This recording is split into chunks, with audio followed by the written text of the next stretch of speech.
You and I are but ordinary mortals born into this human world, toiling in hardship all day long, never granted a single moment of leisure. So sings a simple song of common folk, yet it truly gives voice to the hearts of all under heaven.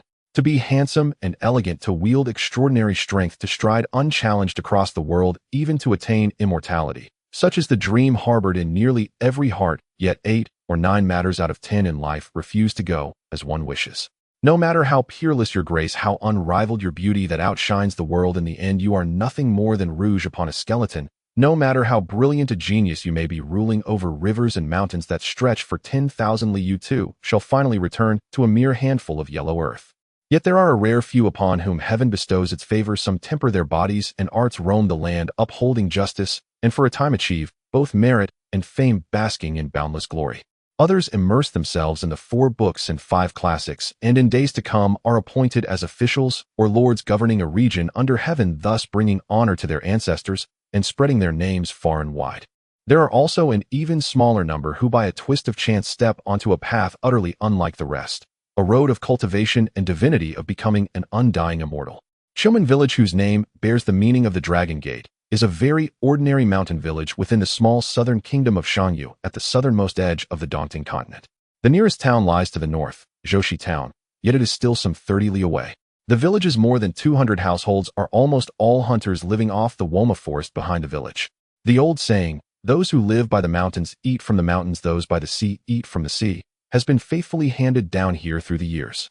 In the 612th year of the Dongtang continent, the 12-year-old Jing Lan followed his father Jing Shan for the first time into the depths of the Woma Forest to hunt. Because of this, he was both nervous and excited. The village had an ancestral injunction: one must never venture too deep into Woma Forest, at most 50 li, or else one would encounter unimaginable peril.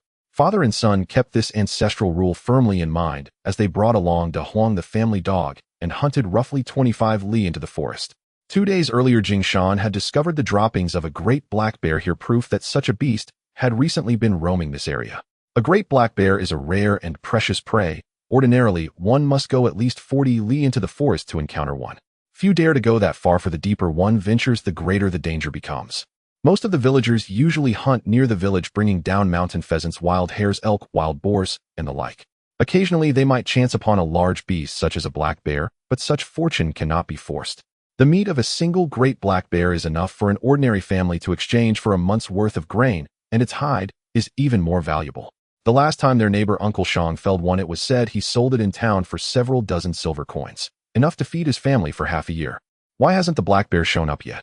Jing Lan forced down his inner excitement and asked his father. Do not be impatient. The sky is not fully dark yet.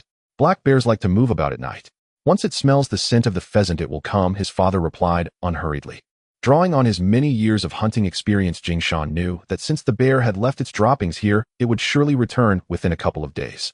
When it came back and saw the delicious pheasant above the trap. In order to capture this black bear, father and son had prepared with great care.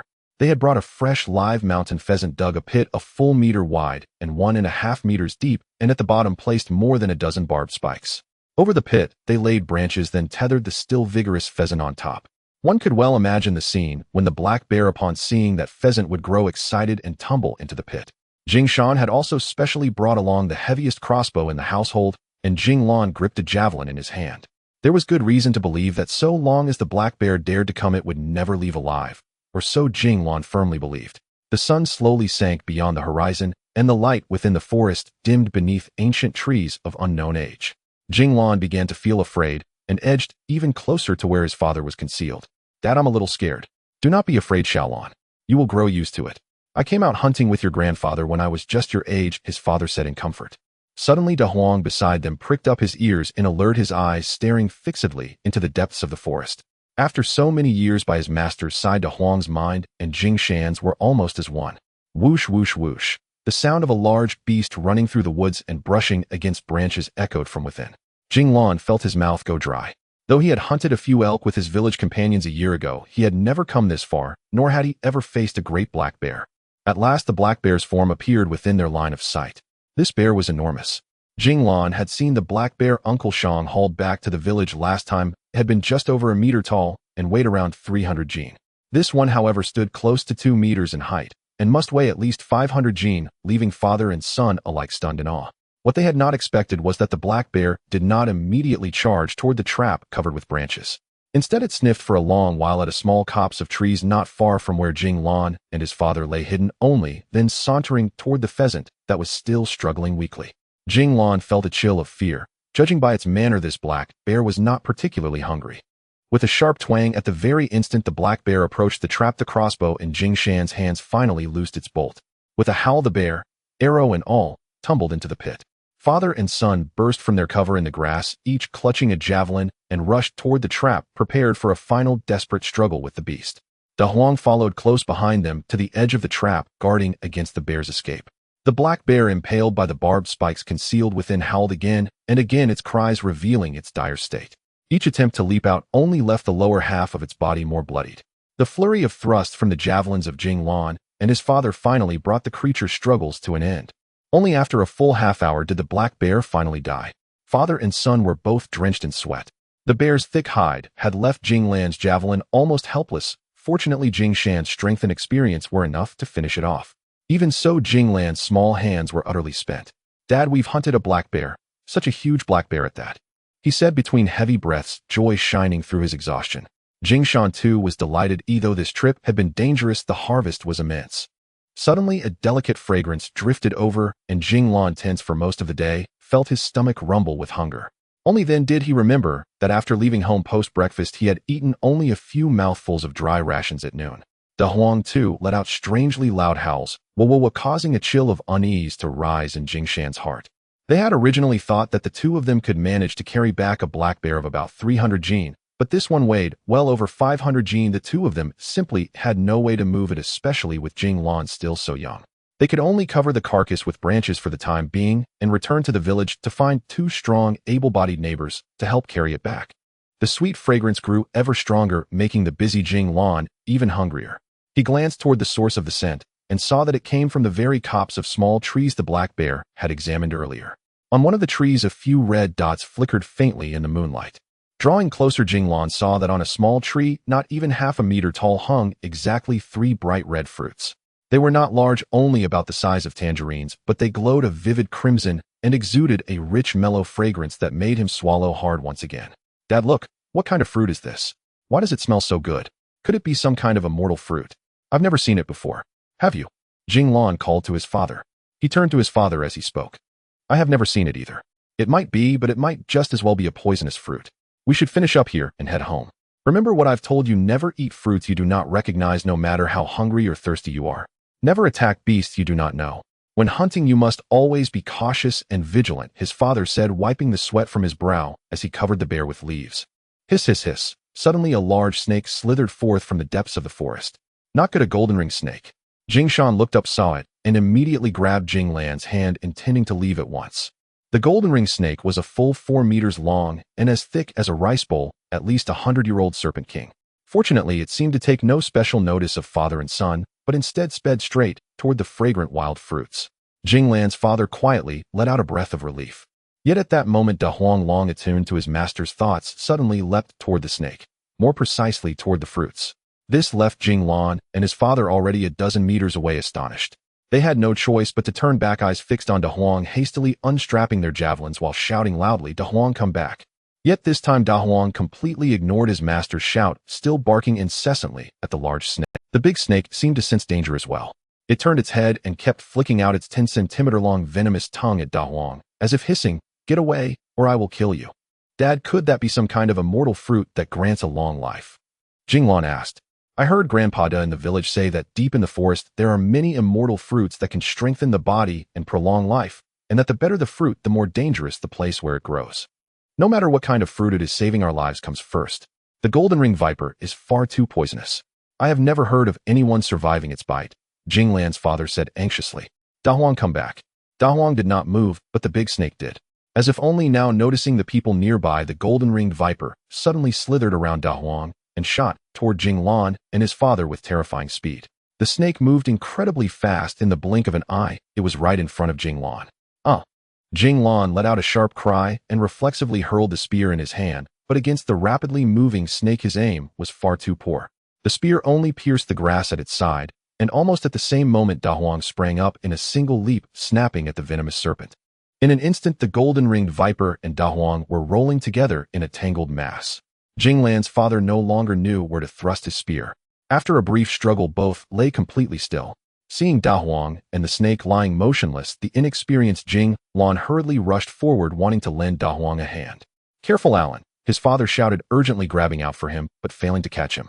Jing Lan had already drawn close to the snake. "Ah!"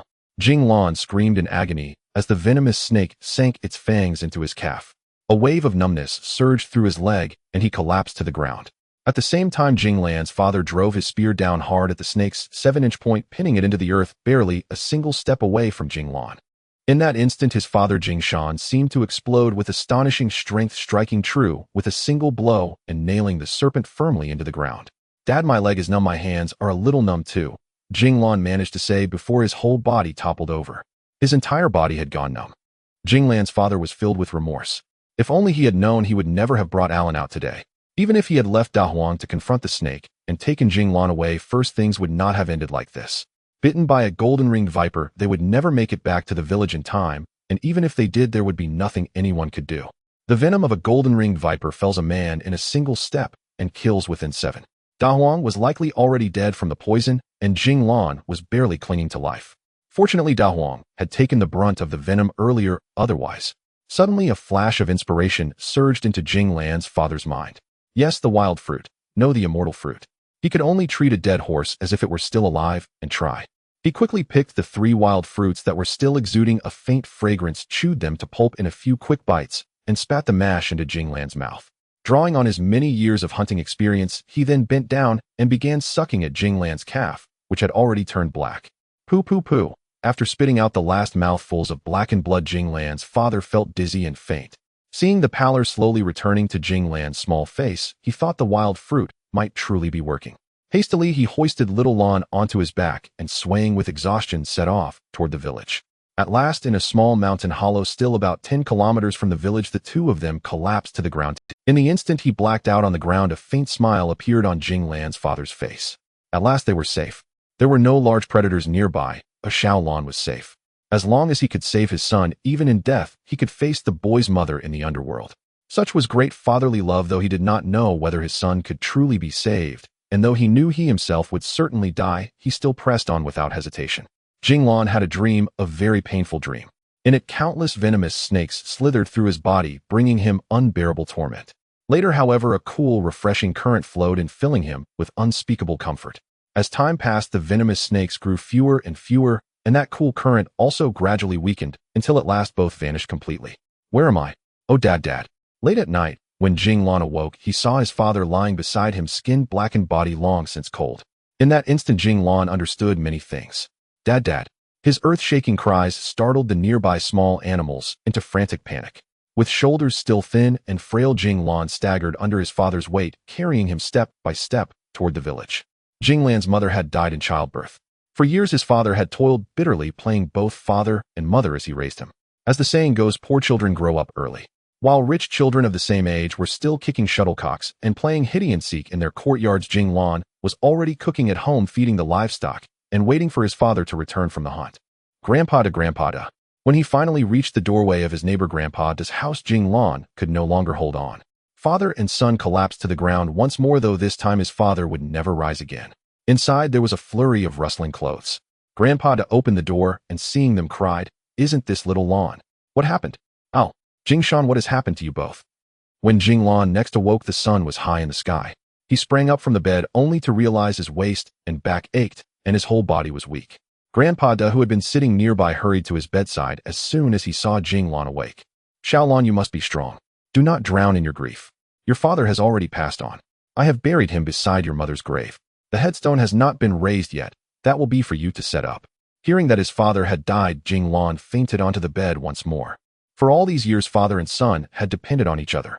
When his father died, his face was blackened while Jing Lan's own poison had been cleared. It was obvious that his father had tried to draw the venom into himself using the most primitive yet greatest method of all. In truth, Jing Lan did not know that the poison of a golden-ringed viper cannot be neutralized merely by someone sucking it out. The real antidote lay in the wild fruit he had unknowingly eaten. Of course, Jing Shan's desperate effort had still bought Jing Lan precious time. Without it, the fruit's effects would have come too late, and Jing Lan would have died before it could work. Grandpa Da, whose full name was Jing Da, was Jing Lan's neighbor and was already over 60. He was known in the village as a man of wisdom. In his youth, he was said to have studied in private schools in a large city and could read and write. Sadly, his wife died young, and his only son was killed over 20 years ago by a tiger during a hunt. When Jing Lan was little, Jing Shan would often entrust him to Grandpa Da's care before going into the forest to hunt. Grandpa Da would teach little Lan to read and write, and often tell him all kinds of stories about the forest, from which Jing Lan truly benefited greatly. In return, Jing Shan would frequently bring game to Grandpa Da's house, and sometimes gave him some silver coins earned from selling prey in town. This deeply moved Grandpa Da as he grew older. Often the three of them lived almost like 3 generations of the same family, relying on one another to survive in this harsh world. None of them had expected that the elder would one day have to send the younger to his grave. Grandpa Da was filled with emotion and sorrow. Xiao Lan is so smart. He learns anything after hearing it only once. Jing Shan's voice seemed to echo by his ears. When Xiao Lan grows up, he must treat his father and Grandpa Da with great filial piety. It all felt as if it had happened only yesterday. When Jing Lan woke up again, he surprisingly did not cry. It was as if he had grown up overnight. From a young age, clever and quick-witted Jing Lan had grown up under the constant praise of his father and Grandpa Da. Xiao Lan, your fate is a hard one. Still, you remember everything I teach after hearing it once, and you don't look like the usual mountain folk. Look at that little face fair with a rosy glow. If you were born into a good family, you might even have a chance to earn an official post someday. Grandpa Da, I'm going to set up the headstone on my father's grave, Jing Lan said, dragging his weakened legs as he walked outside. Grandpa Da's eyes grew misty. Poor child. He had never seen his mother since birth, and now, at just over 10 years old, his father had followed after her. What kind of world was this? At the same time, Grandpa Da could not help but think Xiao Lan truly had great fortune amid misfortune. To survive the bite of a golden-ringed viper, this was a first in the village's history. 3 days later, when Jing Lan handed 80 silver coins to Grandpa Da marveled once again, saying, Xiao Lan has not only become more sensible, but has also grown into a competent hunter. This money was earned from selling the black bear that Jing Lan and the villagers had hunted, with 5 silver coins given to each of the 2 villagers who helped, and the rest handed over to Grandpa Da. Now the grandfather and grandson were even more dependent on each other. Strangely, when Jing Lan returned to the place where he had hunted the black bear, the corpses of the big snake and the big yellow dog were still there, but the fragrant fruits were nowhere to be found. It seemed that they had been eaten by other animals that night. Little did Jing Lan know that the wild fruits he had been thinking about had long since become his meal, filling him with regret. These wild fruits were precisely what led to his extraordinary life in the years to come. 3 years passed in the blink of an eye. The 15-year-old Jing Lan had grown exceptionally strong and robust, standing at 175 centimeters tall and weighing 80 kilograms. His movements were agile, and his long black hair was casually tied back. He could easily lift a 300-gene stone with one hand, astonishing even Grandpa Da, who had seen much of the world in the city. His bronze skin made it clear that he was a typical hunter. Since Jing Lan was bitten by the snake 3 years ago, the hardships of life compelled him to resolutely inherit his father's hunting lifestyle, taking on the responsibility of supporting Grandpa Da. However, what was astonishing was that since then Jing Lan's physical fitness underwent remarkable changes. His hearing and eyesight had significantly improved, and his strength increased dramatically, displaying a power that was completely incongruous with his age. As a hunter, this was undoubtedly crucial. Yet the most important change was not just these, but a mysterious power, or what we refer to as spiritual sense, often called the sixth sense. Ordinary people have this too, but it comes and goes. For instance, when someone suddenly appears behind you, you may not see or hear them, yet at times you can sense their presence, or when someone is watching you from behind, you can sometimes feel it. This is the sixth sense, or spiritual sense. Ordinary people can sense a range of 1 to 2 meters, while most hunters can sense 3 to 5 meters. Of course, this is a result of their long-term hunting training. Since Jing Lan was bitten by the snake 3 years ago, he could initially only sense about 2 meters, but now he could sense up to 20 meters, truly living up to the saying, surviving great adversity brings future blessings. These changes made Jing Lan the best hunter in the village over the past few years. Of course, he did not understand what this spiritual sense was. He only knew that his feelings were becoming increasingly powerful and frighteningly accurate. He often carried 2 bags of bows and arrows and a spear, hunting 30 kilometers deep into the forest alone. Truly, skill begets courage. One day, as usual, Jing Lan set out into the depths of the forest with 2 bags of bows and arrows and the spear that had accompanied him for 3 years. Now Jing Lan may not be as light as a swallow or possess boundless strength, but if the black bear from 3 years ago were to stand before him again, he would be confident in piercing it with a single shot. Moreover, with his current speed, which rivaled that of a rabbit, he could easily outrun it. Even if he didn't run, Jing Lan could jump 2 meters high onto a tree branch, not fearing the black bear at all. In recent years, the prey around the village had become increasingly scarce. To avoid competing with the villagers for prey and territory, and relying on his own skills, Jing Lan often ventured 30 kilometers deep into the forest to hunt. Years of experience had taught him that most of the prey within 20 kilometers consisted of small animals, while in the area around 30 kilometers, there were often large prey. Sometimes capturing a large animal was worth as much as several or even dozens of small ones. Naturally, the deeper the forest, the more dangerous it was. Thus, many times, even when a few people formed a group, no one was willing to venture deep into the forest, as bloody experiences constantly reminded everyone. Although the rewards could be enormous, the losses could be even greater. 2 years ago, Jing Lan was too afraid to go this deep, but ever since he had tasted some success a year ago, he found it hard to restrain his steps. The deeper into the forest, the quieter it became, revealing a sense of oppression and danger. Jing Lan had to remain fully alert, but fortunately his mysterious sense had always accompanied him, allowing his mind to reach a state of serene calm, for he was no longer the naive boy he had been 3 years ago. There is something. The mysterious feeling told Jing Lan as he gradually approached a towering tree that stood 20 meters high, about 30 meters away.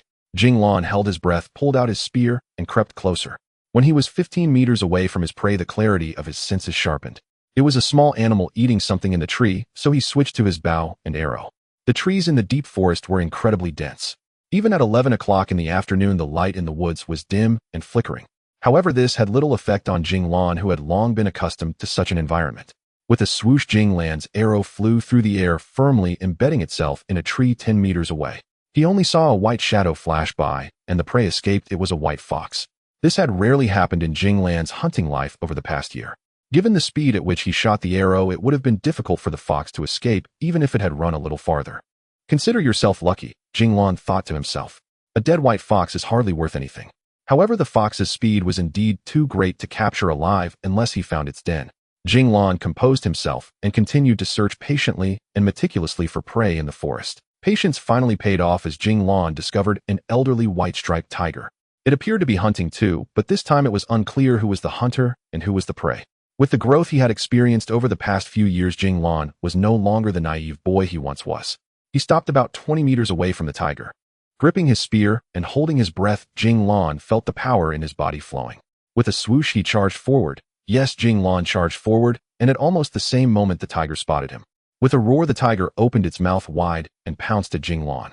It barely had time to make any other moves before a black spear flew through the air and pierced its throat.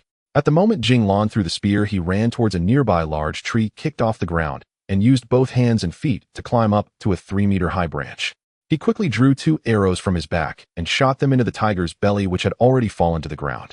In an instant, blood gushed forth, and the tiger succumbed with an unwilling roar, becoming the prey of this hunt. After about half a stick of incense, Jing Lan jumped down from the tree, skillfully retrieved his spear and arrows, hoisted the tiger's front legs onto his shoulders, and hurried back to the village. With the money from selling the tiger, I should give some silver coins to Aunt Xiaoqui family. Ever since Uncle Gan was killed last year, Aunt Xiaotsue and her son have been alone, which must be tough. When I was younger, Aunt Xiaotsue often gave me eggs, Jing Lan thought as he walked. This was already the second tiger Jing Lan had hunted. The last one he caught was slightly smaller than this one, and he had sold it to Lu Yuanwei in the town for a total of 200 silver coins. Lanzi, you're back. Oh, you've caught another tiger. We really are getting old. The villagers greeted him as in the past 2 years Jing Lan had become one of the most well-known figures in the village, not for any other reason, but because catching a tiger was not something just anyone could do, especially alone. In any world and at any time, strength is a symbol of status. Strength is also the foundation of survival. Grandpa, them back. Look what I brought back this time, Jing Lan exclaimed as he entered the yard and threw the tiger onto the ground. Cough, cough, cough, Xiaolan, you're back. It's good that you're back. Oh, I was still worried about you, Grandpa said as he walked out of the house coughing. Grandpa, your illness has flared up again. After I sell the tiger this time, I'll take you to town to see a doctor, Jing Lan quickly replied. Don't worry about me. Look at my body. Oh, I can go to the heavens and the earth without any problem, said Jing Lan, bouncing twice in the courtyard, each time jumping high as if springs were attached to his feet. Look at you, child.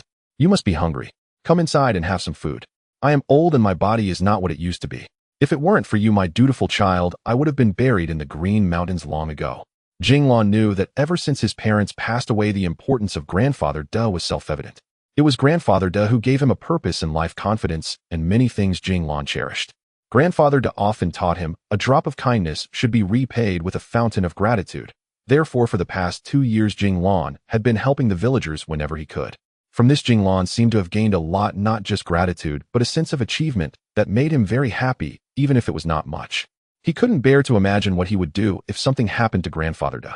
The next day, Jing Lan pushed the family's unicycle with a white tiger lying on it, and Grandfather Da sitting beside him, heading towards Joshi Town, the nearest village. This cart had followed his father for decades, and now carried his own hopes. As Jing Lan pushed it, he couldn't help but think of his father Jing Shan. He recalled everything his father had done for him that night, and felt a moment of melancholy. Recently, Grandfather Da's health had been deteriorating. He had been coughing all night, and there were multiple instances of blood in his phlegm, which worried Jing Lan greatly. At first, Grandfather Da refused to go to the town to see a doctor, saying, "Xiaolan, look at my age, nearly 70. I'm already considered a long-lived person in our village. If I die, then so be it. We should save some money to help the villagers instead. But if I go, you will be alone." "Sigh, Grandfather, don't say that. A good person like you will live a long life." Jing Lan interrupted Grandfather Da and said, "If we lack money, I can go hunting. Look at me now. Oh, I can catch a large prey in just a few days." "That's true, but it's too dangerous. Those are life-threatening endeavors." They chatted as they walked, with Grandfather Da's cough echoing occasionally. Due to Grandfather Da's poor health, the 30-kilometer journey was tough even for him sitting in the cart. Although Jing Lan tried to keep the cart steady, the mountain road was rugged. "Xiaolan, are you tired?" "If you are, let's take a break," Grandfather Da asked. "I'm not tired, Grandfather. Here, drink some water." Jing Lan stopped the cart and handed over the water bottle. "This short distance is nothing. I wouldn't even tire if I had to carry this tiger to town," Jing Lan thought to himself. "Mainly because I'm worried Grandfather Da's health can't handle it." This made Grandfather Da feel genuinely gratified. In 70 years, there had not been anyone as strong as Jing Lan in their village. After 3 rests, the grandfather and grandson finally arrived at Joshi Town by noon. Being the first town near the Woma Forest, its trade was quite prosperous, at least in Jing Lan's eyes. In fact, Joshi Town attracted not only nearby residents, but also people from larger cities who often came to purchase goods, as many times things here were much cheaper than outside. Every time Jing Lan came to town, he felt particularly excited. The market sold various animals, but more than that, it had all kinds of foods: sugar-coated hawthorn, fried tofu, youtiao steamed buns, and so much more. There were also all sorts of inexplicable items. One called Old Man's Joy amused Jing Lan for quite a while. After all, he was just a 15-year-old teenager, and at that moment his naturally optimistic character returned. Of course, the townsfolk dared not overlook Jing Lan. As he walked by, they cleared a path for him. After all, having a tiger leading the way was indeed different, and seeing his robust physique and sharp gaze made it clear he was not an ordinary person. Those familiar with Jing Lan knew he was actually very easy to get along with. That sharp gaze was a result of long-term hunting in the forest. "Lanzi, you caught a tiger today. You've embarrassed us, uncles." A middle-aged hunter who obviously knew Jing Lan greeted him warmly. After setting up the stall with the tiger, Jing Lan said to Grandfather Da, "Grandfather, keep an eye on this. I'll go buy some steamed buns to eat." A little while later, Jing Lan returned with a bag of goods. Opening it revealed plump, white steamed buns, still steaming. Counting them, there were 10. No wonder he felt a bit hungry after walking dozens of kilometers with Grandfather Da, even though they had taken a few breaks due to his age. "How much are you selling this tiger for?" A middle-aged man dressed like a steward approached and asked, followed by a few young attendants. "Do you want the whole tiger or just the skin and meat separately?"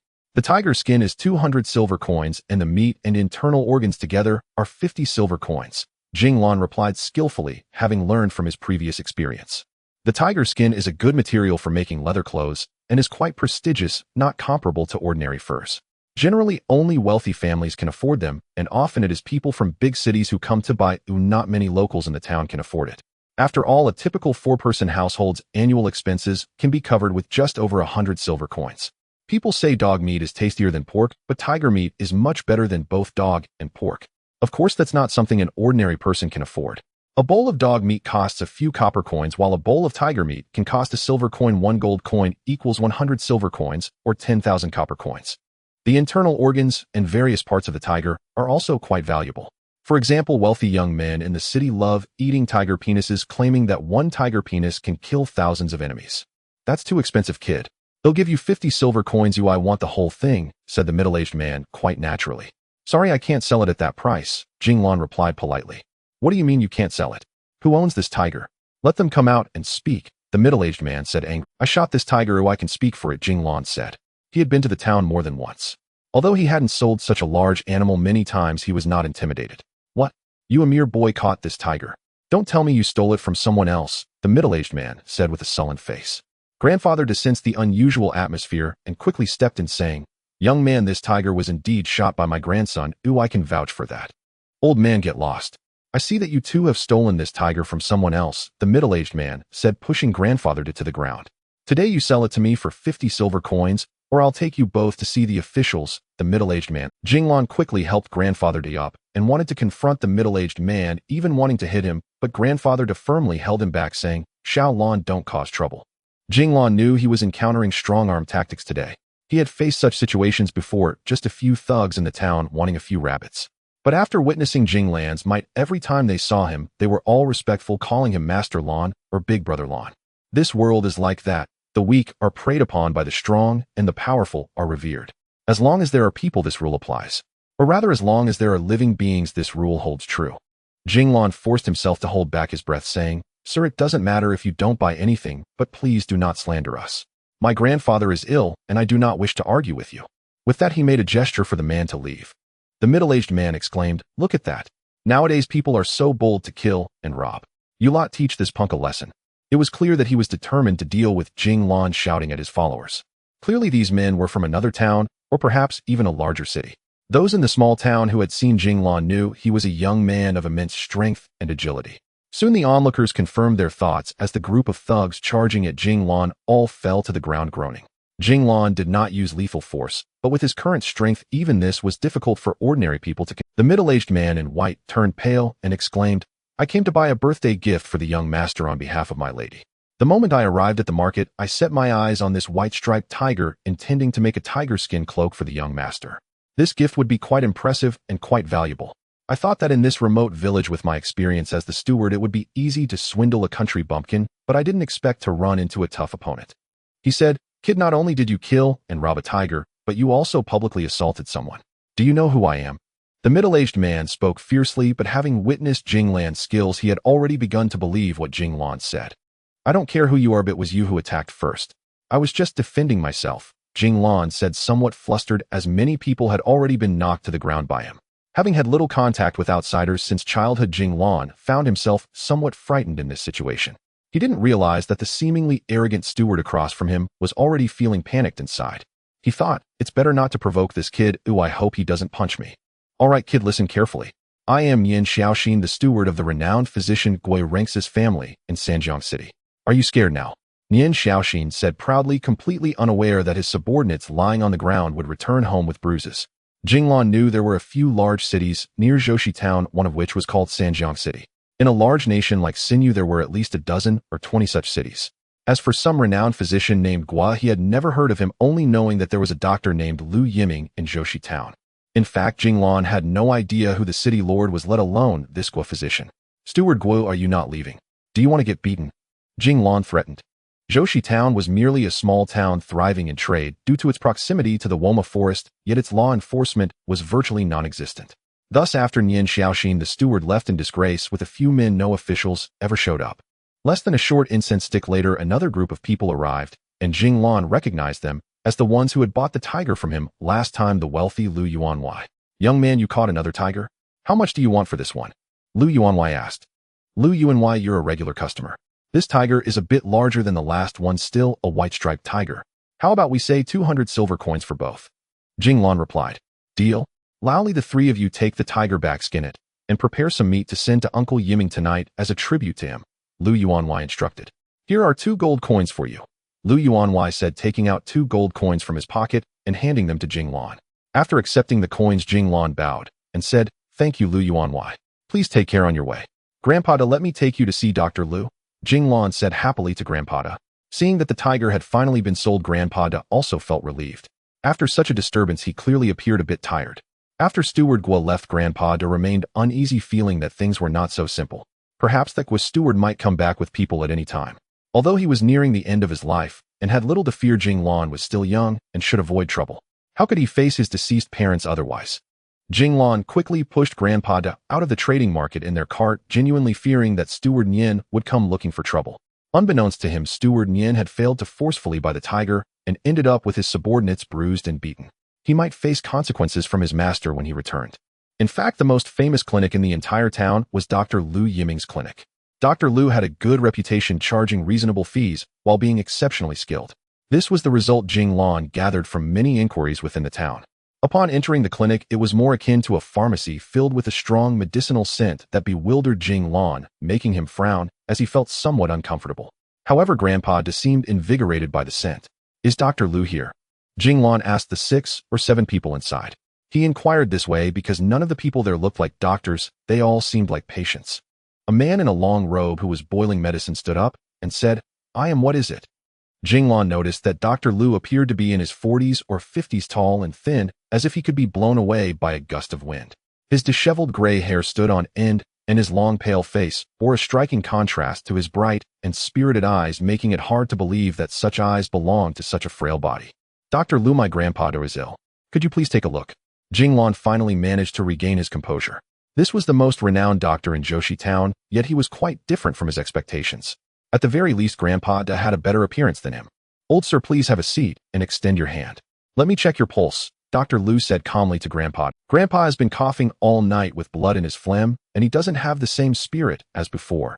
Jing Lan eagerly explained Grandpa's symptoms. In just a few blinks, Dr. Lu released Grandpa's hand. "You must have lived in the mountains for too long, causing the miasma to harm your spleen and lungs. As you are older, your qi and blood are both deficient. I cannot treat this illness. You may only have 6 months left to live. You may leave now." Dr. Lu shook his head. Dr. Lu, please save Grandpa. How much do you want?" "I can pay." Jing Lan hurriedly pulled out the 2 gold coins he had just received from selling the tiger, speaking anxiously. Dr. Lu remained unmoved, saying, "It's not that I don't want to help, it's that I truly have no means. Your grandpa's illness is too difficult to treat." In truth, Grandpa himself knew that at his age no illness was easy to cure. "Xiaolan, do not be upset. Life and death are determined by fate. We can count our days as they come. Let us go home." Grandpa seemed to have anticipated this. "No, Grandpa, I will definitely find a way to cure your illness," Jing Lan said. "Dr. Lu, as long as you can treat Grandpa, I will do anything you ask. Really, please believe me and help us." "It's not that I don't want to help you, but I truly have no way unless," Dr. Lu said helplessly. Upon hearing this, Jing Lan's heart soared with hope, and he rushed forward, gripping Dr. Lu tightly, saying, "Unless what? I will do whatever it takes, Dr. Lu."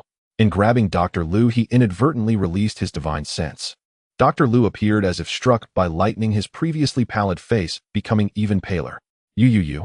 He struggled to utter 3 U's before collapsing to the ground. The release of this divine sense would not be felt by ordinary people, but Dr. Lu was different. He realized that in his eagerness he had inadvertently hurt Dr. Lu, and Jing Lan quickly bent down to help him up. Dr. Lu waved his hand at Jing Lan, indicating that he could get up, and looked at the people in the room, saying, "Young master, may I have a word with you?" In fact, Jing Lan had not hurt Dr. Lu at all, he had merely startled him. Looking back, seeing no one around, he suddenly realized and pointed at himself, saying, "Are you talking to me? Who else could it be?" "Young master, please follow me to the back hall for further discussion," Dr. Lu said courteously. Jing Lan had never been called young master or hero in his life. The villagers always called him Little Lan or Lanzi. After a moment of confusion, he followed Dr. Lu into the back hall. "Forgive my old eyes, but I did not recognize that you are a cultivator," Dr. Lu said straightforwardly. "What cultivator? You must be mistaken, I'm just an ordinary person," Jing Lan replied, looking bewildered. "Eyes can be deceived, but I assure you this is unmistakable." Dr. Lu pointed to his head and said, "I really don't know what cultivation has been, just a hunter from Xiumen village." Jing Lan reiterated helplessly. Dr. Lu observed Jing Lan closely and murmured, "Could it be that I was mistaken? I distinctly felt the divine sense you released just now." "Oh, that. I'm sorry I couldn't control it just now. It's a kind of awareness I use while hunting. I don't know what it is." "Is that cultivation?" Jing Lan began to understand. Dr. Lu looked at Jing Lan for a while longer, realizing he was a young man who had yet to experience much of the world. Perhaps there was something extraordinary about him. "Child, can you share your experiences with me? Perhaps I have a way to cure your grandfather's illness." "Is that true?" Jing Lan felt a glimmer of hope. "Actually, your grandfather's ailment isn't that serious, but as you know, with age comes various ailments until the end of life. If your grandfather were 10 years younger, I would be confident in curing him." Dr. Lu said earnestly, "There are 2 ways to save your grandfather now. One is to take some miraculous elixirs or supplements that can cure all ailments and prolong life, but such things are rare and unavailable to ordinary people." Jing Lan's expression darkened upon hearing this. "What about the other way?" "The other is that I need you to share your experiences with me." "Oh, let us start with you," Dr. Lu said somewhat impatiently. Jing Lan looked at Dr. Lu, puzzled, as if to say, "What does my experience have to do with treating my grandfather's illness?" But he still began to recount. I am 15 years old. My mother died during childbirth. 3 years ago my father and I went hunting. That was my first time deep in the mountains. As he spoke, Jing Lan couldn't help but think of his father Jing Shan, and that night with the mysterious wild fruits. Wait, you said you were bitten by a golden ring snake and survived? Dr. Lu asked urgently. And those wild fruits you mentioned, describe them clearly, Dr. Lu pressed. It was a small tree about half a meter high, quite ordinary, but it bore 3 red fruits. For a good while Jing Lan finally recounted all his experiences over the years. Aside from that bizarre snake bite experience, Jing Lan's other experiences were nothing out of the ordinary, and Dr. Lu remained silent for a considerable time after listening. I understand now, I see it clearly, Dr. Lu said while looking up at the sky. What an extraordinary fate, child. Fate is such a strange thing. Sometimes what you think about every day may not come true, but at other times when you are not paying attention, it becomes yours. It's like buying a lottery ticket. You may buy it every day without winning, but then you hear that the old lady who collects garbage won the lottery with just $2. Fate is such a strange thing. Sometimes what you think about every day may not come true, but at other times when you are not paying attention, it becomes yours. Thank you, Dr. Lu. Jing Lan said, feeling quite happy that Dr. Lu was willing to treat his grandfather. After settling his grandfather, Dr. Lu surprisingly took Jing Lan to his own bedroom in the inner room. Even more unexpectedly, there was a basement inside the bedroom. The basement was small, about 5 square meters, and very simple. Apart from a rough bed and a tattered straw mat, there was almost nothing else. As they entered the dimly lit basement, it felt particularly serene, which gave Jing Lan a sense of clarity. So you're Jing Lan. I'm a few years older than you, so I'll call you Little Lan from now on, Dr. Lu said with a That's not necessary. With your age, you could be my uncle, Jing Lan replied shyly. Actually, I'm already 73 this year. Lu Yuanwei from this town is my nephew, Dr. Lu chuckled. Oh, you look about the same age as Lu Yuanwei. Oh, I thought you were only in your 40s, Jing Lan replied awkward. In my younger years, I served as a steward for young Master Guorenshi at the Guo family's clinic in Sanjiang City. Young Master Guo saw that I was clever, had some spiritual roots, and was hardworking and honest, and he taught me a bit about cultivation. However, my talent is too low and my spiritual roots are incomplete. Over the years, I have only reached the mid-stage of enlightenment. Spiritual roots, mid-stage of enlightenment. What does that mean? Jing Lan appeared very curious. All right, listen to me. This is very important for your grandfather's illness, and perhaps even more so for you, Dr. Lu said with a serious expression. If I am not mistaken, the power you possess now is related to that night 3 years ago. You mentioned that your strength, vision, and divine sense have all increased dramatically since that night. On that night, your father must have given you those fruits, otherwise I cannot fathom how you could have survived. Don't think that your father's bloodsucking helped you detoxify. It was nearly useless against the golden ring snake's venom. The significant increase in your strength and divine sense also cannot be explained otherwise. The fruit you ate that night was the Longjing fruit, one of the 4 celestial fruits in the cultivation world. This fruit is quite special, though I have read about it in books. The Longjing fruit is a rare celestial fruit that may only bear fruit once every few decades, or even centuries. Moreover, the time from fruit formation to ripening is very short, about 3 to 5 days. But in the few days before it ripens, it is hard to detect and looks just like ordinary fruit. Only in the few hours when it ripens can we perceive its enticing fragrance. Additionally, its fragrance does not travel far, usually only within a range of 100 or 200 meters, making it difficult to discover. Some animals may be more sensitive to this celestial fruit, which explains the incident with the large black bear. If the fruit is not picked within that time frame, it will automatically drop and retransform into spiritual energy, making it elusive. Fortunately, the Longjing fruit is the most gentle of the 4 celestial fruits in the world of cultivation. If you had consumed one of the other 3 celestial fruits, such as the fire dragon fruit, you might have exploded from its immense energy before even absorbing its celestial essence. Thus I say, what a stroke of fortune. The effects of this fruit, according to ancient texts, can cure countless ailments for ordinary people, strengthen bones and muscles, and extend life. For cultivators, it can broaden meridians, enhance divine sense, and potentially add decades to one's cultivation. You were bitten by a venomous snake and the toxin entered your vital meridians. Then the Longjing fruit entered your body and neutralized the poison. As a result, not only did you escape death from the poison, but you also gained a fortune from the fruit, allowing the abundant spiritual energy within it to flow into your meridians, completely transforming your body. If you had eaten this celestial fruit under normal circumstances, the effects would have been less than 1/5 of what you. After listening to Lu Yiming's speculation, many of Jing Lan's confusions were resolved, but new questions arose. Dr. Lu, what does this have to do with me being a cultivator? And what about my grandfather's illness? There's no need to rush, I haven't finished yet. Let me explain it to you slowly, Lu Yiming replied, now appearing relaxed. To what extent can your divine sense reach? And what is the state of your cultivation? Lu Yiming inquired. Divine sense, are you referring to that special feeling? I can seem to reach about 20 meters with all my strength. As for my cultivation level, I'm not sure. I only know I can lift over 300 pounds with one hand, and with both hands I could probably manage 700 or 800 pounds without issue, but there aren't any stones that large in our village, so I wouldn't know, Jing Lan answered honestly. 20 meters. Good heavens, you're only 15 years old. I've practiced for many years and barely achieved just over 10 meters. Truly one cannot compare, Dr. Lu sighed. Your divine sense has already reached the mid-stage of enlightenment. However, I see that your internal energy seems to be underdeveloped. At most, you are only at the early stage of enlightenment. Dr. Lu, I don't quite understand what you mean by cultivation and enlightenment. Your words have left even the usually sharp Jing Lan in confusion. All right, let me explain cultivation to you in more detail, Lu Yiming said. Human power has its limits, but the forces of nature are boundless. The world is subject to unpredictable changes, and life is filled with both fortune and misfortune, including birth, aging, illness, and death. These are all rules of nature.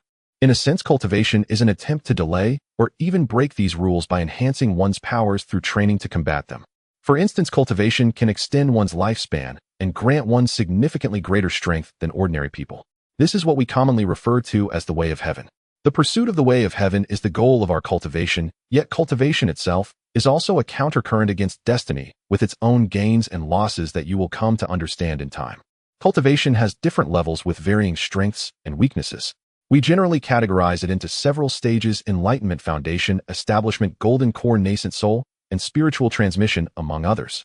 Each stage is divided into early, mid, and late phases, and the improvement in strength that comes with advancing through the stages is tremendous.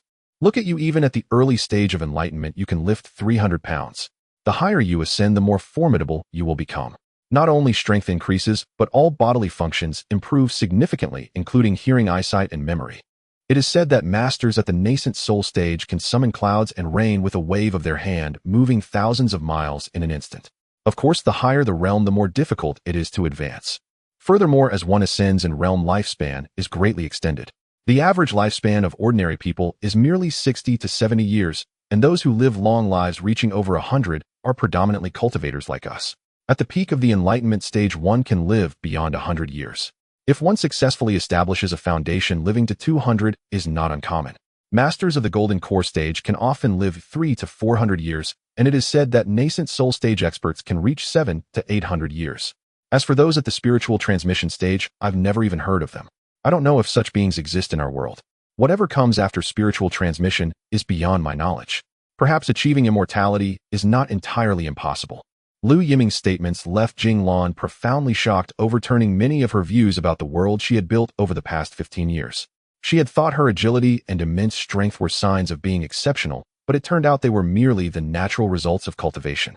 Subtly, Jing Lan felt she should pursue the so-called way of heaven, even though at that moment she didn't fully grasp its meaning. Then, Dr. Lu, why doesn't everyone practice cultivation? Wouldn't we live better that way?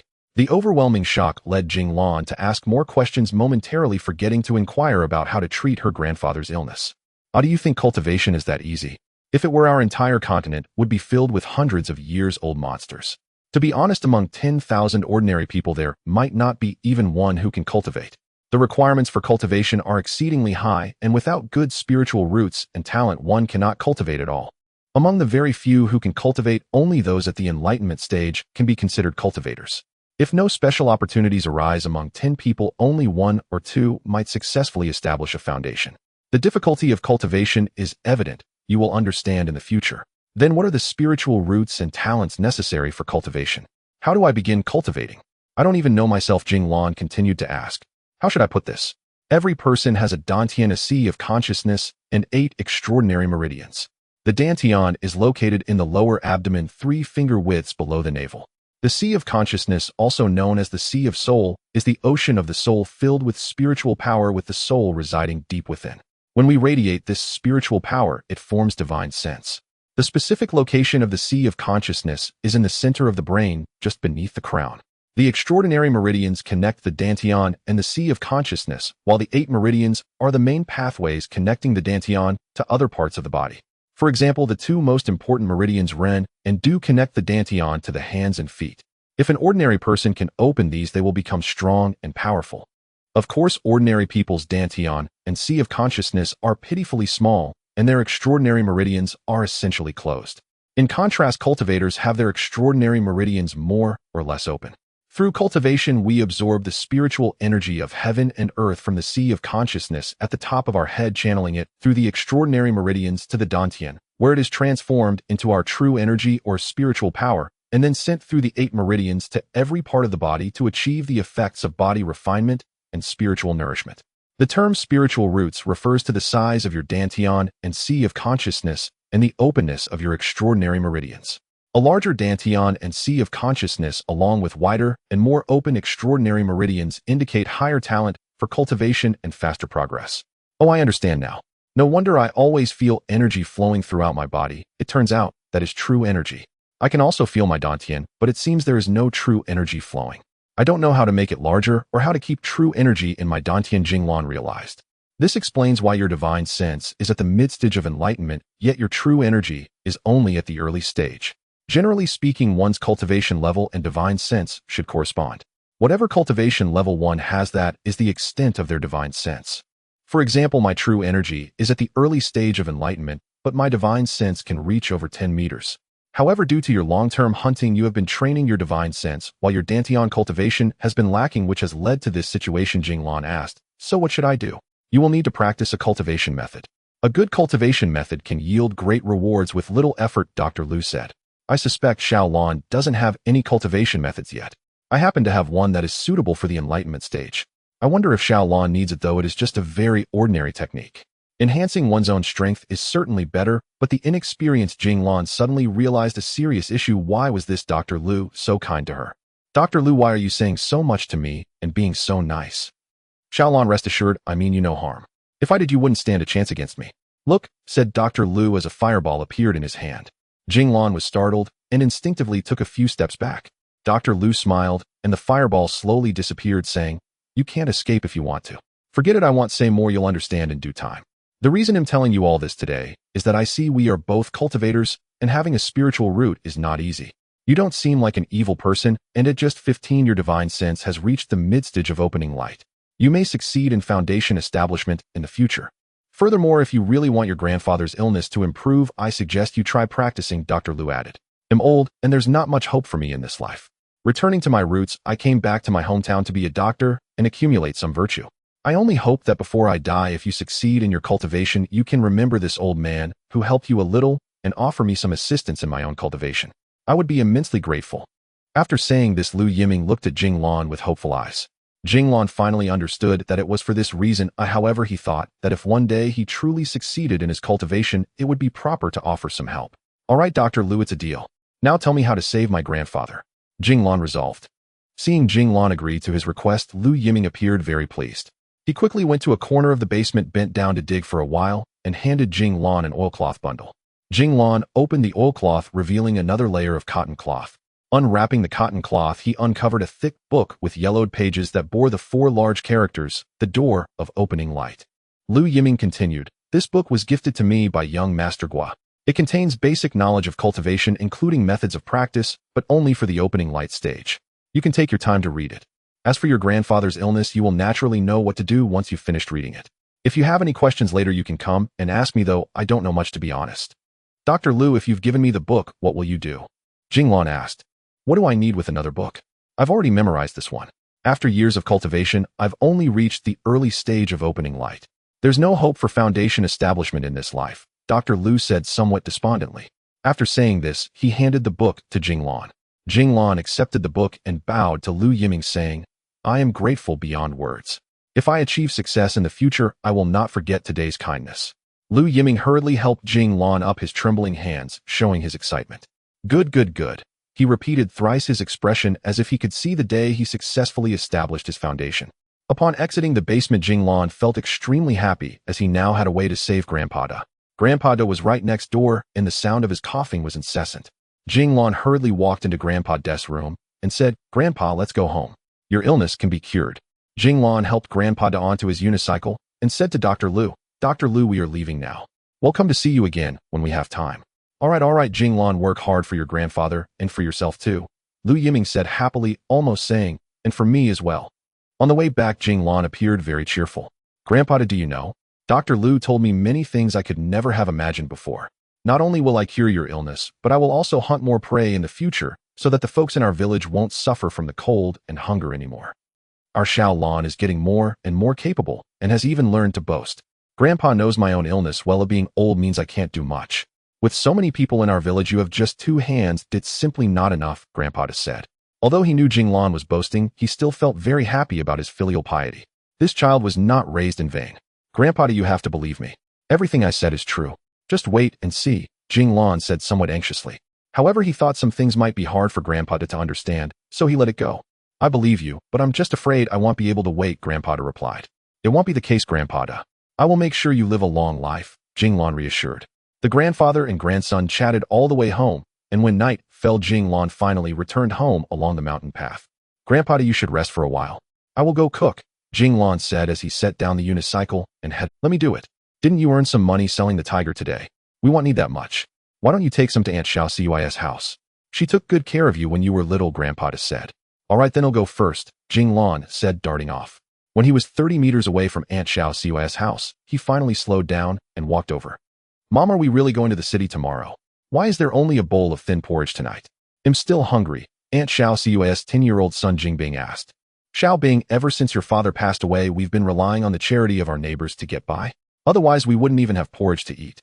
I heard from the neighbor that big households in the city hire people to wash clothes, cook, clean, and look after pets. Tomorrow I will take you to the city. We might find such work which would help us support ourselves and avoid relying on others, as everyone has it tough, Xiao Chui said helplessly. Jing Lan felt a pang of sadness and knocked on the door. Aunt Xiao Chui, are you there? Who is it? Oh, it's Xiao Lan. Come in and sit. Xiao Chui quickly opened the door. Xiao Bing, pour a glass of water for your brother Lan, she said. Okay, Mom. Jing Bing quickly brought over a large glass of water. After a busy day, Jing Lan was indeed a bit thirsty. After drinking the water, he took out a gold coin he earned from selling the tiger today. Aunt Xiao Chui, this is a little money I made from selling the tiger today. Please take it and buy some food for everyone, he said. Xiao Chui hurriedly declined. Xiao Lan, how can there be so much money? You need it too, Uncle Jing that has an illness to treat. It's fine, Aunt Xiao Chui, we have enough. You take it, the two of them insisted back and forth. Suddenly Jing Bing said, Mom, please accept it. I haven't had enough to eat for several days. Brother Lan, you are so good to us. I wish I could be as strong and tall as you. Xiao Bing, don't be anxious. In a few years when you grow up, you can be as strong as me. Aunt Xiao Chui took good care of me when I was little. This is called being grateful for kindness and repaying it. Xiao Chui had no choice but to accept Jing Lan's gold coin. Jing Lan then sat down and chatted with Xiao Chui and her son for a while. Finally, remembering that it was time to go home for dinner, he dashed back home. Is that Xiao Lan? Hurry and dinner's ready.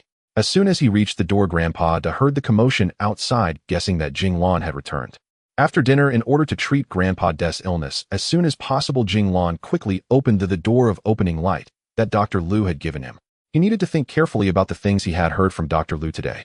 In truth, Jing Lan was merely a 15-year-old child, and in his innocence, he did not foresee the earth-shattering changes that would befall his life. Listening to Dr. Liu's words, Jing Lan felt a surge of anxiety. If not treated promptly, Grandpa had only 6 months to live.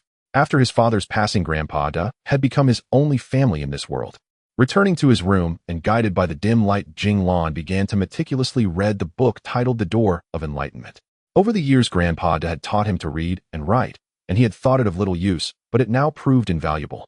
Thinking of this, a faint smile appeared on Jing Lan's face. It seemed that fate had its own design. Had Grandpa not taught him to read, he would have been unable to save him. Truly a case of destiny. Returning to his room and guided by the dim light, Jing Lan began to meticulously read the book titled The Door of Enlightenment. Over the years, Grandpa had taught him to read and write, and he had thought it of little use, but stepping out of the courtyard, he shouted towards the valley. So that's how it is, so that's how it is. His efforts from the night had allowed Jing Lan to summarize the book's contents, which primarily covered 4 aspects. Firstly, some fundamental knowledge of cultivation presented in more detail than what Dr. Lu had explained the previous day. This granted Jing Lan a greater understanding of cultivation. Although much remained unsaid in the book, he had already learned immensely from it. If Dr. Liu's words yesterday had merely shown Jing Lan that the door to cultivation was there today, he had already reached the threshold. The second part introduced knowledge about sects and magical artifacts. Although cultivators were rare, there were still some sects and families on this continent that had been passed down for hundreds or even thousands of years, their power unfathomable. Some cultivation experts could refine the elemental energies of nature or other items imbued with such energies into their magical artifacts through their efforts. There were also natural treasures of heaven and earth but it was said that these artifacts possessed a spirit and chose their own masters. To obtain them required not only strength, but also a great deal of luck. Magical artifacts varied widely, generally classified into three categories based on their use as offensive artifacts, defensive artifacts, and supportive artifacts, with some being hybrids of offense and defense. The third part introduced the structure of the human body, detailing where the dantian was located, how the 8 extraordinary meridians connected, which parts of the body were linked to them, and which meridians were easier to open or widen, while others were more fragile or blocked. The final part presented a technique called the fire scripture of enlightenment, which was the most crucial section of the book, of fire-type techniques suitable for cultivation during the enlightenment phase. From the door of enlightenment, Jing Lan learned that there were many paths to cultivation, each with its own advantages and disadvantages. Categorized by the 5 elements, cultivation methods could be divided into metal, wood, water, fire, and earth, each with its own strengths. Generally, cultivators chose their techniques based on their conditions, the environment for cultivation, and their personality. For example, wood-type techniques absorb the nature's spiritual energy, mainly consisting of wood energy, converting it into their true energy. Therefore, practicing in an environment rich in wood energy might yield better results. Of course, this was not absolute, as some excellent methods could accommodate multiple aspects. Jing Lan was unsure which cultivation method suited him best, even if he knew he had no choice but to follow this one technique. From the book, he learned that cultivation techniques were generally not disclosed to others except to one's descendants or disciples, and some basic techniques would be shared within the same sect. Thinking of this, Jing Lan felt even more grateful to Lu Yiming. In truth, he did not know how essential cultivation techniques were, and they were rarely shared lightly. However, the fire scripture of enlightenment in Jing Lan's hands was something that most mainstream cultivation sects or families would hardly care about. This was because any technique they casually picked up would be superior to this one. Furthermore, the value of techniques increased over time. Even the best enlightenment phase technique was not particularly precious. From this book on the wood technique, Jing Lan understood that cultivation was a challenging process. It required perseverance over the years to enhance one's power, strengthen bones, expand meridians, and amplify divine sense, all while facing many unknown factors. Because cultivation itself was a process of defying the heavens, if one was not careful, falling into demonic deviation was quite common. The consequences could range from regression in power and atrophy of meridians to potential death. Thinking of this, Jing Lan did not feel fear. He simply realized that cultivation was indeed not an easy task. It made sense: one reaps what one sows. Without rigorous cultivation, how could one possess overwhelming power? This book on the wood technique primarily explained how to open the sea of consciousness to absorb spiritual energy from the world, then channel it through the extraordinary meridians to reach the dantian, detailing how to circulate it, transforming the world's spiritual energy into one's true energy, which would then be transmitted through the 8 meridians to various parts of the body, and finally returning through the minute branches to the dantian, forming a great cycle. In fact, it was divided into 2 parts. The first part involved absorbing the world's spiritual energy through the sea of consciousness, channeling it through the extraordinary meridians to transform it into one's true energy. The second part involved circulating the true energy from the dantian through the 8 meridians to every part of the body, then returning from the small branches of each part back to the dantian, thereby achieving the goal of transforming the body and flexibly controlling true energy. Of course, the training of these 2 parts could be conducted simultaneously, but that would require a higher demand on one's divine sense. The book also recorded 2 minor spells usable during the enlightenment phase: the gale technique and the fireball technique. Jing Lan suddenly recalled that the technique Lu Yiming had demonstrated that day must have been the fireball technique. The book also highlighted many precautions. For instance, before completing a great cycle, one must avoid disturbances from others and refrain from experiencing extreme joy or sorrow. When one is wholly immersed in cultivation, the sea of consciousness opens fully, and even the slightest external disturbance could lead one to demonic deviation with unimaginable consequences. No wonder those cultivation sects established themselves deep in the mountains away from worldly interference. Of course, there was an even more crucial reason: the spiritual energy of heaven and earth in the secular world was relatively sparse, hindering the growth of power. Although the book did not mention this, Jing Lan was unaware. As for the specific methods to save Grandpa, the book did not elaborate, but after reading, Jing Lan already had a plan in mind. As long as he used true energy daily to clear Grandpa's meridians, revitalizing his muscles and bones, while expelling the impurities within Grandpa would surely recover. The book also mentioned that using one's true energy to heal others or clear their meridians was harmful to one's own cultivation, as it would diminish the true energy one had painstakingly cultivated. Jing Lan informed Grandpa Da that he would research methods to treat him and instructed Grandpa Da not to disturb him under any circumstances. After closing the door, Jing Lan followed the methods outlined in the book, sitting cross-legged on his bed, attempting to open the sea of consciousness. As he expanded his divine sense, he could feel the spiritual energy within 20 meters entering through the Baihui point into his sea of consciousness. This sensation was incredibly comforting and natural, akin to suddenly soaking in a hot spring on a cold winter day, warming him all over. It seemed that Dr. Liu was indeed correct. My divine sense had truly reached the mid-enlightenment phase. However, my dantian was only the size of a jujube. According to the book, this indicated that I was still in the early phase of enlightenment, as one would reach the size of an egg in the mid-phase. Gradually, the spiritual energy from the world flowed from the sea of consciousness through the extraordinary meridians to Jing Lan's dantian. Following the method of the fire scripture of enlightenment, he attempted to compress and transform this energy into his own true energy. Suddenly, Jing Lan sensed a trace of true energy within his dantian that he could control. The spiritual energy flowing from the extraordinary meridians had successfully transformed into his true energy. Although it was just a small thread, it filled Jing Lan with joy as the spiritual energy continued to surge in. Slowly, Jing Lan became increasingly adept at the transformation. Eventually, the rate of spiritual energy entering matched the speed at which he converted it into his true energy, causing the true energy within his dantian to grow abundantly. In truth, Jing Lan had to be grateful to his father for the 3 Longjing fruits he had given him. It was the efficacy of the Longjing fruits that had enabled Jing Lan, who originally had mediocre talents and almost no spiritual roots, to cultivate excellent spiritual roots. The smooth internal environment allowed Jing Lan to achieve tremendous success in his first cultivation attempt, solidifying his determination to pursue cultivation. At last, the dantian the size of a jujube was suffused with true energy. Jing Lan withdrew his divine sense, no longer absorbing the spiritual energy of heaven and earth. Currently, Jing Lan was still unable to master dual focus, controlling this true energy to flow into the 8 meridians and gradually returning from the minor branches throughout his body back to the dantian. He finally completed the 3 cycles as described in the book. After the cycles, it seemed that the true energy had decreased a bit, yet it was purer. After finishing the 3 cycles, Jing Lan opened his eyes and stood up.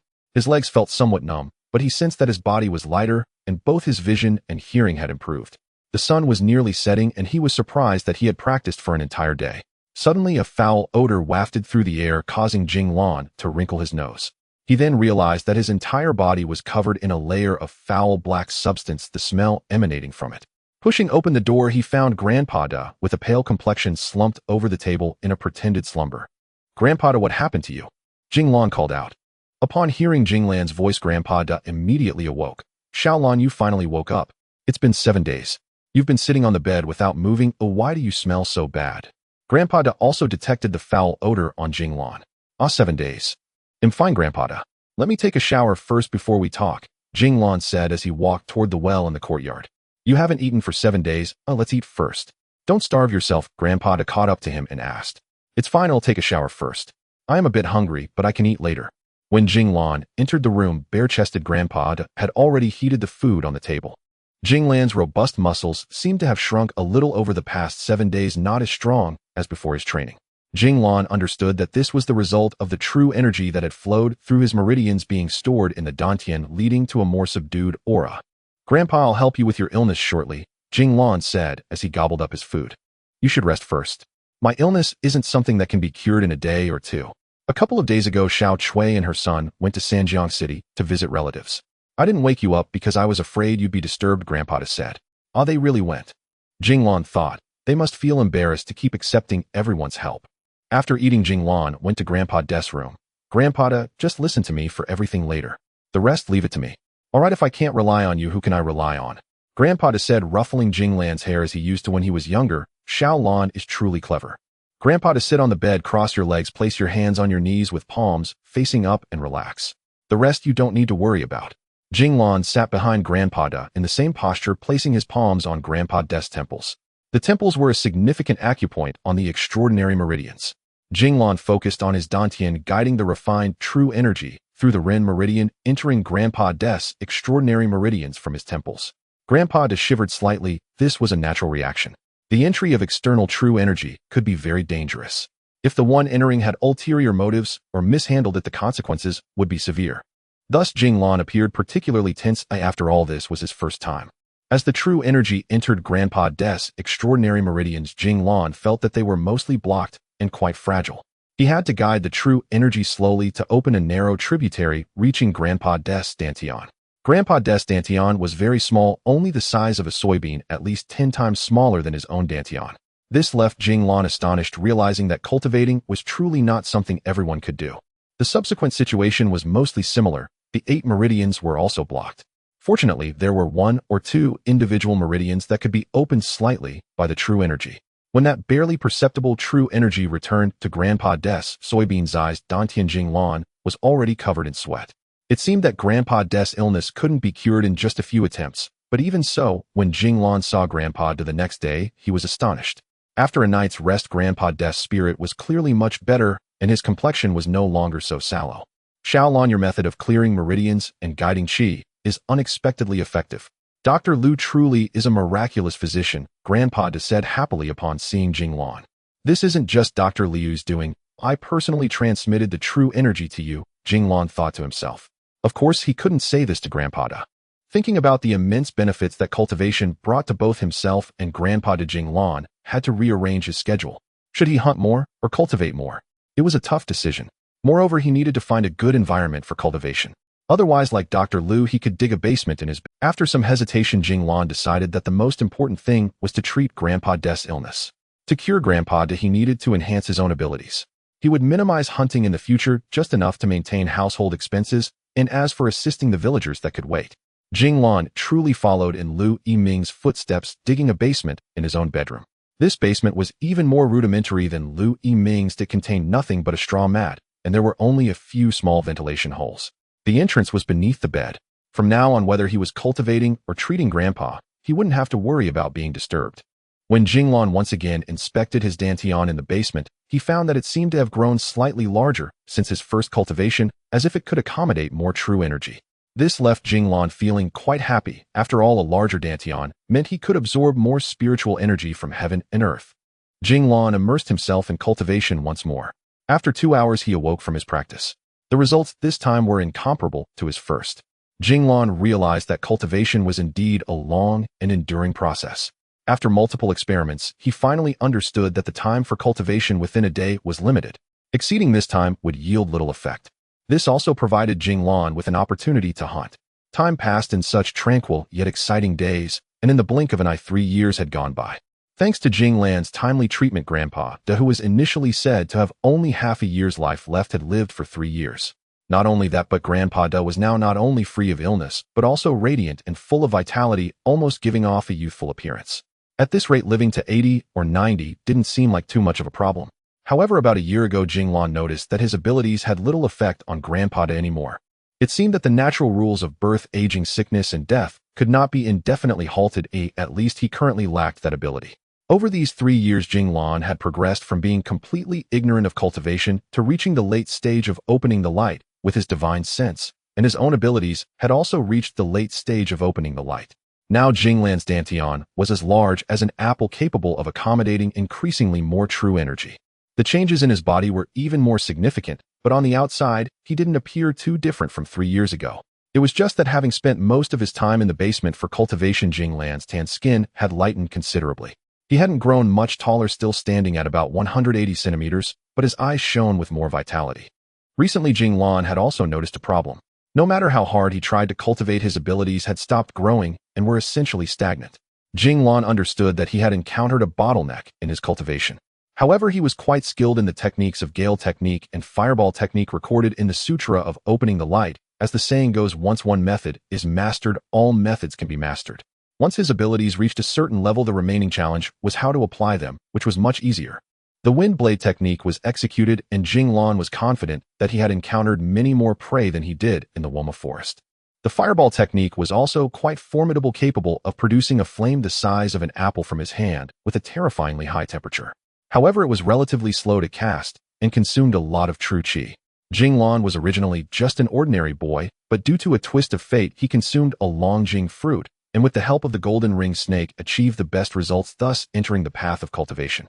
However, it seemed that the effect of the Longjing fruit could only bring him to the late stage of light opening, making it unlikely for him to establish a foundation in the short term. Hunting was no longer a problem for Jing Lan. Since he began cultivating, he had become a nightmare for wild beasts. Fortunately, he only ventured into the mountains once every month or two, otherwise the vicinity of the Woma Forest would have been devoid of beasts and birds. During this time, Jing Lan had visited Lu Yiming a few times, the most recent being last month, mainly to consult the doctor about his stagnant cultivation. Later, Lu Yiming told Jing Lan, your cultivation has reached the late stage of light opening. To advance further, you must establish a foundation. Establishing a foundation is the first major hurdle in cultivation, and 80 to 90% of people struggle to advance beyond this point in their lifetime. Fortunately, you are still young. You should try to venture outside and seek your own opportunities.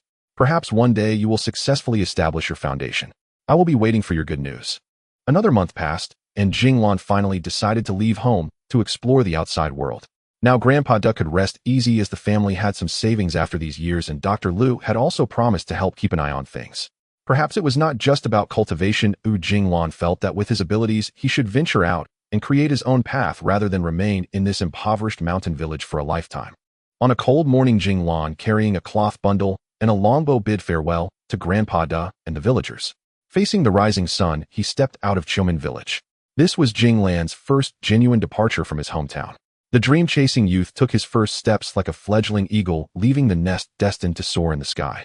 Passing through Zhoshi town, Jing Lan bid farewell to Lu Yiming and entrusted Grandpa to him. Dr. Lu, with a serious tone, advised Xiao Lan, the outside world is different from home. There are all kinds of people out there. You are naturally simple-hearted and generous. It is inevitable you might suffer losses. Remember this, do not harbor ill intentions towards others, but also be vigilant. Take care of yourself. I hope we can meet again someday. Don't worry, Dr. Lu. I am no longer the naive Wu Xiaoming from 3 years ago. If anyone dares to harm me, my fists will make them aware of my strength, Jing Lan confidently declared, waving his fists. Lu Yiming shook his head, saying, go on, the sooner you leave, the sooner you'll return. A month later, at a leisurely pace, Jing Lan finally arrived at the first major city he had ever seen, Sanjiang City. During this month, Jing Lan had visited a few places, but most were small towns similar to Zhoshi town, and many villages were akin to Chomin. Upon seeing this large city, he noticed soldiers guarding the city gate. As he entered the city, Jing Lan was immediately dazzled. It was a sea of people with crowds everywhere. Various shops lined the streets, and Jing Lan counted 15 fabric shops in one breath. Restaurants, inns, and clothing stores were abundant, with many more shops whose names he couldn't recall. For instance, when Jing Lan walked into a place called Elan Courtyard, several young women greeted him enthusiastically. Young master, come here. This made Jing Lan blush, and when he approached, he asked, what do you need, ladies? To his surprise, the girl in front pushed him aside, saying, country bumpkin, get lost, and walked towards a young gentleman behind Jing Lan, who was holding a folding fan. It turned out they were not calling for him. Jing Lan quickly left, and it took him a while to regain his composure. Jing Lan wore a pair of straw sandals, a green robe, and a short shirt. He carried a rusted longbow on his back and held a rough cloth bundle in his hand. There was no way he would attract the attention of the girls at Elan Courtyard. Jing Lan had come to Sanjiang City mainly because 3 years ago Xiao Chui and her son had come to this city looking for work and had not been heard from since. Jing Lan wanted to take this opportunity to see how they were doing. Upon entering the city, he discovered that there were so many people that finding them was nearly impossible. After wandering for a while and feeling a bit hungry, Jing Lan found a restaurant intending to eat before continuing his search for Annie Xiao Chui and her son. After sitting for quite a while without seeing any waiter, Jing Lan grew a bit impatient. At the adjacent table, 2 newcomers were already full. Waiter, waiter! Jing Lan shouted loudly. Coming, the waiter sauntered over. May I ask what the guest would like to eat? He kept sizing Jing Lan up, which puzzled Jing Lan. Did I have something attractive on me? He replied, I would like a bowl of wonton noodles and 5 buns. Sure, please wait a moment, he said. After a long wait, the wonton noodles finally arrived. During this time, Jing Lan realized the issue. Every guest here wore silk shoes, long robes, and neat hair.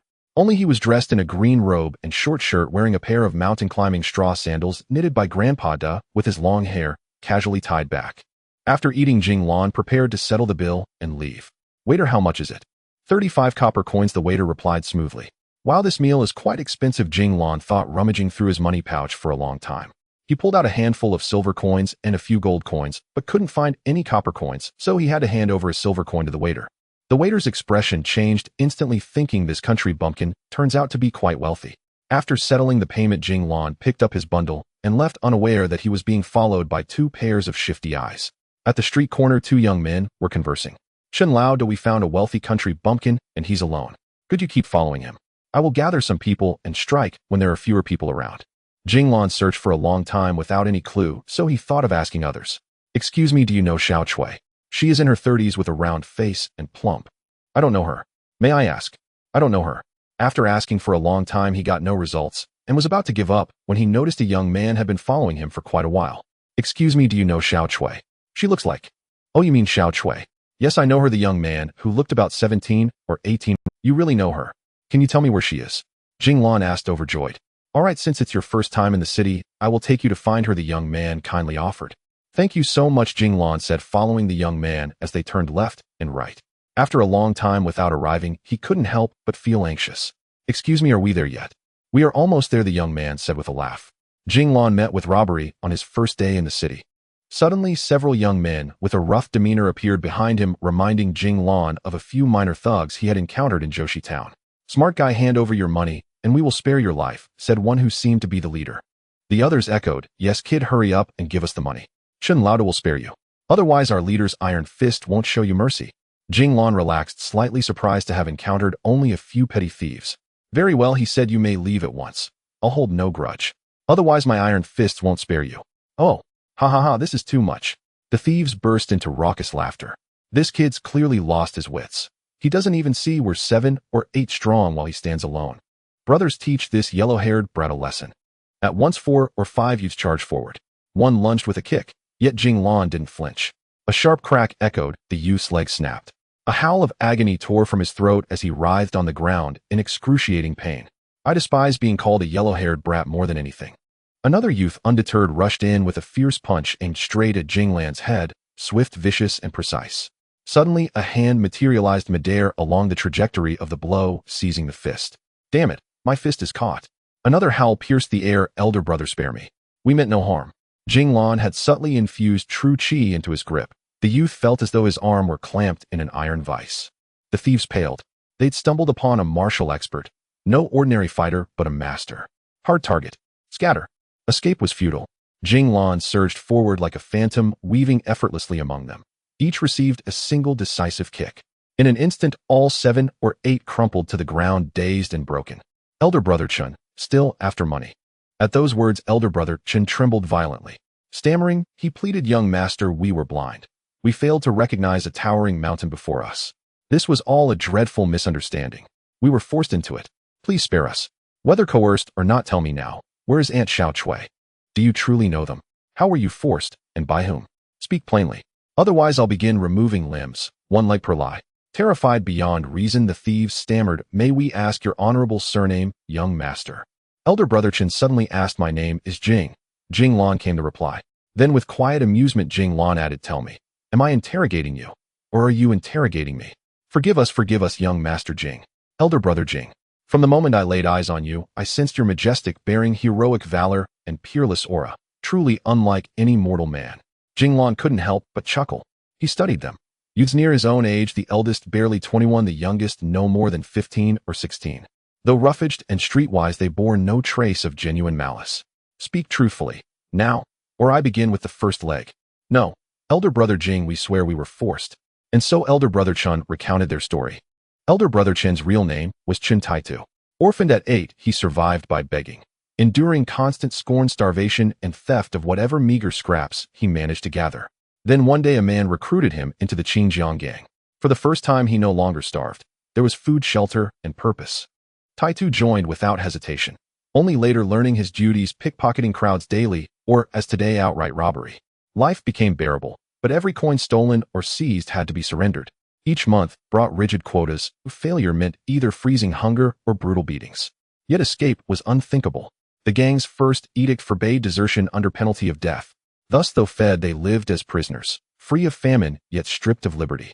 The others shared similar fates. Sniffling and tearful, Chen Taitu cried, we had no choice. We'd be beaten to death otherwise. Elder brother Jing, your martial prowess is unmatched. Please save us. Hearing their plight, Jing Lan acknowledged their wrongdoing, but also their desperation. Who is your gang leader?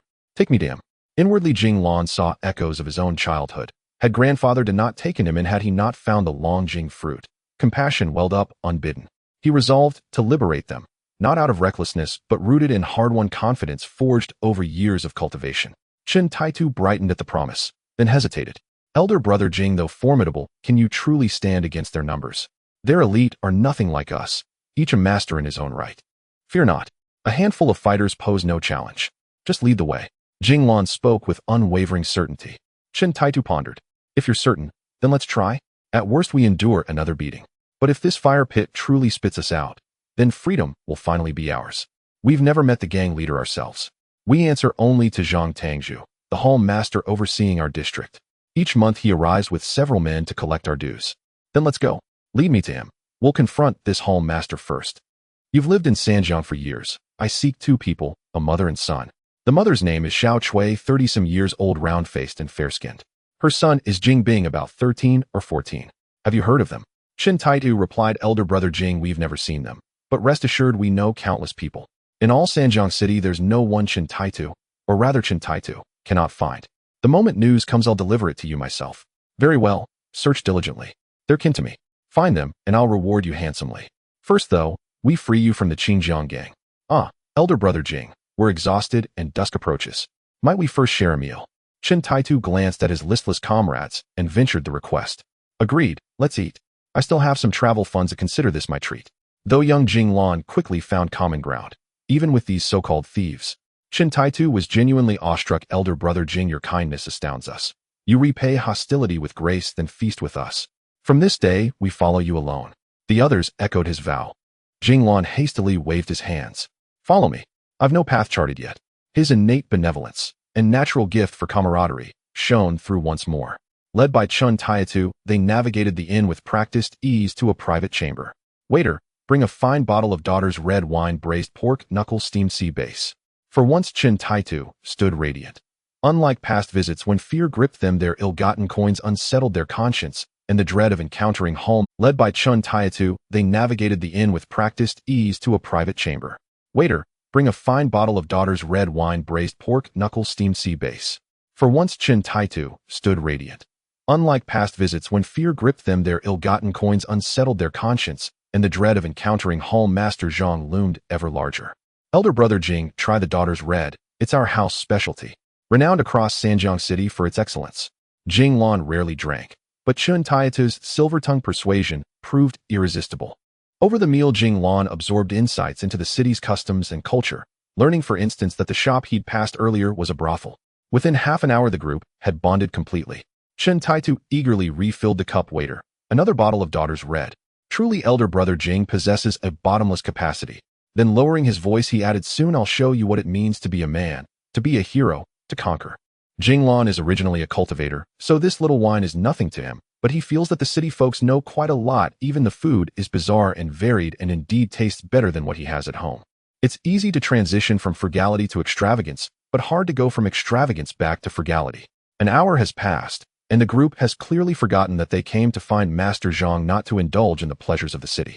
Finally, as the feast ended, and everyone was wealth, Jing Lan stood up and said, everyone, have you eaten enough? Let's go find Master Zhang. Upon hearing they were going to find Master Zhang, Chen Taitu instantly sobered up halfway. Jing Lan called the waiter and said, waiter, it's time to settle the bill. How much is it? In a moment the waiter hurried over and said, sir, it amounts to 20 silver coins. Jing Lan almost choked upon hearing this. What? 20 silver coins? You must be mistaken. Sir, how could we make a mistake? There were originally over 30 copper coins, and we even gave you a discount. Jing Lan paid for the meal in silence, walked out of the tavern, and Chen Taitu and his companions followed behind, not daring to say a word. It was clear that Jing Lan was somewhat angry. Consider that Jing Lan has been living frugally for many years. 20 silver coins are nearly equivalent to 2 months' worth of his living expenses. This meal has wiped it all out. After all, he has been living a life of poverty, yet at this moment Jing Lan does not realize that money does not hold much significance for him now. Taitu, lead the way to find Master Zhang, Jing Lan called out. Chen Taitu quickly stepped forward. Yes, boss, Jing, Master Zhang lives on Hongta Street. We should be able to reach there in about half an hour. Half an hour later at No. 36, Hongta Street, the Zhang residence. 2 enormous stone lions stood guard on either side of the entrance. The signboard, towering 5 meters high, bore the 2 large characters Zhang Fu. Taitu, go knock on the door, Jing Lan said casually. I want to see what kind of person this Master Zhang is. A hurried footstep came from inside. Who is it? It's so late, why are you knocking? A doorman in his 40s opened the door and saw it was Chen Taitu. Chen Taitu, what do you want with Master Zhang? Chen Taitu quickly stepped aside. It's not me looking for Master Zhang. It's our boss Jing who wants to see him. The The doorman then turned his gaze to Jing Lan. Where did this bumpkin come from? Calling himself Boss Jing. Speak, what do you want with Master Zhang? He is very busy and may not have time to see you. As he spoke, he stretched out his hand, indicating that without some kind of offering, he would not convey the message. Jing Lan, not understanding these nuances, answered, regardless of whether he has time or not, I must see him. Tell him to come out to meet me. The doorman, seeing how this guy thinks he is someone important, shouted back into the house, not good. Someone is causing trouble. Moments later, several burly men emerged. What's going on here? Who doesn't want to live? Isn't this Chen Taitu? Isn't it still too early for the tribute? When did you become so eager? Chen Taitu was terrified and quickly clarified, it's not us causing trouble, it's Boss Jing looking for your master. Boss Jing? Who is that? Jing Lan stepped forward. I am Jing Lan. I came today to find your master Zhang and ask him to come out and talk. Are you out of your mind? Where did this bumpkin come from? Scram, or we will beat you up until you can't find your teeth. Jing Lan was not angry. He calmly walked over to the stone lion, focusing his energy, and lifted a stone lion weighing over 1,000 pounds at the entrance of the Zhang residence. Will this allow me to see your master? After setting it back down, he said without a hint of breathlessness. The burly men were left dumbfounded, and one agile man hurried into the residence, presumably to summon their master. Chen Taitu and the others felt relieved that he hadn't used excessive force earlier, otherwise they would have likely faced dire consequences. Moments later, a man in brocade robes emerged, of medium height, with a mustache enhancing his scholarly and gentle appearance. He must have been quite the handsome figure in his youth. This was far from Jing Lan's expectations. He thought Master Zhang would look fierce and intimidating, but instead he appeared quite scholarly. Jing Lan expanded his divine sense, but did not detect anything unusual. It seemed he was not a cultivator. The divine sense of cultivators can sense each other. A highly skilled person can easily sense a weaker one's cultivation level, while it is difficult for a weaker one to sense a highly skilled one. As the man in brocade stepped out, he greeted Jing Lan with a smile. I heard Brother Jing Lan and Chen Taitu came looking for me. I apologize for keeping you waiting. Why not come in for a cup of tea and we can talk slowly? Chen Taitu noticed the difference in status. How could Master Zhang be so courteous to them? He glanced at Jing Lan, seeing that he showed no reaction. He quickly stepped forward. Master Zhang, we indeed have some matters to discuss with you. A cup of tea would be fine, clearly enjoying this attention. No need, Jing Lan suddenly interjected. I just want to ask Master Zhang one question. Why do you allow these people to deceive and cheat daily, yet do not let them leave the gang and give them a chance to reform and start anew? Upon hearing this, Master Zhang understood it was bad news. This person was here to seek justice. He frowned and said, Brother Jing Lan, I believe there must be some misunderstanding. Why don't we go inside and I can explain everything to you properly? After saying this, he made a gesture towards Chen Taitu, but his actions were clearly not lost on Jing Lan's observant eyes. Chen Taitu felt anxious, recalling Master Zhang's usual intimidation, and had no choice but to take a step back. Boss Jing, let's hear how Master Zhang explains this. Jing Lan, relying on his boldness due to his high skills, nodded in agreement. The group entered the Zhang residence, proceeding into the parlor and taking their seats. Chen Taitu, benefiting from Jing Lan's aura, actually sat in a chair at the Zhang residence for the first time.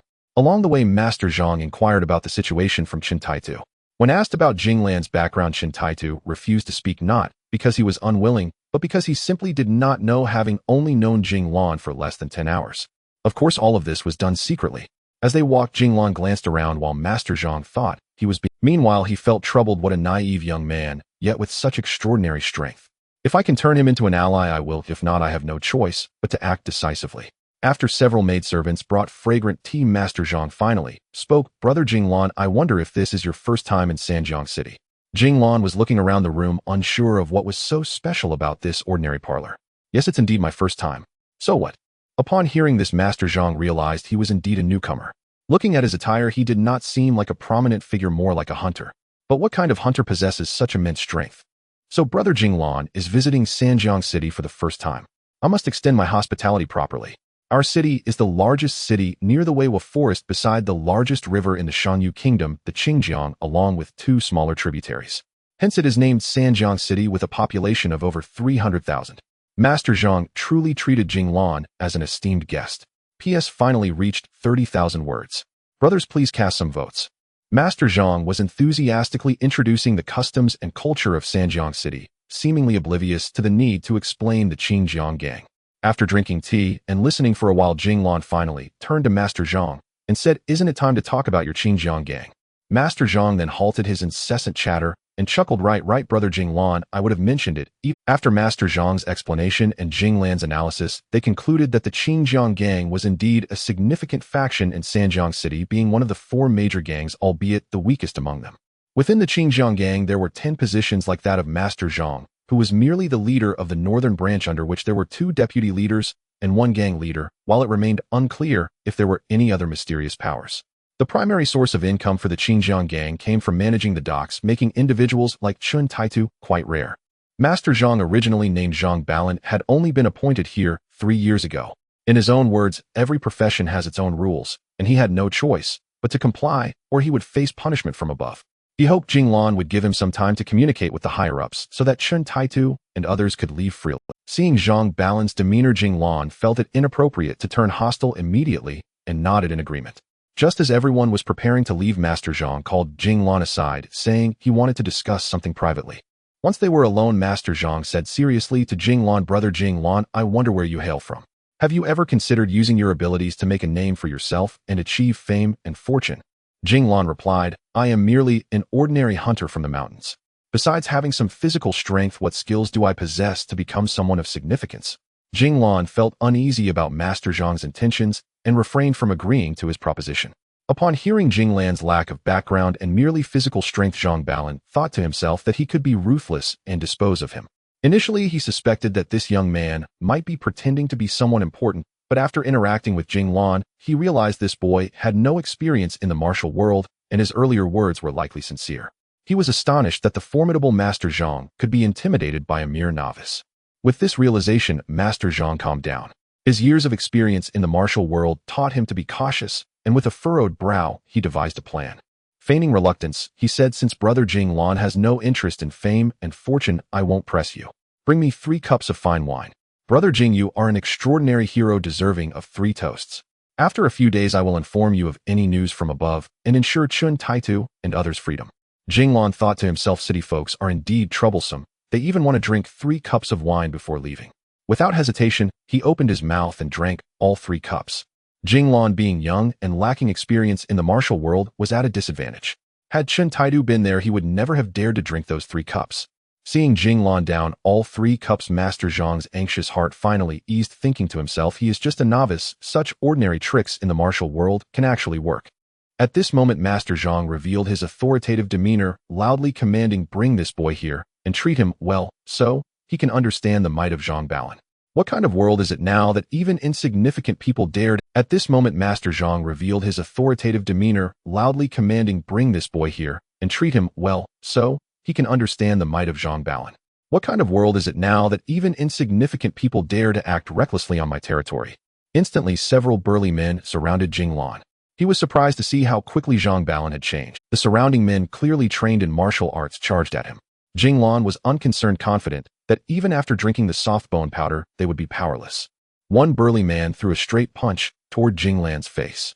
Without a moment of hesitation, Jing Lan responded with a similar punch. The 2 fists collided with a loud crack, and the man's fist, akin to steel and iron, broke. Another burly man leaped and aimed a kick at Jing Lan's back, trying to knock him down. Without turning, Jing Lan lightly waved his left hand, and with another crack, the man's leg was broken. A series of cracking sounds echoed through the air.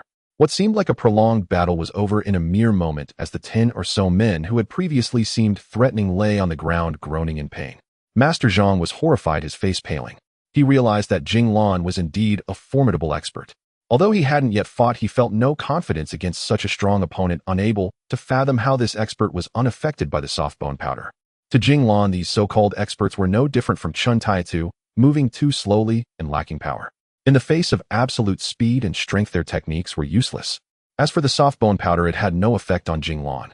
To say he was a cultivator, his constitution was already vastly different from ordinary people. The influence of the golden ring snake's poison he encountered years ago meant that regular poisons had no effect on him. Even if faced with potent poison, he was confident he could expel it using his true energy. Master Zhang had calculated everything but failed to anticipate that this young man would be so difficult to deal with.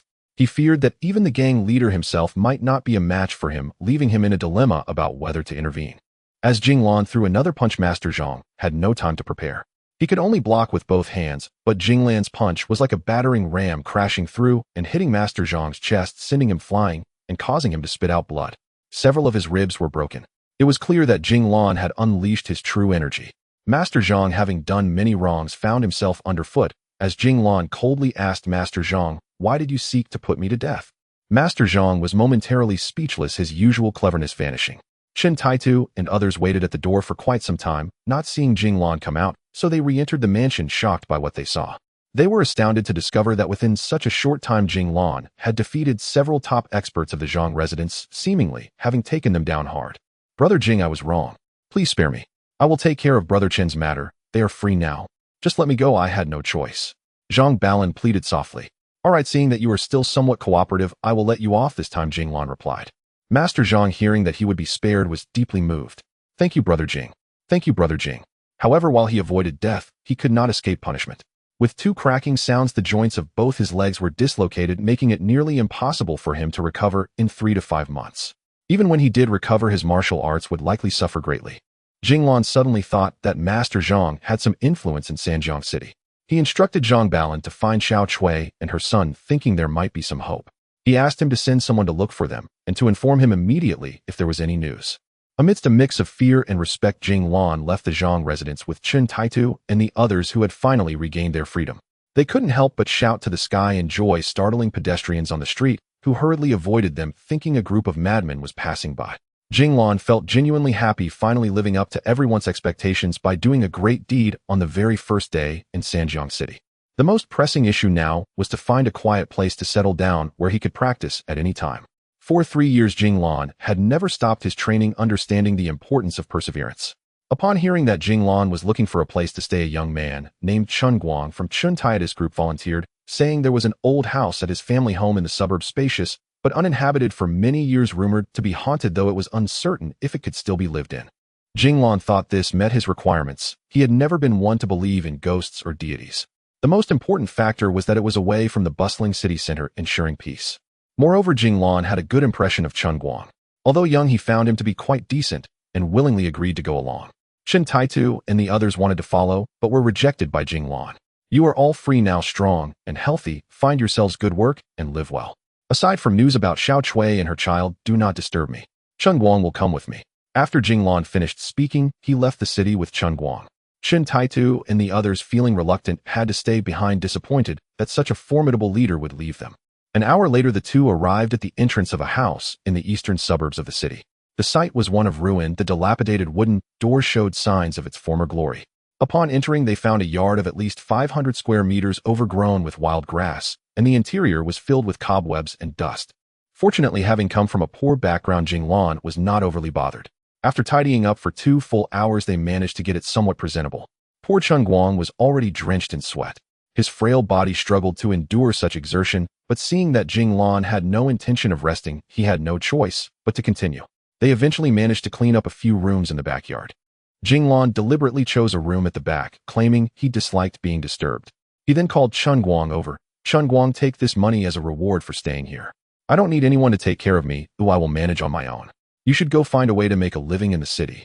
Chun Guang, upon hearing this, immediately knelt down and said, "Boss Jing, I don't want the money. I just want to stay by your side and serve you. Please teach me some martial arts." He had been moved by Jing Lan's heroic display during the day. "If I could have even a tenth of Boss Jing's skills, I could go anywhere in this world." Upon realizing the young man wanted to learn martial arts, Jing Lan chuckled and said, "Your enthusiasm is commendable, but my skills require special qualities that most people lack. Come here, let me take a look at you." As he spoke, he reached out and placed his hand on Chun Guang's head, channeling a bit of his true energy. Chun Guang, it's not that I am unwilling to teach you, but my techniques are beyond the reach of most. After examining you, I can tell you simply cannot learn them." He shook his head helplessly as he spoke. Chun Guang felt quite disappointed upon hearing this, but insisted on staying. When told he couldn't remain, he knelt and wouldn't get up. Jing Lan had no choice but to agree and instructed Chun Guang on a few matters before returning to his room. After closing the door, Jing Lan sat cross-legged on the bed. He hadn't practiced properly since leaving home and was determined to make up for it this time. Slowly, he expanded his divine sense, becoming acutely aware of everything within a 40-meter radius. Chun Guang was still dazed in the front room. This sensation delighted Jing Lan, making him feel as if he were the master of this domain. Half an hour later, he awoke from his meditation, not because he had completed his practice, but because he was interrupted. Jing Lan sensed something in the backyard, though he couldn't quite grasp what it was. He set aside his training and exited the room, finding Chun Guang already fast asleep in the front room, exhausted from the day's efforts. Following a small path to the backyard, Jing Lan walked quietly in the deep night. Despite the absence of a moon or light, he could still discern his surroundings, a testament to years of training. As a cultivator, his physical abilities far exceeded those of ordinary people. Since he had just arrived, the wild grass in the backyard had yet to be cleared, but his years of hunting experience kept him alert, with his divine sense fully extended. It turned out to be a small cat. As Jing Lan approached, he saw it was an injured white cat that had already fainted. Years of interaction with animals made Jing Lan well-versed in common creatures, yet this white cat gave him a particularly unique feeling. Indeed, as a cultivator, Jing Lan sensed a trace of spiritual energy emanating from the cat, which piqued his curiosity. In fact, the only cultivator Jing Lan knew was Lu Yiming Dr. Lu, but he could still recall the feeling of true energy flowing within him, unmistakable. Jing Lan picked up the small cat and returned to his room. The cat showed no visible wounds, indicating an internal injury. He channeled a bit of true energy into it, confirming his suspicions. The cat indeed had true energy flowing within, albeit disordered and chaotic, with its internal organs seriously harmed. In fact, the only cultivator Jing Lan knew was Lu Yiming Dr.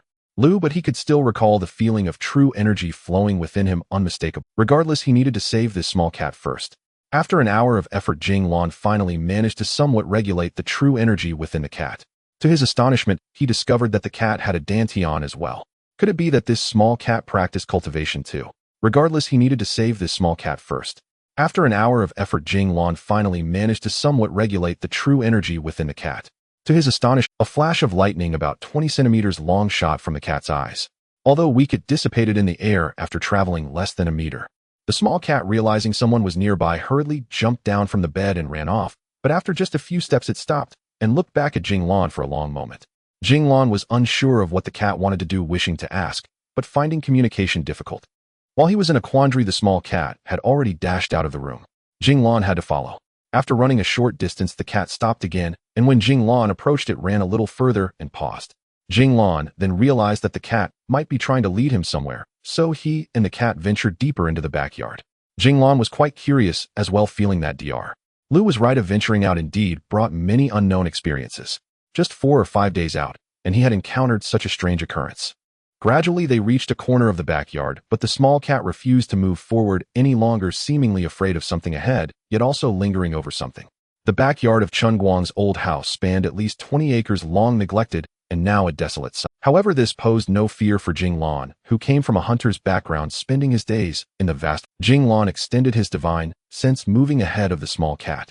Aside from a patch of weeds, he saw nothing. Taking a few more steps, he finally discovered the source of the problem. Ahead lay a space that his divine sense couldn't detect, as if a wall had suddenly risen in the middle of the flat ground, blocking his path, obscuring what lay behind. He had to slowly approach further. Aside from the weeds, there was still nothing. How could this patch of weeds elude his divine sense?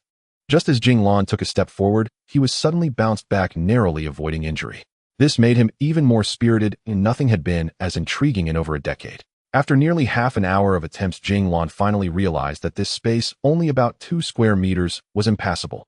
No matter how he tried, he would be repelled upon contact.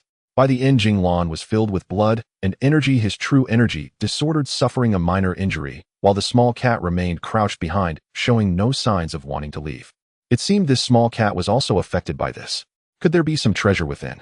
The sky gradually brightened, making this place appear even more eerie. Clearly, the surrounding weeds were identical, yet there was no way to pass through. Jing Lan had no choice but to sit cross-legged, pondering for a long time, yet he found no clue. This could not be blamed on Jing Lan, as he knew very little about cultivation.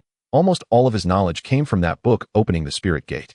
In fact, this place that could not be sensed by divine sense was merely a common illusion array in the cultivation world. However, it was not easy to set up such an illusion. Apart from needing to have foundation establishment cultivation, one also had to have some knowledge of formations. Every time Jing Lan explored, his hands were filled with true qi, and he was always pushed back. Looking at the dazed little cat, Jing Lan could no longer hold back. A small flame rose from his hand, which was Jing Lan's trump card, and his only offensive technique, a fireball technique that he would never use under normal circumstances. With a shout, a fireball the size of an egg flew out, moving faster than the arrows in Jing Lan's hands, and struck the strange ground fiercely. Jing Lan felt a wave of spatial turbulence ahead, clearly indicating a fluctuation of spiritual power, as if it was having some effect. Desperate after casting more than 20 fireballs, Jing Lan felt parched and pale, completely drained of true chi, able to release, at most, 3 more. Without thinking too much, Jing Lan launched another fireball. With a loud bang, he was overjoyed to finally break through as a hole appeared in the previously weed-filled strange ground, revealing an ancient well. The white cat with a swift leap jumped in ahead of Jing Lan. Jing Lan opened his divine sense, revealing a deep well approximately 20 meters deep with a small door located on the side wall about a meter from the bottom. Could it be a treasure? Upon seeing the small door, Jing Lan's first impression was indeed treasure. But then he realized, what would the cat need with treasure? It must be a rare natural treasure. Dr. Lu had said that animals were sometimes more sensitive to these things, but he wondered why this little cat was so bold, not afraid of him killing it for treasure. As Jing Lan sat dreaming of riches, he quickly made his way to the bottom of the well and squeezed through the small door in the side wall. Inside was a passage only about 1.5 meters high, forcing Jing Lan to lower his head. After walking about 20 meters, he entered an underground chamber roughly 15 square meters in size. As soon as he entered, a musty odor assaulted his senses. Although it was dark inside, Jing Lan's divine sense swept over it, revealing the general layout of the underground chamber. It was a simple space with only a bed and seemingly no other items or exits. The little white cat was lying on the bed, its eyes sparkling with intelligence. Could it be that I miscalculated? There is no treasure, or is there another exit? Jing Lan thought, scanning every corner of the underground chamber, fearful of missing any subtle clues. Suddenly a voice rang out, old, yet commanding, young man, have you seen enough? Jing Lan quickly stepped back 2 paces, backing against the tunnel entrance, ready to flee at the slightest sign of danger. He had not sensed anyone else was present. Humans' fear of the unknown far exceeds their fear of other things. Curiosity can sometimes lead one into despair. In an instant, Jing Lan felt a chill run down his back and his face grew even paler. Young man, do not be afraid. I mean you no harm. Can you help me with a favor? At this moment, Jing Lan regretted being too reckless earlier. He should have at least regained some of his power before coming down. With no other choice, he forced himself to ask, who are you? Why can't I see you? Where are you, and what do you need help with? I see you are also a cultivator. Quite impressive to have reached the later stages of opening the spirit at such a young age. You foundation establishment seems promising. The voice, it continued from above. I see you are also a cultivator. Quite impressive to have reached the later stages of opening the spirit at such a young age. You foundation establishment seems promising. The voice, it continued from above, filling Jing Lan with both fear and excitement. Jing Lan, hearing this, retorted, how do you know I am a cultivator and that I am at the later stage of opening the spirit? What do you want? The divine spirit laughed heartily. Did you not know that anyone whose divine spirit can leave their body must at least possess nascent soul level cultivation? Did your elders not teach you this? The cultivation levels are differentiated into opening the spirit, foundation, establishment, golden core, nascent soul, and divine spirit. Jing Lan was taken aback, replying, I learned to cultivate from a book by myself. I don't know anything else. His heart sank further. So it turns out you are a nascent soul level old monster. Isn't that a legendary cultivator? No wonder I couldn't sense you. Upon hearing this, the divine spirit was also startled. Oh, I see. Young man, how about we make a deal? I guarantee you won't suffer any losses. Jing Lan began to feel like retreating. When he was completely unaware of everything and had no ability to control the situation, leaving seemed to be the best choice. No, I've disturbed your cultivation. Please forgive me. I shall take my leave now, Jing Lan said, turning to run back toward the dry well. Thinking of leaving. It's not that easy. Jing Lan suddenly heard a whoosh as a small figure darted past him, positioning itself about 3 meters in front of him. Using the faint light from the well opening, Jing Lan finally saw clearly a tiny figure only 20 centimeters tall floated in midair. Upon closer inspection, it resembled a shrunken old man, a miniature version of an ordinary person. Could this be a nascent soul? Senior, what is your intention? Jing Lan asked, filled with regret. The old man sighed, you can only blame your bad luck. Heaven has a path, yet you refuse to walk it. Hell has no door, yet you insist on entering. I am in need of a cultivator's body, and my time is limited. I did not expect someone would come to me. As soon as he finished speaking, the transparent figure unleashed a flurry of wind blades aimed directly at Jing Lan's chest. Jing Lan had no means to resist. The passageway was too low and narrow, putting him at a disadvantage. He could only retreat back to the underground chamber, where a wind blade struck his chest with a thud. Jing Lan looked down, seeing a large gash on his chest, as if he had been slashed with blood seeping out. Jing Lan had not felt the sensation of being injured for many years, igniting a spark of anger within him, and he was no longer as afraid. Slowly a flame began to rise in Jing Lan's palm. With a shout, it flew toward the divine spirit. The divine spirit tried to evade but could not escape, letting out a cry as it appeared to sustain some injury, boosting Jing Lan's confidence. In truth, such magical attacks are very difficult to evade. Generally, magical attacks are extremely fast unless there is a significant power gap between the two parties or they are at a great distance. Otherwise, dodging is nearly impossible, relying instead on other means such as counterattacks or using magical artifacts for defense. Jing Lan had no magical artifacts on him, and the divine spirit was entirely bare, making this battle evenly matched. Jing Lan launched 2 more fireballs, but one was blocked by the divine spirit's wind blades while the other hit the divine spirit. Jing Lan too suffered as he was hit by 2 more wind blades. The divine spirit never expected to be so weak, nearly on par with a cultivator in the opening the spirit stage. After taking Jing Lan's 2 fireballs, it appeared even more transparent and could no longer unleash any wind blades. What surprised it even more was that this opening the spirit kid had such a strong physique, having taken 3 of its wind blades without significant effect. At this moment, Jing Lan was also in a bad state. He had exhausted all his true qi while breaking the illusion earlier, and blood continued to flow from the wound on his chest. If this continued, he would surely die. By this time, Jing Lan could no longer muster any fireballs, and the 2 of them stared at each other, neither able. The divine spirit appeared increasingly panicked as its recovery ability was severely limited. It would likely take at least 1.5 years to recover to its current state, or perhaps it could not recover at all. Moreover, this divine spirit had its own life gate. This time, by putting in everything to try to kill Jing Lan, and failing, it had lost its chance of survival. Meanwhile, Jing Lan was obviously unaware of this. Jing Lan suddenly drew the bow and arrow from his back and shot an arrow. The divine spirit swiftly dodged. Jing Lan shot several more arrows, but the divine spirit easily evaded them, leaving Jing Lan at a loss. The divine spirit suddenly noticed its pet, the little white cat, and hurriedly commanded Xiao Bai, attack him, attack him. Upon hearing its master's call, Xiao Bai jumped off the bed, its eyes glowing, and a small bolt of lightning shot toward Jing Lan. Jing Lan looked on and sighed. Damn beast, I kindly saved you, yet you repay kindness with enmity. The fireball could not be unleashed, and he could only shoot a few arrows. The little cat's lightning was simply too weak. A flicker of barely perceptible electric light was reduced to ash before it even reached Jing Lan.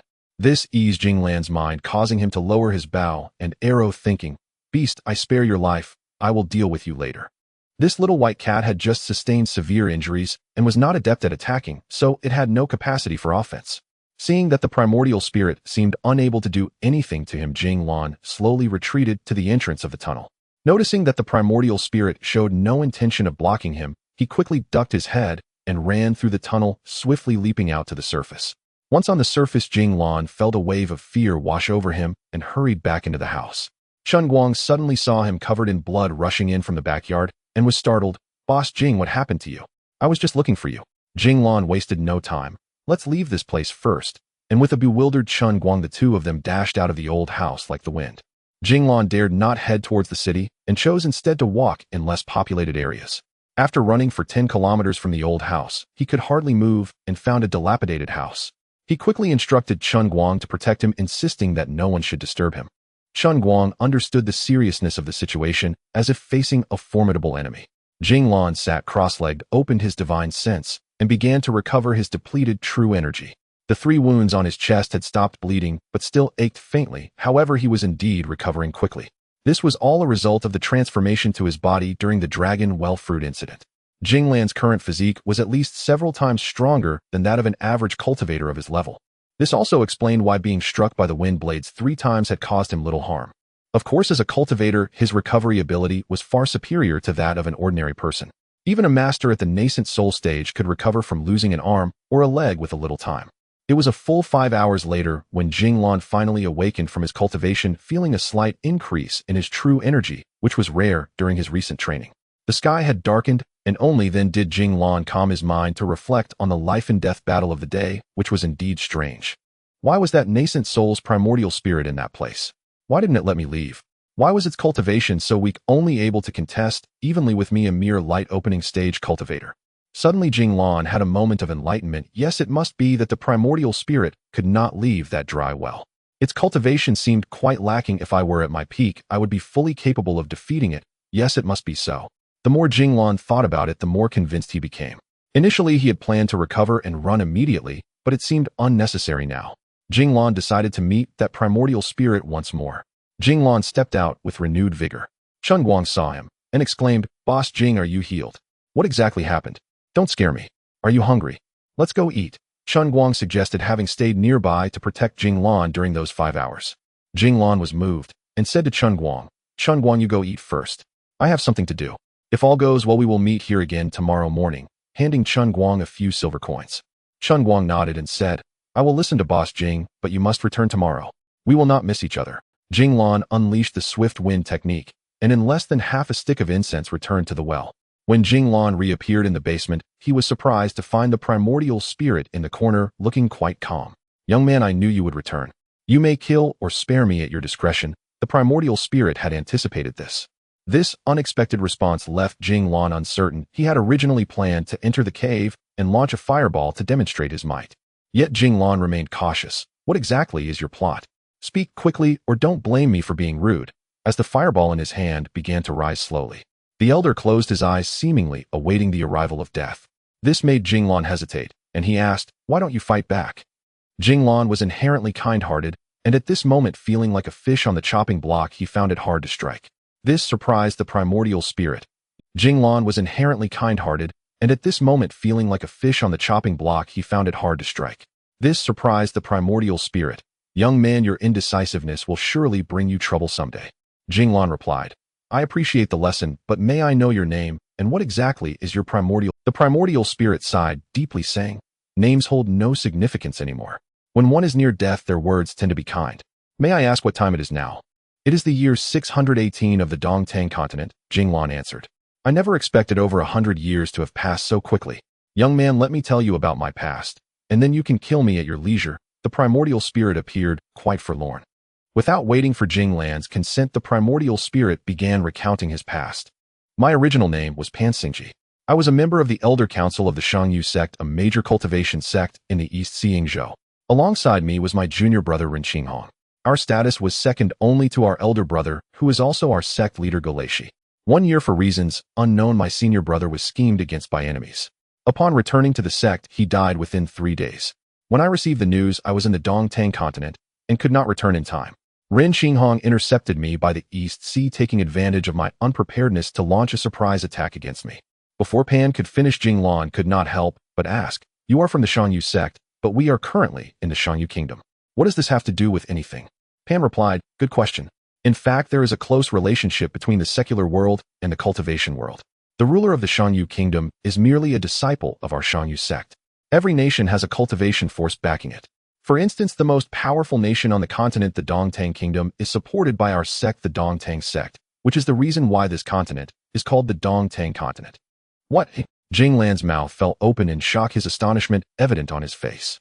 He never expected this, let alone that a ruler of a kingdom would merely be a disciple of a cultivation sect. "So does that mean every city lord in the Shangyu kingdom is also a disciple of the Shangyu sect?" Jing Lan continued to ask. "Generally speaking, city lords of major cities are usually cultivators, but they are not necessarily from our Shangyu sect. There are city lords from other sects as well, and smaller cities may very well be managed by secular people," Pan explained. "There are several city lords in the Shangyu kingdom who possess foundation establishment stage cultivation. You are still far from that level. However, the information I have is from over 100 years ago. I do not know how things are now," Pan added.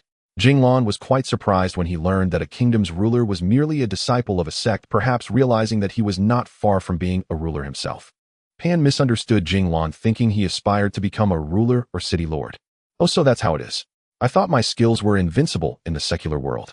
It turns out I just haven't encountered any cultivators. I estimate that anyone from any sect would be stronger than me, let alone the masters of the Shangyu sect. It seems I need to be more cautious in my actions from now on," Jing Lan thought to himself. Seeing Jing Lan fall silent, Pan continued to recount his past. "My junior brother Ren was truly ambitious. Though he never opposed our decisions and always appeared agreeable, I thought he had a peaceful nature and focused solely on cultivation. Little did I know, when I was off guard, sigh. But to turn back, this person has extraordinary talent, and in just over 200 years he caught up to me, reaching the initial stage of the nascent soul. I had been injured due to the surprise attack, and in the end risked the danger of self-destructing my nascent soul to forcefully manifest my primordial spirit, which allowed me to escape with my life." Jing Lan interjected, "What is a primordial spirit, and how does it differ from a nascent soul?" A nascent soul is formed when one breaks through the golden core stage, transforming the golden core in the dantian into a nascent soul. The primordial spirit, however, is the nascent soul, leaving the body augmented by a portion of my divine sense, hence, it is called the primordial spirit. The limitations of the primordial spirit are immense, for after leaving the body, it must return within a certain period, otherwise it will be assimilated by the world's spiritual energy and cease to exist. As my primordial spirit left my body, it was destroyed by Ren Qinghong. There is no way for me to return. Back then I was forced to use this technique, sacrificing hundreds of years of cultivation to escape with a secret method. When I fled here, my spiritual energy was exhausted. Seeing a phantom array obviously neglected for many years, I had no choice but to hide inside, which is this underground chamber. Due to my severe injuries, I used the secret method that further damaged my cultivation and fell into a coma until I awakened over a decade ago. Then why didn't your junior brother come to kill you? Jing Lan continued to ask. I shattered my true essence to perform a swift spell, and for a short time I managed to throw him off. Later I fell unconscious, which prevented him from sensing me. A nascent soul is essentially a high-density gathering of spiritual energy. Once my primordial spirit fell into a coma, it blended with the natural spiritual energy, making it undetectable by ordinary people. This was how I escaped a calamity. After I woke up, I found myself extremely weak. These past years I have grown weaker by the day. As you have seen, if I had even a fraction of my former strength, you would not stand a chance against me. Due to my weak spiritual energy, I dared not exit the well. If I did, I would likely be assimilated by the natural spiritual energy and vanish. Fortunately, there is a small phantom array at the well's mouth that prevents the natural spiritual energy from entering. Otherwise, I would have turned to dust before I could awaken. But about 2 years after I woke up, my little white companion actually discovered my existence and came to find me. I still do not know how it escaped Ren Qinghong's poisonous grasp. Perhaps he simply underestimated it. Do not be fooled by its status as a mere first-level demon beast. Its nose is exceptionally keen, capable of sensing changes in spiritual energy within 100 miles. Moreover, it has sharp eyes that can detect most phantom arrays. However, it is still just an animal. For over a decade, it has been trapped outside the phantom array, unable to enter. I also dared not go out. Thus, we spent more than 10 years apart. Yesterday, by chance, you discovered it and broke the phantom array. In a moment of reckless impulse, I even tried to seize your body, leading to this unfortunate outcome. Jing Lan had been curious about the little cat and asked, how can a little cat practice cultivation? Pan Xingji chuckled. If humans can practice cultivation, why can't other animals? Humans are merely a bit smarter than ordinary animals. Jing Lan nodded, realizing that he had never thought about this question before. In many places in this world, there exist formidable demon beasts, or what are termed magical beasts. Although it is much more challenging for them to cultivate than for humans, some among them have received the blessings of heaven and earth, whether through exceptional talent, consumption of spiritual pills and immortal fruits, or absorbing the essence of the sun, moon, and earth. They can also gradually become incredibly powerful. Pan Lao continued. In our cultivation world, demon beasts are generally classified into 10 levels. Level 1 corresponds to your current strength during the enlightenment stage. Levels 2 to 4 correspond to foundation establishments, early, middle, and late stages, up to level 10 corresponding to the late nascent soul stage. I have never seen a demon beast beyond level 10, nor do I know if such beings exist. Once a demon beast reaches level 8, it can transform into a humanoid form. Generally, people below the nascent soul stage find it very difficult to detect them. Moreover, the higher the level of the demon beast, the greater its intelligence. Those above level 8 are not much less intelligent than ordinary humans. Jing Lan and Pan Xingji talked for 2 hours. The murderous intent Jing Lan felt towards the primordial spirit gradually dissipated as many of his questions were answered. If Jing Lan had any thoughts about the primordial spirit, they were now replaced with gratitude. It was like a person who had wandered in the dark for a long time suddenly receiving a guiding light, a feeling that truly came from the heart. After a moment of silence, Jing Lan finally spoke again. Senior Pan, it seems you are also an unfortunate person. I won't kill you, on the contrary, I want to save you. Tell me what I can do to save you. Additionally, I have some questions I would like to ask you slowly. Can you answer them for me? What plans do I have left? The phantom array at the well has already been broken by you, and the natural spiritual energy has entered, albeit not much. I don't have much time left. If you were at the foundation establishment stage, that would be fine, but your cultivation is too weak to even set up the simplest phantom array. Ask me whatever questions you have and I will do my best to answer, but my time is running out. Is there any way to save you? Jing Lan asked. It's impossible now. My true essence is nearly exhausted. Unless a willing cultivator's body allows me to seize it, Pan Xingji said sadly. However, I know that this is impossible. Even ants struggle to survive, how much more so humans? My fate is sealed, I cannot escape it. Young man, can you do me a favor? Pan Xingji said. I see you should be no older than 20 this year, right? Jing Lan replied. I am 18 this year. What does that have to do with my age? It matters a lot. If you want to reach the pinnacle of cultivation in this lifetime, it is best to establish your foundation before the age of 30. If you fail to establish your foundation before 30, your future will certainly be limited. Although I have only this weak primordial spirit left, I still have several cultivation techniques and spells that I can impart to you. You do not need to do anything. If you can establish your foundation by 30, I suggest you go to the 3 islands of the East Sea. That is the sacred ground for cultivators, and you will understand this in the future. If you really go there, I hope you can visit the Shangyu sect. I have a daughter, and I do not know how she is doing now. If you can see her, please convey a message to her. She must be cautious of Rin Qinghong. If I am not mistaken, the current leader of the Shangyu sect is certainly Rin Qinghong. You can inform him of my situation, but remember to advise her to plan carefully. Do not act rashly, be cautious. If you do not have sufficient strength and assurance, do not seek revenge for me. Of course, you might even join the Shangyu sect.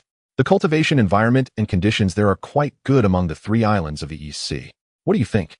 But you must remember, apart from my daughter, do not tell anyone about my existence lest it brings disaster upon. Pan Lao reminded him again. Jing Lan hesitated for a moment, saying, I do not know if I can establish my foundation before 30. Also, I do not know where the 3 islands of the East Sea are. Moreover, I do not know where the Shangyu sect is located. If you do not manage to establish your foundation, consider it our fate. I will gift you these cultivation techniques. As for the 3 islands of the East Sea and the Shangyu sect, I will naturally tell you how to get there. Jing Lan felt relieved after hearing Pan Lao's words. Wait for me to arrange my affairs, and then I will come to accompany you, he said, stepping out of the underground chamber and returning to the surface. The sky was gradually brightening. Unexpectedly, several hours had passed while the two talked. Jing Lan hurriedly used the wind speed technique to return to the place where he had been healing yesterday. Springlight, like a headless fly, was anxiously looking around. From a distance, he saw Jing Lan flying quickly and shouted, Jing Lan, you're back. I have food here you haven't eaten all day, right? He handed Jing Lan a large roasted chicken, which had already gotten a bit cold. Jing Lan was not polite, taking the roasted chicken and eating it heartily. He was indeed a bit hungry, especially after exhausting his spiritual energy and losing too much blood yesterday. He then said to Springlight, the matter has been resolved, we can go back now. Prepare some paper and a pen for me. I have great use for them. As the sun rose higher, the two finally returned to the old residence. After experiencing life and death, Jing Lan felt that life was even more beautiful. He said to Springlight, I'll go to the backyard for a while, though it could be several hours or even days. You continue to tidy up here. I've left the money here, buy whatever you need as we may stay here for a while. Cheng Guang quickly said, there are ghosts in our backyard, so we might not be able to stay here for long. It seems he was scared when he was young. Jing Lan explained, I am going to catch the ghosts now, so there won't be any in the future. At the same time, he thought that the few bolts of lightning from Xiao Bai could indeed cause fatal harm to ordinary people. When Jing Lan descended into the basement again, the primordial spirit on the bed appeared even more fragile, as if a gust of wind could scatter it. Old Pan wasted no time and directly invited Jing Lan to sit next to him, saying, Jing Lan, I don't have much time left, so listen carefully to what I have to say. Jing Lan nodded and took out paper and a pen, fearing he might not remember everything and wanted to write it down. My daughter's name is Pan Chu. The year I was injured, she had already reached the late stage of foundation establishment. Over 100 years have passed in the blink of an eye, and I wonder how she is doing. When you see her, please tell her about my situation and what I entrusted to you. But be very careful, for my sake, she should treat you well. Now let me tell you about the cultivation techniques. Our Shangyu sect has a heritage spanning thousands of years and many skills. I won't hesitate to tell you that a sect generally has 3 categories of techniques.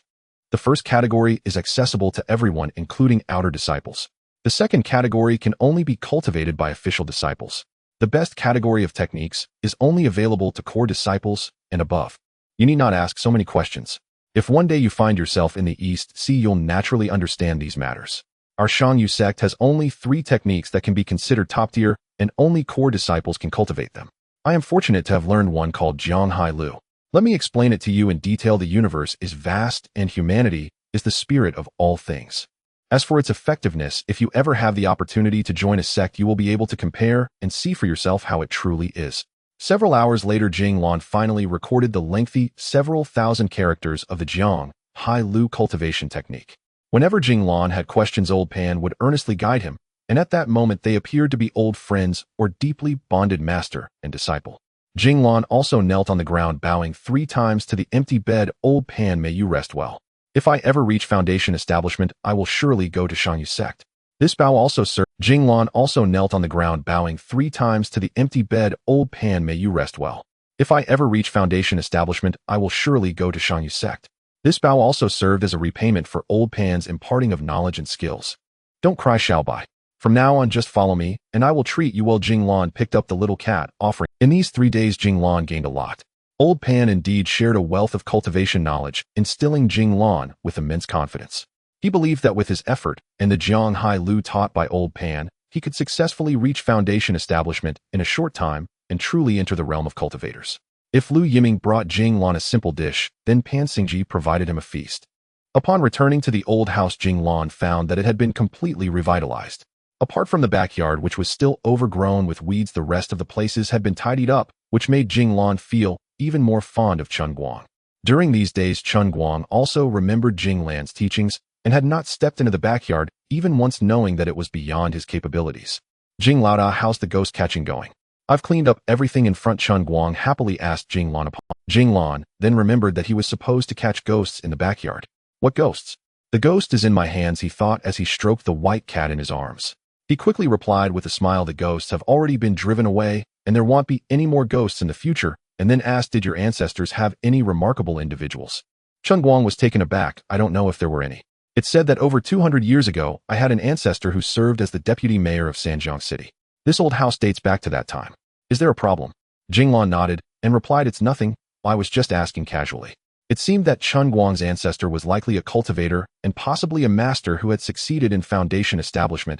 He wondered if that ancestor was still alive. After having a meal, Jing Lan returned to his room, settling down to digest the vast amount of information he had just acquired. Although the clever Chen Guang was full of questions, he did not ask a single one, knowing that Jing Laoda was not an ordinary person and would share what he deemed necessary. 3 days later, Jing Lan finally emerged from his room, having organized the knowledge he gained from Old Pan. The experiences of these days flew through his mind like images, and Jing Lan resolved to reach foundation establishment as quickly as possible. From Old Pan, he learned that reaching foundation establishment was the true entry into the ranks of cultivators. After successfully establishing his foundation, he would not only be able to use various magical treasures, but could also fly with a sword. When cultivated to the extreme, covering thousands of miles in an instant would not be difficult. The Jiang Hai Lu passed down by Old Pan would give Jing Lan a strong opportunity to succeed in foundation establishment through cultivation. After carefully studying the Jiang Hai Lu, Jing Lan recognized it as a top-tier water-based cultivation technique. Not only did it include cultivation methods for the opening period, but it also provided methods for post-foundation establishment cultivation, which was evidently far superior to the opening fire scripture given by Lu Yiming. Foundation establishment requires 2 important internal conditions. One is that one's spiritual roots and talent must be good, and the second is that the technique must be excellent. Jing Lan basically has both. All that remains is time. Most importantly, after following the methods of Jiang Hai Lu just once, Jing Lan felt a significant increase in his previously stagnant true energy, further solidifying his belief that this was indeed a top-tier technique. In a short while, Chen Guang brought the dishes over, saying, Jing Laoda, you must be hungry. I've prepared all the Jing Lan nodded and invited Chen Guang to sit down together for a meal. In fact, Jing Lan had long noticed that he used to feel starved if he missed a meal for a day, but since cultivating, he could go days without eating, even later 10 days without issue, although he still felt hunger. Jing Lan also enjoyed this feeling of eating. Years of living habits made him feel that only after eating would he have strength. From Old Pan, he learned that once he successfully reached foundation establishment, he would basically be able to fast. Jing Lan now understood the true meaning of fasting, allowing him to immerse himself fully in cultivation without worrying about starving halfway through. While eating, Jing Lan told Chen Guang that there was a dry well in his backyard with an underground chamber, and he might practice inside. He asked Chen Guang to find a bell and not to disturb him while he practiced, but if there was something important, he should ring the bell at the wellhead to call him up, and also told Chen Guang to find some work for himself and not to worry about him. After briefing Chen Guang, Jing Lan returned once more to the little underground room at the bottom of the well. It was his 3rd descent into that cramped cellar, yet each visit found his heart in an entirely different state. The first time he had come out of curiosity hunting for treasure, he found none and nearly lost his life. Unexpectedly, his violent encounter with Pan Lao led not to enmity, but to acquaintance, and in time to friendship. At first, Jing Lan felt guilty. He had accidentally shattered the illusion formation and hastened Pan Lao's end. Only after Pan Lao explained that he could not have endured much longer even if the formation had remained intact, did Jing Lan's conscience settle. When Jing Lan pictured himself astride a treasured sword soaring proudly above the clouds and cleaving the heavens, that exhilarating ambition became an inexhaustible drive for cultivation. Slowly he unfolded his spiritual sense, as if finding a home. The nearby heaven and earth spiritual energy gathered toward his sea of consciousness. Jing Lan regulated his body and following the Jiang Hai Lu technique absorbed the energy bit by bit, remodeling himself through inner circulation. 3 months passed swiftly. A sudden ringing at the wellhead interrupted him. Jing Lan paused his practice and climbed up, finding Chun Guang waiting, anxiety written across his face. "Boss Jing, you've come up. There's news. The person you seek has been located," Chun Guang blurted hurriedly. "Today in the city, Chief Zhang sent someone to find me and said there is news of Xiao Chui and her child. He has arranged a banquet tonight at Cultivation to host Boss Jing." At the mention of news about Aunt Xiao Chui and her son Jing Lan could not resume his cultivation, he resolved to go into town that evening to look into it. When night fell and the street lanterns glowed, Jing Lan and Chun Guang arrived at the doors of the Cultivation Hotel, where a waiter led them into a fine private chamber. Chun Guang protested he would not enter, but yielded to Jing Lan and followed him into the room. Aside from Chief Zhang and Chun Taitu, 2 unfamiliar faces sat there. Xiao Chui and her child were not present. Those in the room rose to greet Jing Lan. Chun Taitu hurried over. "Boss Jing, you're here at last. Please take the seat of honor." Jing Lan asked after Chun Taitu and was relieved to hear he was doing reasonably well. Since leaving the Qingjiang gang, Chun had found employment as a guard for a wealthy household. The pay was modest, but he no longer had to live by petty theft. Zhang Belong. Chief Zhang beamed and rose with a limp. "Hero Jing, we meet again. Allow me to introduce. This is Ma Wucai, the Qingjiang gang's deputy leader." A burly dark-haired man beside Chief Zhang bowed to Jing Lan and intoned gravely, "Greetings, Hero Jing. Strength always commands respect." Chief Zhang then indicated a coquettish woman of about 30 and said, "This is Hong Kongmin Deputy Hong of the Qingjiang gang." Deputy Hong offered a perfumed curtsy and in a suggestive tone greeted, "Greetings, young Master Jing." Jing Lan did not see Xiao Chui and her child and knew there was no need to force matters. Having news made things manageable. He returned each bow in turn. Yet Deputy Hong's rouge-streaked face and the occasional lascivious glance she sent his way stirred an inexplicable flush in Jing Lan, recalling the young women he had seen on his first visit to Ilan Yuan. Once everyone had taken their seats and the wine had been poured through 3 rounds, Chief Zhang as host began. "Since Hero Jing entrusted me to find Xiao Chui and her child, I immediately mobilized the Qingjiang gang, and with the strong support of the 2 deputies, our efforts have finally borne fruit. A few days ago, we obtained news of the mother and son." Jing Lan, seeing Chief Zhang trail off, grew impatient. "Chief Zhang, what news? Speak plainly."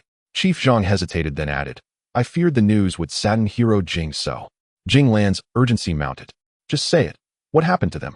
Chief Zhang replied, "Based on the physical descriptions you gave of Xiao Chui and her child, we searched all through Sanjiang City layer after layer.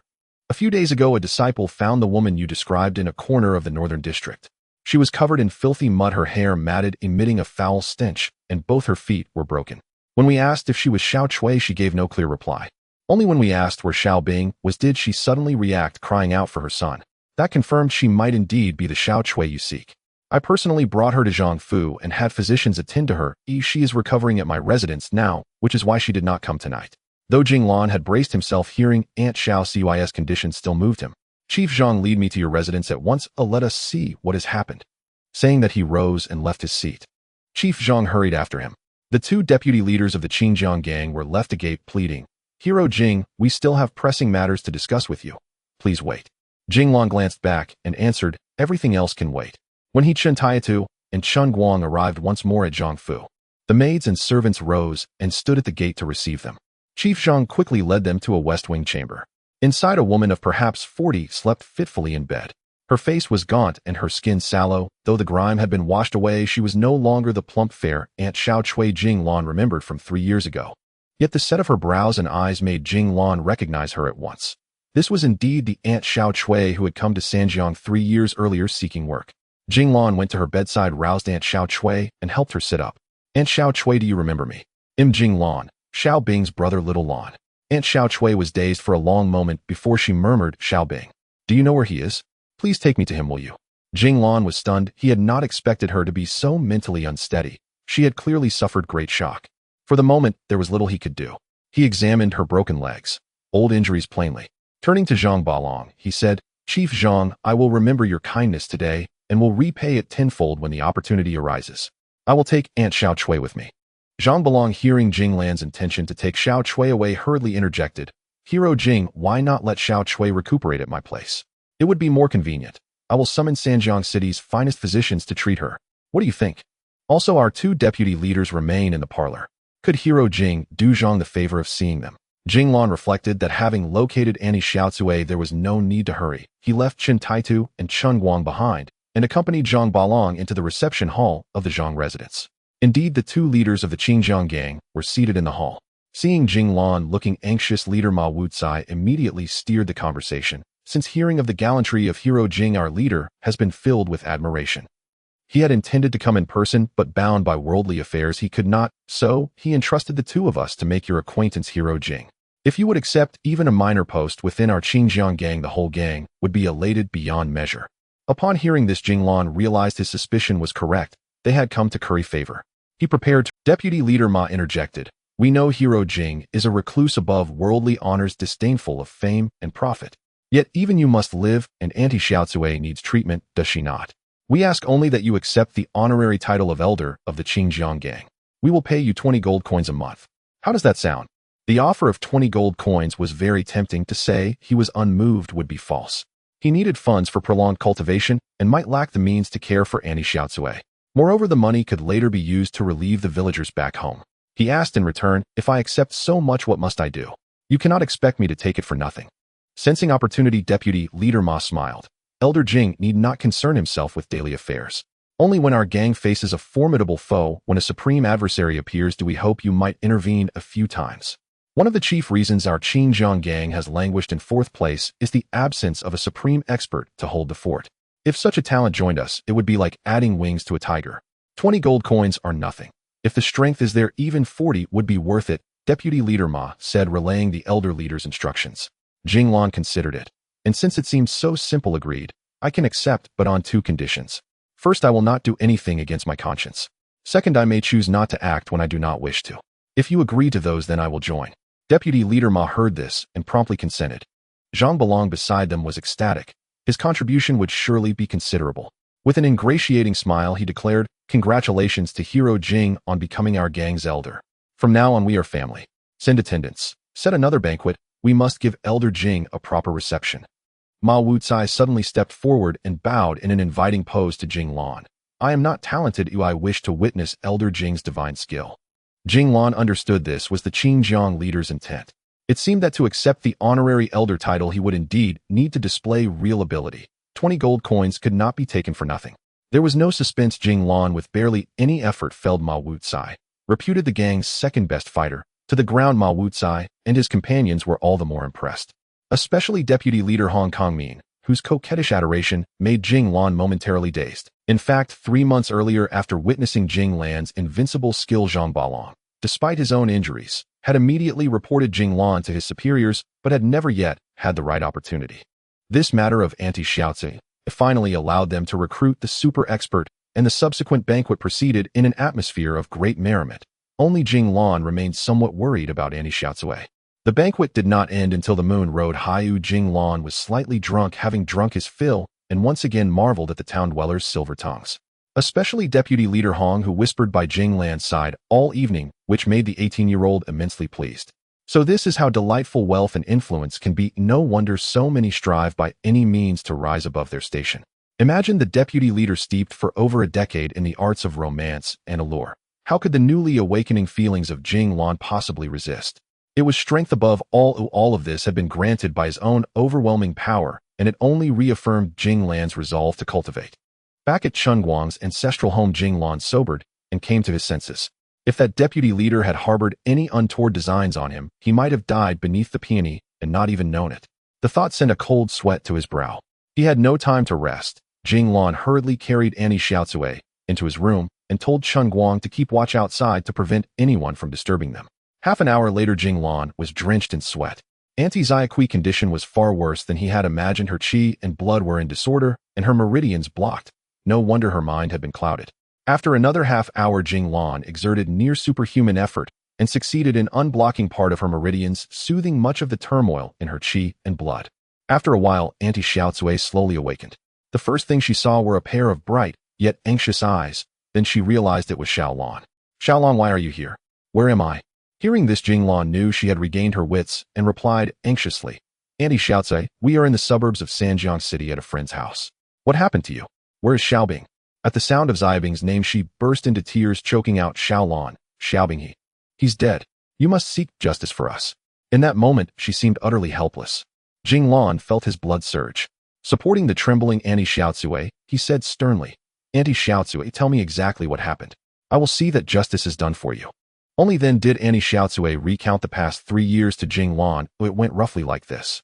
3 years ago, Xiaotsue arrived in Sanjiang City with Jing Bing and a small sum of savings. They discovered how hard it was to find work. Wealthy households, inns, and shops sought able-bodied men, and when they wanted women, they preferred younger ones. Xiaotsue was already in her 30s, and Jing Bing too young. Within days, their savings were exhausted. Just when they had nowhere to turn, fortune favored the diligent Xiaotsue, found work as a cook for a prominent household, the home of Master Qiao Yuanhai, the city lord's younger brother. Mother and son thought they had finally found a good household, but soon trouble arose. One day, Master Qiao's fourth concubine's son, young Master Qiao, stole food from the kitchen and was seen by Jing Bing, who followed him in, and happened to be seen by the steward. The steward mistakenly accused Jing Bing of stealing, berated him, and struck him twice. It was asserted that Jing Bing had sneaked into the kitchen to steal food, but Jing Bing countered that it was young Master Qiao who had eaten it. Young Master Qiao denied it, and in a moment of anger, Jing Bing charged at him, and they began to fight. Both were around 10 years old, but the pampered young Master Qiao was no match for a mountain child like Jing Bing, and he was quickly knocked to the ground. When the steward hurriedly separated the two, young Master Qiao was already bruised and battered. This was a serious matter. He immediately summoned several servants, had Jing Bing pinned to the ground, and in a fit of rage expelled Xiao Chui and her child from the Qiao residence. Poor Jing Bing, covered in injuries, fell ill with a fever that very night after leaving the Qiao residence. In utter desperation, Xiao Chui thought to return to the Qiao residence for help. However, before they even entered the gate, mother and child were met with another beating, and Jing Bing was beaten to death on the spot. Xiao Chui, overwhelmed by rage and grief, fainted and later could remember nothing, only that the past 2 years had passed in a daze. By the time Xiao Chui finished recounting everything, dawn was breaking. Jing Lan, filled with righteous indignation upon hearing this, said solemnly to Xiao Chui, "Aunt Xiao Chui, don't worry, I will help Jing Bing get revenge. You stay here and recuperate, I will find a doctor to treat you." Xiao Chui could only nod helplessly, saying, "Xiao Lan, I know you mean well, but they are numerous and powerful, being relatives of the city lord. If you are not certain, please do not take risks. Also, how will we afford to stay here?" Xiao Chui understood that staying in someone else's house in the city required paying rent, and with her leg broken and her body weak, it was a dire situation. Jing Lan comforted her, saying, "You need not worry about money. I have become someone with great abilities now. Just focus on getting better, and I will have Chen Guang take care of you. I have a plan for getting revenge, so you can rest easy." Suddenly, a commotion was heard at the door. Jing Lan went out to see Chen Guang running over with a smile, saying, "Elder Jing Zhang Tangzhu has sent gifts, and also some maids and servants to attend to Elder Jing." Jing Lan was taken aback. This Zhang Tangzhu was quite considerate. It had only been a few hours. He told Chen Guang, "Tell them to leave the gifts, but let the people go back. Also, please ask him to find a good doctor to come." Watching Chen Guang dash off happily, Jing Lan felt a sense of satisfaction, knowing that if he could bring happiness to his friends and family with his abilities, it was indeed a wonderful thing. Since his last conversation with old Pan, Jing Lan had a vague feeling that there were actually quite a few cultivators around, he just had not noticed them. It was very possible that Xiao Chengzhu was one of them. Thus, Jing Lan decided not to rush in seeking justice for Aunt Xiao Chui, and instead focused on successfully establishing his foundation in the short term to gain more strength before taking action. Days passed, and it felt as if they had returned to the scenes of life in Xiaomin village. Aunt Xiao Cui's health gradually improved. At first, Chen Guang took care of everything at home, but later Aunt Xiao Chui was able to help out, and eventually, she took over all the cooking. It turned out that Chen Guang's cooking skills were quite average, and ultimately Xiao Chui took over entirely. What made Xiao Chui most unhappy was that Jing Lan would only join them for a meal every few days, sometimes even longer, as if he were a celestial being who did not need to eat. Life as an honorary elder in the Qingjiang gang was indeed easy. He received a generous salary each month, but did not have to do anything at all. However, it also made Jing Lan feel a bit uneasy. Living off others was not his character. The good times eventually came to an end. One day, someone from the Qingjiang gang arrived. It was none other than Hong Kongmin, the deputy leader. Deputy Leader Hong was still dressed in red. The weather had turned a bit chilly with the arrival of autumn, yet she radiated the warmth of summer. The thin red shirt she wore hardly concealed her body, though it did cover the necessary parts. Her exposed collarbone and towering chest were accentuated, making her even more alluring and seductive. This made Chen Guang, who stood nearby, feel dry in the throat as he secretly gulped down a few times. As the saying goes, the nature of man is to seek pleasure, but Chen Guang, having grown up in society, was not immune to such close-range temptation. However, the deputy leader's gaze had never left Elder Jing Lan. This left Chun Guang feeling somewhat frustrated. Why was it that he lacked the ability? If I were Brother Jing. Even Jing Lan, a cultivator, felt a bit flushed when faced with this deputy leader who was much older than him. Jing Lan quietly circulated his chi for a week before calming down and warmly welcomed the deputy leader who claimed to be his elder sister. May I ask what brings you here, Deputy Leader Hong? Jing Lan did not engage in pleasantries, but got straight to the point. Deputy Leader Hong casually replied, "Isn't it just fine to come see Elder Jing when there's nothing else?" Recalling the last time they drank together when she called him Elder Brother, Jing Lan felt his face flush a little. "Of course, if there's nothing else, I must get back to my training. I may not have much time to entertain you." Deputy Leader Hong was not angry and said, "What a dense young man. Well, we'll get straight to the point. Our Qingjiang gang has encountered a bit of trouble and needs Elder Jing's assistance." It turned out that the Qingjiang gang had been controlling 1/3 of the dock business in Sanjiang City, while the other 2/3 were controlled by the Wulong gang and the Heihu gang. However, in recent years, the influence of the Qingjiang gang had gradually weakened, primarily due to a lack of skilled members, leading to constant erosion of their power. They had now fallen to the position of the 4th gang in Sanjiang City, and recently the Wulong gang and Heihu gang had joined forces to completely swallow the dock business of the Qingjiang gang. The Qingjiang gang's base was the docks. Without those docks, they would likely struggle to support their own brothers. After listening, Jing Lan nodded, indicating his willingness to help. Such conflicts between factions were a part of human survival. Where there is society, there is rivalry. Where there is rivalry, there is conflict. "What should I do?" Jing Lan asked. Upon hearing Jing Lan's willingness to help, Deputy Leader Hong quickly seized the opportunity, saying, "The leader said that if we win this time, we will give you an additional 10 gold coins as a reward. Our 3 gangs have agreed to negotiate in Manjiang Tower in 3 days. I estimate there will be a brawl, so you only need to subdue a few skilled members from the 2 gangs. We will handle the rest." Originally, Jing Lan did not want to get involved in such ordinary gang disputes. After 6 months of hard training, he felt he was on the verge of breaking through to the foundation establishment stage and had intended to push through in one go. However, as the saying goes, one should not bite the hand that feeds them. It seemed he could not avoid taking action this time. In truth, Jing Lan did not realize that while cultivation is indeed a long-term endeavor, if one's mental state is unstable, it is very easy to fall into demonic thoughts. Cultivation is also a trial of the mind, especially during breakthroughs in cultivation realm. Thus, many cultivators in the Taoist world embark on journeys before ascending, seeking experiences to fortify their Tao heart and resist inner demons, ensuring no spiritual vulnerability invites calamity at the moment of transcendence. Only then do they seal themselves in solitary retreat to achieve a decisive breakthrough. 3 days later, at dusk, the sky blazed with radiant clouds. In the bustling northern district of Sanjiang City, near the riverbank, stood Manjiang Tower, a 4-story tavern famed throughout the city.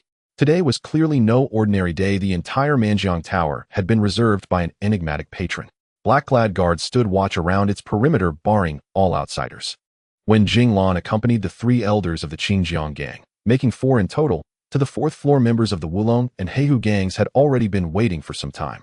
In truth, this was Jing Lan's first meeting with the Qingjiang gang's paramount leader's son, Chuangong, a slender tall man in his 50s with a long face and sparse beard. Renowned across the martial world for both his peerless lightness art and formidable eagle claw kung fu, he bore the epithets Long-Eared Eagle and Sun Changing. Upon seeing Sun Changing ascend with only 3 attendants, the Wulong and Heihu gangs exchanged silent admiration. Truly a veteran who had reigned unchallenged over Sanjiang City for decades. The 4 took their seats without exchanging a word. As Jing Lan prepared to speak, Hong Kongman leaned close and began introducing the assembled masters from the other 2 gangs. It turned out the Wulong gang had sent 6 representatives, including Master Meng Long, and the remaining 5 were all elite martial artists, each at least as formidable as Ma Wucai, a few even rivaled Master Sun himself. The Heihu gang, meanwhile, had dispatched 5 equally accomplished warriors. Jing Lan glanced around and realized without him the Qingjiang gang would be like eggs striking stones. No wonder the opposition exuded such arrogant confidence. Master Meng Long of the Wulong gang was evidently their de facto leader. Jing Lan had barely finished hearing Hong Kongman's introduction when he rose. He bellowed, "Master Sun, you truly are Sanjiang City's legendary figure, coming up here with just 4 retainers. You dare treat Master He and me with such contempt." A cold snort followed, echoed by murmurs of agreement. Their provocation laid bare. Master Sun Changing, a seasoned master of the Jianghu, remained unruffled. Calmly, he replied, "Master Meng, Master He, let us discuss the matter of Qingjiang Wharf." "What discussion remains?" retorted a Wulong elder, stepping forward. "Withdraw your gang from Qingjiang Wharf, or face annihilation." Ma Wucai sprang to his feet. "On what grounds?" Don't assume numbers intimidate me. We haven't seen who wins yet. His gaze flicked toward Jing Lan, a silent summons for action. Before the elder could reply, Master Meng Long raised a hand. Master Sun, if you've come today, I'll grant you face. Let not the Jianghu accuse us of bullying the outnumbered. Let us settle this as tradition dictates. Martial contest. You set the rules. The losing side surrenders. Xinjiang Wharf. What say you? 2 gangs versus 1, and you call that fair? Ma Wucai shot back instantly. Ma Wucai, don't mistake courtesy for weakness. If you dare, let's fight now, snapped the Wulong. Fight! Bring it on. I fear no one. Ma Wucai roared. Unexpectedly, Master Sun made no move to restrain him, an uncharacteristic lapse for the usually composed elder. Seeing no intervention from his master, Ma Wucai strode onto the open central floor of the 4th level, normally reserved for performances, now transformed into a dueling ground. Within the blink of an eye, the two clashed. Ma Wucai wielded a long saber, his opponent, a Wulong elder, brandished an iron staff. Their battle raged fiercely, yet to Jing Lan's eyes it was utterly mundane. Both strength and speed fell woefully short, like watching 2 toddlers brawl while standing 7 feet tall. Glancing at Jing Lan's expression, Master Sun noted his dismissive calm and received a subtle nod in return. Only then did he relax. After a while, sensing Ma Wucai faltering, Master Sun called out, "Wucai, withdraw." Ma Wucai launched a final feint and retreated smoothly. That old man's fire-tending rod is indeed fearsome, but thank heavens Master Sun called me back. Else I'd have been humiliated.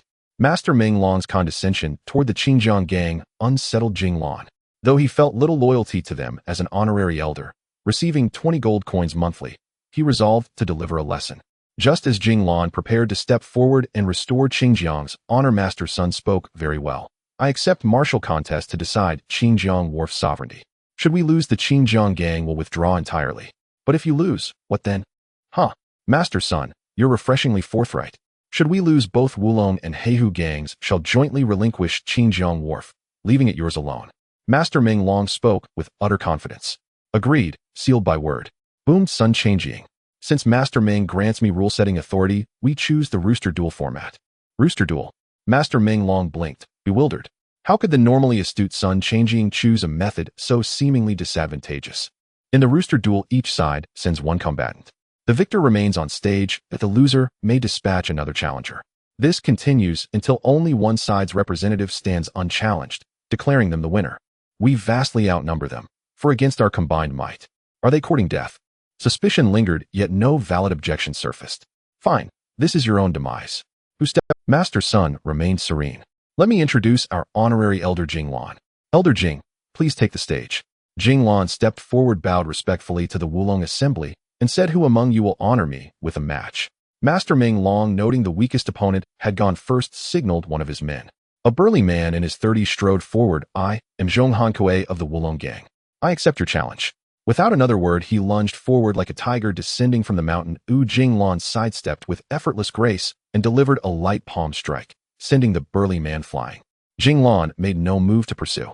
Zhong Hankui sprang upright like a carp leaping from water, regaining his footing and facing Jing Lan once more, yet hesitated, stunned that this seemingly callow youth possessed such astonishing speed and formidable strength. Seeing that the burly man dared not attack again, Jing Lan launched a straight palm strike. Zhong Hankui attempted to evade, but agility was never his forte, and Jing Lan's palm moved with blinding swiftness. Before his body could even shift, the iron-hard palm struck squarely against his chest. With a sharp thud, Zhong Hankui, who had cultivated an indomitable external martial art, was hurled 5 meters backward, collapsing motionless. He lay there grievously wounded, unable to rise. The Wulong gang's faces paled as one when had the Xinjiang gang acquired such a master. In contrast, the Xinjiang gang members merely exchanged knowing glances as if expecting precisely this. After Zhong Hankui's defeat, Ma Wucai loudly cried, "Excellent," deepening the Wulong gang's fury. Jing Lan then said calmly, "I yield, though I invite any other challenger to step forward." After Zhong Hankui's defeat, Ma Wucai loudly cried, "Excellent," deepening the Wulong gang's fury. Jing Lan then said calmly, "I." Meng Long, steeling himself, ordered Tang San, the gang's second-in-command, to take the stage. Tang San had no choice but to accept the perilous challenge. If he failed, only the gang master himself would remain. Tang San wielded a long sword, the sovereign of all weapons. Jing Lan recalled Elder Pan's words among cultivators' many treasured swords as their divine artifacts, though his own cultivation remained too shallow to forge one. Noticing Jing Lan stood weaponless, Tang San declared, "I shall not gain advantage over you. Draw your weapon." In truth, intimidated by Jing Lan's extraordinary barehanded prowess, he sought victory through superior arms. Jing Lan truly had no weapon in mind. Against ordinary mortals, weaponry mattered little. But to honor his opponent's chosen blade, respect demanded its use. Just as uncertainty lingered, Hong Kong Min tossed him a long sword, her personal crescent-bladed weapon. Jing Lan grasped the hilt, bowed slightly, and said, "Please, guide me," then stood poised and still awaiting Tang San's advance. Having witnessed Jing Lan's uncanny speed and power, Tang San dared not strike first. The two stood locked in tense silence upon the platform, motionless for half the time it took an incense stick to burn. In truth, Jing Lan knew no formal sword forms. He could only react as attacks came. And Tang San, haunted by Zhong Hankuei's humiliating defeat, likewise withheld his assault. At last, unable to endure the suffocating tension, Tang San unleashed his ancestral Tang family sword art. Jing Lan responded, intuitively parrying and countering, blade clashing against blade in a dazzling, relentless exchange.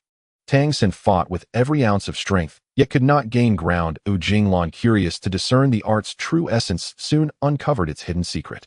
Indeed, the style was eerie and ingenious. Had it been faster and stronger, Jing Lan might have faltered. Yet were Ma Wucai standing there, he likely could not have endured 5 strikes. Gradually, Jing Lan lost interest in the technique. Seizing the moment Tang San's guard wavered, he drove his left palm firmly into Tang San's chest, the same devastating blow used on Zhong Hankuei, launching him 5 meters away. Tang San fell, defeated by the very same technique. Outrage rippled through both the Wulong and Heihu gangs. Meng Hu could sit no longer, leaning close to He Hu, the Heihu gang master. He whispered, "Master He, what shall we do?" Master He too sensed something profoundly unsettling about this Qingjiang gang elder, a simple palm strike. Yet no one could evade it. Clearly, unless he stepped onto the stage himself, none among them stood a chance. He Lundong, master of the Heihu gang, was legendary across Sanjiang City. A master of the 3-section whip, his skill bordering on the divine. As he ascended the platform, Jing Lan studied him closely, a towering figure nearing 45, standing nearly 2 meters tall, his piercing gaze radiating palpable authority. Jing Lan offered no formalities, only a crisp bow and "Please, guide me," before launching a swift sword strike at He Lundong, who met it calmly with his coiling whip. Truly worthy of his renowned master, he deflected every slash and thrust, his whip intercepting Jing Lan's blade with flawless timing. In truth, Jing Lan's swordsmanship was rudimentary at best. Had He Lundong not feared his left hand, Jing Lan would have fallen long before. A chill ran through him, only his overwhelming speed spared him from defeat. Suddenly a cry rang out from behind, "Beware!" Hong Kong Min, spotting He Lundong's sudden launch of a concealed dagger, had warned Jing Lan just in time. Jing Lan glanced back with a faint smile, already holding the dagger tightly in his left hand. Though the strike had been swift and unexpected to his eyes, it lacked both velocity and force. Since no rule forbade concealed weapons, the act remained within bounds. Seeing Jing Lan catch the blade, He Lundong instantly countered with a left-hand palm strike, identical to the one that felled Deputy Master Tang. Instinctively, he whirled his whip into a shimmering veil before his chest. Then, Jing Lan halted his palm midair, dropped low, and swept his leg in a deceptively simple low kick. With a sharp crack, Master He of the Heihu gang crashed to the ground. Though He Lundong saw the motion, his body failed to respond. Too slow, too late. Jing Lan offered no modesty. "I yield." Twice over. Despair blanketed the Wulong and Heihu gangs. This young Qingjiang gang elder had proven terrifyingly peerless. Even Master He fell before 10 exchanges. Meng Long, gang master of the Wulong, had never imagined the Qingjiang gang would unleash such a calamitous prodigy. As he weighed whether to step forward himself, a voice cut through the silence. "Sun Gongzhu, master of the Qingjiang gang, Master Meng, do you concede? Or shall you honor us with your personal guidance?" Meng Long's face flushed crimson, then drained to ash. It was not reluctance that held him back. It was the grim certainty that even should he fight, defeat was all but inevitable. "Sun Gangchuan, you win this round. We yield. May the mountains stand eternal, the rivers flow evermore." With these hollow formalities, Meng Long withdrew, escorted by his humiliated followers and the shattered ranks of the Heihu gang. They had come to carve up the Qingjiang gang's territory, yet departed having gained nothing but shame, losing both prestige and power in one disastrous miscalculation. Watching the Wulong gang retreat in disgrace, the 3 members of the Qingjiang gang burst into hearty laughter. Gazing upon Jing Lan approaching them, they felt even greater admiration. Indeed, as the saying goes, strength is always the truest emblem of status. Master Sun, changing leader of the Qingjiang gang, rose to his feet and clapped Jing Lan firmly on the shoulder. "Excellent. Elder Jing, truly peerless in divine artistry. You are indeed the very backbone of our Qingjiang gang.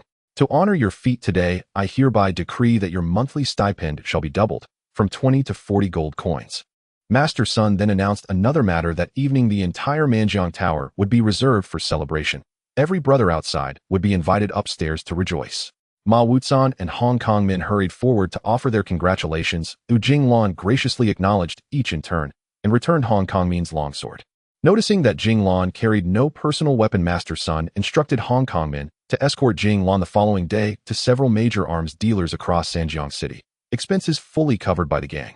Jing Lan politely declined, for such mundane weapons held little significance to him. Yet Master Sun insisted so earnestly that Jing Lan had no choice but to accept, albeit with quiet resignation.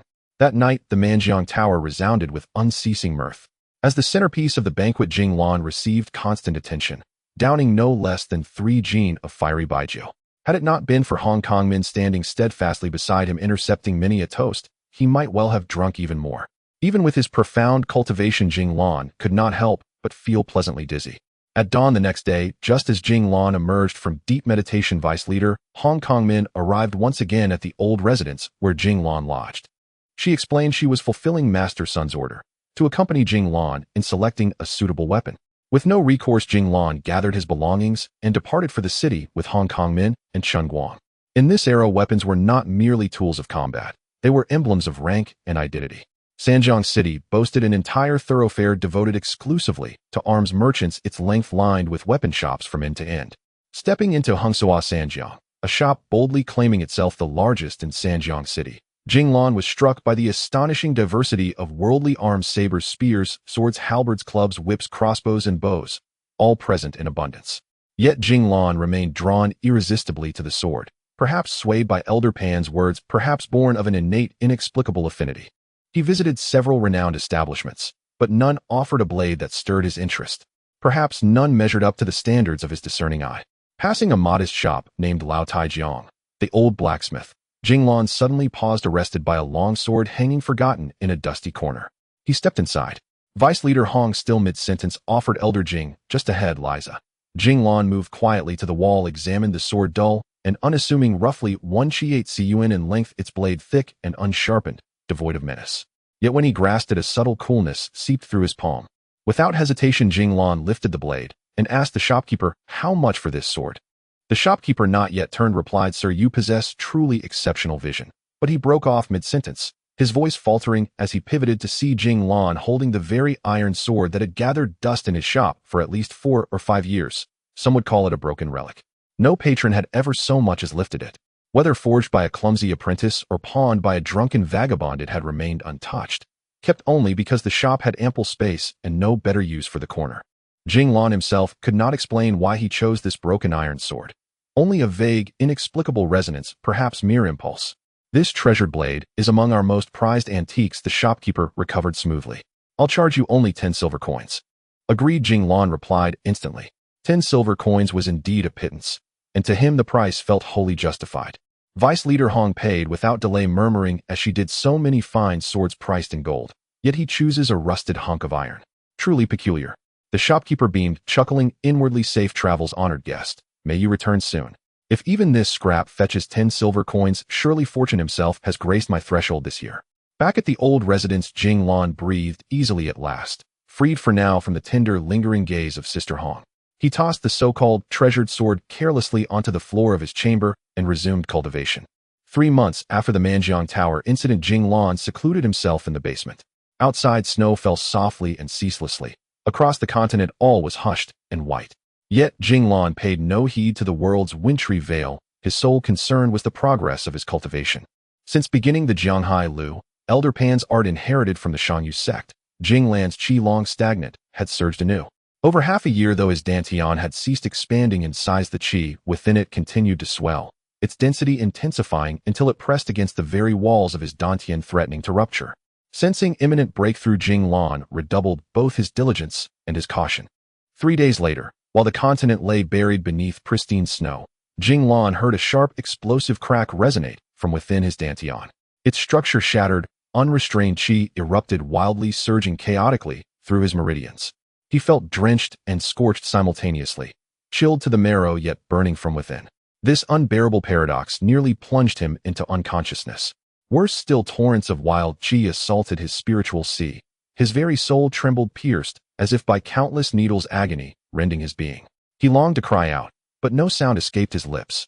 And into his fractured consciousness flooded visions from the past: his mother dying in agony moments after his birth, his father sacrificing his life to save him, and his own hands stained by the blood of gentle creatures slain for survival. All of it his fault. Madness loomed. But beneath the storm a sliver of clarity endured. Hold on. Time dissolved. Whether an hour, a day, or a year, he could not tell. Then, faint yet unmistakable, his father's voice echoed from afar: Jing Lan, do not blame yourself. You are worthy. His mother's voice followed, tender and serene: seeing you now, I depart in peace. Be strong. Suddenly, all visions ceased. A clear, resonant ding rang within him. Just then his shattered dantian reformed larger than before, swelling to the size of a small watermelon. True renewal arises only from utter ruin. That chime marked the moment his qi coalesced into liquid form, transforming into true yuan, the primordial spiritual energy, now resting calmly beneath his dantian. Jing Lan knew the gravest peril had passed. What remained was methodical gathering the scattered qi back into the dantian, transmuting it entirely into liquid true yuan, his nascent spiritual energy, and using that energy to nourish and fortify every meridian throughout his body. Only then would foundation establishment be complete. A year later, Jing Lan finally opened his eyes, emerging from deep cultivation. Jing Lan was unaware that had he not instructed Chen Guang and the others before entering closed-door meditation to refrain from disturbing him for a long time, Chen Guang would have already come down the well to look for him. With a whoosh, Jing Lan flew out of the well, arriving at the surface where the sky was dark and a chill lingered in the air. It was the dead of night in the midst of a bitter winter, and Jing Lan felt weightless. Upon opening his sea of consciousness, his divine sense illuminated like a light, reflecting the situation within 100 meters around him like a mirror. To his surprise, the backyard was now filled with various flowers and plants.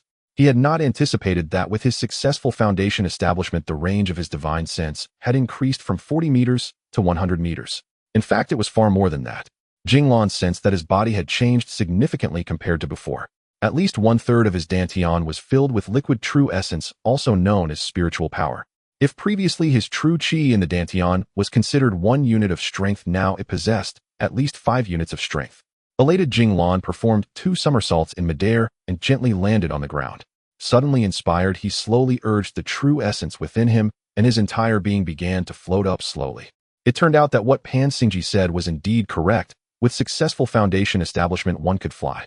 Jing Lan wanted to shout to the heavens, I've succeeded in foundation establishment. I've succeeded in foundation establishment. However, fearing he might scare everyone in the dead of night, he could only shout in his heart. Pan Lao had said that if he succeeded in foundation establishment before the age of 30, he would have a promising future. He never expected to achieve it at the age of 20. He wondered what Pan Lao would think if he were still around. Thinking about the divine powers that Pan Lao had mentioned could only be unlocked after foundation establishment, Jing Lan felt another surge of excitement. Jing Lan didn't intend to disturb Chen Guang and Aunt Xiao Chui and quietly returned to his room. The moment he stepped inside, he sensed the fluctuations of spiritual power. Aside from the little cat that had followed him and rarely left the well, could there be another animal? Jing Lan gently pushed open his door. The room was unchanged, exactly the same as before he entered closed-door meditation, with barely any dust, likely because Aunt Xiao Chui often helped him clean. His gaze fixated on the iron sword, which he had almost forgotten about since purchasing it. The subtle fluctuations of spiritual power were indeed emanating from this sword. Jing Lan could hardly believe his eyes. If he was correct, the iron sword before him was a magical artifact from the realm of cultivation. A flying sword, also known as a treasure sword, though it was evidently not a mundane sword, but a true magical sword. It was clear that it had an owner before, as the fluctuations of spiritual power were quite noticeable. A sword that had never recognized its master would not exhibit such signs. Before Jing Lan's foundation establishment, he would not have been able to detect its fluctuations, yet by a twist of fate, he had bought it back. Initially, Jing Lan had planned to refine a sword for himself after successfully establishing his foundation. Pan Lao had given him a method for refining a sword treasure, saying that if he succeeded, he would need it when going to the East Sea. He had been troubled trying to find the materials Pan Lao mentioned for sword refinement in the mountains. Now this was perfect, he had it directly, saving him a lot of time. The concern with refining it himself was primarily about finding the materials. Even if he did find them, he might not be able to successfully refine it. With a nervous heart, Jing Lan picked up the sword. If the sword's owner were still alive, it would not recognize a new master. If the owner were deceased, however, he could refine it. Jing Lan bit his fingertip, letting a drop of bright red blood fall onto the sword. The blood immediately vanished, clearly absorbed, but the blood that carried Jing Lan's true essence and divine sense did not provide any information. This left Jing Lan puzzled. Pan Lao had said that if blood infused with true essence and divine sense was dropped onto a magical artifact, there were two possibilities. One, if it was not absorbed, it indicated the artifact was owned and could not be refined unless one's cultivation was significantly higher than its original owner, allowing one to forcibly eliminate the previous master's spiritual power and divine sense, then refine it. The second possibility was that the blood would be absorbed, in which case congratulations were in order. Either the artifact was unowned or its owner had passed away, leaving it with spiritual power but no divine sense. Both scenarios allowed for refinement.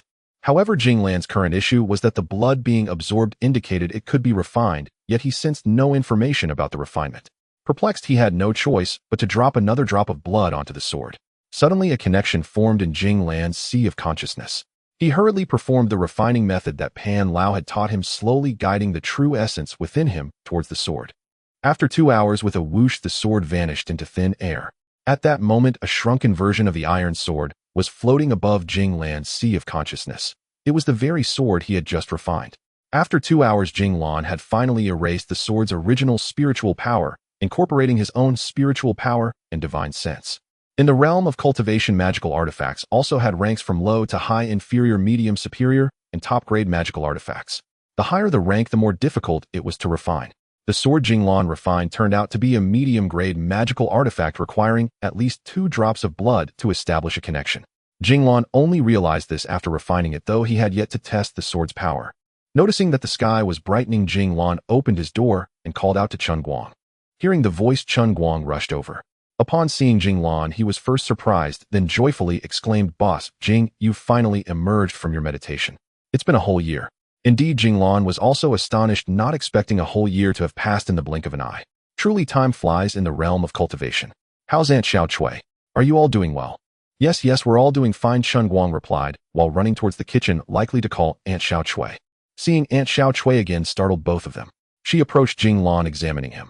While he had become fairer, he also appeared thinner. Indeed, Jing Lan, now successfully established in his foundation, looked somewhat leaner than before. Jing Lan couldn't help but sigh. "My fair and plump Aunt Xiao Cui has returned." It turned out that after more than a year of recovery, Aunt Xiao Cui had slowly returned to her former appearance, bringing Jing Lan much comfort. As they looked at each other, Aunt Xiao Cui unexpectedly shed tears, saying if Xiao Bing were here, he would have grown taller by now. He must be this tall, indicating towards Jing Lan's neck. Seeing this, Jing Lan felt a sense of dread, triggering Aunt Xiao Cui's emotional pain. He quickly said, "I haven't eaten Aunt Xiao Cui's cooking in over a year. I'm starving. I'm so hungry." Upon hearing that Jing Lan was hungry, Aunt Xiao Cui hurriedly rushed back to the kitchen. Only then did Jing Lan breathe a sigh of relief, his mind beginning to formulate plans. After his foundation establishment, Jing Lan would not easily feel hunger. Even if he went 3 to 5 years without food, it wouldn't pose any problems. As long as there was spiritual energy in the world, Jing Lan would not starve. After the meal, Chun Guang recounted all major and minor events that had unfolded across Sanjiang City over the past year to Jing Lan. Jing Lan paid little attention, except to one matter. During his year-long seclusion, the Qingjiang gang had successfully taken control of the entire Sanjiang City wharf trade, ascending overnight to become the city's second-largest martial sect. Jing Lan was undeniably instrumental in this triumph. In gratitude, Master Sun, the gang's leader, had sent Deputy Leader Hong on several visits. Each time, however, Chun Guang, acting on Jing Lan's explicit instructions, politely declined. After repeated rebuffs, the deputy ceased visiting altogether over the past few months. Still, Jing Lan's monthly stipend arrived punctually, each delivery stirring within Chun Guang endless reverie. "If only I possessed even half the prowess of Elder Jing." Little did he know that Jing Lan's extraordinary abilities were forged through relentless toil and sacrifice, and that he himself had only just narrowly escaped death's threshold. 2 months had passed since Jing Lan's successful foundation establishment. During this time, he mastered several cultivation techniques left behind by Elder Pan, methods reserved exclusively for foundation establishment cultivators. First among them was sword flight, a skill he finally mastered. Though he could now soar unaided through the air, such levitation devoured spiritual energy at an unsustainable rate. With his current reserves, he could barely sustain it for a single incensestic's duration, and its speed scarcely surpassed his own ground-bound sprint. If unaided flight was akin to walking, then sword flight was true running, far more efficient in spiritual energy consumption. Once carried away by exhilaration, Jing Lan soared continuously for nearly 3 hours, losing all sense of direction mid-sky. He was forced to descend land in a secluded spot and meditate for hours before retracing his path home. Jing Lan also discovered key limitations to sword flight. Optimal altitude lay below 300 meters. Ascending beyond that threshold caused spiritual energy expenditure to surge exponentially, rendering prolonged flight impossible. Jing Lan also discovered key limitations to sword flight. Optimal altitude lay below 300 meters. Ascending beyond that threshold caused spiritual energy expenditure to surge exponentially, rendering prolonged. Jing Lan also discovered key limitations to sword flight. Optimal altitude lay below 300 meters. Ascending beyond that threshold caused spiritual energy expenditure to surge exponentially, rendering prolonged. Unlike the mundane fire of the original fireball art, this refined technique harnessed a crimson, single-flavored true fire, a manifestation possible only after foundation establishment. Golden core cultivators could produce green, dual-flavor true fire, and nascent soul cultivators azure, triple-flavor true fire. Though smaller in size, its destructive power far exceeded its predecessors. Most significantly, its incantation time was drastically shortened, no longer requiring minutes to launch a single projectile, though its spiritual energy cost remained notably higher than that of the basic fireball art. In truth, such minor arts were considered rudimentary, fit more for light-opening cultivators than those who had achieved foundation establishment, whose primary focus shifted to alchemy and artifact refinement. 4 foundation establishment cultivators wielded offensive artifacts, whose conjured techniques vastly outstripped raw spellcasting in potency. Another vital technique he mastered was the spiritual energy shield, a foundational art practiced universally among cultivators, yet accessible only after foundation establishment. As its name implies, the spiritual energy shield enveloped the practitioner entirely in a protective barrier of condensed spiritual energy, renowned for exceptional defense, but voracious in consumption, capable of deflecting numerous spells from peers of equal cultivation level. Yet its maintenance demanded immense spiritual energy. Sustaining it for extended periods was impracticable. Greater cultivation depth extended both duration and defensive resilience. When cast using a defensive artifact, however, spiritual energy consumption plummeted, and the shield's efficacy surged dramatically. Jing Lan also tested the power of his refined mid-grade artifact, describing its effect in his own words as nothing short of earth-shaking and soul-wrenching.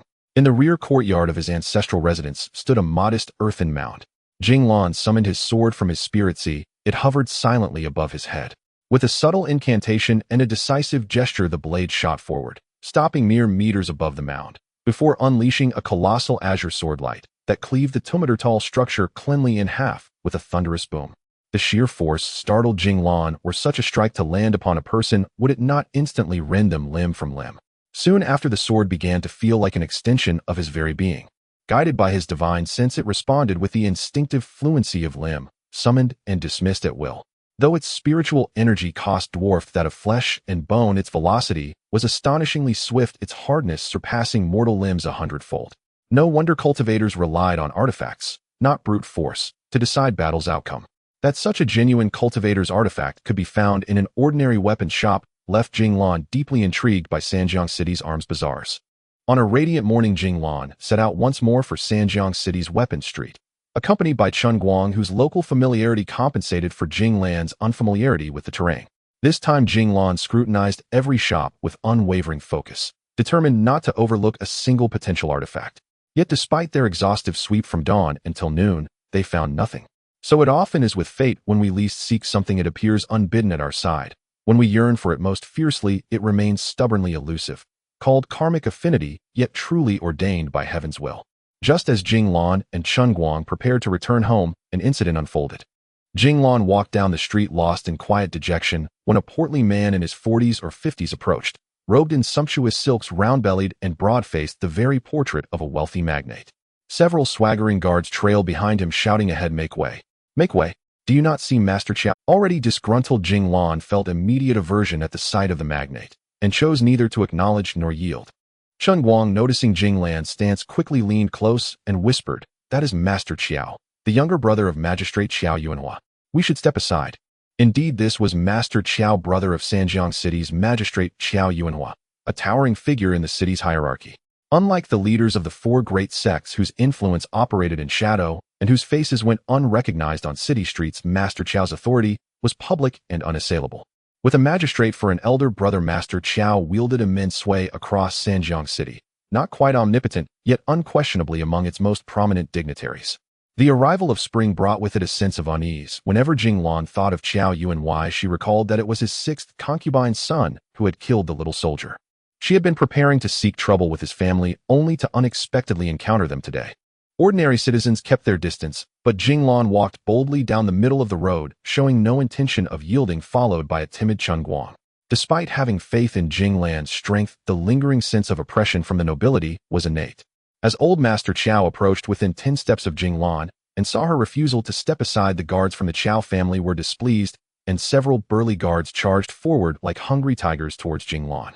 Today the master was here to help the young master choose weapons, yet someone dared to block their path. They failed to consider that whoever would audaciously obstruct them was either not an ordinary person or insane. Jing Lan clearly belonged to the former category.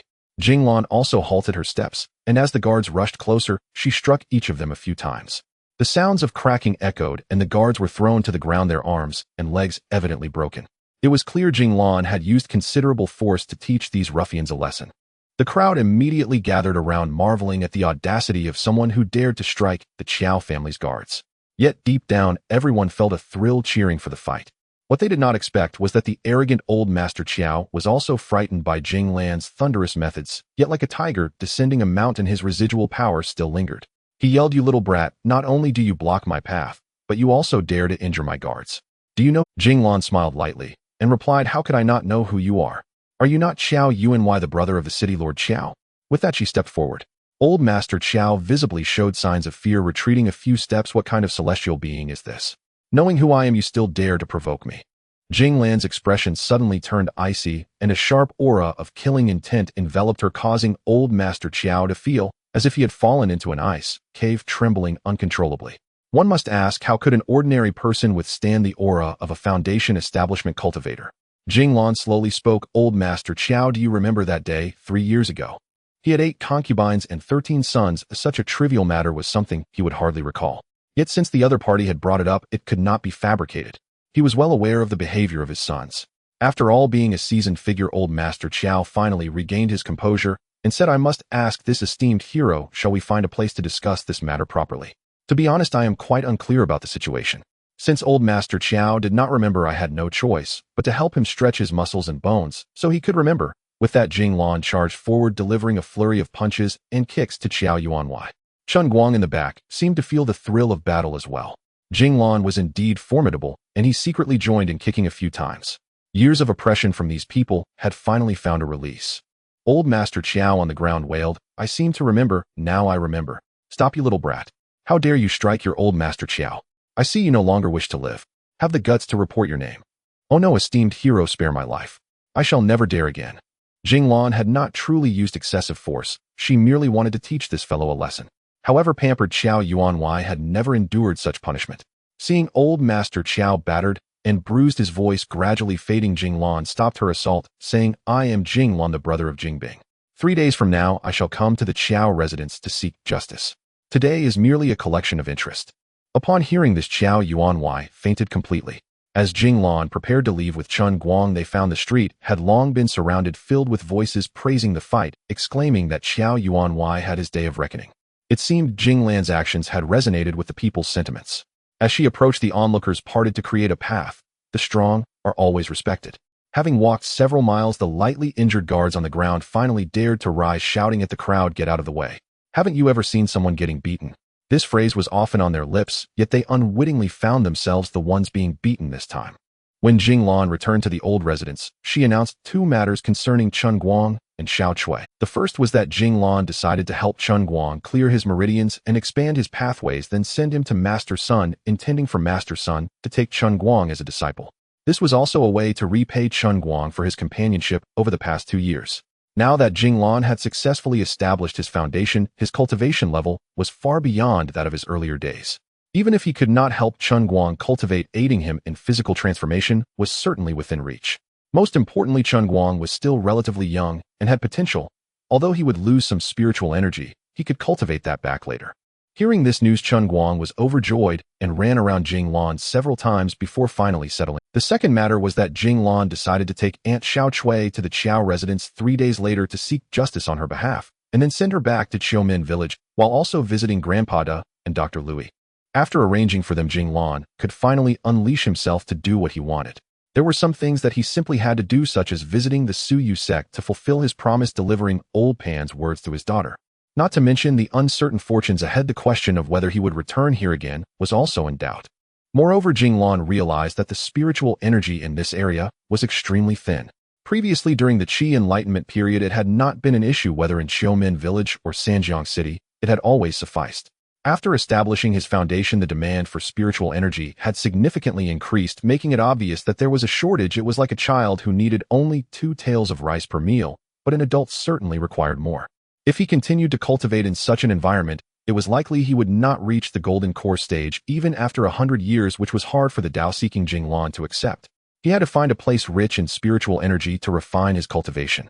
After announcing the 2 matters, Jing Lan acted immediately, taking Chen Guang to the basement in the backyard.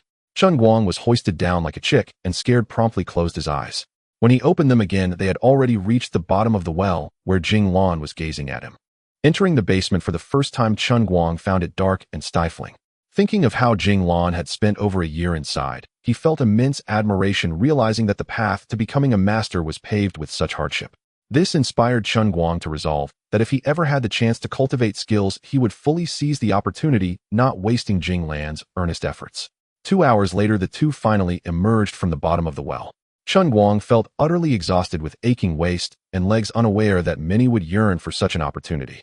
During these 2 hours, Jing Lan had already helped Chen Guang create a passage through the Ren and Du meridians. Although it was merely a small opening, it was sufficient for Chen Guang to greatly enhance his martial arts training in the future. At this moment, Chen Guang had no idea of the fortune that awaited him. The next day, as Jing Lan prepared to take Chen Guang to visit the leader's son, a group of unexpected guests arrived at the old residence. These individuals were not ordinary. They were from the Qinghua gang, the foremost among the 4 great factions in Sanjiang City, led by the vice leader Hong Bo. One must not underestimate Hong Bo. It is said that besides the mysterious leader, no one in Sanjiang City could match his martial prowess, including the leaders of the other 3 great gangs. This was one of the reasons why the Qinghua gang had maintained its dominance over the other factions for years. Just imagine, if a vice leader is this formidable, how powerful must the leader be? Jing Lan couldn't fathom what connection he had with the Qinghua gang. If there was a connection, it should be with Sun Changjing and the others, not with himself. While he was puzzled, leader Hong had already spoken. Which of you is the elder protector of the Qingjiang gang? After speaking, he glanced at Jing Lan and Chen Guang, who from their appearance did not seem like the renowned martial artists from a year ago. Although Jing Lan was 2 years older than Chen Guang, he seemed even younger due to his disinterest in worldly matters and his cultivation as a spiritual practitioner. Jing Lan replied, "I am. May I ask what business you have, leader Hong?" Hong Bo was indeed quite renowned in Sanjiang City. Even someone like Chen Guang, who was at the bottom of the martial hierarchy, recognized him. Upon seeing Hong Bo, Chen Guang whispered to Jing Lan about the background of these individuals. Seeing that Jing Lan was around 20 with a standard build and fair skin, Hong Bo found it hard to believe that he was a martial expert. He looked more like a scholar from a prestigious family. In fact, over the past 2 years, Jing Lan's skin had become much fairer due to his cultivation, and his physique no longer resembled the robust form he had years ago. Instead, he now exuded an air of gentility. However, when Hong Bo met Jing Lan's pair of lively eyes, he couldn't help but feel a wave of unease wash over him, startling him with the intensity of that gaze. "Today we are not here for any other reason but for Qiao Yuanwai. I heard you plan to visit Lord Qiao in 3 days to seek a confrontation. I suggest Elder Jing resolve this matter peacefully. Just name your price." Hong Bo originally intended to intimidate his opponent upon arrival, but after seeing Jing Lan, he abruptly changed his plan.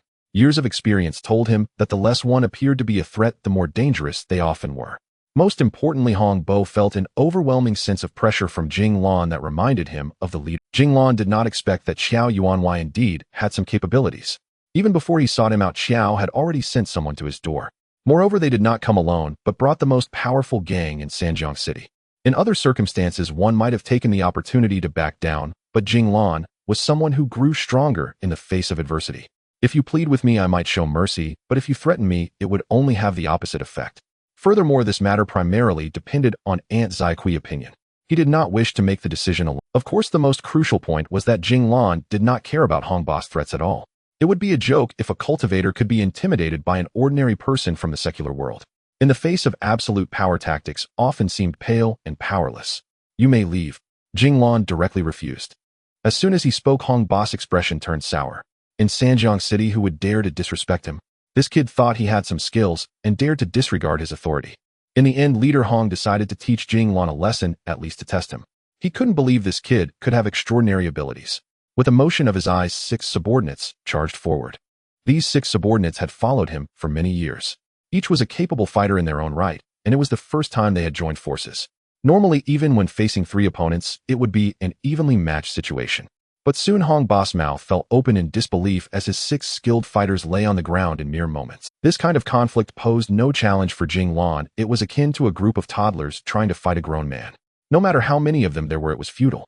Hong Ba suddenly realized something and thought retreat. In the blink of an eye, the fierce-looking gangsters disappeared. Jing Lan was also taken aback. Hong Ba was indeed a notable figure, as his understanding of the situation was clearly superior to that of ordinary people. 2 hours later, beside the beautiful and clear Qingjiang, there stood a tranquil mansion, the residence of Sun Changjiang, the leader of the Qingjiang gang. Inside the living room, people were coming and going, bustling with activity, suggesting that important guests were visiting. It was Jing Lan and Chen Guang's visit that surprised leader Sun. He never expected the usually reclusive protector of the gang would pay a visit. After both parties settled down and after some tea was served, Jing Lan expressed his thoughts to Sun Changjiang, stating that Chen Guang was a martial arts prodigy and should be taken as Sun's disciple. In just a few years, he would undoubtedly become a master of the Qingjiang gang. Leader Sun readily agreed, regardless of Chen Guang's innate talent. Since Elder Protector recommended him, it would be unreasonable not to accept. How could he turn down such a request? However, Leader Sun did not comprehend why Jing Lan, who possessed such high martial skills, would not teach Chen Guang himself. Unbeknownst to him, Jing Lan only had a superficial understanding of secular martial arts. Thus, Chen Guang remained at Sun's residence. After some more conversation, Jing Lan mentioned that he might have to leave Sanjiang for a while, advising them to take care of themselves. Thus, Chen Guang's matter was settled. Jing Lan had not fully anticipated that, as he had casually mentioned, in 10 years Chen Guang would not only become the top expert of the Qingjiang gang, but also a prominent figure in the secular world of Shanyu Nation. 2 days later, Jing Lan brought Aunt Xiao Cui to the renowned residence of Qiao Yuanwei in Sanjiang City, the Qiao Mansion. Before their arrival, Xiao Cui was worried, saying that Jing Lan was alone and could not possibly be a match for those individuals. She suggested they forget about revenge to avoid putting Jing Lan in danger. Only after Jing Lan demonstrated a spell to fly in the air in front of Xiao Cui did she finally relax in astonishment and accompany him to the Qiao Mansion. Upon arriving at the Qiao Mansion, Jing Lan noticed that everything seemed normal and there was no atmosphere of impending conflict, which surprised him. He did not expect that the seemingly incompetent Lord Xiao would possess such composure. Could it be that he knew he was outmatched and chose not to prepare? Jing Lan did not hold back announcing his name. The doorman seemed to have anticipated this and said, Elder Protector Jing Lan of the Qingjiang gang has arrived. Our lord has been waiting for you in the living room for quite some time. Jing Lan recalled what Master Pan had told him before Foundation establishment, that many city lords were cultivators, which was one reason he had the courage to seek revenge today. Planning before acting had always been Jing Lan's survival principle as a hunter. Qiao Yuanwei might not be significant, but his brother, the city lord, was someone Jing Lan needed to be cautious of. If he were indeed a cultivator, it would be quite challenging to deal with. Jing Lan remained vigilant as he followed the servants of the Qiao Mansion into the living room. Upon entering, his spiritual sense detected the presence of a cultivator. A middle-aged man in his 40s sat at the main seat, while Qiao Yuanwei occupied the secondary seat, with a few younger individuals, likely the sons of Qiao Yuanwei, sitting nearby. A faint wave of true qi emanated from the middle-aged man at the main seat, suggesting he was at the later stage of qi condensation. Jing Lan quickly assessed that this man was likely the one in charge of today's meeting. Upon the entrance of Jing Lan and the other two, everyone in the hall stood up. Before they could assess each other, Aunt Xiao Cui suddenly shouted, it's you, young Master Qiao, you killed my son."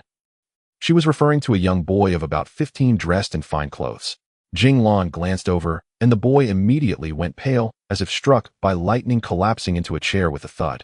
After revealing a bit of his strength, Jing Lan quickly reassured Aunt Xiao Cui, "Don't worry, sit down first.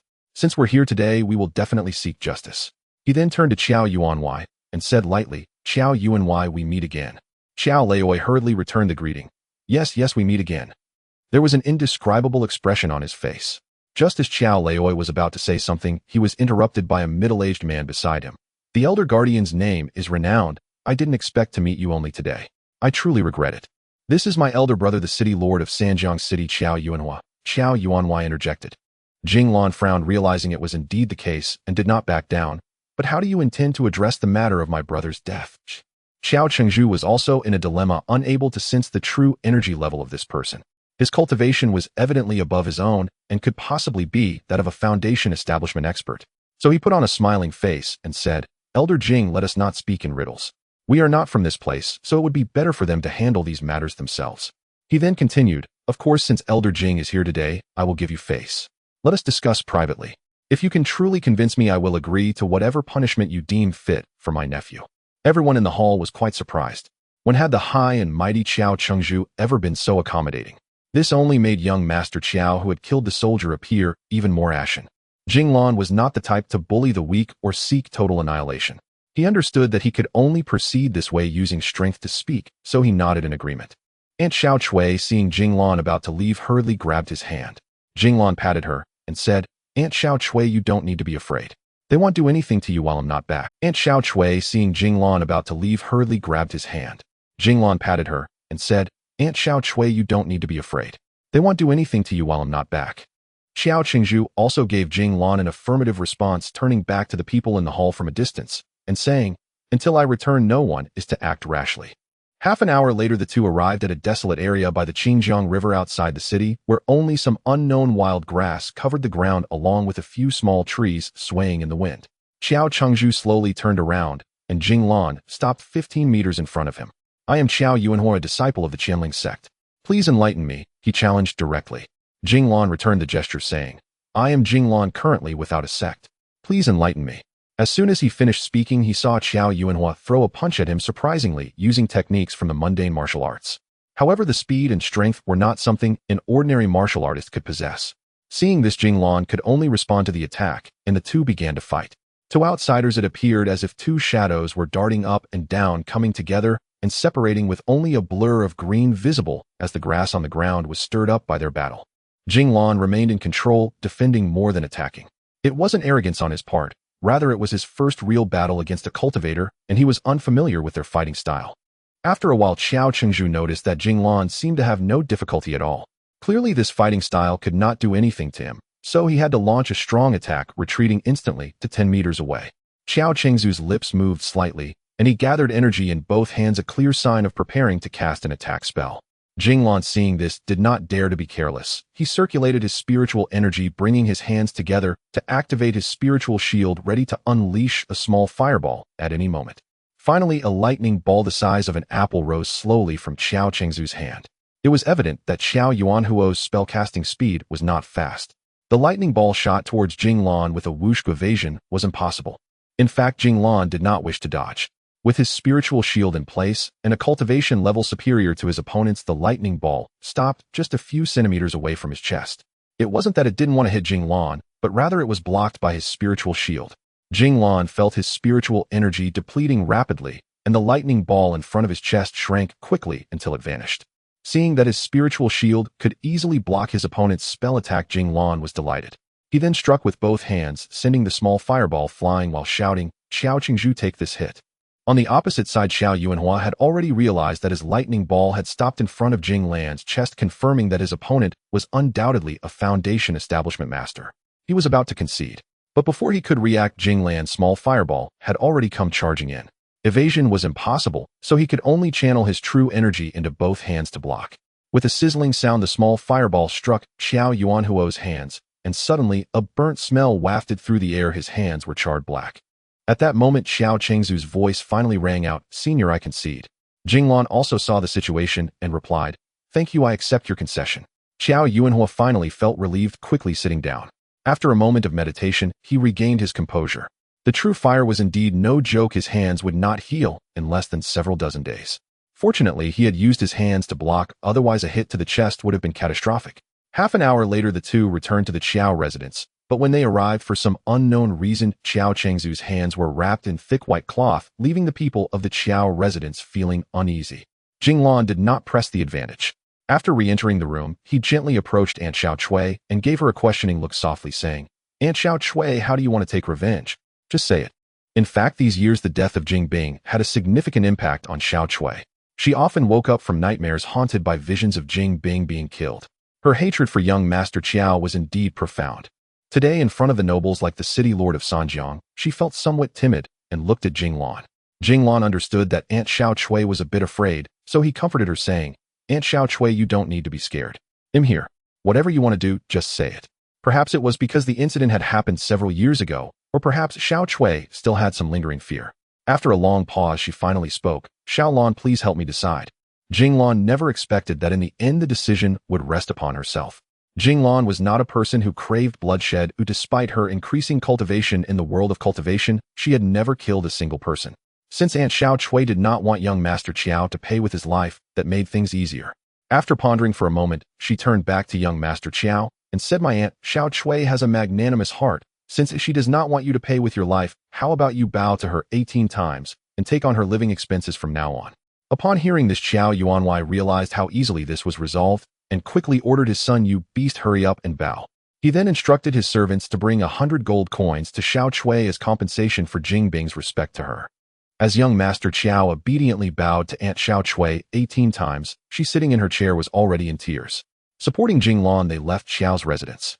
The crowd inside the house also escorted them to the door, and the turmoil had come to an end.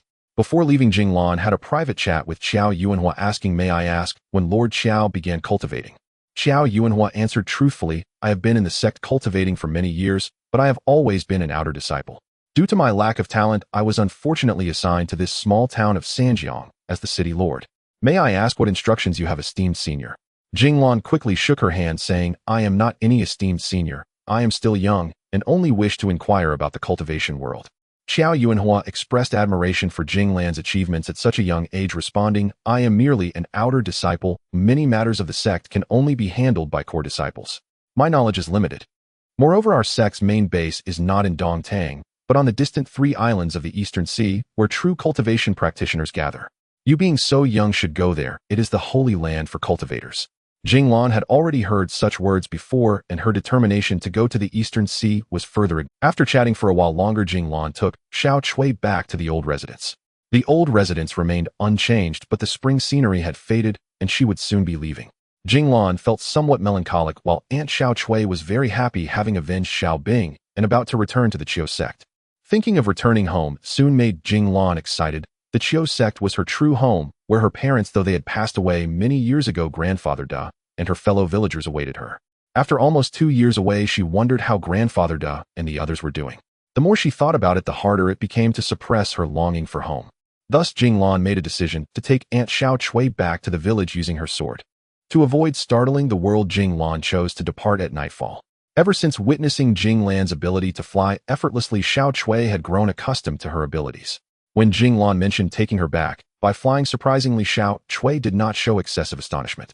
With a thought, Jing Lan summoned her sword from her sea of consciousness, transforming it into its physical form.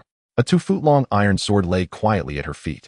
As she channeled her spiritual energy, the area around the sword filled with a misty white, forming a cloud created by Jing Lan, controlling the surrounding spiritual energy.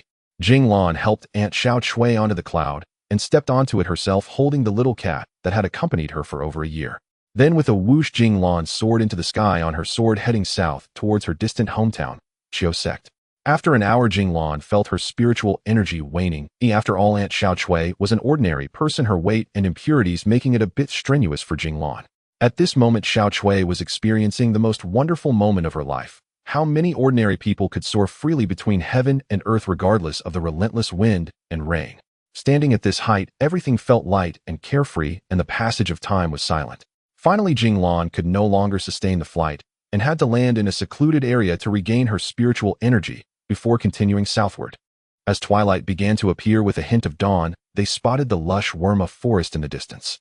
Jing Lan knew they were close to home, and upon recognizing the location of Qiumin village, she felt a surge of determination descending like a shooting rainbow, and the two landed at Grandfather De's doorstep.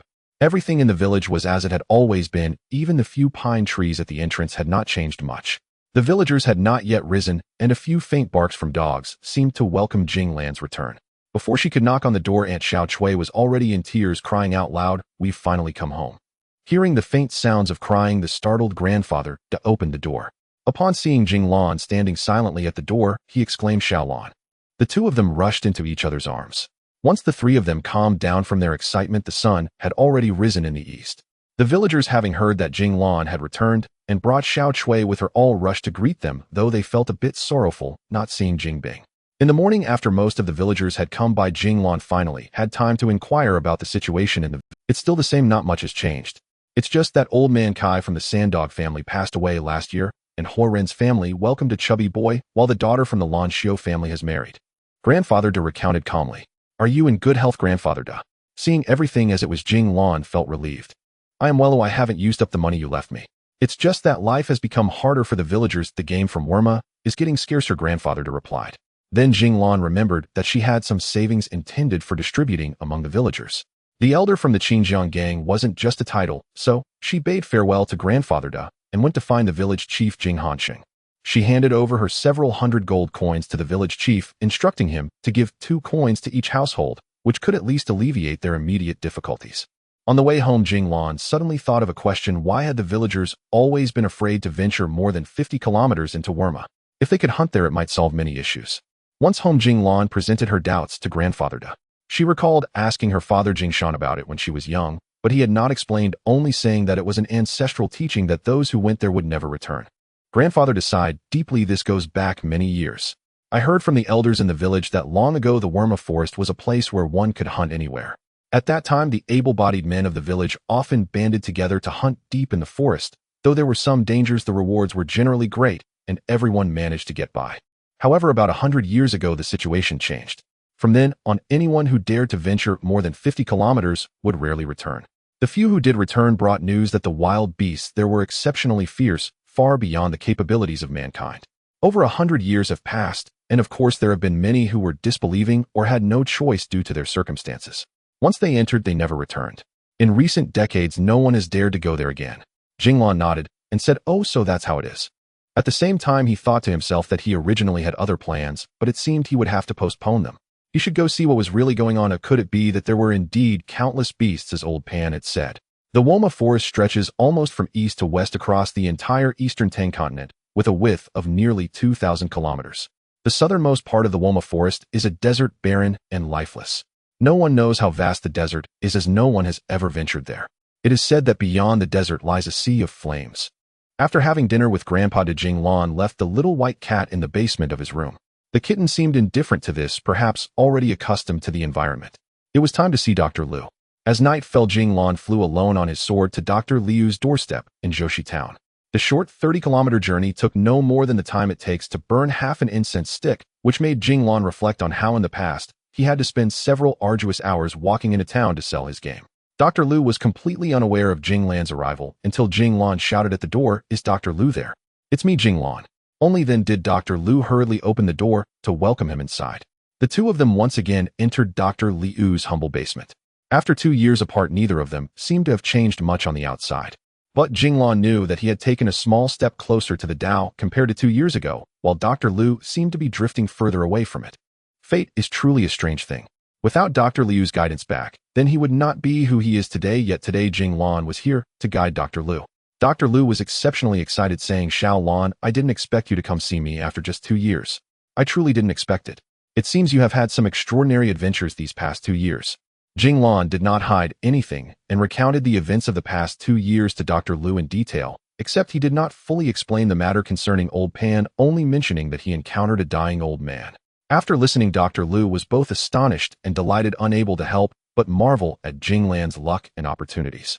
Jing Lan, however, wasted no time, as he had important matters to attend to, and straightforwardly stated, "Dr. Liu, I am here to repay a favor. Thanks to Dr. Liu's teachings and assistance back in the day, I won't say much more. The Zhonghai flow that Old Pan passed on to me, I will now pass on to you. Whether you can successfully establish your foundation in your lifetime depends on your own fortune. I can do no more than this."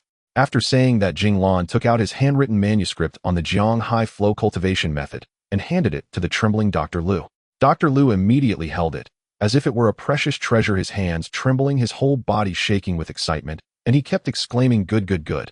I haven't treated you poorly. Good, good, good." This time he actually repeated the word good 3 times in a row. He thought to himself that all those years of practicing medicine and helping others had not been in vain, and he finally saw a glimmer of hope for establishing his foundation in his lifetime, even if it was just a tiny bit of hope. After chatting for a while, Jing Lan shared some of his experiences with Foundation establishment, believing that if Dr. Liu ever had the chance to establish his foundation, it would be very beneficial. However, Dr. Liu was already quite old, and even with an exceptional cultivation method, the likelihood of him achieving foundation establishment was slim. That night, as Jing Lan returned to Qiumen village amid Dr. Liu's grateful and admiring gaze, he immediately hid himself in the basement of his room. Slowly, he spread out his divine sense and began cultivating once again. Thinking back to the last time he cultivated here, it had been almost 2 years. Unlike the last time, Jing Lan felt that the density of spiritual energy in this place was far too low and too sparse, just like in Sanjiang City.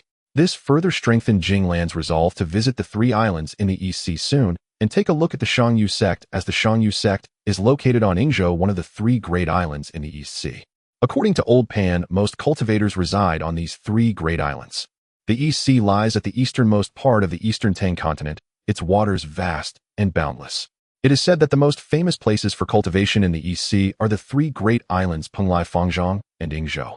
However, they are thousands of kilometers away from the Eastern Tang continent, unreachable by mortals. Only cultivators can come and go freely, which is why the 3 great islands are rarely mentioned by ordinary people. Only cultivators are aware of them. Jing Lan learned about them thanks to Old Pan. However, the most important thing at the moment was to explore the depths of the Woma Forest. Only by doing so would he feel at ease.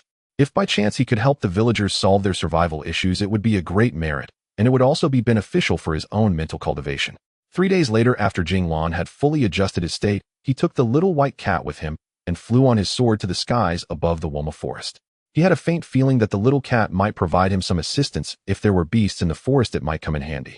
After all, this little cat was also a beast, albeit a low-level one classified as a first-tier beast. From above, the entire Woma Forest in the dark night looked like a giant black cloth spread across the southern part of the Eastern Tang continent. At that moment, Jing Lan felt incredibly small. Compared to the entire Woma Forest, he was merely a drop in the ocean. No wonder Dr. Liu had said that human strength can sometimes be exhausted while the power of nature is boundless. This statement was indeed true. Gradually, Jing Lan moved further away from the village. In fact, he was very familiar with the forest below, having lived here for many years, but today was the first time he was flying above it. Finally, as he approached 50 kilometers, he suddenly noticed a large area of trees that appeared particularly tall and lush. Jing Lan was confident he had never been here before, or perhaps this was where the differences began. He sheathed his sword and descended to the ground, walking slowly deeper into the forest. Jing Lan believed that walking on the ground would provide a greater opportunity to discover problems compared to flying in the air. Naturally, the dangers would also increase, so he remained highly alert, keeping his divine sense attuned to everything around him. As he ventured deeper, Jing Lan unexpectedly discovered that the spiritual energy in this area was actually denser than outside, and the deeper he went, the denser it became. He began to wonder if cultivating here would be significantly better than cultivating at home. Soon Jing Lan sensed the fluctuations of true energy arriving from a nearby towering tree. Indeed, there were beasts present. Approximately 80 meters away from Jing Lan sat a cloud hawk, its faint true energy fluctuations emanating from its body. If his judgment was correct, this cloud hawk should be a first-tier beast equivalent to a human in the light opening stage. As he continued deeper, Jing Lan discovered several other first-tier beasts similar to the cloud hawk, including wolves, eagles, and even a white rabbit, also classified as a first-tier beast. The little cat in his arms was also exceptionally excited, its bright eyes fixed on the southern direction, seemingly guiding him forward.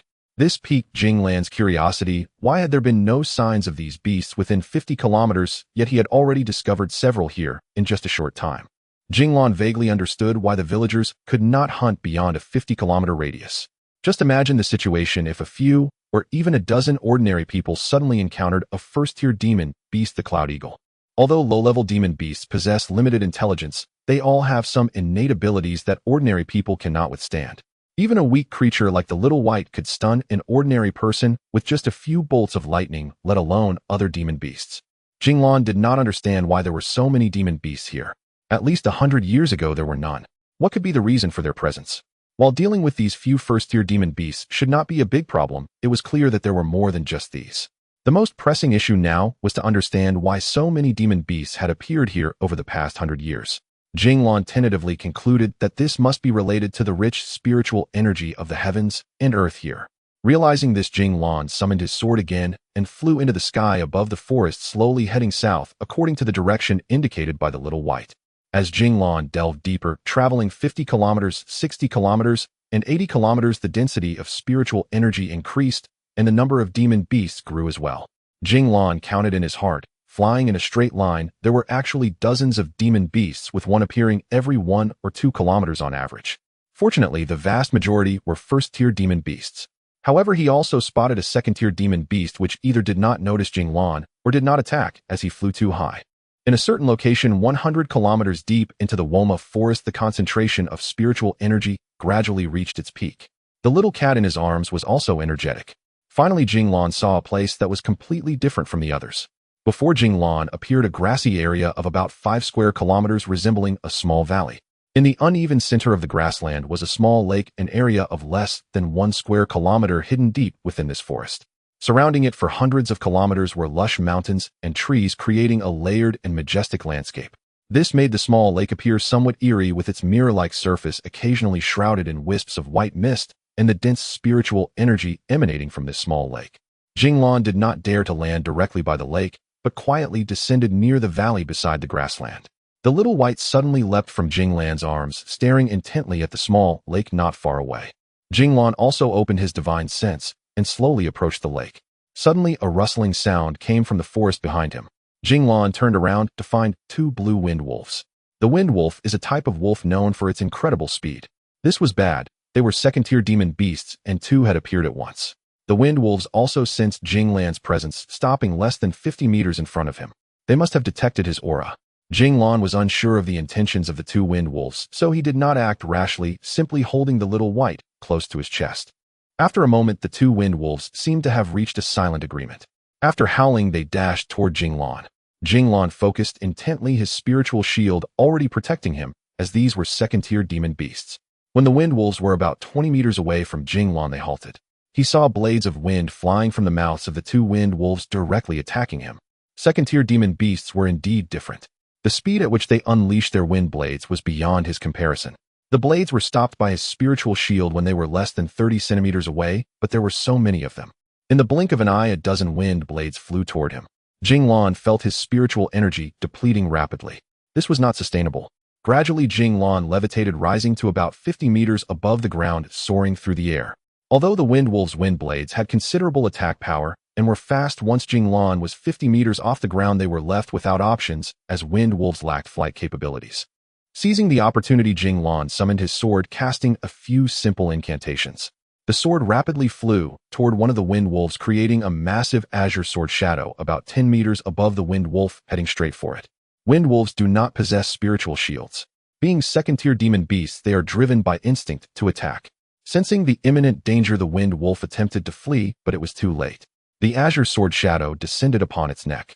In an instant, one wind wolf's head was severed from its body, collapsing to the ground, while the other wind wolf had already fled at the moment the sword struck. Jing Lan did not pursue with his sword any further. The most important thing now was to uncover the secret of the small lake.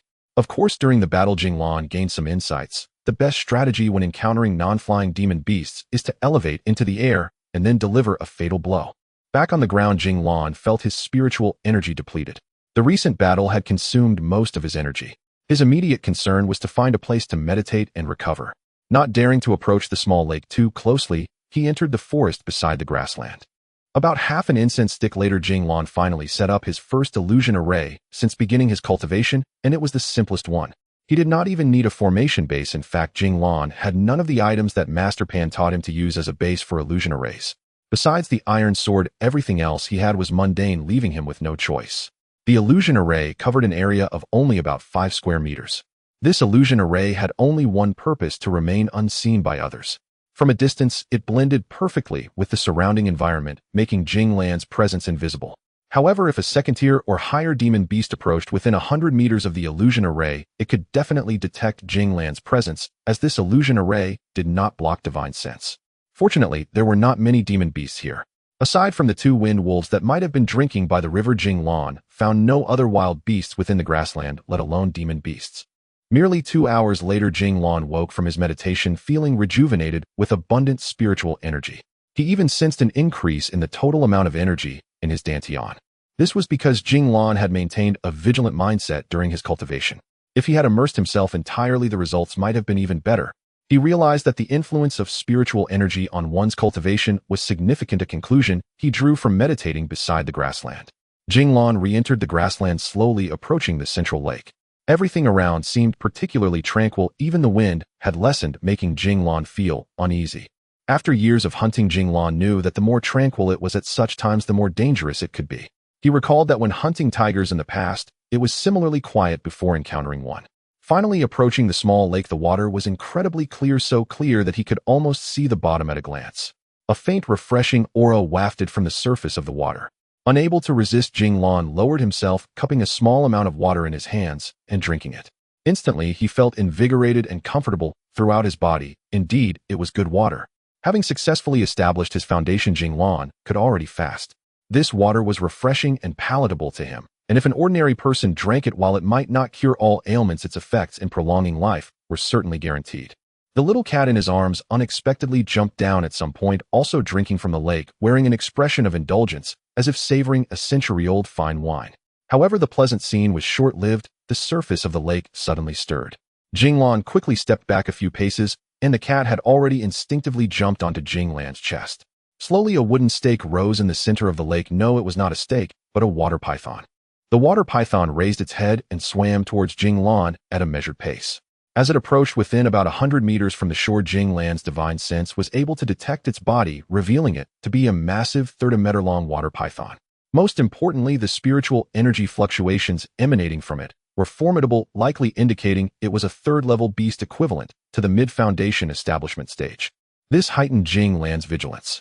He mobilized his spiritual energy and flew into the air. The giant python shouldn't be able to fly, and ascending into the sky meant he could secure an unbeatable position. Gradually, the water python swam onto the grass, its long body coiling into loops, with only its head held high, its small eyes fixed unblinkingly on Jing Lan in the air. No wonder there were no other animals visible in this patch of grass. It was evidently the territory of this water python. Suddenly, without warning, the water python spat out a stream of green liquid from its mouth, which transformed into a green beam that shot towards Jing Lan in the sky. Jing Lan was taken aback, but was glad to be prepared. The sword above him, like a shooting star, released a blue sword shadow to intercept the incoming green liquid. When the blue light met the green liquid, it diminished, significantly weakening considerably, and Jing Lan let out a muffled grunt. The magical treasure and its owner were connected by spirit. If the treasure were destroyed, the owner would suffer considerable injury. The incoming green liquid not only contained abundant spiritual energy, but was also exceedingly poisonous. Thankfully, the magical treasure had blocked it. Had it struck him directly, his survival would have been questionable. Thinking of this, Jing Lan couldn't help but rise a few dozen meters higher, reaching a height of around 100 meters above the water, where the python's venom should not be able to reach him. Thus, with a few incantations, he sent the sword flying again towards the water python. With a bang, the sword light made contact with the python, and in an instant it was rebuffed and vanished into thin air. Surprisingly, it hadn't harmed the large snake below. The python's skin was as tough as iron. Utterly. This further astonished Jing Lan. No wonder it was a third-level beast. Although he was relatively far away, which diminished the effectiveness of the sword shadow, the python's skin was simply too thick. Jing Lan, unwilling to accept defeat, urged the sword to attack the water python several more times, but each attempt was in vain, and he found his spiritual energy depleting. The water python on the ground showed no fear, its light green eyes fixed on Jing Lan, as if saying, "Kid, are you just tickling me? If you dare come down, I'll show you my true power." It seemed that the sword's magical attacks had no effect on it, leaving Jing Lan to try his little fireball. The problem was in terms of power. The blue sword shadow was clearly much stronger than his little fireball, and Jing Lan had no confidence. Moreover, being too far away, his fireball couldn't lock onto the target, and getting close was evidently too dangerous. For a moment, both man and snake stared each other down. As the sky gradually brightened, the emerald lake appeared even more picturesque. However, this large snake was blocking his way to explore the lake, and he had to find a way to deal with it first. Jing Lan raised his spiritual energy shield and slowly descended from the air, stopping 20 meters above the water python.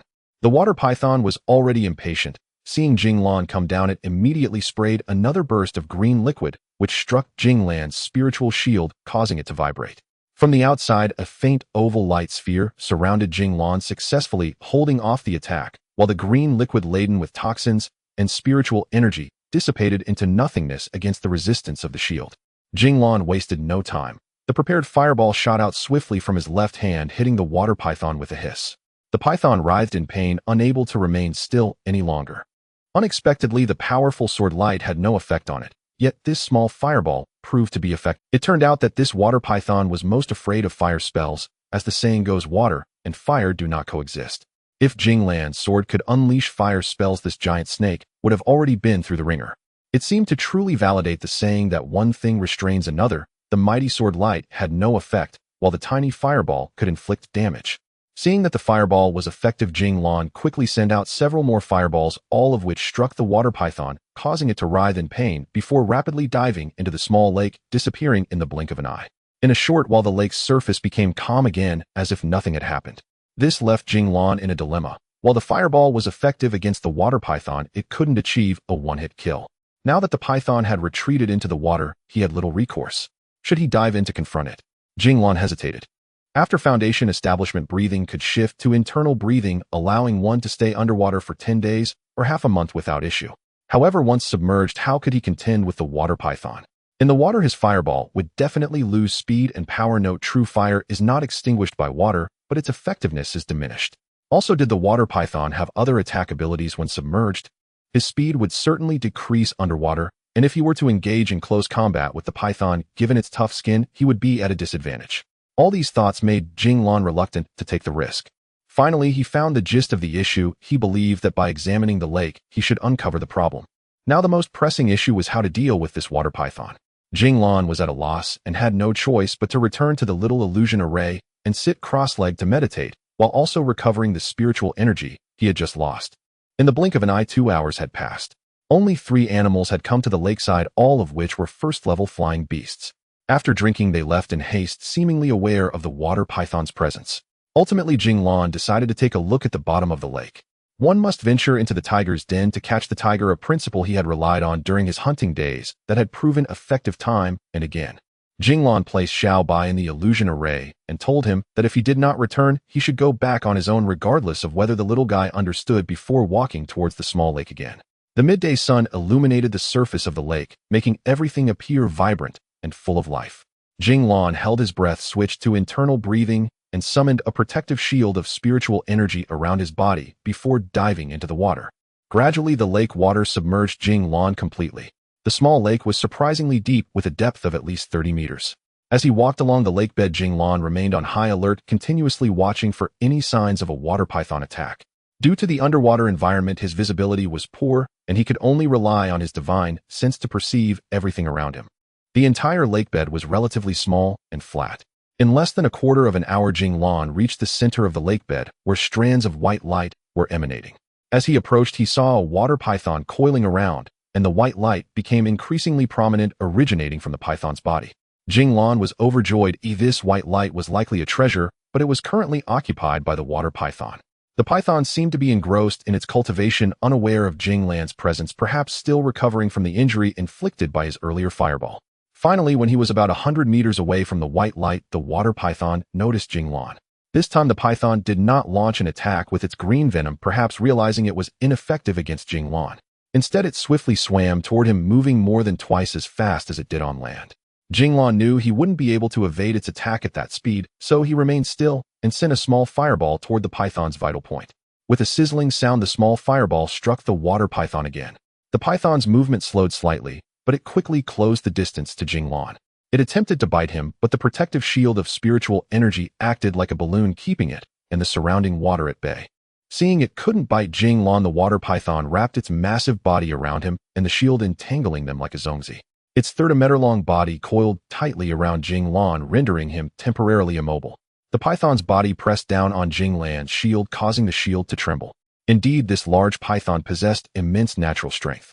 Jing Lan wished to resolve the situation swiftly, fearing that he might run out of spiritual energy and be suffocated by the python's coils. He launched fireball after fireball from his hand, each one piercing through the shield and striking the python's body, causing the constriction around him to loosen slightly. The water python did not flee despite the injuries from the fireballs. It exerted all its strength to squeeze Jing Lan's shield, believing that as soon as the shield shattered, Jing Lan would inevitably become its prey. A standoff ensued between the man and the snake, appearing to be a fight to the death. Jing Lan's spiritual energy rapidly diminished under the dual consumption of the shield, and the fireballs. While the python was not in a better condition, its body charred and blackened. Eventually, Jing Lan's spiritual energy ran out, and the shield burst like a bubble. The surrounding lake water filled the void, while the python's body firmly coiled around Jing Lan, its mouth lunging toward him. Jing Lan did not expect to find himself in such a dire situation. Without any spiritual energy left, he was grateful for his strong physique, which prevented him from being suffocated by the python's grip. As the python bit down towards him, Jing Lan used all his strength to grasp its vital point. The python's mouth clamped down on Jing Lan's hand, instantly staining his arm with crimson as the venom seeped into his bloodstream. In that moment, both parties found themselves in a life-or-death struggle. Slowly, Jing Lan's consciousness began to fade, yet his hands remained tightly gripping the python's vital point. After a while, his mind became hazy, and he slipped into unconsciousness. When Jing Lan awoke again, he found himself lying at the bottom of the small lake, surprisingly having regained some of his cultivation. The sky appeared to have darkened, and aside from the distant white light, the giant water python that had fought for his life lay nearby, clearly dead, likely from the pressure on its vital point. Jing Lan's hunting experience was vast. Regardless of the species, the vital point was always its weak spot. Thus, he had managed to escape death once more. Remarkably, the python's venom had not killed him. Perhaps the incident 8 years ago had rendered him immune to poisons. Reflecting on the earlier scene, Jing Lan felt a surge of fear, realizing he had escaped death once again. He had been overconfident after all. His opponent was a level 3 monster. Recalling his life from childhood to now, he had survived 3 near-death experiences, 2 of which were caused by snakes. Regaining his composure, Jing Lan slowly approached the white light not far away. It was a white pearl quietly resting at the bottom of the water. The pearl was not large, about the size of a jujube. If it weren't for the dense spiritual energy and white light emanating from it, it would resemble an ordinary pearl. As Jing Lan grasped the pearl, an unusual sensation washed over him. Without delay, he quickly scanned the lakebed for any suspicious signs, and finding none, hurriedly returned to the shore with the pearl. Upon returning to shore, Jing Lan noticed that the pearl no longer emitted light. It seemed that it only released its spiritual energy freely in the water, but the rich spiritual energy still wafted towards him. Jing Lan couldn't help but marvel at how this small pearl had significantly increased the spiritual energy concentration in the surrounding area of several thousand square kilometers. He wondered what kind of treasure it was. Even out of the water, the spiritual energy in the nearby area would likely remain dense for dozens of square kilometers. Suddenly, a white figure darted toward Jing Lan from somewhere in the forest. It was Xiaobai. With a whoosh, the little creature leaped to its familiar spot, Jing Lan's chest. It had indeed been hiding in the illusion formation until his return. Filled with immense joy, Jing Lan silently recited a spell, summoned his sword, and with a whoosh he flew off the grass like a startled swan, heading straight for his hometown, Xiaomen village. As soon as he returned home, Grandpa Des worries came rushing in. Xiao Lan, why haven't I seen you all day? You didn't even tell me. Many villagers came to thank you today. Jing Lan felt a bit apologetic and replied softly, I had something very important to do today. I'll explain everything once I'm done. I'm heading to the basement now. With that, Jing Lan hurriedly dived into his humble basement. Once seated in a meditative position, he carefully examined the pearl. On the surface, it looked like an ordinary pearl, but upon closer inspection, it had subtle differences. A faint glow flowed within the pearl, and it appeared like a misty ocean, impossible to see clearly. Could this also be a magical treasure? Jing Lan suddenly thought, I should try refining it. Jing Lan bit his middle finger, letting a drop of blood, infused with spiritual energy and divine sense, fall onto the white pearl. Sure enough, the blood vanished in an instant, but his divine sense did not connect with the pearl. Drawing on his previous experience of refining the sword, he suspected that his blood might not be sufficient, so he dropped another drop, yet still no reaction. After dropping dozens of drops of blood, Jing Lan's face turned pale as paper, and his divine sense was exceedingly fatigued, with his spiritual sustaining slight damage. For cultivators, what is most important is not the body or spiritual power, but the dantian and the sea of consciousness. In fact, the sea of consciousness is the most crucial, as it holds the essence of one's soul, which is the most vital aspect of self-awareness. If the body is injured, it can be healed with spiritual power. If spiritual power is exhausted, it can be replenished through cultivation. However, if the dantian is damaged, it can lead to a decline in cultivation level, or even the complete destruction of years of effort, reducing one to a mere mortal. If the sea of consciousness suffers severe damage, there is a high chance that the soul will disintegrate, leading to a fate of becoming a soulless husk, or even instantaneous death. As the saying goes, ignorance breeds fearlessness. Jing Lan was unaware of all this. He merely gritted his teeth and persevered, dripping 3 drops of blood. After the third drop, his divine sense finally connected with the white pearl. Gradually through this connection, Jing Lan continuously transmitted his spiritual power and divine sense. 3 days later, the white pearl was finally refined. Within Jing Lan's sea of consciousness, besides the original sword, a white pearl stood majestically in the center, just a few inches away from the soul, at the bottom emanating a large amount of white light that radiated outward from the rapidly spinning pearl. Based on his experience in refining the sword, Jing Lan felt that the white pearl was at least a mid-grade magical artifact, and it might even be a top-grade one. Thinking of this, a knowing smile spread across Jing Lan's face. Jing Lan sensed that both his divine sense and spiritual power, which had been damaged by the blood dripping, were fully restored. His divine sense seemed to have made some progress as well. This was indeed not an ordinary treasure, but even after refining it, Jing Lan still did not know what exactly this white pearl was. He merely felt that his sea of consciousness bathed in the white light appeared extraordinarily calm and peaceful, with his soul also relishing this white light. Although he still did not know how to utilize this magical artifact, he had at least refined it. Only then did Jing Lan rise and exit the basement, returning to the house. Grandpa was leisurely sipping tea and chatting casually with Aunt Xiao Chui.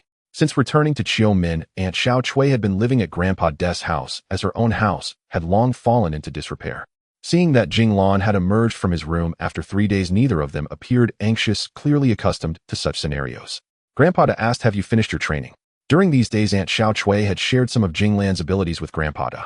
Jing Lan sat down on an empty chair and replied, "Yes, it's come to a temporary conclusion. I want to tell you something." The two remained silent, looking at Jing Lan. He continued, "I estimate that soon the villagers will be able to hunt in farther places without the previous restrictions." Grandpa looked surprised. "Xiao Lan, have you resolved the issue? What exactly happened?" Jing Lan replied, "It's basically resolved. He'll confirm it in a few days. It's nothing much, just about a small lake approximately 100 kilometers from our village, which has something particularly attractive to some powerful beasts. Now that I've brought that thing back, I estimate those beasts will be leaving soon." He did not specify what the item was, unsure of how to explain, as he and Grandpa were no longer on the same level. Grandpa and Aunt Xiao Chui nodded, with Grandpa saying, "Oh, so that's how it is." Although not entirely clear, he grasped the general idea. "There's one more thing I want to discuss with you," Jing Lan continued. "Once this matter is settled, I want to go to a very distant place. I don't know when I'll be back or if I'll return at all." As he spoke, Jing Lan fell silent, unable to continue. Grandpa smiled. "Xiao Lan, do you remember 2 years ago? You've grown up now, and many things no longer need my explanation.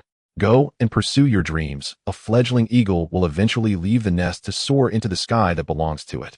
Aunt Xiao Chui also nodded, comforting Jing Lan, saying, "Xiao Lan, go worry-free. I'll take care of Grandpa until he reaches 100. It doesn't matter how long it takes. The money you've left is enough for us to live comfortably for decades." Jing Lan said nothing, stepping outside into the yard. He looked up at the blue sky and thought, "Yes, I should pursue the ultimate limits of cultivation and the Tao. That is my dream." In the following month, unexpectedly, Jing Lan did not cultivate even once. Instead, he visited every household in the village, reminiscing with the villagers. Jing Lan felt very happy, completely relaxed, a feeling he had not experienced in many years. After the spring festival of the 621st year of the Dongtang continent, Jing Lan paid respects at his parents' graves, bid farewell to Grandpa and Aunt Xiao Chui, and at just 21 years old, Jing Lan left his hometown, Qiumin village, with tears in his eyes. Leaving behind Grandpa, Aunt Xiao Chui, and the villagers this time, even he did not know when he would return, or even if he would be able to return. But Jing Lan resolutely embarked on this path. Perhaps from the day many years ago when he accidentally consumed the Longjing fruit, it was destined that he would not die a mundane death at home. Maybe from that moment, Jing Lan's fate was already set to be extraordinary.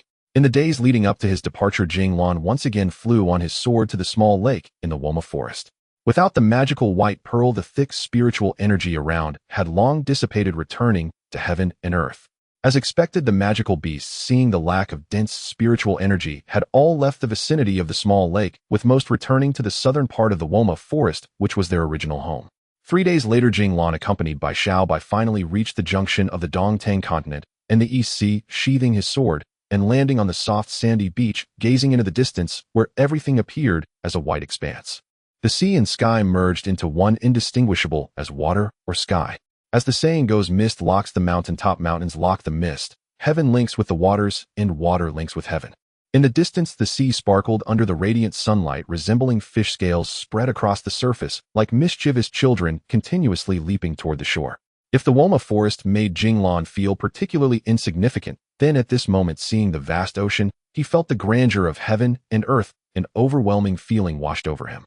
Even if one had divine cultivation, it would be unlikely to contend with this vastness. After a long while, Jing Lan freed himself from the immense power of the ocean and the heavens, recalling his situation. This time he was venturing to Yingzhou alone, without any experience or support. Old Pan had merely guided him on the route with little else to say. Everything was to be relied upon himself. For some inexplicable reason, Jing Lan thought of the White Pearl in his sea of consciousness. Since being refined by Jing Lan, the White Pearl had never emerged again. No matter what methods Jing Lan used, he could not summon it from the sea of consciousness. It seemed to have merged entirely with it, unlike the middle-grade sword that would appear at his command. The second episode has begun, and Jing Lan's true journey of cultivation has only just started.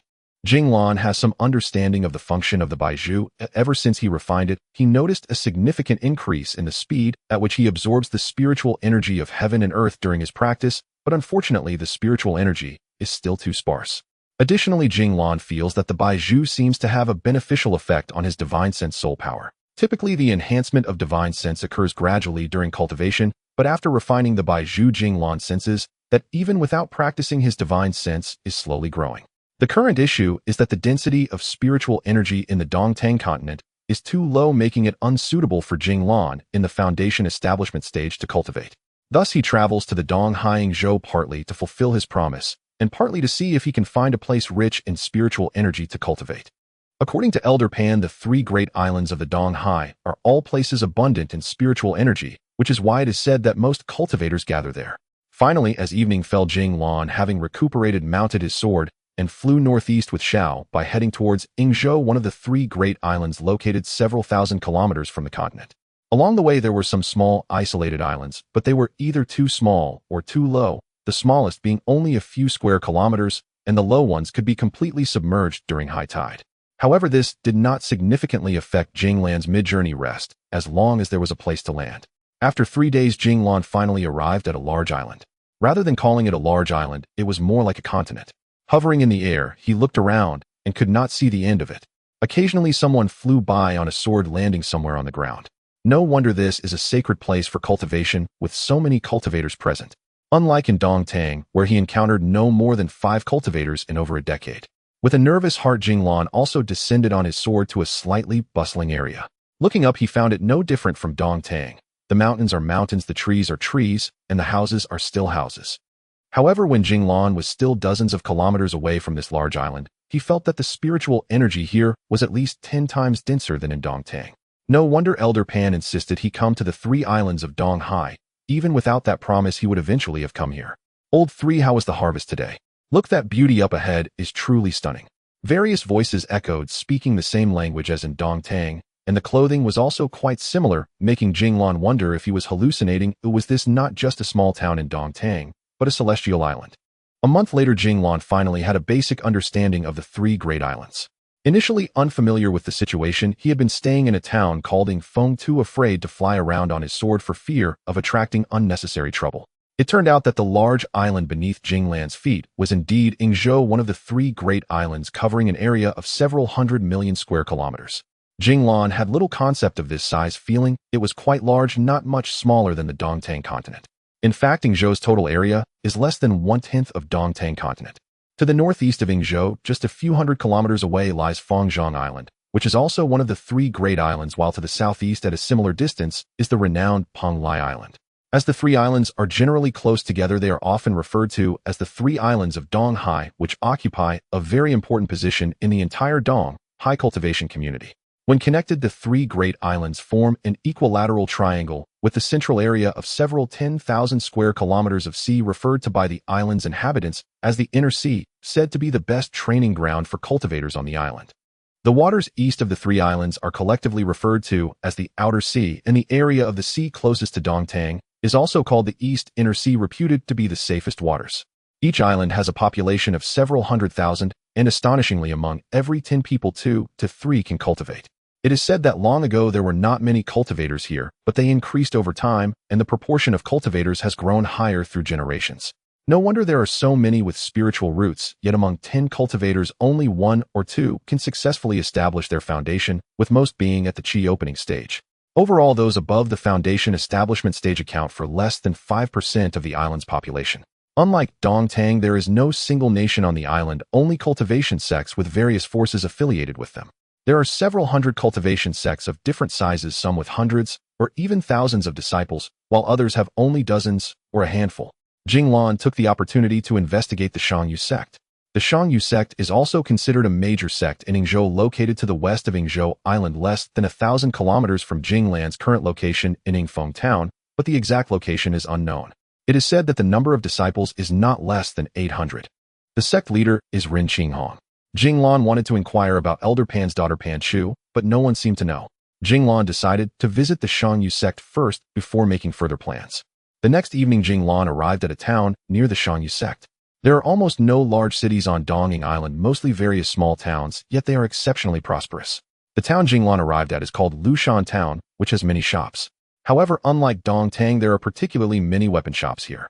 It seems that small towns in Yingzhou are quite similar. In addition to ordinary weapons, there are also a large number of magical artifacts, and even some cultivation books and jade slips are prominently featured. But what troubled Jing Lan was that the common currency here was not gold, silver, or copper coins, but spirit stones. Holding several gold coins, he found them utterly useless here. At first, Jing Lan did not understand, but later he learned that spirit stones contain vast amounts of spiritual energy, which can greatly shorten the cultivation time, or allow the cultivator to achieve better results in the same time. Especially when spirit stones are used to arrange a gathering spirit formation, the concentration of spiritual energy within the formation can be several times, dozens of times, or even hundreds of times higher than the outside. This is significant. If one were to stay in such an environment, wouldn't 1 year's cultivation be equivalent to several years or even decades of others' cultivation?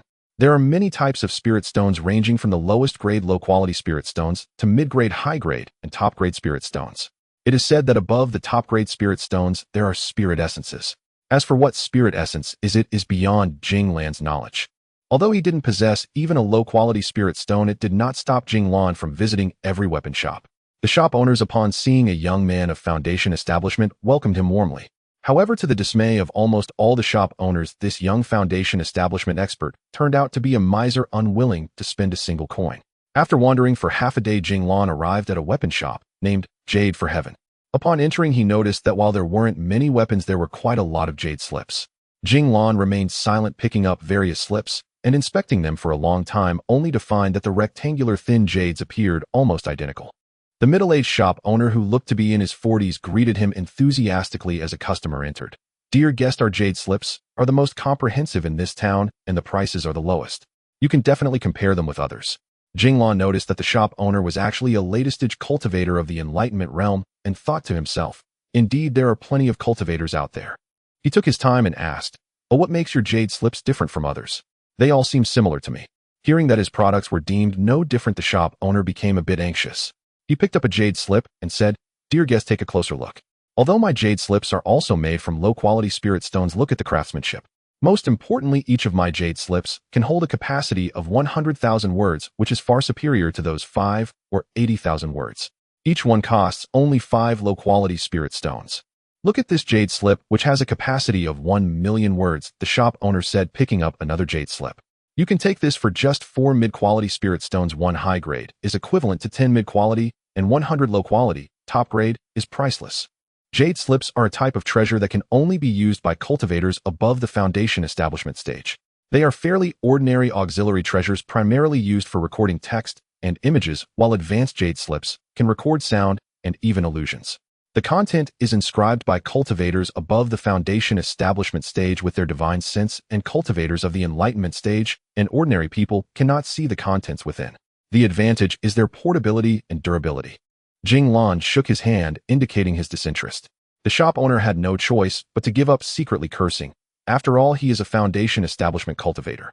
At such a young age, he must have a family or sect backing him. Why is he so stingy, not willing to spend even a coin?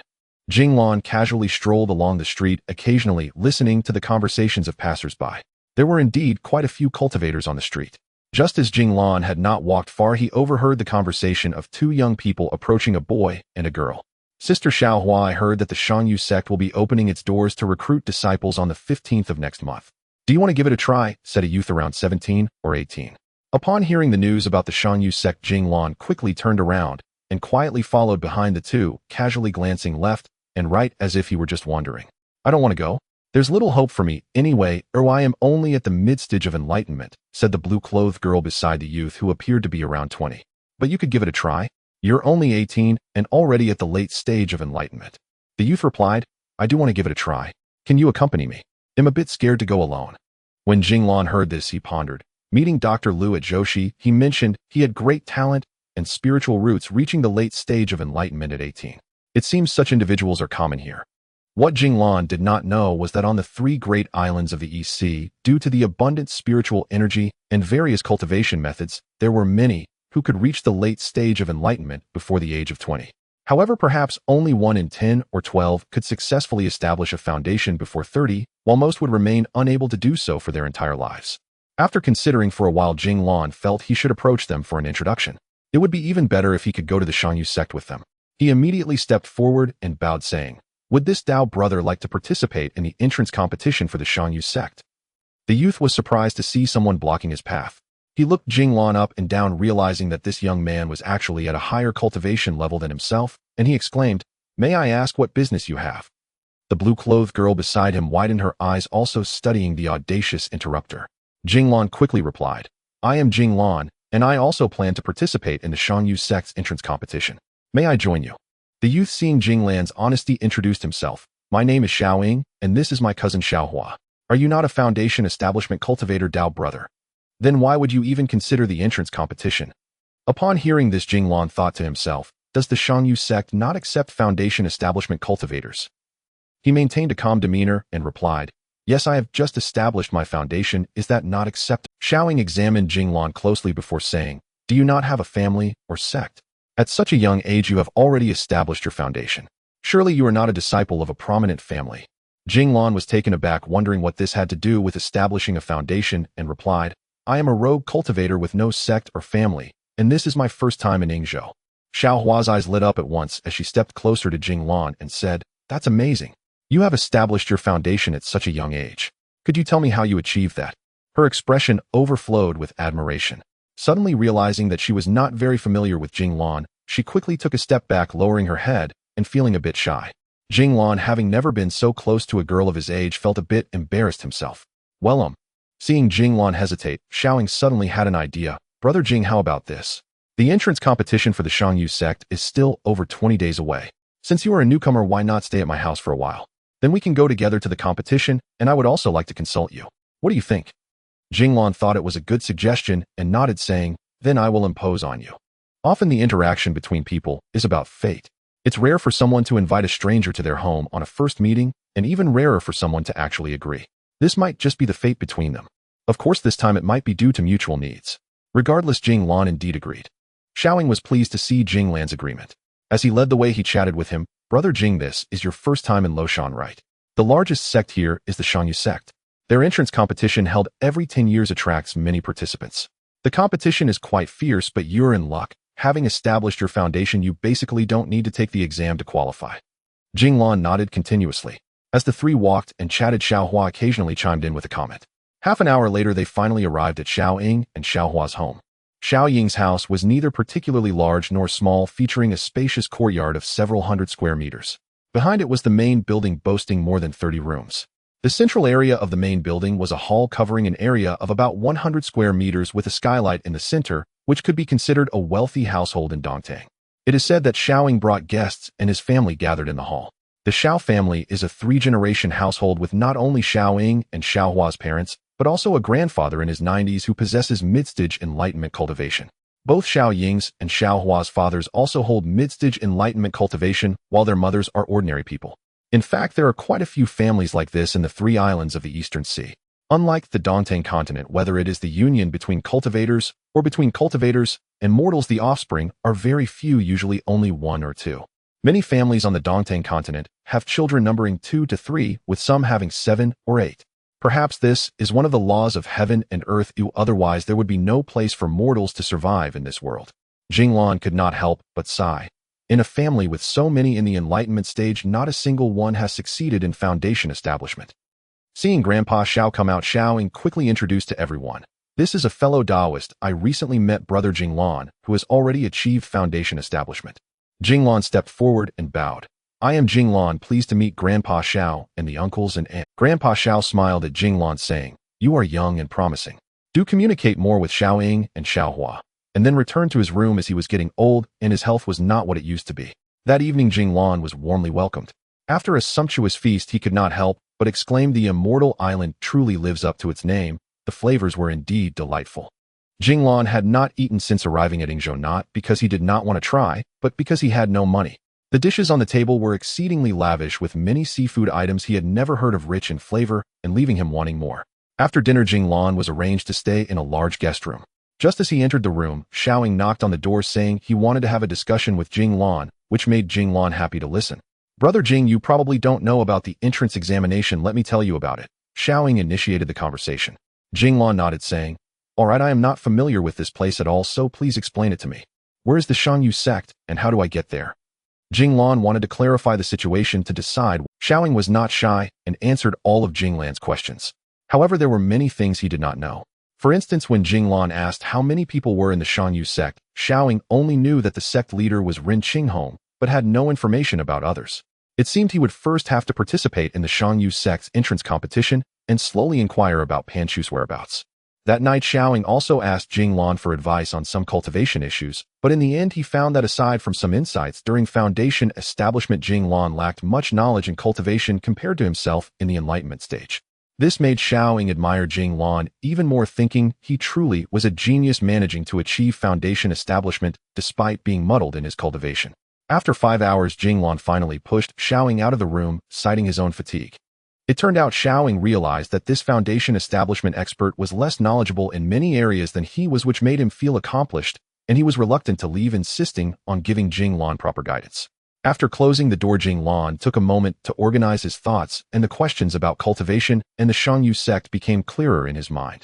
Throughout the 3 islands of the Eastern Sea, good spiritual veins and spirit mines are occupied by major sects and prominent families. This is also one of the reasons why Xiaoying is so eager to join the Shanyu sect, as the entire Lushan mountain range falls under the influence of the Shanyu sect. To the west of Lushan town lies a massive mountain range known as the Lushan Mountain Range, and the sect of the Shanyu sect is located within it.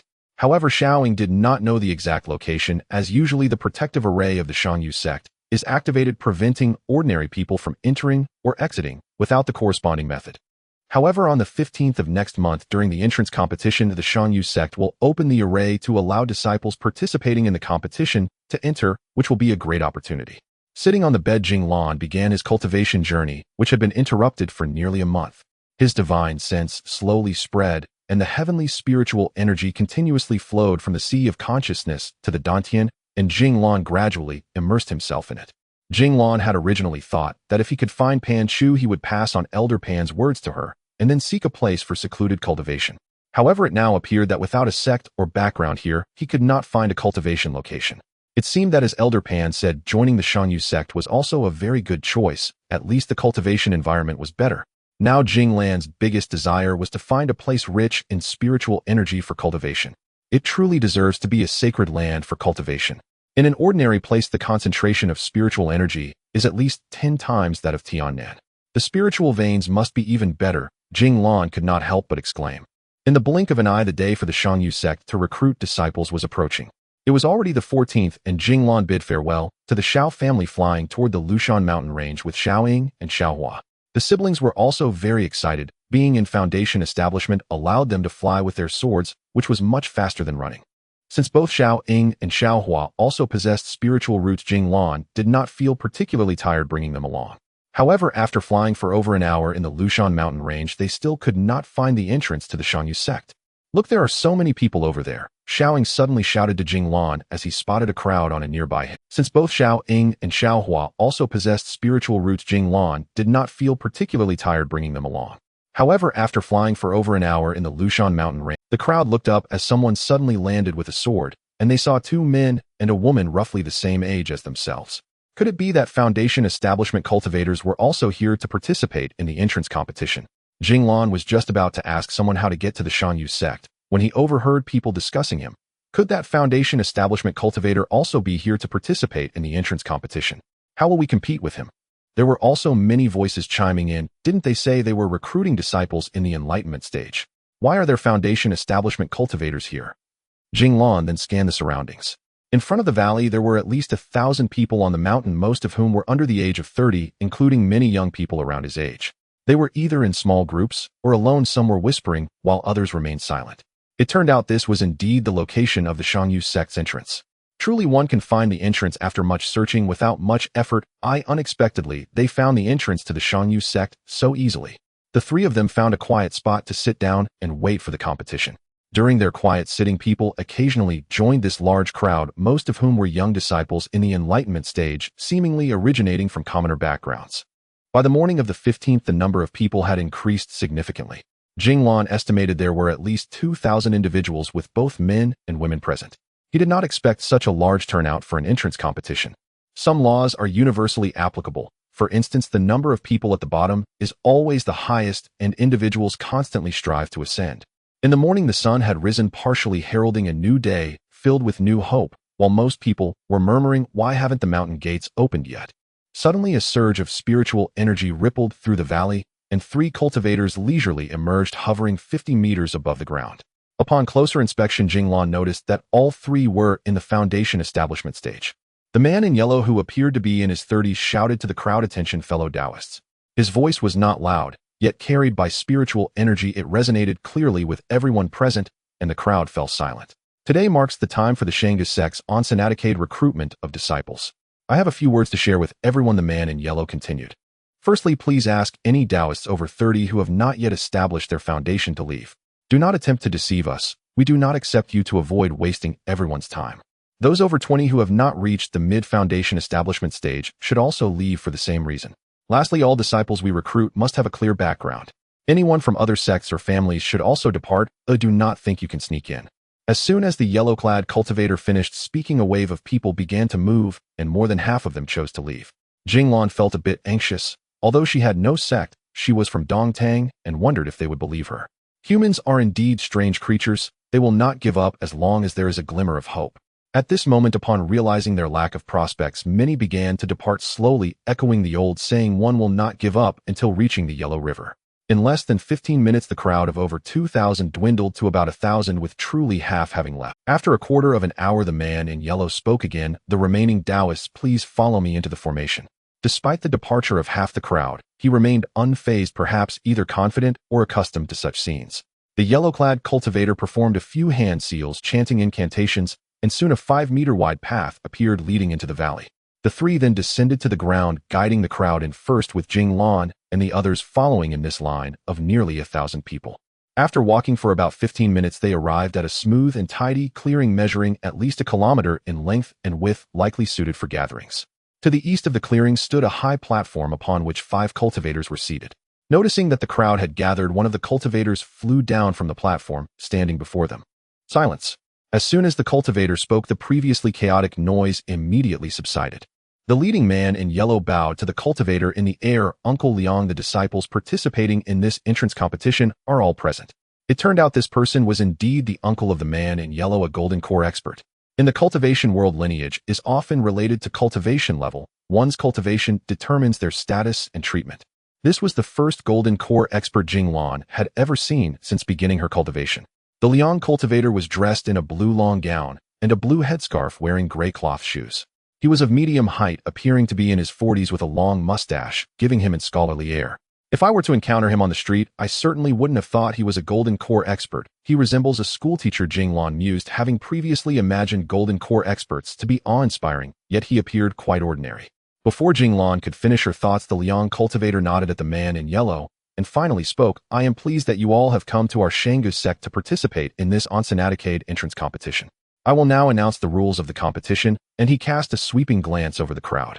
Suddenly, the Liang cultivator furrowed his brow, thinking to himself, "This year, there are actually 3 foundation establishment cultivators participating, and they are all quite young." But he quickly regained his composure and calmly stated, "I would like to reiterate our requirements." He then repeated what the man in yellow had previously stated. "Taoists who do not meet the requirements may still leave. It is not too late. During the competition, the formation will temporarily seal off. If you do not leave now, don't blame us for being unkind later and forcing you out." After speaking, the Liang cultivator did not rush, quietly waiting. Finally, a cultivator stepped out from the crowd without saying a word and turned to leave towards the mountain gate. Then another and another, until soon over 100 cultivators had walked away. The Liang expert nodded. "All right, the remaining 800 or so Taoists will be able to participate in the upcoming competition." Our rules are quite simple. You will register with the 3 disciples leave for a number. Competitors will face off in pairs according to their assigned numbers. The victors will advance to the next round until a final champion is determined. Any means of cultivation are allowed, but cheating and killing are prohibited. Those who violate these rules will be expelled from the mountain door. We 5 will be watching closely. You only need to compete, and I will inform you of your advancement or elimination. After finishing his words, the Liang cultivator flew back to the platform. 2 hours later, the registration process was finally complete, and holding a list, the Liang cultivator flew above the crowd, stating the following individuals will be directly promoted: Tian, Dan, Jing Lan, Songhua. He announced 20 names in one breath. All 20 individuals were promoted to the finals. Among them, 3 were foundation establishment cultivators, while the other 17 were all under 20, but had already reached the peak of the light manifestation stage, on the verge of establishing their foundation. As soon as he finished speaking, the crowd erupted into commotion with voices of "Why them? Why them?" echoing everywhere. Jing Lan was also taken aback, her name appearing among those selected. She admired the skills of the Shangyu sect cultivators, who managed to sift through over 800 contestants in just 2 short hours to find the 20 most exceptional disciples. In fact, the 5 golden core experts had been quietly observing the disciples with their divine senses, monitoring all the happenings around them. Beside her, Xiaohua looked on with envy and said to Jing Lan, "Big brother Jing, you have indeed been promoted without even needing to compete. We still have to fight. Don't forget to cheer for us later." Jing Lan smiled. Of course, you all do your best." Despite the noise, no one raised any objections. Even if someone did, it would be in vain, as the brutal battle that would determine the victor was about to commence. The 5 battle arenas were already set up, and the 5 golden core experts were responsible for calling out the match numbers. Match 3 is against number 519, number 105 against number 763. As the match numbers were announced, the respective cultivators took the stage to showcase their skills. Jing Lan accompanied the Shao family siblings to watch in one of the arenas, noticing that the combat style of the light manifestation cultivators consisted mainly of simple exchanges: one fireball from one followed by an ice ball from another, quite straightforward. Sometimes when one person's fireball is unleashed, another person is still silently reciting incantations. The result, of course, is a face full of ashes. The golden core expert, acting as the referee, not wishing to waste time, quickly announced the result, leaving the loser feeling helpless, thinking to themselves, "I wasn't ready yet. If we had another round, I might not lose." There were also a few cultivators who attempted to resolve the issue with physical means, but they were easily evaded by their opponent. Those who dodged were generally quietly channeling their true energy, and soon a fireball was unleashed, forcing the opponent to yield. Number 312 against number 591. Suddenly, a voice rang out. Xiaohua reflexively jumped up, running and exclaiming, "It's me, it's me." He quickly dashed to the stage, having seen Xiao Ying win a match before this. The opponent battling Xiaohua was also a girl of 17 or 18, possessing only initial stage enlightenment. Within half a minute, Xiaohua knocked her down with a blade of wind. The golden core referee promptly announced, "Number 312 wins." 2 hours later, over 100 cultivators successfully entered the finals. Whoever wins one more round can join the Shangyu sect. Xiao Ying lived up to expectations and advanced smoothly, while Xiaohua was eliminated in the previous round by a young man in his mid-20s who had reached late enlightenment with his arm burned and swollen. Finally, the finals began. Over 100 skilled contenders displayed their abilities. It must be said that the competition was truly brutal. Many losers left the arena limping and covered in injuries. In the end, over 70 cultivators, including Xiao Ying, successfully passed the finals, gaining the opportunity to enter the Shangyu sect. Xiao Ying narrowly defeated his opponent using a lightning technique in the finals. Once all the eliminated participants left the mountain gate and the protective formation of the sect was restored, it was already the time when the moon hung over the willow tips. All the fewer than 100 cultivators, including those who advanced directly, appeared very happy, finally able to enter the Shangyu sect. It was as if the Shangyu sect represented the driving force for cultivation, as if a path to the heavens in cultivation had opened before them. Xiao Ying was exceptionally excited and said to Jing Lan beside him, "Brother Jing, I didn't expect to really enter the Shangyu sect. I'm so happy, ha." His face showed no signs of the sorrow he had felt when Xiaohua left. The man in yellow gathered all the qualifying cultivators in front of the high platform, where several golden core cultivators sat upright on the platform. The man in yellow said to everyone, "There's one last hurdle. Please come up to the podium one by one to answer the questions from the elders." Jing Lan's heart skipped a beat. "I wonder if my identity from the Eastern Tang continent will allow me to enter, and what questions they will ask." 90-some people were called up one by one, then returned to the line. Jing Lan. Suddenly Jing Lan heard his name and hurriedly walked to the stage from the side aisle. Not daring to fly up directly, he heard the cultivator, surnamed Liang, ask, "Where are you from? and when did you establish your foundation? Hearing this, Jing Lan's heart sank. It was indeed an identity check. He had no choice but to grit his teeth and say, I'm from the Eastern Tang continent, and I successfully established my foundation last year. The several golden core experts on the platform displayed surprised expressions, but no one said anything. The cultivator surnamed Liang said, you can go down now. Next, Wu Tzu and Hot. Jing Lan didn't expect it to be so simple, not knowing whether they would allow him to enter. An hour later, after everyone had been questioned, the cultivator, surnamed Liang, stepped forward and said, Lu Xiaoran Li Changsheng. You all can leave. The rest stay, and gestured to the man in yellow. The man in yellow wasted no words and shouted, the 7 of you whose names were just called, step forward. I will escort you out. If you don't come out, don't think about leaving. Soon 7 late Enlightenment cultivators were led out of the formation by the man in yellow. The several golden core experts on the platform remained seated, appearing unhurried. In a short while, another disciple of the Shangyu sect flew in on his sword and whispered something to the cultivator, surnamed Liang. Then 5 golden core cultivators stood up together and approached the stage. The cultivator, surnamed Liang, said, congratulations to you all. From today onward, you will be part of our Shangyu sect. Today you should be happy for entering our sect, and we hope that in the future our sect will take pride in you. Tian Dan Jing Lan Songguohua, you 3 will officially become disciples of our Shangyu sect today. The rest will be outer disciples. Within 10 years, if you successfully establish your foundation, you too can become official disciples. After speaking, he suddenly produced several books, as if performing magic. Here I have 1 book each on the 5 elemental techniques of gold, wood, water, fire, and earth for foundational enlightenment. You can choose the cultivation technique you like. In our Loshan, aside from the slightly weaker fire spiritual energy, the other types of spiritual energy are abundant. After you choose, we will arrange your accommodations. He tossed the books down to a disciple below. The crowd stirred. Xiaoing leaned closer to Jing Lan's ear and said, Brother Jing, look, we get techniques right away. This is great. I'm going to choose a technique now. Most disciples chose techniques that suited their cultivation. Once everyone had chosen their techniques, the cultivator, surnamed Liang, spoke again. There are only 5 books. Later you can borrow them to copy the techniques you need. Lu Shizhi, take them away, and a formal disciple led nearly 90 disciples, including Xiaoing, away. At this point, only Jing Lan and the other few formal disciples responsible for this match remained. The cultivator, surnamed Liang, relaxed his expression and addressed the 3 qualifiers in the square, saying, you 3 are already cultivators who have established your foundations at a young age. We will take good care of you. From today onward, you will enjoy a monthly allowance of 20 low-grade spirit stones, and you won't need to do labor. As for the techniques, let your masters provide those for you. Glancing at the other cultivators beside him, a female cultivator in her 30s stepped forward and said, Tian Dan, come with me. A young woman beside Jing Lan also stepped forward and said, thank you, master. The female cultivator was unceremonious, and with a whoosh she flew away with Tian Dan on her sword. Jing Lan and the person named Songguohua were left at a loss.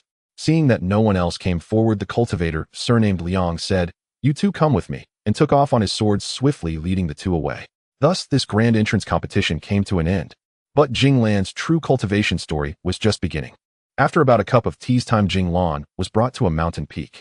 You 2 stay here for a moment, I'll be right back. The cultivator, surnamed Liang, paid no heed to the expressions of Jing Lan and the other and flew away on his sword. An hour later, the cultivator, surnamed Liang, returned leading the 2. He also appeared to have golden core cultivation. Songguohua was taken away by one of the white-clad cultivators in his 40s, while Jing Lan followed another black-clad cultivator in his 40s. There was silence as they traveled until they reached a flat area between mountain peaks. The black-clad man cast several hand seals, revealing a mountain gate. He called to Jing Lan, and the 2 entered one after the other. Upon entering, Jing Lan discovered that the cave residence was neither spacious nor opulent, merely a modest complex of some dozen chambers. Aside from one room housing several alchemical furnaces, little else adorned the premises. Once both had settled cross-legged upon the floor, the black-robed man introduced himself. My name is Luo Gengshi. I am over 240 years old with cultivation at the mid-stage golden core. Senior brother Liang came earlier to consult me, so I brought you here. Would you be willing to take me as your master? Jing Lan felt neither strong affinity nor aversion toward the black-robed man. After all, it was their first. He reasoned inwardly, if I refuse, who will transmit the cultivation arts to me? Aloud he declared, I accept. Disciple Jing Lan pays homage to master, then rose and performed 3 formal kowtows before Luo Gengshi. Luo Gengshi promptly stood to lift Jing Lan up, thus formally accepting the obeisance. Then added, I hear you hail from Dongtang. Might you recount your journey thus far? Jing Lan reluctantly summarized his life from childhood onward, including the incident with the Longjing fruit, though he omitted both Elder Pan and the treasure hidden in Lake Woma of the Woma Forest. He had initially hesitated even to mention the Longjing fruit. Yet without it he could offer no plausible explanation for having achieved foundation establishment at such a young age using only the most rudimentary cultivation manual. As for Xiaobai, the small white creature resting on his chest, Luo Gingxi did not inquire at all. Jing Lan had briefly feared exposure, unaware that low-eared demonic beasts like this were ubiquitous across the Eastern Sea. After a moment of silence, Luo Gingxi spoke slowly. Truly you are blessed with celestial fortune. To succeed in foundation establishment through nothing but a low-grade manual speaks volumes about your extraordinary innate talent. Perhaps this is the will of heaven itself. It seems I must journey to Dantang someday. Who would have imagined such rare treasures could emerge from a land so starved of spiritual energy? A short while later, Luo Gingxi retrieved a spatial storage pouch and a circular wooden shield from his waist belt. The shield was unremarkable, no larger than a palm, its surface matte black and utterly plain. He placed the shield inside the pouch and handed it to Jing Lan, saying, "A master cannot assume the role without offering a token of welcome. Accept this as your first gift." Jing Lan, embarrassed, politely declined. Yet when Luo Gingxi insisted, he realized such a gesture must be customary and finally accepted, fastening the pouch at his waist. Luo Gingxi explained, "I observe you possess only that mid-grade treasure sword and nothing else in the way of artifacts.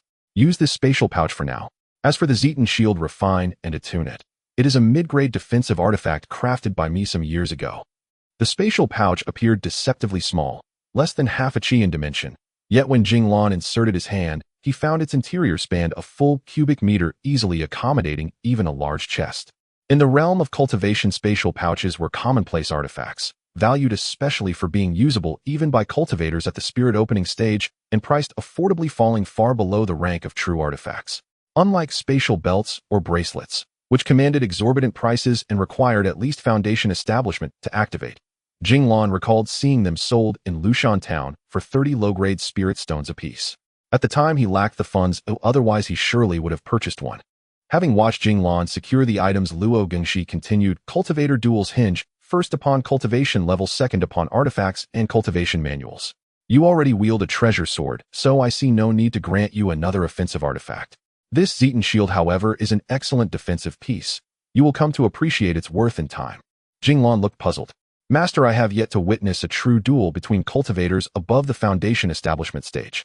Might you explain how such contests unfold?" Luo Gingxi smiled. "It is quite straightforward. First, the disparity in cultivation levels must not be excessive. For instance, if you stand at the early stage foundation establishment, challenging someone at the latest stage would be futile, unless you possess transcendent artifacts or manuals. Each stage represents a vast gulf in power.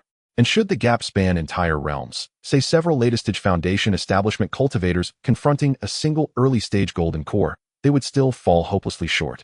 When levels are closely matched, artifacts become decisive, though battlefield adaptability remains equally vital.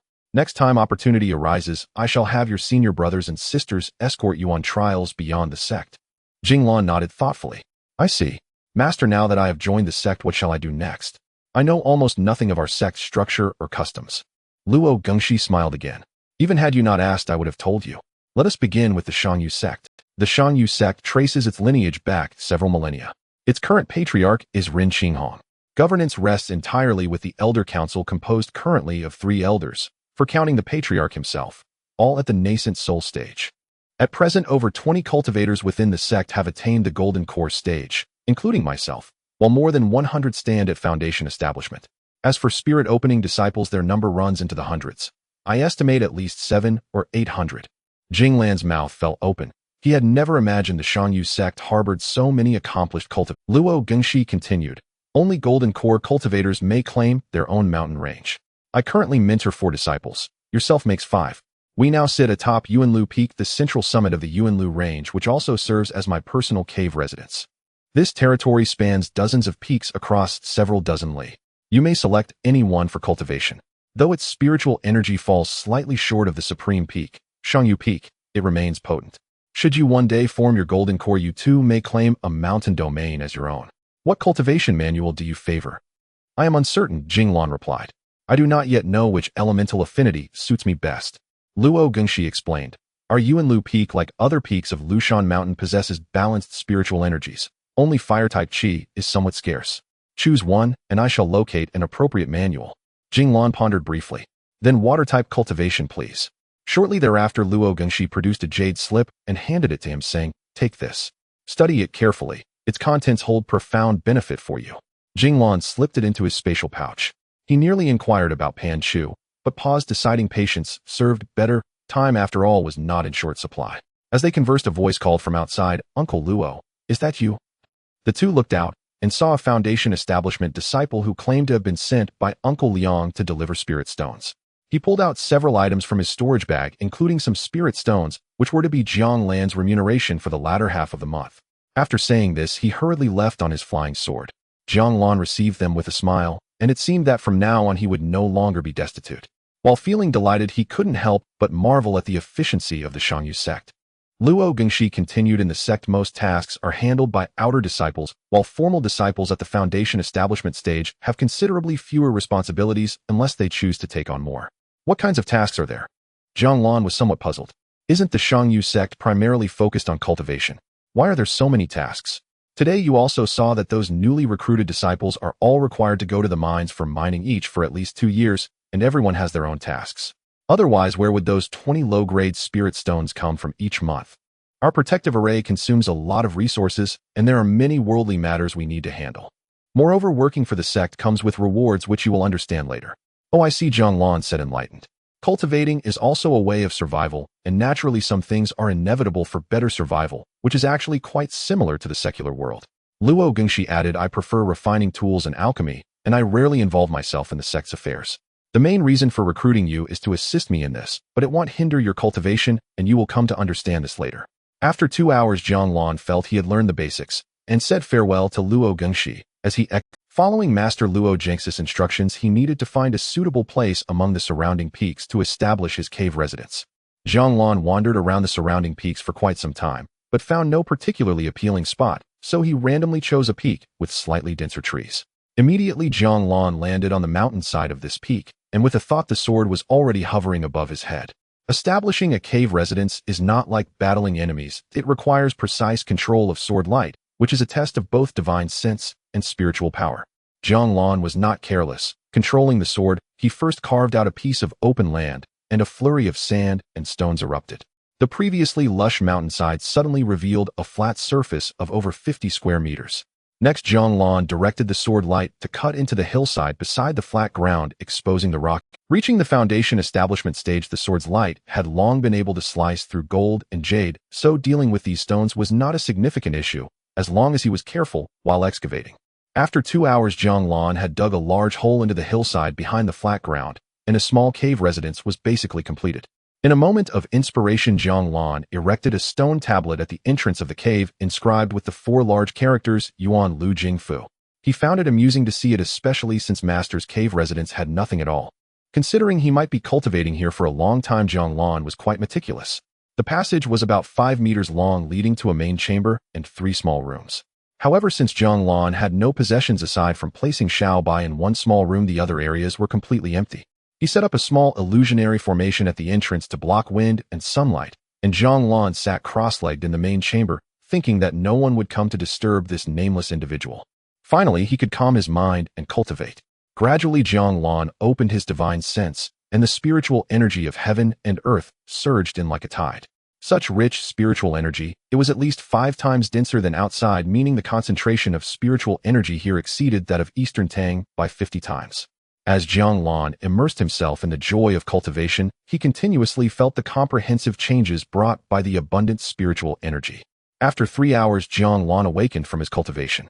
The spiritual energy was indeed dense. If he hadn't refined the white pearl, this concentration would have been absolutely sufficient. However, ever since refining the white pearl, Jing Lan felt that no matter how rich the spiritual energy was, it was never enough, like a starving ghost that could never be satisfied. This left Jing Lan somewhat frantic. Such a rich concentration of spiritual energy could not meet the needs of a Foundation establishment cultivator. Jing Lan was uncertain whether this was good or bad. The good part was that his spiritual power could increase rapidly. The bad part was that he hadn't expected the concentration of spiritual energy in a blessed land like Shangyu sect to be insufficient. This led Jing Lan to think of the gathering spirit formation. The formation was simple, but he lacked the spirit stones needed to set it up, and it was a continuous consumption process. His storage bag contained only 10 low-grade spirit stones. Next time when he cultivates, he could try setting up a gathering spirit formation to see. For now, he would check the jade slip given by Master. Jing Lan took out the jade slip given by Master from his storage bag. As he infused his divine sense into it, he discovered that apart from a cultivation method, called Shui Ning for the water-based foundation establishment stage, there were also methods for refining tools and alchemy. For instance, refining several types of ordinary swords, crafting defensive armor, etc. The refinement and usage method for the purple sandalwood shield was also included, and there were even some introductions to the 3 islands of the Eastern Sea. Jing Lan originally had little interest in tool refinement or alchemy, especially since both required many materials and he knew almost nothing about them. But since Master wanted to provide him with these methods, he would likely need to assist in the future, so he had no choice but to calm down and read through them. Finally, there was the cultivation method called Shui Ning. Upon comparison, he found that this water-based method was quite inferior to the Jiang Hai Lu taught to him by Elder Pan. Jing Lan once again marveled at how Elder Pan had indeed given him a top-tier cultivation method. His swift success in reaching foundation establishment was largely due to it. If he couldn't find his daughter, he would truly feel guilty. Jing Lan then took out the purple sandalwood shield gifted by Master, which turned out to be a mid-grade magical artifact. It seemed Master was quite generous. Jing Lan had seen in Lushan Town that an ordinary mid-grade sword cost between 50 to 100 mid-grade spirit stones, which is 500 to 1,000 low-grade spirit stones, which was equivalent to several years of his salary. Generally, defensive magical artifacts are much more expensive than offensive ones. As for top-grade magical artifacts, they cannot be found in ordinary shops. Even if they could be found, the price would likely be astronomical, far beyond what Jing Lan could afford at this moment. Jing Lan bit his middle finger, and immediately 2 drops of blood dripped onto the shield, disappearing in an instant. He felt a faint connection between his divine sense and the magical artifact. Jing Lan smiled slowly, controlling his divine sense and spiritual power to flow toward the small shield. After 2 hours, a small shield appeared above Jing Lan's sea of consciousness right beside the sword. However, Jing Lan had a feeling that the space of his sea of consciousness was already limited and nearly full. If he were to refine any more magical artifacts, he might not have enough room. What Jing Lan did not realize was that as his sea of consciousness expanded and his divine sense strengthened, the number of magical artifacts he could refine would increase. Once he reached the nascent soul stage, refining 10 or 8 artifacts would not be difficult, but with his current foundation establishment cultivation, he could manage only 2 or 3 artifacts at most. In addition to these 2 offensive magical artifacts, Jing Lan also had a white pearl of unknown attribute in his sea of consciousness, which was already his limit. He certainly could not accommodate any more artifacts. Regardless, Jing Lan was overjoyed as he had acquired another magical artifact. Arriving at a desolate area at the foot of the mountain, he focused his thoughts and summoned the shield. He watched as the palm-sized shield floated quietly above his head. Following the control technique from the jade slip, a vast azure light shield flowed out from the shield and quickly stood in front of Jing Lan, forming an enlarged version of the Zetan shield. With a thought, Jing Lan made the light shield expand further, enveloping his entire body. The Zetan shield's body also spun within the surrounding spiritual energy shield. It turned out to be an enhanced version of the spiritual energy shield, and Jing Lan was elated, clearly feeling that it consumed much less spiritual energy than casting a spiritual energy shield out of thin air, while also being more solid. Jing Lan then tried to summon a sword, intending to test the defensive power of the Zetan shield with his own sword, but immediately encountered a problem. When Jing Lan controlled the sword with full force, the power of the Zetan shield diminished significantly. Conversely, when he focused all his energy on the Zetan shield, the sword's azure light also weakened considerably. Jing Lan sighed. It turned out he could not simultaneously exert full power with multiple magical artifacts. It was no wonder. If one could command several magical artifacts at full power simultaneously, who could possibly withstand the onslaught of 10 or 8 artifacts? In fact, every individual's spiritual energy and divine sense are limited. It is impossible to unleash several magical artifacts at full power all at once. One must allocate spiritual energy and divine sense wisely when facing an enemy. Typically, cultivators engaged in battle would only use 1 or 2 magical artifacts to confront an opponent unless there was a significant disparity in strength, allowing the stronger party to wield multiple artifacts. Of course, Jing Lan's low cultivation level and weak divine sense were also contributing factors. The higher one's cultivation, the easier it became to control magical artifacts. 3 days later, when Jing Lan met his master Luo Gengshi again, he voiced his doubts. Luo Gengshi smiled and explained that this was why during cultivation one needed to enhance both spiritual energy and divine sense. Only with a strong divine sense could one adeptly manipulate magical artifacts. Jing Lan seemed to understand, and from then on he began assisting Luo Gengshi in alchemy and artifact forging during his cultivation. Though he claimed to be assisting with alchemy and artifact forging, it was more like doing menial tasks, as neither alchemy nor forging required the single flame Jing Lan possessed to meet Luo Jinx's standards. Old Luo personally handled the process using his dual flames to attend to the various cauldrons. Note: Foundation Establishment cultivators correspond to 1 flame, golden core cultivators to 2 flames, and nascent soul cultivators to 3 flames. What did Jing Lan do? He generally looked for materials for alchemy and forging, or helped monitor the gentle flames within the cauldrons. For instance, there was an occasion when Luo Gengshi wanted to refine a batch of tranquil heart pills, but was missing several herbs, one of which was called 3 Must Leaf. It took Jing Lan half a month to find it in a valley called Zilin Valley near the Lushan mountain range. This gradually allowed Jing Lan to gain some understanding of the materials required for alchemy and forging. Ordinary materials were relatively easy to find, one just needed to spend some time. However, rare and precious materials were either monopolized by various sects and families or found in extremely dangerous locations. Some materials were only heard of in legends, and their whereabouts were completely unknown, being things one could only hope to encounter, such as the Longjing fruit Jing Lan had once eaten. As old Luo put it, if one were to use Longjing fruit to refine a batch of pills, it would greatly enhance the chances of forming a nascent soul. It turned out that the sword Jing Lan had purchased in Sanjiang City was likely forged from black gold and crystal stone, capable only of unleashing water-based spells, which was the azure sword shadow Jing Lan often utilized, perfectly aligning with the cultivation method he practiced. If it were a fire-type sword, Jing Lan would probably find it difficult to unleash even half of its potential. 6 months later, Jing Lan gradually became familiar with the sect's cultivation methods. Jing Lan's master Luo Gengshi had a fondness for artifact forging and alchemy. In his own words, although his forging skills were average, the benefits were plentiful. According to Luo Gengshi, forging not only allowed one to create the magical artifacts one needed, but also served as a means of cultivation.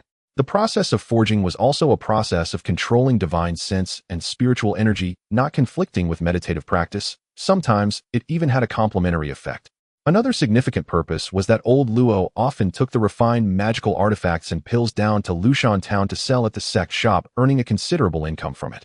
For example, the last batch of tranquil heart pills he refined was said to help Foundation Establishment cultivators maintain their spiritual clarity during their breakthrough, although many of them had little hope. Nonetheless, they sold remarkably well. Jing Lan also received a share of the spirit stones from the sales, which motivated him further to engage in the menial tasks of alchemy. Since half a year ago, when Jing Lan set up a small spirit gathering array with his few low-grade spirit stones, he had developed a deep fondness for it. When Jing Lan was cultivating within the spirit gathering array, he could clearly see the increase in his spiritual energy. The spiritual energy which he usually felt was insufficient became abundantly available under the array's effects. However, just as Jing Lan was thrilled for a day, he once again wore a worried expression. His meager salary of 10 low-grade spirit stones for half a month was not enough for even one day of cultivation, which barely met his current desperate need for spiritual energy. Therefore, Jing Lan was extremely grateful to his master for providing him with an opportunity for menial work, or rather a chance at profit-sharing. Gradually, Jing Lan developed a slight interest in artifact forging. Unfortunately, he had little material and lacked the dual and triple flames needed for forging. His single flame could only produce a few low-grade magical artifacts, and the success rate was extremely low. If he were to open a furnace, the likelihood of incurring losses was high. One day, Master Luo Gengshi went out to search for materials himself, leaving Jing Lan to watch over a cauldron, stating that it needed gentle flames for 14 days. He was uncertain what was being refined. Jing Lan sat nearby watching while slowly cultivating, when suddenly a voice called from outside the array, "Master, are you there?" Jing Lan hurriedly exited the array and looked up to see a woman in white standing before him. She appeared to be around 25 or 26 years old, tall and slender, with a face like a silver plate, eyes like water almonds, lips naturally red, and eyebrows unpainted, yet verdant. She was exceptionally beautiful. Upon seeing her, Jing Lan's face flushed with embarrassment, and he stammered, "Master is not here. Do you need—" The woman also widened her almond-like eyes, scrutinizing Jing Lan. She did not speak at first, but then giggled and said, "You must be the disciple Master recently accepted, right? I am your senior sister Xia Dan. Is Master not here?"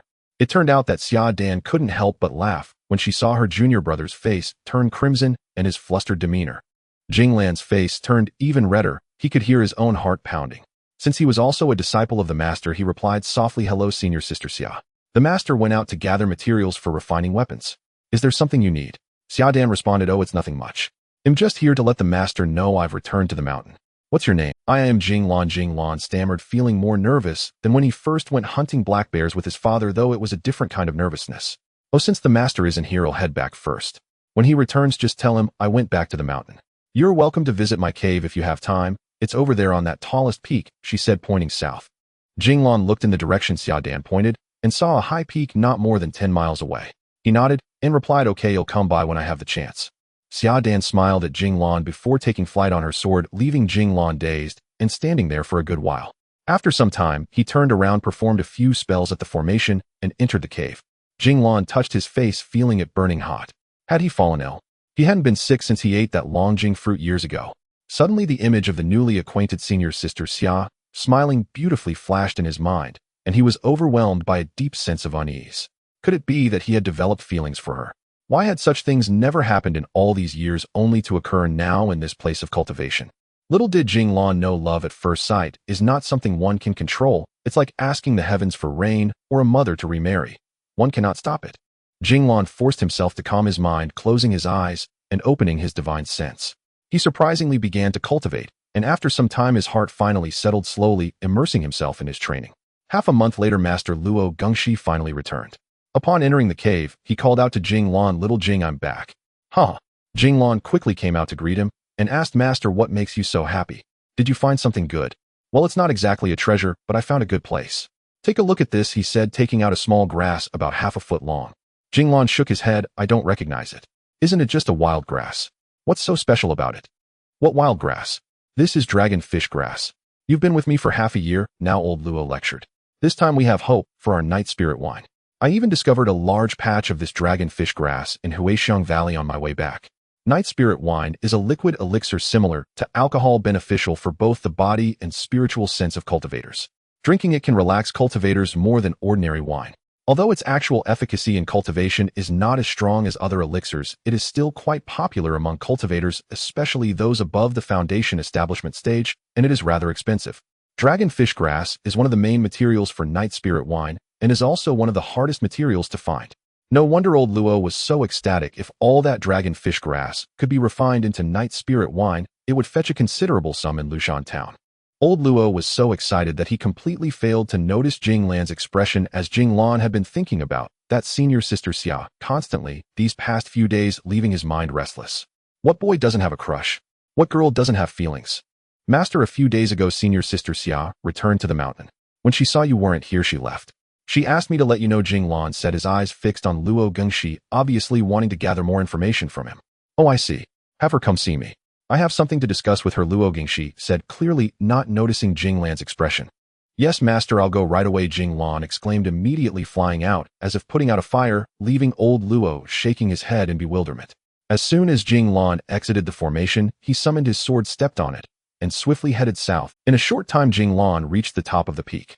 Standing in midair, he felt far from calm inside. For some reason, his heart was racing continuously. After years of cultivation, he felt as if it had all been in vain, unable to even achieve the most basic state of tranquility. What should have been a simple task left Jing Lan hesitating for a long while, unsure of how to proceed. Just as he was about to muster his courage to shout down, he suddenly saw Xiaodan in her flowing white robes, having already spotted him. "Isn't that junior brother Jing Lan? You got here so quickly. Come in and sit," Xiaodan called out, causing Jing Lan's face to flush. He softly replied, "No, senior sister Xia, the master is back and wants you to see him." Inside, he was puzzled about how she knew he had arrived, unaware that he had been hovering in midair for quite some time. "Oh, okay, then let's go," Xiaodan said before taking off. The two flew through the sky toward the main peak, with Jing Lan feeling a rush of confusion and excitement. They soon arrived at Luo Jinx's cave. Once the three of them settled into a cross-legged position, old Luo slowly began, "Xiaodan, how is the situation in Wushan town? Has there been any change?" Xiaodan replied, "Everything is going quite smoothly. The Sima family is still showing us some respect." "That's good. Now that you're back, I have some tasks for you to handle," old Luo said.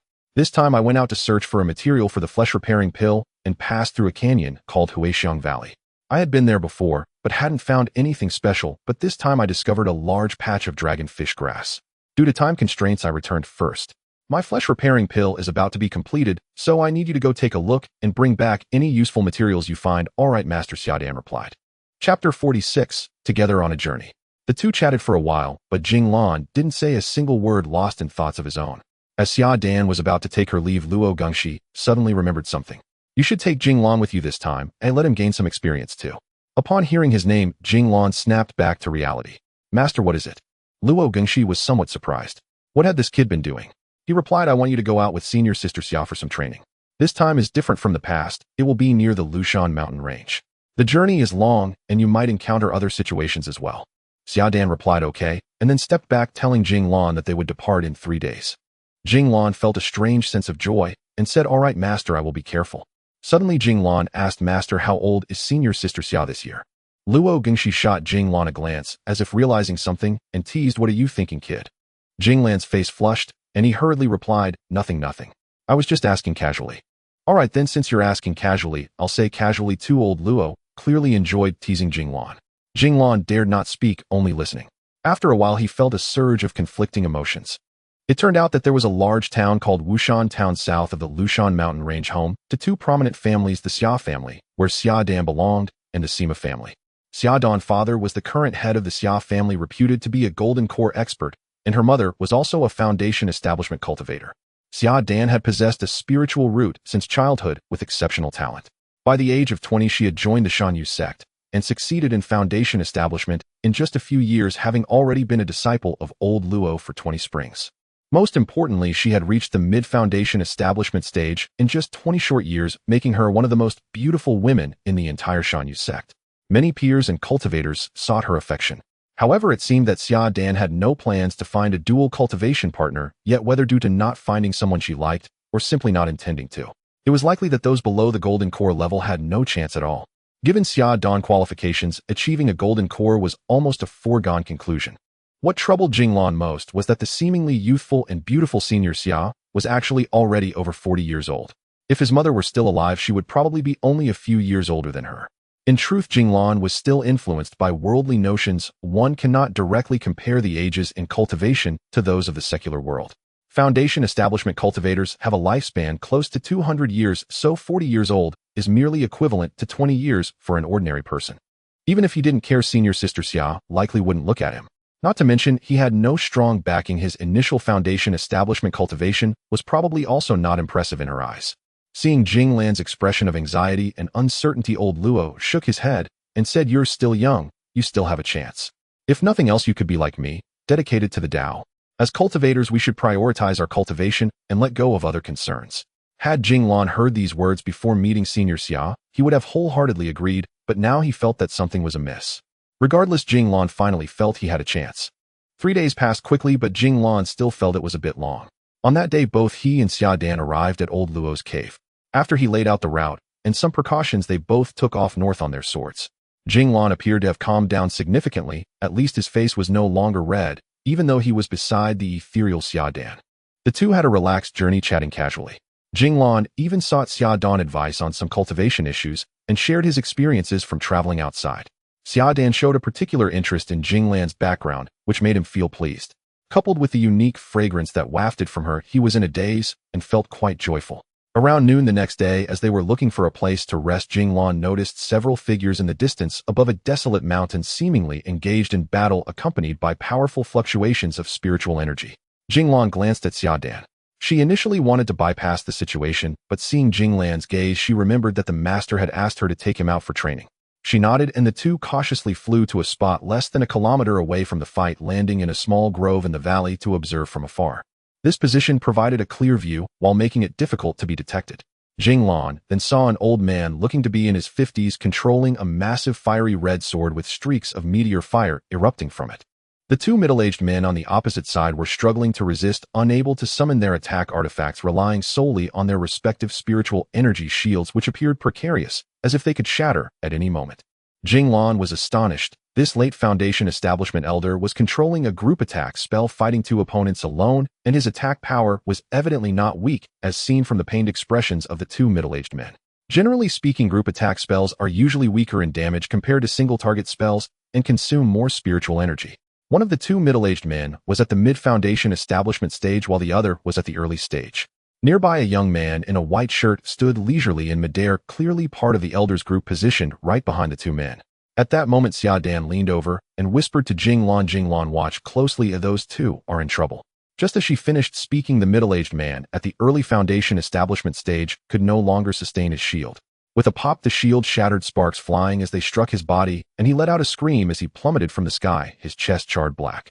The two individuals chatted for a while, with Jing Lan remaining silent throughout, leaving one to wonder what he was. Xia Dan stood up preparing to take her leave, when Luo Gengshi suddenly remembered something and said, "This time, take Jing Lan with you and let him gain some experience." Upon hearing his name, Jing Lan regained his senses and asked, "Master, what is it?" Luo Gengshi looked somewhat surprised, wondering what Jing Lan had been doing earlier, and replied, "I want you to go out and experience some training with Senior Sister Xia. This time is different from before. It will be near the Lushan Mountains. Not only is the journey long, but you might also encounter some unforeseen circumstances." Xia Dan responded with a simple "all right," and then left, informing Jing Lan that they would set off in 3 days. Jing Lan felt a strange joy in his heart as he said, "Okay, Master, I will be careful." Suddenly, Jing Lan asked, "Master, how old is Senior Sister Xia this year?" Luo Gengshi shot a glance at Jing Lan as if he had discovered something and teased, "What are you thinking about, kid?" Jing Lan blushed and hurriedly replied, No, I was just asking casually." "Well then, since you're just asking casually, I'll share casually as well." The old man clearly enjoyed toying with Jing Lan's curiosity. Jing Lan dared not speak, simply listening as he felt a tumult of emotions akin to a bucket of water being tossed around. It turned out that to the south of the Lushan Mountains lay a large town called Wushan Town, which was home to two prominent families. One was the Xia family, where Xia Dan belonged, and the other was the Sima family. Xia Dan's father was the current head of the Xia family, reputed to be a master at the Golden Core stage, while her mother was also a cultivator at the Foundation establishment stage. Xia Dan possessed spiritual roots from a young age and had remarkable talent. By the age of 20, she joined the Shangyu sect, successfully establishing her foundation in just a few years under the tutelage of old Luo. It had already been 20 years. Most importantly, in just 20 short years, she had reached the mid-foundation establishment stage, making her one of the most beautiful women in the Shangyu sect, attracting numerous suitors among her peers and fellow cultivators. However, it seemed that Xia Dan had no intention of searching for a dual cultivation partner, whether because she had not found someone suitable or simply chose not to pursue it. Certainly those below the Golden Core stage would stand no chance. Given Xia Dan qualifications, forming a Golden Core was almost a certainty. What troubled Jing Lan the most was that he had not realized that the seemingly young and beautiful Xia Dan was already in her 40s. If her mother were still alive, she would likely be only a few years older. In truth, Jing Lan was still influenced by worldly notions. The age in cultivation cannot be directly compared to that of the mundane world. Cultivators at the foundation establishment stage can live nearly 200 years, so 40 years is merely equivalent to the 20s of an ordinary person. Even if he did not care, Senior Sister Xia likely would not look favorably upon him.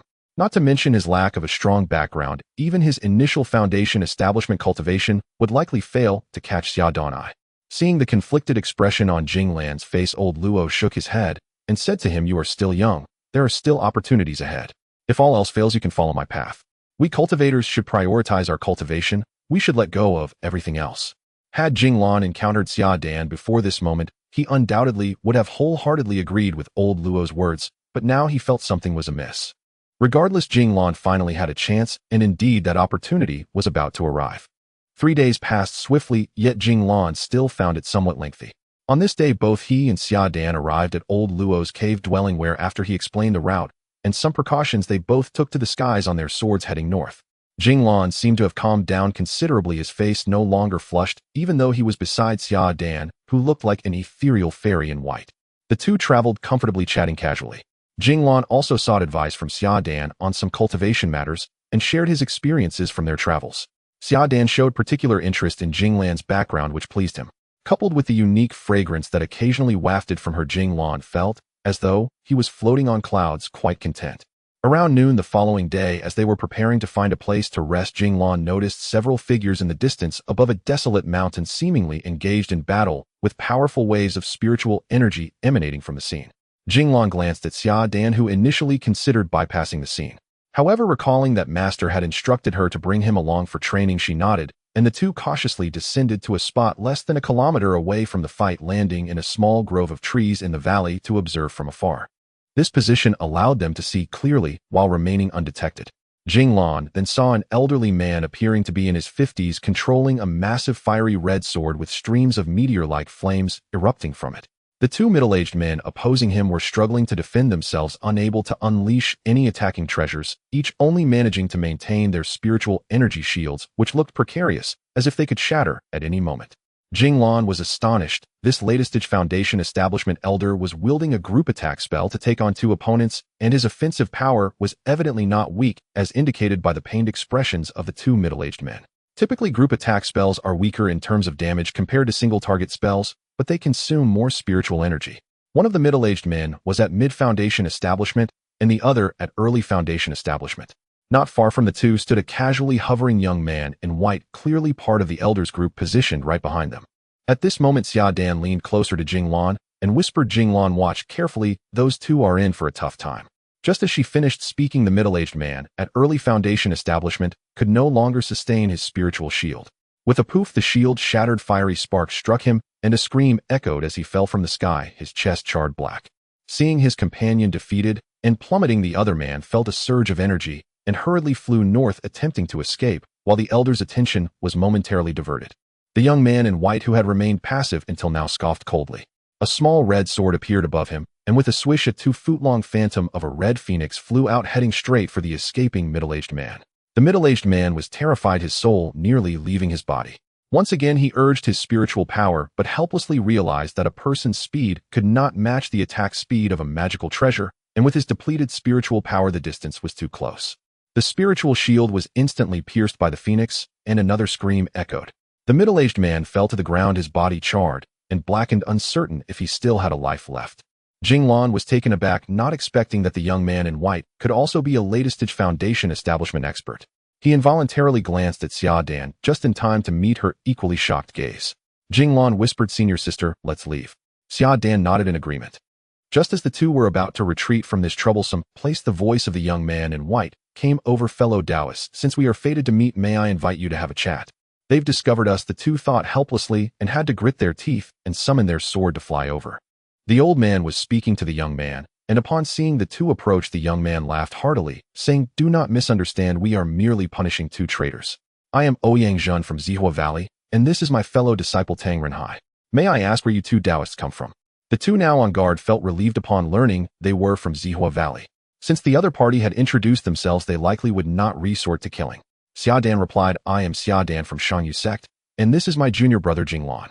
We have some matters to attend to the north, and happened to stumble upon the scene just now. What is the situation here?"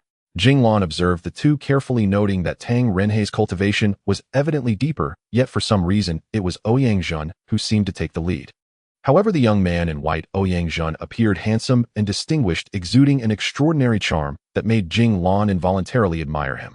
Upon hearing that they were disciples of Shangyu sect, Ouyang Zhen did not dare to be overly presumptuous and politely responded, "So it is fellow Taoists from Shangyu sect. To be honest, the two just now were also disciples of our Zihua Valley. They stole several items from the valley, which is why my father sent people to pursue them. We happened to intercept them here, and I hope we did not embarrass you."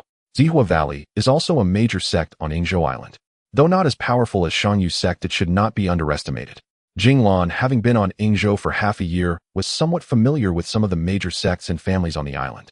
"May I ask, what is the relationship between Valley Master Ouyang Feihu and you, young master?" Jing Lan asked curiously. Ouyang Zhen laughed again, saying, "He is indeed my father. But may I ask, what brings you two Taoists here? If you have time, please do visit Zihua Valley for a discussion." He cast a lingering glance at Xia Dan. Xia Dan felt a sudden rush of anxiety and gently replied, "Certainly, certainly. Since that is the case, we will not disturb you further. Farewell," Jing Lan said, seeing that the other party had no intention of creating trouble. Ouyang Zhen returned a smile to Xia Dan, saying, "Very well, I hope to see Miss Xia again next time." Jing Lan and the others finally left, feeling uneasy. Jing Lan felt that this Ouyang young master was somewhat special, but he couldn't quite put his finger on what was different. As for Xia Dan, her unease stemmed entirely from the gaze of the other party. Having been in the cultivation world for some years, she couldn't help but wonder what Ouyang Zhen's gaze meant. It was merely their first meeting, and they were not too familiar yet.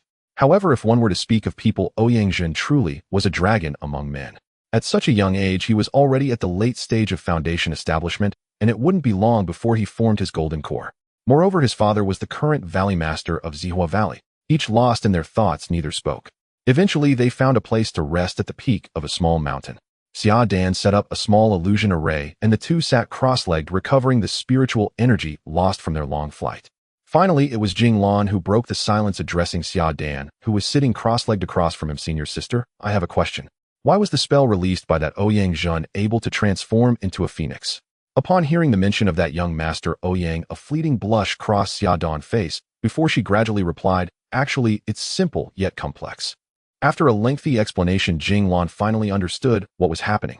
After all, he was the son of the Valley Master. It turned out that once one's cultivation reached the golden core stage, certain powerful spells could achieve a materialized effect much like the phoenix illusion Jing Lan had just witnessed. It was said that spells released by experts at the nascent soul stage could transform into a tangible form wielding tremendous attack power.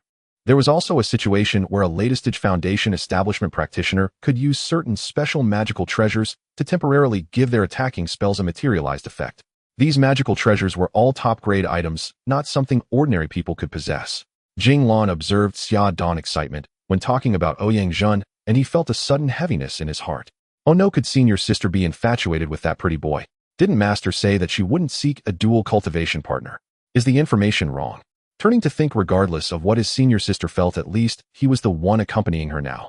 He still had it. 3 days later, the two finally arrived at the canyon called Huixiang Valley mentioned by Luo Gingxi.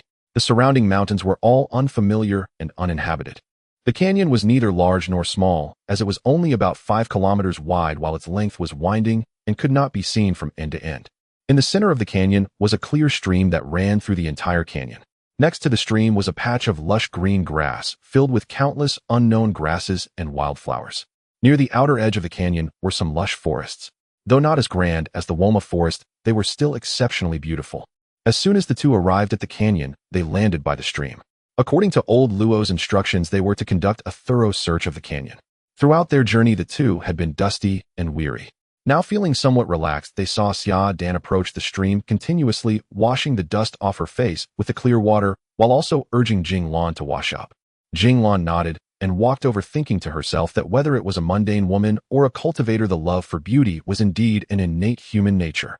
Jing Lan reached the stream, crouched down, first scooping water into her mouth with her hands, drinking a few gulps, and then haphazardly splashing water on her face before standing up to meet senior sister Xia Dan, who was looking over at her. Xia Dan's face was flushed like a tide, her apricot-shaped eyes, clear droplets of water hanging on her dark hair, creating a beautiful image of a maiden emerging from a bath, causing Jing Lan to momentarily daze. Xia Dan, upon noticing this, exclaimed, "Jing Jr. brother, what are you thinking about?"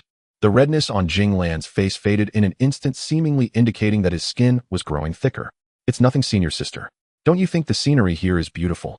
Xia Dan glanced around and replied, "It is quite beautiful, but it may not compare to our distant Lufu Peak." Little did she know what Jing Lan meant by the scenery. As the two chatted, they leisurely followed the stream, looking as if they were not on a treasure hunt, but rather enjoying a scenic outing. Despite this, they did not dare to relax too much. Jing Lan's divine sense remained vigilant, observing everything around them. It appeared to be an ordinary canyon. The various alchemy materials mentioned by old Luo were nowhere to be seen, but some small animals in the nearby woods cautiously regarded the two uninvited guests. 2 hours passed in the blink of an eye, and the sky gradually darkened without any significant discoveries. For cultivators, there is not much difference between day and night. While darkness may represent the unknown and danger to mortals, for cultivators, it often signifies tranquility and opportunity. Jing Lan remained calm, but Xia Dan grew somewhat impatient, walking ahead, while murmuring, "I don't know how Master discovered this place. There are no alchemical materials here. It seems like just a few ordinary wild trees." "Senior sister, don't be anxious. Perhaps we haven't reached the right place yet," Jing Lan reassured her, patting the small white creature on his chest. Over the years, Jing Lan and the small white creature had developed some tacit understanding. Many times the small white creature could detect problems before Jing Lan, so he always took it along, hoping it would bring him good fortune. Xia Dan suddenly turned to Jing Lan and said, "Jing Jr. brother, how about this? We split up and each take one side of the stream. Let's meet again in 3 hours at the stream 50 kilometers ahead. What do you think?" Jing Lan had actually thought that splitting up might be better, but he was afraid of encountering unknown dangers and was also reluctant to part with Xia Dan, so he hadn't mentioned it. Since Xia Dan brought it up directly, he could no longer refuse and had to agree. Jing Lan said, "All right, I'll check the woods on the other side of the stream." Jing Lan flew across the stream and entered the woods where the trees were still relatively lush. Occasionally sounds of wild beasts echoed, stirring Jing Lan's heart and reminding him of his hunting days from years ago. Jing Lan flew across the stream and entered the woods where the trees were still relatively lush. Occasionally sounds of wild beasts echoed, stirring Jing Lan's heart and reminding him of his. An hour later, Jing Lan finally noticed something unusual. In fact, he hadn't discovered anything. Rather, he noticed that the small white creature which had been dozing on his chest suddenly opened its eyes wide, looking towards the distant mountains. Jing Lan was puzzled. Was it not this canyon, but something happening in the nearby mountains? Regardless, Jing Lan trusted the small white creature. Past experiences had shown him that it indeed had a talent for certain matters. Slowly Jing Lan followed the direction indicated by the small white creature flying toward an unknown mountain range next to the Huixiang Valley, everything still feeling so natural.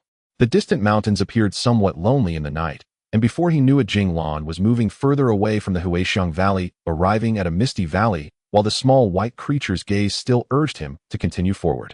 Jing Lan's heart grew colder with each step.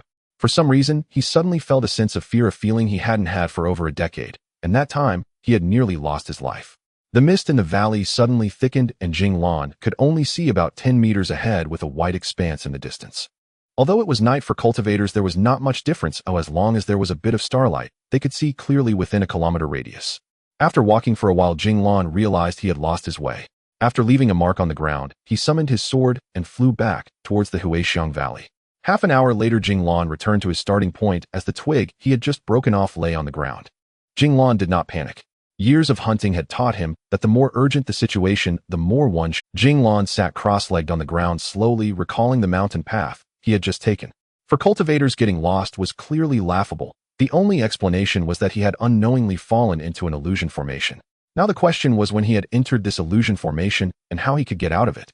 Was it a natural illusion formation or a man-made one? Jing Lan then recalled the earlier situation. No wonder he felt increasingly fearful. It turned out that as he walked there were no longer any wild beasts around, and the small white creature's hints were likely trying to tell him that there was a large illusion formation here. Unfortunately, he had misunderstood and thought that there was some treasure here like in the Woma Forest. 2 hours later, Jing Lan was completely disappointed, for no matter which direction he flew in, he ended up back at the starting point. The agreed meeting time with Xia Dan had long passed. Senior sister Xia Dan must be very anxious not to see him. What should he do now? Suddenly Jing Lan felt a sense of disorientation. 3 days later, rather than saying Jing Lan was in despair, it would be more accurate to say he was almost accustomed to it. He knew that with his current abilities he couldn't break this illusion formation, and he had no idea how to escape it. His only thought was to hope that Xia Dan could find him and take him out.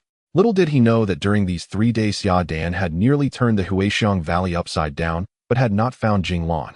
Fortunately, this illusion formation did not include a killing array and posed no threat to Jing Lan's life, which brought him some relief. He thought to himself, it is most likely a natural illusion formation. Jing Lan's research on illusion formations was exceedingly limited. Before joining the Shangyu sect, he was an uninformed rogue cultivator. After joining under the tutelage of Luo Gengshi, he only learned a bit about weapon forging and alchemy, merely receiving a modicum of education on illusion formations when he encountered Elder Pan.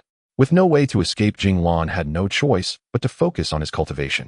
He discovered that although he couldn't leave the illusion formation, the spiritual energy within was quite decent, not inferior to his own Yuanlu peak, providing some solace to the helpless Jing Lan. In the blink of an eye, 10 years had passed. During this time, Jing Lan devised various methods to escape, exploring heaven and earth, yet the outcome remained him wandering in the mist. Due to being unable to leave, Jing Lan could only calm his mind. His cultivation had actually progressed significantly, already reaching the peak of early foundation establishment. He believed that with a bit more effort he could soon attain mid-foundation establishment.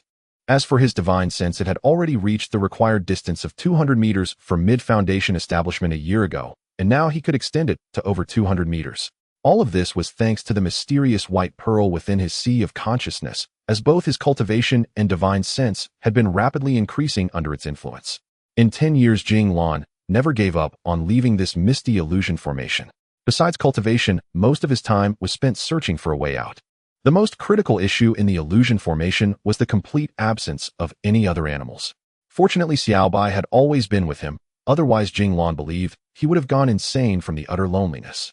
Jing Lan thought that as soon as he could escape, the first thing he would do is find a place bustling with people and stay there for 3 days. Jing Lan noticed some irregularities, like every time he ventured out the scenery was different. Although it appeared to be within a radius of several dozen miles, he could never find a way out, yet he seemed to always see a small grove.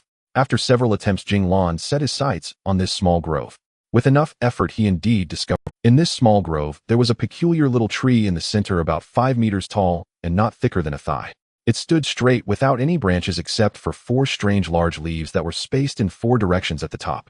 The strange part was that every full moon night various chaotic symbols would appear on the trunk of the little tree. Perhaps words, perhaps images, all illuminated by the moonlight as they emerged from the trunk. Jing Lan suspected that the issue might lie with this tree, so he devoted 2 years to studying these tree patterns. However, due to his limited knowledge, he gained nothing and was compelled to give up. In a fit of anger, Jing Lan summoned his sword, thinking that if he couldn't comprehend its mystery, he would simply cut it down, hoping that the illusion formation would be shattered. To Jing Lan's astonishment, the azure sword shadow that flew from his sword could not harm the tree in the slightest, not even a small mark could be seen. Jing Lan usually had no trouble using this watery sword shadow to cut through gold and jade, but at this moment, it was utterly ineffective against the little tree. Driven by his stubbornness, he relentlessly sent sword shadows flying from his sword. In the end, Jing Lan exhausted all his spiritual energy, yet the strange tree remained unscathed, even the leaves at its top remained impervious. This further convinced Jing Lan that the strange tree was indeed up to something. Subsequently, he devised various methods such as chopping down all the surrounding trees and digging up the soil beneath the little tree, but all proved ineffective. For instance, when he chopped down over 20 trees surrounding the little tree, as soon as he left, they all restored to their original state by the next time he saw them. Digging the soil yielded even less effect, as the moment he got within a meter of the little tree, the soil there became as hard as the tree itself, impenetrable. In the end, Jing Lan had no choice but to abandon the idea of chopping down the tree and instead decided to focus on his cultivation. For the past few years, he had practically resided in this small grove, almost in a symbiotic relationship with the strange tree. In his heart, Jing Lan felt that if he were ever to escape, it would surely be related to this strange tree. He often fantasized that if he could just accidentally fly out, how wonderful that would be. Although his fantasies were shattered each time, he persevered for a full decade. As the saying goes, heaven rewards diligence. One day, as usual, after finishing his cultivation, Jing Lan summoned his sword and flew straight in one direction. Half an hour later, he encountered the grove once more, realizing that he had returned to his starting point. He didn't feel particularly disheartened, as this had happened countless times before. Just as Jing Lan was about to sit by the tree to recover the spiritual energy he had consumed during his rapid flight, he suddenly heard a slight noise that reached his ears. This was akin to a thunderclap in the stillness, prompting Jing Lan to immediately rise and take flight, for in this illusion formation, besides himself and Xiaobai, there were no other creatures. Strangely, while there was sunlight during the day and moonlight at night, there had never been wind or rain. It was always eerily calm. Jing Lan vigilantly surveyed his surroundings, his divine sense already extended, making it difficult for anything within 200 meters to escape his awareness. But as usual, it remained eerily calm, with Xiaobai soundly asleep in his arms. Could it be that he had missed? Just when Jing Lan thought he was overly tense, another sound came through, a hiss. At that moment, any sound to Jing Lan's ears was undoubtedly a heavenly melody. Jing Lan finally discovered that the sound came from the strange tree, more specifically from its top. He swiftly flew to the top of the little tree. At the center of the tree's top, amidst the 4 leaves, a small blue flower was growing. It was evident that the flower had just begun to sprout with its bud completely closed. Could this be an opportunity? I refuse to believe that this flower is also impervious, Jing Lan thought, as his sword swiftly flew out. A blue sword shadow shot towards the small flower below, and without any warning, the 4 leaves at the top of the tree almost instantaneously wrapped the flower in the middle. Such speed, there are still weaknesses, Jing Lan said with some excitement, as if he saw a glimmer of hope. 2 hours later, Jing Lan saw that the 4 leaves were still tightly wrapping the flower bud in the middle, leaving no chance for him to strike, so he could only drift down to the ground, waiting for the next opportunity. As soon as Jing Lan landed, the leaves on the tree opened up again. Could it be that this little flower cannot be wrapped for too long? Upon thinking of this possibility, Jing Lan soared into the air again, and the large leaves cooperatively closed in once more. After spending 10 years with this little tree, I never expected it to have its own thoughts. Jing Lan was greatly astonished. In fact, he guessed correctly. This little tree was the core of the illusion array. Jing Lan confronted the little tree, declaring that he would not descend as long as it did not release its leaves, and the moment it opened its leaves, he would attack its little flower to see what it could do.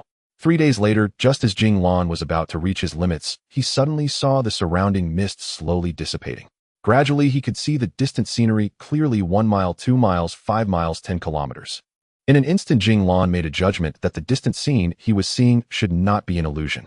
With a swoosh, Jing Lan took off rapidly with his treasured sword towards the distance. Half an hour later, he crashed down into an unknown valley. Turning around to look, indeed, the green waters and lush mountains were all serene and clear. Jing Lan shouted towards the sky, "I'm out! I'm out! I finally made it out." His loud voice startled the birds and beasts within a 5-kilometer radius, and only then did Jing Lan happily fall to the ground, having exhausted his spiritual energy, and in a moment, he fell asleep. The patter of raindrops finally woke the sleeping Jing Lan.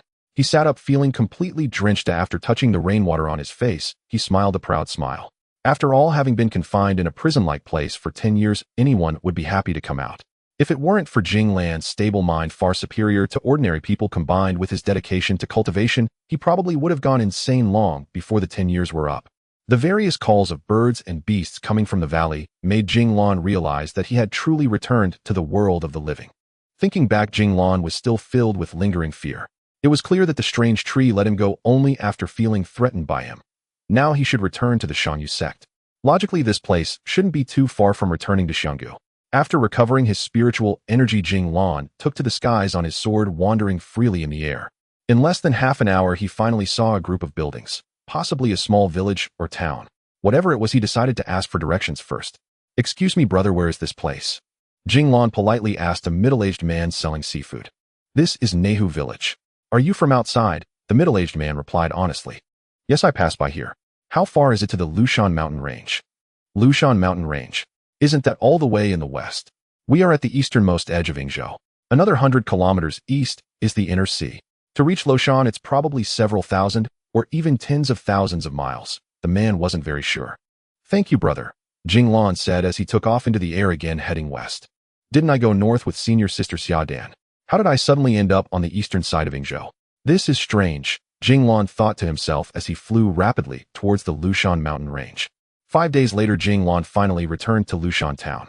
After 10 years, nothing here had changed. It was still as bustling and vibrant as ever. After wandering around the town, Jing Lan arrived once again at the gate of the Xiangyu sect. After performing a few incantations, 2 people suddenly emerged from within. Both were official disciples of the Xiangyu sect at the midstage of Foundation establishment. Jing Lan was not surprised. He took out a jade token from his storage bag and handed it to one of the middle-aged men, saying in a deep voice, "Brother, I am Jing Lan, a disciple of Luo Gong from the West Gate. This is my identity token." This jade token was given to him when he joined the Xiangyu sect years ago, said to be proof of identity and not to be lost.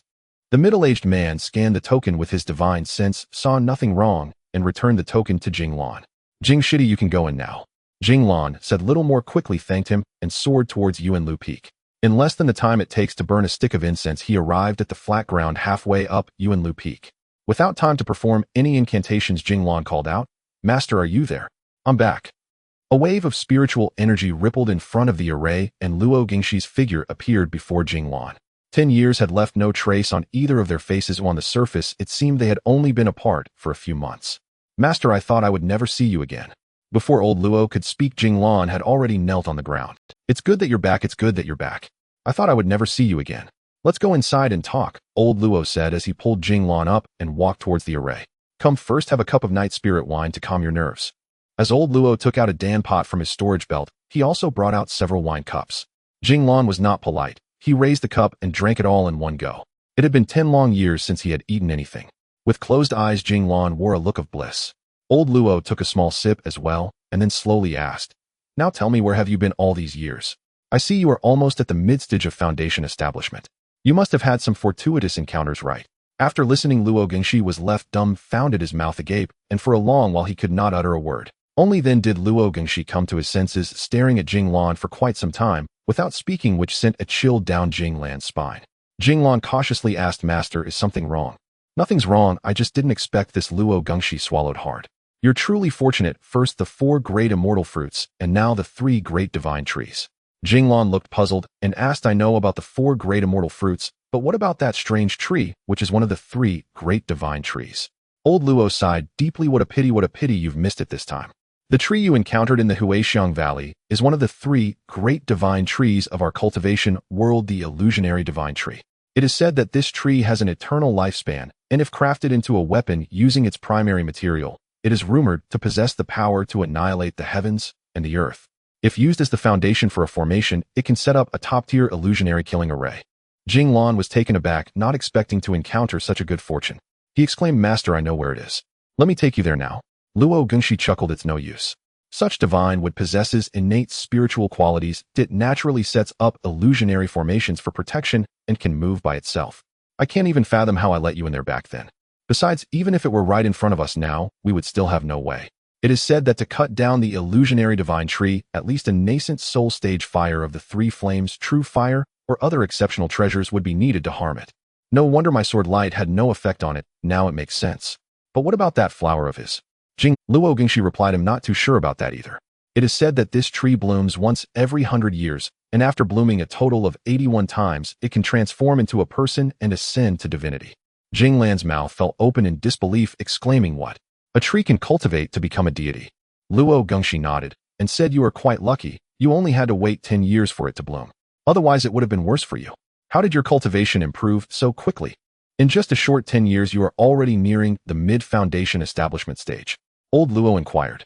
"I don't know. Perhaps it was because I was focused in the illusionary formation," Jing Lan thought to himself, not wanting to mention Baizhu. After clearing his doubts, Jing Lan finally asked, "Have you all been well these years? How is Sister Xiaodan?" "Good, very good," Old Luo said. "After your incident, Sister Xiaodan returned to the mountain a few days later. We went back to Huixiang Valley together, initially hoping to find you, but ultimately we couldn't. I reckon you were already moved by the illusionary divine tree at that time. However, later on we found a small spirit stone mine in a corner of Huixiang Valley not far from where you had your incident. It took us over 3 months to fully extract it. To my surprise, we found a premium spirit stone, several superior ones, hundreds of mid-grade ones, and my belt was even filled with low-grade ones." "Huh." After speaking, Old Luo stood up. "Did you not notice any changes in me?" "No, you've just aged right," Jing Lan said deliberately. "You little brat, I even saved you a superior one, and now it's gone," Old Luo said, his face filled with anger. "I thought Master looked even more imposing, truly a pillar of strength for our Shanyu sect." Jing Lan quickly offered his compliments. Flattery had never been Jing Lan's strong suit. This time, emerging from the illusionary formation, he was so overjoyed that he spoke eloquently. "Haha, I'll tell you the truth. I might soon break through to the late golden core stage," Old Luo chuckled. "Congratulations, Master. You still haven't told me how Sister Xiaodan is doing. I won't stop until I get to the bottom of this. Sister Xiaodan might soon be getting married. She has already returned to Wushan town." Old Luo sighed deeply and finally revealed the truth. Jing Lan fell silent for a while.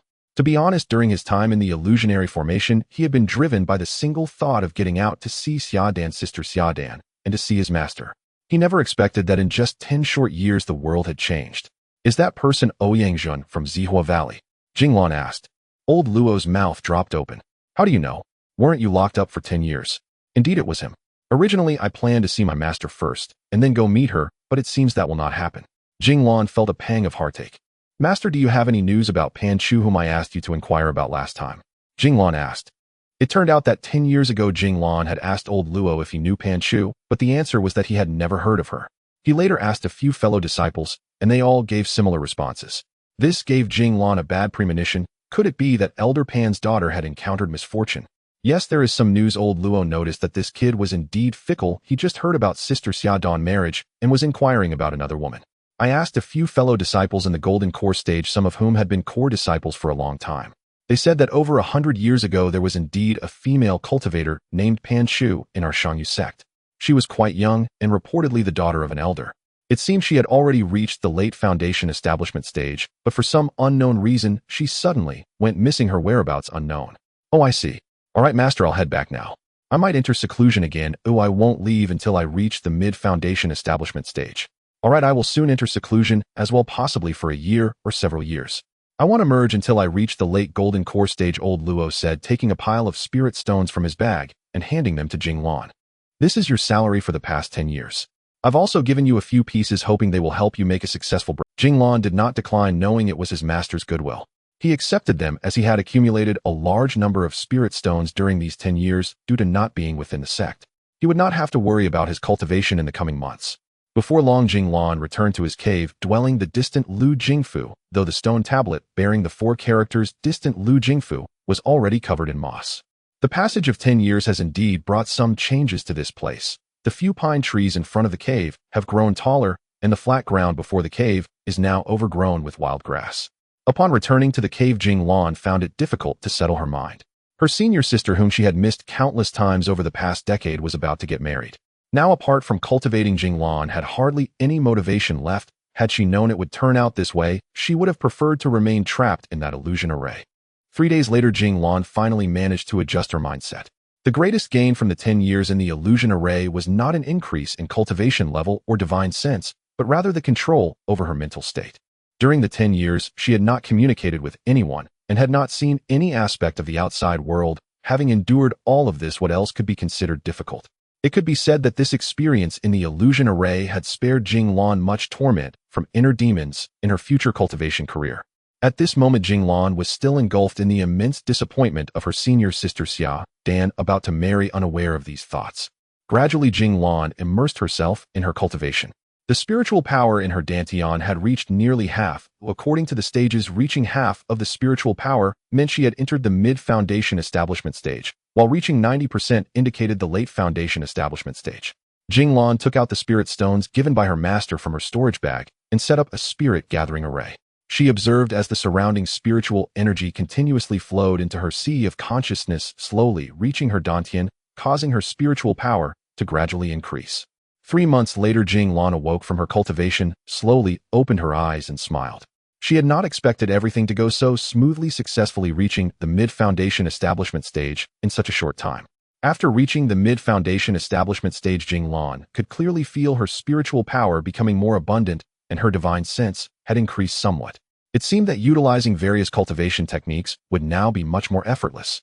It was time to seriously consider her future life. Should she continue cultivating or visit Wushan town, or perhaps check out the sword caching pavilion on Yufeng? Jing Lan decided to see her master first. In a short while, she flew on her sword to the cave of the peak master Lao Luo of Yuanlu Peak. "Master, are you there?" Jing Lan shouted a few times. Seeing there was no response, she had to cast a few spells, but discovered the array was completely unresponsive. The array has been altered and reinforced. Jing Lan was startled and suddenly thought that her master might be in seclusion. She quickly turned and flew back on her sword. Having smoothly advanced to the mid-foundation establishment stage, Jing Lan found her longing for her senior sister Xia Dan even more intense, uncontrollable. Once again, she flew on her sword to Xia Dan Cave. As she cast several inquiry spells, the array showed no response, making Jing Lan realize that Xia Dan was not in the cave and had likely returned to her home in Wushan town. Jing Lan sat in front of the array for half a day before deciding to go to Wushan town. What if she could see senior sister Xia? She could at least ask her if she ever thought of her. At the very least, she could offer a few words of blessing. Jing Lan sat in front of the array for half a day before deciding to go to Wushan town. What if she could see senior sister Xia? She could at least ask her if she ever thought of her. Upon landing on the streets of Wushan town, Jing Lan felt as though she had returned to the time when she first arrived in Yingzhou. Everything seemed so ordinary. Life in the mortal realm was indeed vibrant and colorful. "Excuse me, sir, how do I get to the Xia family?" Jing Lan asked a shopkeeper in his 50s. "Which Xia family?" "If it's to deliver a gift, just turn left ahead and walk for another 3 kilometers to get there," the shopkeeper replied, also muttering to himself about how a big family is indeed a big family. So many people came to deliver gifts for a young lattice wedding. "Thank you," Jing Lan said, and following the shopkeeper's directions, she soon arrived at the entrance of the first family of Wushan town, the Xia family. Similar to the grand families of the Dongtang continent, the gate of the Xia family was more than 10 meters high, with 2 golden characters inscribed on it, Xia Mansion. In front of the mansion, besides guards, there were also a pair of stone statues protecting the mansion, which turned out to be 2 soaring blue dragons. This surprised Jing Lan, as in Dongtang lions and tigers were popular, but here it was dragons. Dragons are legendary super divine beasts. Even after stepping into the cultivation world for many years, Jing Lan still couldn't tell if they were real or not. "May I ask if Xia Dan is at home?" Jing Lan asked a young man who appeared to be the captain of the guard and was at the mid-stage of the light opening realm. "You're looking for our young lady. She is at home, but who are you?" Upon seeing Jing Lan, who was dressed in ordinary attire, the captain sensed the powerful fluctuations of spiritual energy from her and realized that she might be an expert in foundation establishment, which prompted him to respond politely. "I am her fellow disciple, a disciple of the Shangyu sect," Jing Lan quickly replied, and the captain immediately switched to a smiling face. "Oh, so you are a senior from the Shangyu sect. Please come in." The captain promptly instructed a guard to take Jing Lan to an elegant guest room. Though small, the room was quite simple, yet exquisitely decorated. "May I ask for your esteemed name, senior, so I can inform the young lady?" A servant brought tea and politely inquired. "My name is Jing Lan. The young lady knows me," Jing Lan replied. "Very well, please take a seat, senior. I will go notify the young lady." After a quarter of an hour, as Jing Lan eagerly awaited, Xia Dan finally arrived, saying, "Jing Shidi, is that really you? Where have you been all these years? What brings you here today?" Before Xia Dan even sat down, she bombarded Jing Lan with a series of questions, leaving him momentarily at a loss for words. His senior sister still looked as youthful and beautiful as she had 10 years ago, her white gown now replaced with a red qipao adorned with various exquisite hairpins, and a faint blush on her face indicating she was in good spirits. "I'm doing well. I heard you're getting married, so I came to see you," Jing Lan said, unsure of how to start. "You know about that. I should thank you for it." Xia Dan's smile was as bright as a flower, indicating her great happiness. "Thank you. How does that come about? 10 years ago, didn't we go to Huixiang Valley together? On the way, we encountered a conflict, and then, understanding, Jing Lan finally realized that it was indeed his suggestion to go there that led to meeting Ouyang Jun from Zihua Valley. It was clear that senior sister Xia truly liked him, otherwise she wouldn't be so radiant while speaking. Then I wish you both well. Jing Lan thought of many things in her heart, but couldn't voice any of them, feeling a sting for the first time. Thank you for coming to find me. It can't just be for this, right? Is there something else? Is it possible that Master is looking for me? Xia Dan asked. There's nothing. Master didn't send for you. I came on my own. Jing Lan felt a bit at a loss. That can't be right, Jing Shitty. You look troubled. What's wrong? You haven't told me where you've been these years. Xia Dan clearly didn't believe Jing Lan. 10 years ago, after we parted at Huixiang Valley. In less than a quarter of an hour, Jing Lan briefly recounted his experiences over the past decade.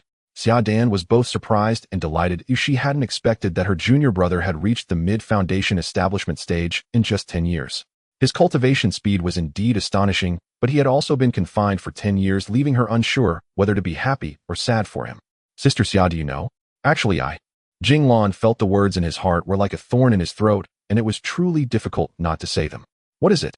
Speak up. I don't like it when you hesitate, Xia Dan urged. I like you. Jing Lan mustered all his strength and finally spoke the words from his heart, and he did so right in front of Xia Dan. You? Xia Dan clearly did not expect that Jing Lan would suddenly come to say such a thing just before her marriage, and for a moment her expression turned awkward. Jing Shitty, you are a good person, but we don't know each other well enough. You don't understand me yet. There are many good girls in the world, so why must you? Sigh. Xia Dan finally collected herself and said. Jing Lan's heart sank heavily. The last shred of hope in his heart was shattered by Xia Dan's words, leaving him momentarily dazed. Suddenly a burst of laughter rang out as Xia Dan's future husband Ouyang Jun walked in. I heard that Dan, my fellow disciple, came to see you, so I came to say hello. It turns out we are acquaintances. Ouyang Jun boomed as he entered the guest room. Both Jing Lan and Xia Dan flushed, unsure if he had heard their previous conversation. Jun Gu, this is my junior brother Jing Lan, and this is my fiancé Ouyang Jun. You two have met before. Xia Dan began to introduce them. Oh, so it's called Jing Lan. I forgot if you didn't mention it. In just 10 years you've already reached the mid-foundation establishment stage. Not bad, but to match my Dan Mei you're still far off. Ouyang Jun suddenly said sharply, evidently having overheard their earlier conversation. You were eavesdropping on our conversation. Xia Dan was somewhat angry. You are allowed to meet others, but I can't eavesdrop. Ouyang Jun's face turned dark, clearly angered. You are too disrespectful to me. Xia Dan angrily swiped her hand and stormed out, leaving Jing Lan and Ouyang Jun alone in the room. Seeing that Ouyang Jun had upset Xia Dan, Jing Lan felt a bit of shame. He said nothing and was about to leave when he had just taken a few steps out of the guest room. A voice came from behind. Kid, if you want to leave, just go. Do you think I, Ouyang Jun, am easy to deal with? Suddenly a voice came from the front. Kid, I've been waiting for you for a while, and you just arrived. Jing Lan was startled. This person seemed to be someone who would repay grievances with vengeance, narrow-minded, and his senior sister Xia Dan was likely to have bad luck following him. She was probably deceived by his sweet words. Show me what you've got. He'll give you 3 moves. I don't want the disciples of the Yu sect to say that I bully the weak. Ouyang Jun casually stood there and said. Jing Lan thought to himself that a battle today was inevitable. However, the opponent was already a master at the Golden Core stage while he had just reached the mid-foundation establishment stage. The difference in realms was too great. After hearing Ouyang Jun's words, Jing Lan was not polite, and immediately a green sword shadow rushed towards Ouyang Jun. Ouyang Jun did not attack. Instead, he threw out a fireball. Instantly, the green sword shadow collided with the fireball in midair, turning into dust. After another 2 sword lights were easily wiped away, Jing Lan realized that he and Ouyang Jun were not even on the same level. Thus, the Zetan shield flew out, and a green light enveloped him. Not wanting to attack, Ouyang Jun smiled, and also sent out a fireball with empty hands. However, the fireball was enormous and moved at an outrageous speed, reaching Jing Lan's shield in the blink of an eye. With a loud bang, the fireball struck heavily against Jing Lan's spiritual energy shield. Jing Lan spat out a mouthful of blood, although the shield did not break and barely withstood Ouyang Jun's casual attack. His internal state was somewhat injured, and his spiritual energy was depleted. Before Jing Lan could even catch his breath, the fireball came again. With a crack, the shield shattered and Jing Lan was engulfed in darkness, falling into an unknown valley with the Zetan shield dropping to the ground. Fortunately, as a cultivator, Jing Lan's body was exceptionally light. Although he fell from several hundred meters high, it did not affect him much. If he were an ordinary person, he would have either been killed or severely injured. Today I spare your life for the sake of Dan Mei. If you come to bother me again, I won't let you go, Ouyang Jun said fiercely, and with a burst of arrogant laughter he disappeared. Jing Lan struggled to sit up, using the last remnants of his spiritual energy to store the Zetan shield into his sea of consciousness before closing his eyes to heal. After so many years of cultivation, this was the most embarrassing moment. Although his injuries were not too severe, the humiliation made Jing Lan want to go crazy. Fortunately, reason eventually triumphed over impulse, and slowly Jing Lan calmed down. Never before had Jing Lan so strongly wished for powerful strength and profound cultivation. Deep inside, he secretly vowed to surpass this person one day, to wash away today's humiliation. 7 days later, Jing Lan returned to the Yu sect on his sword, and his external injuries had mostly healed, but a fighting spirit had been completely ignited deep inside him. Yet on the surface, Jing Lan still showed no change at all. All along, Jing Lan had not been very interested in the alchemy and artifact refining that old Luo loved so much. Instead, he had a strong interest in formation arrays. Unfortunately, he had no one to teach him. Luo Gingshi was not adept at formations either. It seemed he would have to think of another way. Last time, old Luo mentioned that on the main peak of the Yu sect, there was a sword storage pavilion that recorded numerous cultivation techniques and methods, including alchemy, artifact refining, and even many jade slips on formations. He should take some time to check it out. Jing Lan thought that now he had broken through to the mid-foundation establishment stage, and it would be unlikely to rapidly improve his cultivation in the short term. He should focus on stabilizing his realm. The pain from Wushan must not be rushed. After a moment of consideration, Jing Lan decided to visit the Yu peak. Perhaps there would be some unexpected gains. After all, he had been in the Yu sect for 10 years and had never been to the main peak. 3 days later, Jing Lan flew with his sword to the core area of the Yu sect, the Yu peak group. As soon as he arrived at the outskirts of the Yu peak group, he found the path ahead was shrouded in fog. Before Jing Lan could examine it closely, a loud shout rang out, "Who dares to enter Yu peak?" Jing Lan immediately paused, took out a jade token from his storage bag, and threw it over, watching as the jade token disappeared into the formation. Jing Lan shouted, "I am Jing Lan, a disciple of Luo Gingshi, wishing to enter the sword storage pavilion. I hope senior brothers will let me pass." Suddenly, a wave of spiritual energy surged, and a small path opened in the fog. Seeing this, Jing Lan felt a surge of joy and flew in on his sword. Just less than 100 meters out, the path behind him was again covered by fog. What a brilliant illusion array! Jing Lan sighed inwardly. Just as he was about to fly forward, 2 fellow disciples appeared beside him, one old and one young, both with mid-foundation establishment cultivation, yet their true ages were hard to guess. "You must be junior brother Jing. I didn't expect you to reach mid-foundation establishment at such a young age. Here is your jade token," said the older disciple. "If you go straight for about 20 kilometers, you should be able to see the sword storage pavilion." "Good luck," added the "Thank you, senior brothers. I take my leave," Jing Lan said with a slight bow before turning and flying straight towards the sword storage pavilion. "What do you think this little junior brother's contribution level will allow him to access?" the elder asked the young man. "At most, he can only access the 1st or 2nd level," the young man replied. After speaking, both of their eyes revealed envious expressions as they watched Jing Lan leave. As the flowers bloom in pairs, each with its own story, it was said that while Jing Lan was on his way to the sword storage pavilion, a grand wedding was taking place in Shafu Wushan town, not far from the Yu sect. The main character of the wedding was Jing Lan's senior sister Xia Dan, while the male protagonist was Ouyang Zhun, the young master of the Purple Fire Valley. It was said that the young master had already reached the golden core stage at a young age. This made the Sima family, who lived in the same town, feel very uncomfortable. Although the Xia family was not as powerful as the Sima family, since the eldest daughter of the Xia family entered the Yu sect, they could now compete with the Sima family. Now they had even married the young master of the Purple Fire Valley. Perhaps in the future they would have to look at the other party's face to act in Wushan town. Just thinking about it made the head of the Sima family grit his teeth, yet he had no way out. After all, they had given birth to a good daughter. In fact, he was not the only one feeling upset. Jing Lan, flying on his way, suddenly fell a daze and couldn't help but stop looking towards Wushan town. It felt as though he could see the scene there. Jing Lan shook his head and looked down. At this moment, he appeared so sad and lost, as his beautiful first love was crushed before it even began. There is no greater sorrow than a dead heart. From now on, I will focus solely on cultivation. Other matters are best left untouched, Jing Lan thought to himself. The 20-kilometer journey quickly came to an end, and in front of Jing Lan stood a towering mountain that reached a height of over 1,000 meters. Jing Lan's flying altitude was not even a third of the peak's height, and the entire mountain was shrouded in dense fog. Jing Lan didn't know where to enter, so he casually cast a few spells, and a green light floated toward the formation. This was a method of inquiry, indicating to those inside the formation that someone was outside. As expected, a voice came from within the fog. "Who is it? Show your jade token." Jing Lan panicked and quickly threw the jade token representing his identity inside. After a while, a path opened in the fog, and Jing Lan hurriedly flew in on his sword. As soon as he entered the formation, Jing Lan felt a strong gravitational force pulling him down, forcing him to land on the ground. In front of him stood a majestic mountain with a winding path appearing before his eyes. Suddenly a figure appeared before Jing Lan, looking to be in his 50s or 60s with disheveled white hair and beard, clearly someone who did not care for appearances. Jing Lan was taken aback. What incredible speed! I didn't even see where he came from. Most importantly, he couldn't discern this person's cultivation level. He was at least a master at the golden core stage. Master Uncle, may I enter the sword vault to take a look? Jing Lan clasped his hands and bowed respectfully. You are a disciple of Luo Gongxi, right?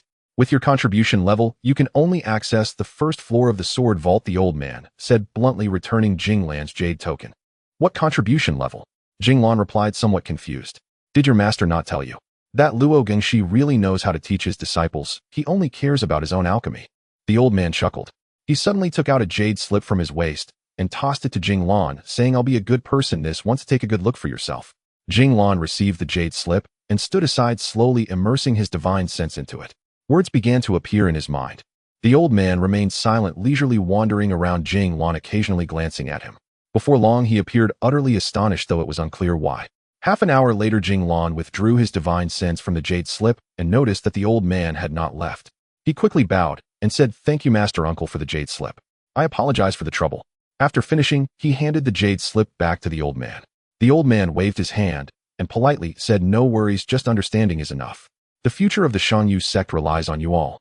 The jade slip contained a wealth of information, and Jing Lan couldn't summarize it all at once, but he grasped several important issues.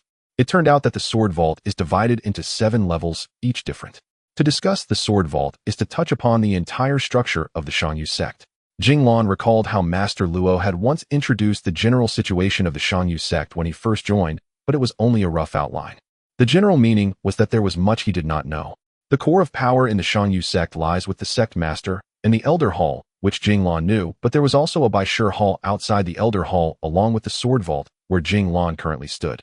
The Baishir Hall manages almost all sect affairs, and the Master Liang he saw during his first entrance competition was in charge of the Baishir Hall, but it is completely under the management of the sect master and the Elder Hall.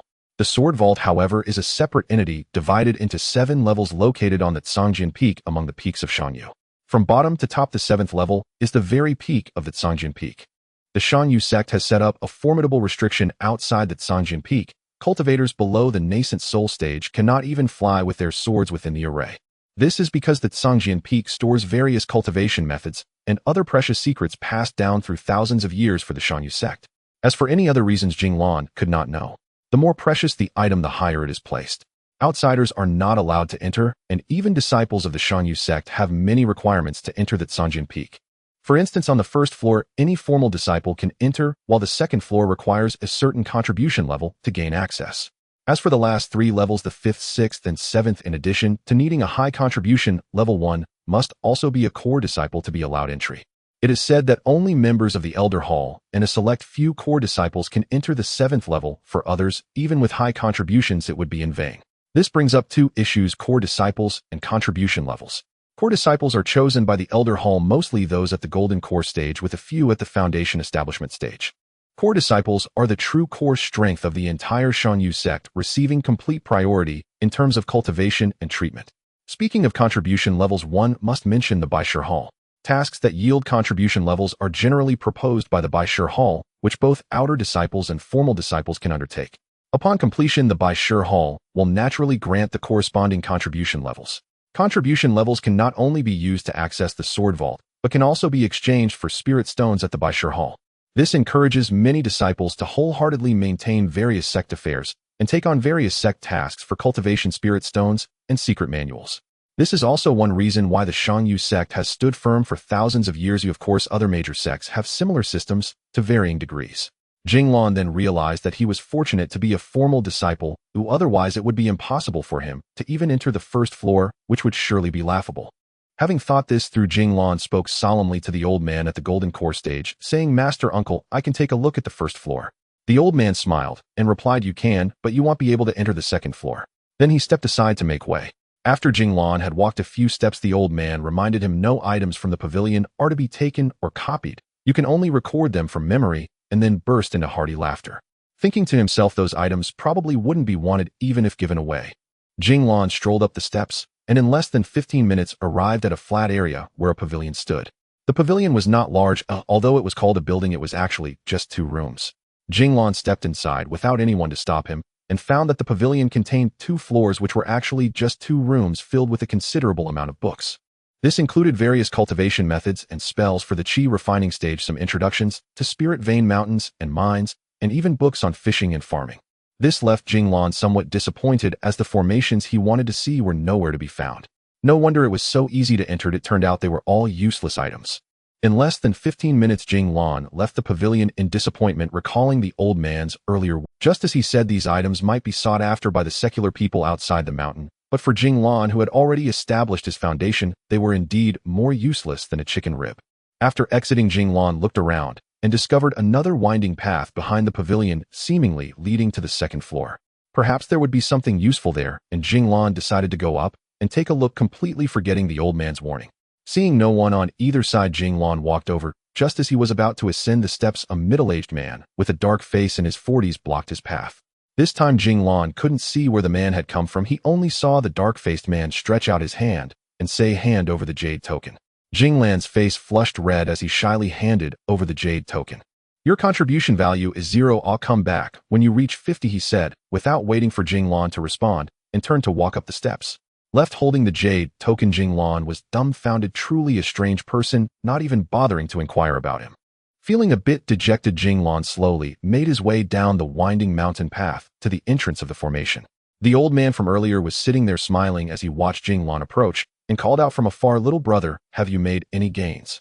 As he spoke, a non-committal expression appeared on his face, as if he had anticipated this. Jing Lan shook his head and said, "Not much gain, but I must thank you for your guidance. I will have to come again next time. May I ask your esteemed surname, master, and could you tell me the location of the Baishur Pavilion?" Jing Lan inquired. "Oh, my surname is Huang Tianbua. The Baishur Pavilion is just a 20-kilometer turn to the east after you exit the formation. It's very close," Huang Tianbua replied. "Thank you, Master Huang, I sincerely appreciate it. Until we meet again," Jing Lan expressed his gratitude. The old man nodded and said, "Until we meet again." He then performed several hand seals towards the entrance of the formation, and a wave of spiritual energy surged, revealing a small gap in the mist just wide enough for a person to pass through. Jing Lan bowed again to the old man before exiting the formation. As he stepped out, he immediately felt a wave of relief wash over him, and the pressure he felt earlier dissipated. He quickly summoned his sword and soared into the air, feeling refreshed. He sighed, realizing how much better it was outside. Even the earlier dejection had lifted considerably. Now he should go check out the Baishur Pavilion.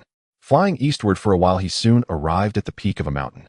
The peak was also shrouded in mist, but he could still make out the scenery within, and it seemed there were no significant prohibitions. Jing Lan then released his spiritual energy to disperse the mist around him, and after some time, he reached the mountaintop. At the mountaintop, it resembled a flat area, as if the entire mountain had been abruptly severed, revealing a large flat space in the middle covering over 100 acres, forming a vast plaza. In the plaza, there were over a dozen buildings of varying sizes. To the east stood a 3-story tall pavilion covering several acres with several enormous bronze tripods at the entrance, which from a distance resembled a Taoist temple. On the top of the 3rd floor, fancifully inscribed in golden characters, were the words Baishur Pavilion. Jing Lan flew directly to the front of the pavilion and quickly walked inside, where a large hall awaited him with various counters spread throughout, bustling with disciples coming and going. Jing Lan couldn't help but exclaim, even though the Shangyu sect had 1,000 disciples, he rarely saw many of them.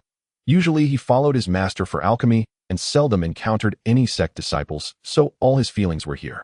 As it was his first visit to the Baishur Pavilion, Jing Lan wasn't sure whom to approach, so he randomly walked up to a counter and asked, "Excuse me, fellow disciple." Before he could finish his sentence, a young person behind the counter looked up, clad in a Taoist robe with flowing dark. Jing Lan felt a bit embarrassed. It turned out to be a female disciple, seemingly at the midstage of foundation establishment, and subconsciously felt a bit anxious about dealing with women.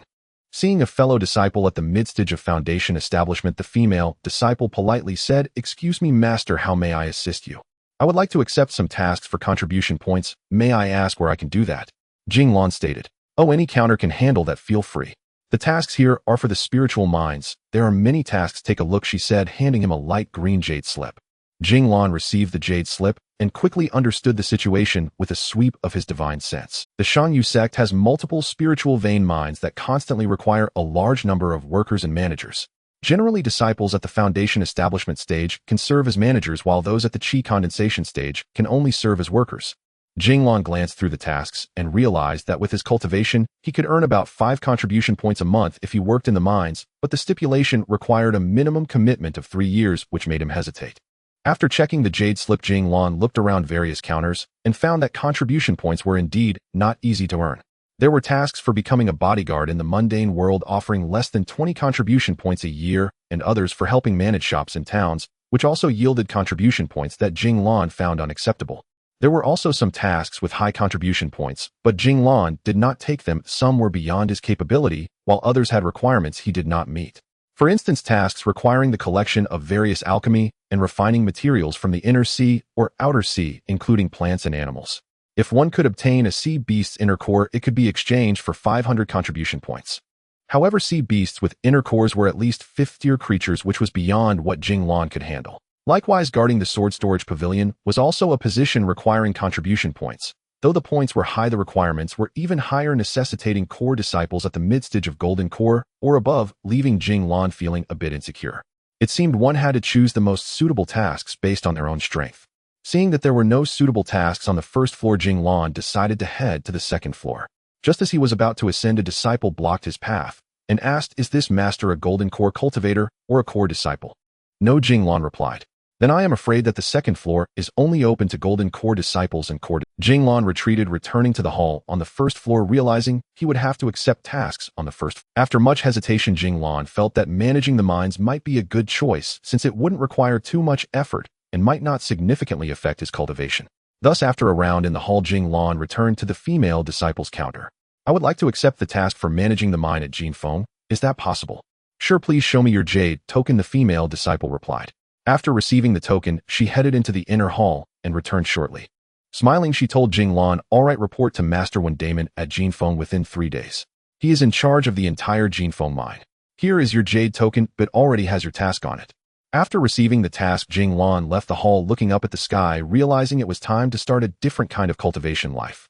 He shouldn't just stay in solitary training all the time. After 10 years in the illusion formation, he was truly tired of it. Jing Lan thought about returning to his cave dwelling, but considering he had nothing there with his master Luo Gengshi in seclusion and the only acquaintance Sister Xia also absent, he ultimately decided to report directly, striving to earn enough contribution points as soon as possible to visit the sword storage pavilion. 2 days later, Jing Lan finally arrived at the Jinfeng Peak in the northern part of the Lushan mountain range. In fact, Jinfeng was not too far from Shanyu Peak. If Jing Lan flew with all his might, it would only take. However, on the way, Jing Lan realized that he had been at Shanyu Peak for over 10 years and had never seen the entire Lushan range, so he took the opportunity to fly around the mountain range. Along the way, he encountered many disciples of the Shanyu sect and occasionally triggered prohibitions from several unfamiliar masters and senior brothers, but after Jing Lan showed his jade token, the situations were ultimately resolved easily. After circling around, Jing Lan finally became familiar with the Shanyu sect's faces, but he felt a bit regretful that since entering the sect, he had never seen the elders of the Elder Pavilion, let alone the sect leader Ren Qinghong. He wondered what kind of extraordinary talent this legendary genius truly possessed. Years ago, Elder Pan told him that this person reached the nascent soul stage at just over 200 years old. He didn't feel much at the time. Only after spending these years in Yingzhou did he slowly realize that for cultivators, 200 years old was rare. Not to mention reaching the nascent soul stage, even achieving the golden core stage, was exceedingly rare, akin to finding a phoenix feather. While pondering these miscellaneous thoughts, Jing Lan unknowingly arrived at the main peak of the Jinfeng range. What surprised him was that the peak of Jinfeng had a tall pavilion at least 3 or 4 stories high. Over the past few days, Jing Lan had wandered through the Lushan mountain range, noticing that nearly all disciples built their cave dwellings within the mountain, with few constructing pavilions directly. Jing Lan landed before the pavilion. Just as he was about to step inside, he heard a chorus of singing and dancing from within. He was momentarily stunned, feeling it was unlike a place of cultivation, but rather like a worldly establishment.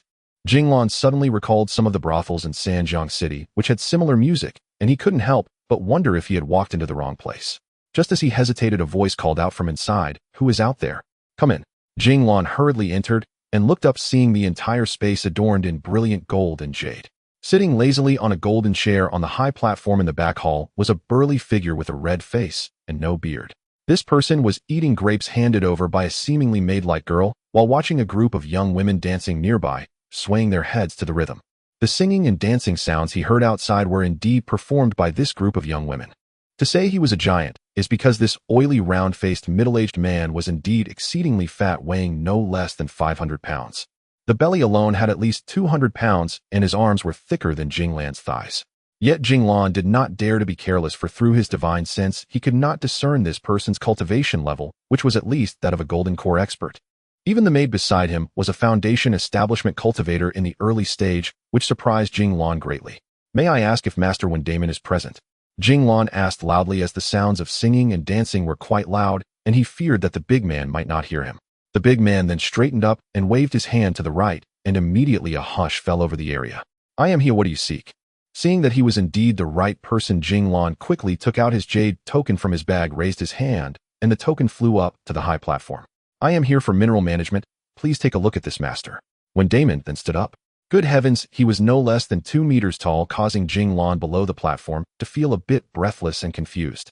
He had seen many cultivators, but he rarely encountered someone as fat as this. It was his first time seeing someone so overweight who could still form a golden core. Generally, the fatter a person is, the lazier they tend to be, and in cultivation, without persistent hard work and determination, success is nearly impossible. One Damon's appearance overturned one of Jing Lan's notions. Truly, there are things that one cannot imagine, but can accomplish. The fat man swept his divine sense over Jing Lan and nodded. "Jing Lan, well done. You've reached the mid-stage of foundation establishment at such a young age. Come with me." After speaking, the fat man jumped down from the high platform and led Jing Lan out, moving surprisingly light. As soon as they exited the pavilion, one Damon summoned a treasure sword and flew up, revealing a red long sword, nearly 4 feet long, beneath his feet. "Good heavens, even the sword is larger than usual," Jing Lan muttered to himself as he followed suit on his own. Before long, the two arrived at a small hill. It was called a small hill only because it was so low, likely less than 100 meters above ground, completely barren, with not a blade of grass growing. When Damon sheathed his sword and cast a couple of incantations towards the mountain, and immediately a 10-meter wide entrance appeared, stretching deep underground, seemingly without end. As the two entered the cave, when Damon suddenly opened his mouth slightly, and soon a man in his 50s emerged, possessing the cultivation of late foundation establishment. "What business does Master Wen have with me?" "Everything is normal inside," the elder reported. It turned out that when Damon had used his divine sense to communicate with the elder, similar to how Lao Luo had communicated with Jing Lan back on Yuanlu Peak. Divine sense communication is a supernatural ability only available to golden core cultivators. As long as the recipient is within a certain range, it can transmit over distances far exceeding normal speech.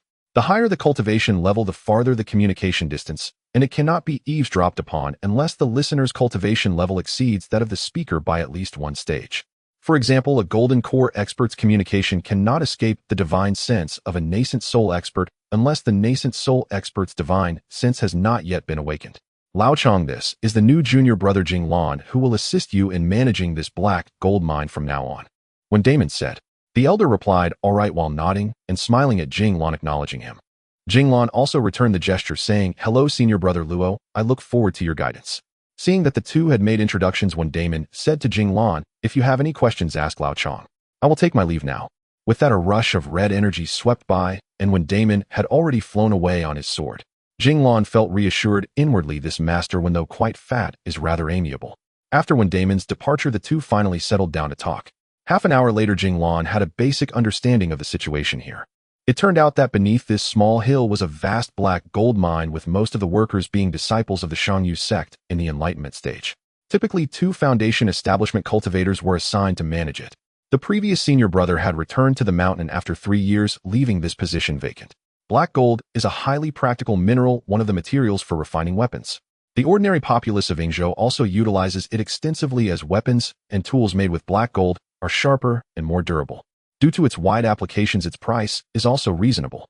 The Shangyu sect has several of these black. What Jing Lan needed to do was quite simple. As long as the mining operations below were running smoothly, he was responsible for counting the quantities at the end of each cycle and handling certain special matters. The most important task was to check the personnel entering and exiting the mining area to prevent anyone from secretly taking any out. In essence, it was similar to being a supervisor. During the rest of the time, he could manage his own affairs or even use it for cultivation. Luo Chong, who was partnered with Jing Lan, was already over 140 years old, having only reached the late stage of foundation establishment in the past decade. Without any significant opportunities, his hopes of forming a golden core in this life were bleak. Managing here was merely a means to earn contribution points to exchange for spirit stones for cultivation, compensating for his inadequacies in talent and techniques. After 3 days, Jing Lan was mostly familiar with this so-called management position, which involved a daily tour of the mine, returning to the cave entrance, and as long as he did not leave the mining site, he could do as he pleased. It was quite easy. No wonder that fat one Damon indulged in singing and dancing every day, reveling all night. Jing Lan did not dare to relax. He spent less than an hour patrolling the mining area daily and used the remaining time for cultivation.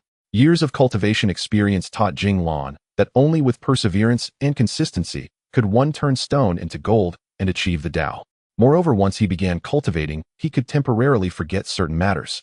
One day, as usual, Jing Lan was wandering and inspecting the intersecting paths underground. Suddenly a voice came from not far away. "Chen Shimmy, come learn from me. I guarantee you can extract much more." "All right, but I'm still not used to this method," another female voice replied. The words were quite ordinary, but Jing Lan recognized the voice very well. It belonged to Xiaoying, who had come to the Shanyu sect with him over 10 years ago.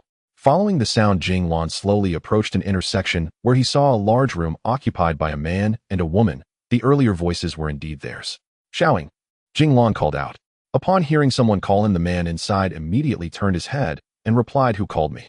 His words halted halfway. Before him stood Xiaoying with his gray hair tied up in a large red cloth, his face covered in stubble and sweat dripping down his dark face, resembling a middle-aged miner.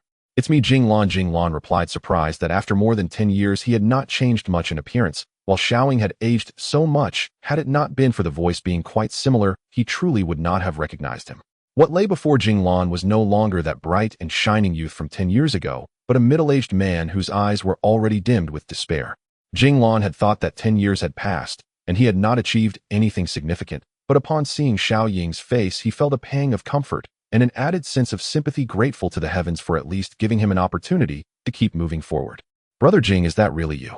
Xiaoying asked, visibly excited, a hint of joy in his tone. "It's me, Xiaoying." Jing Lan's voice caught in his throat.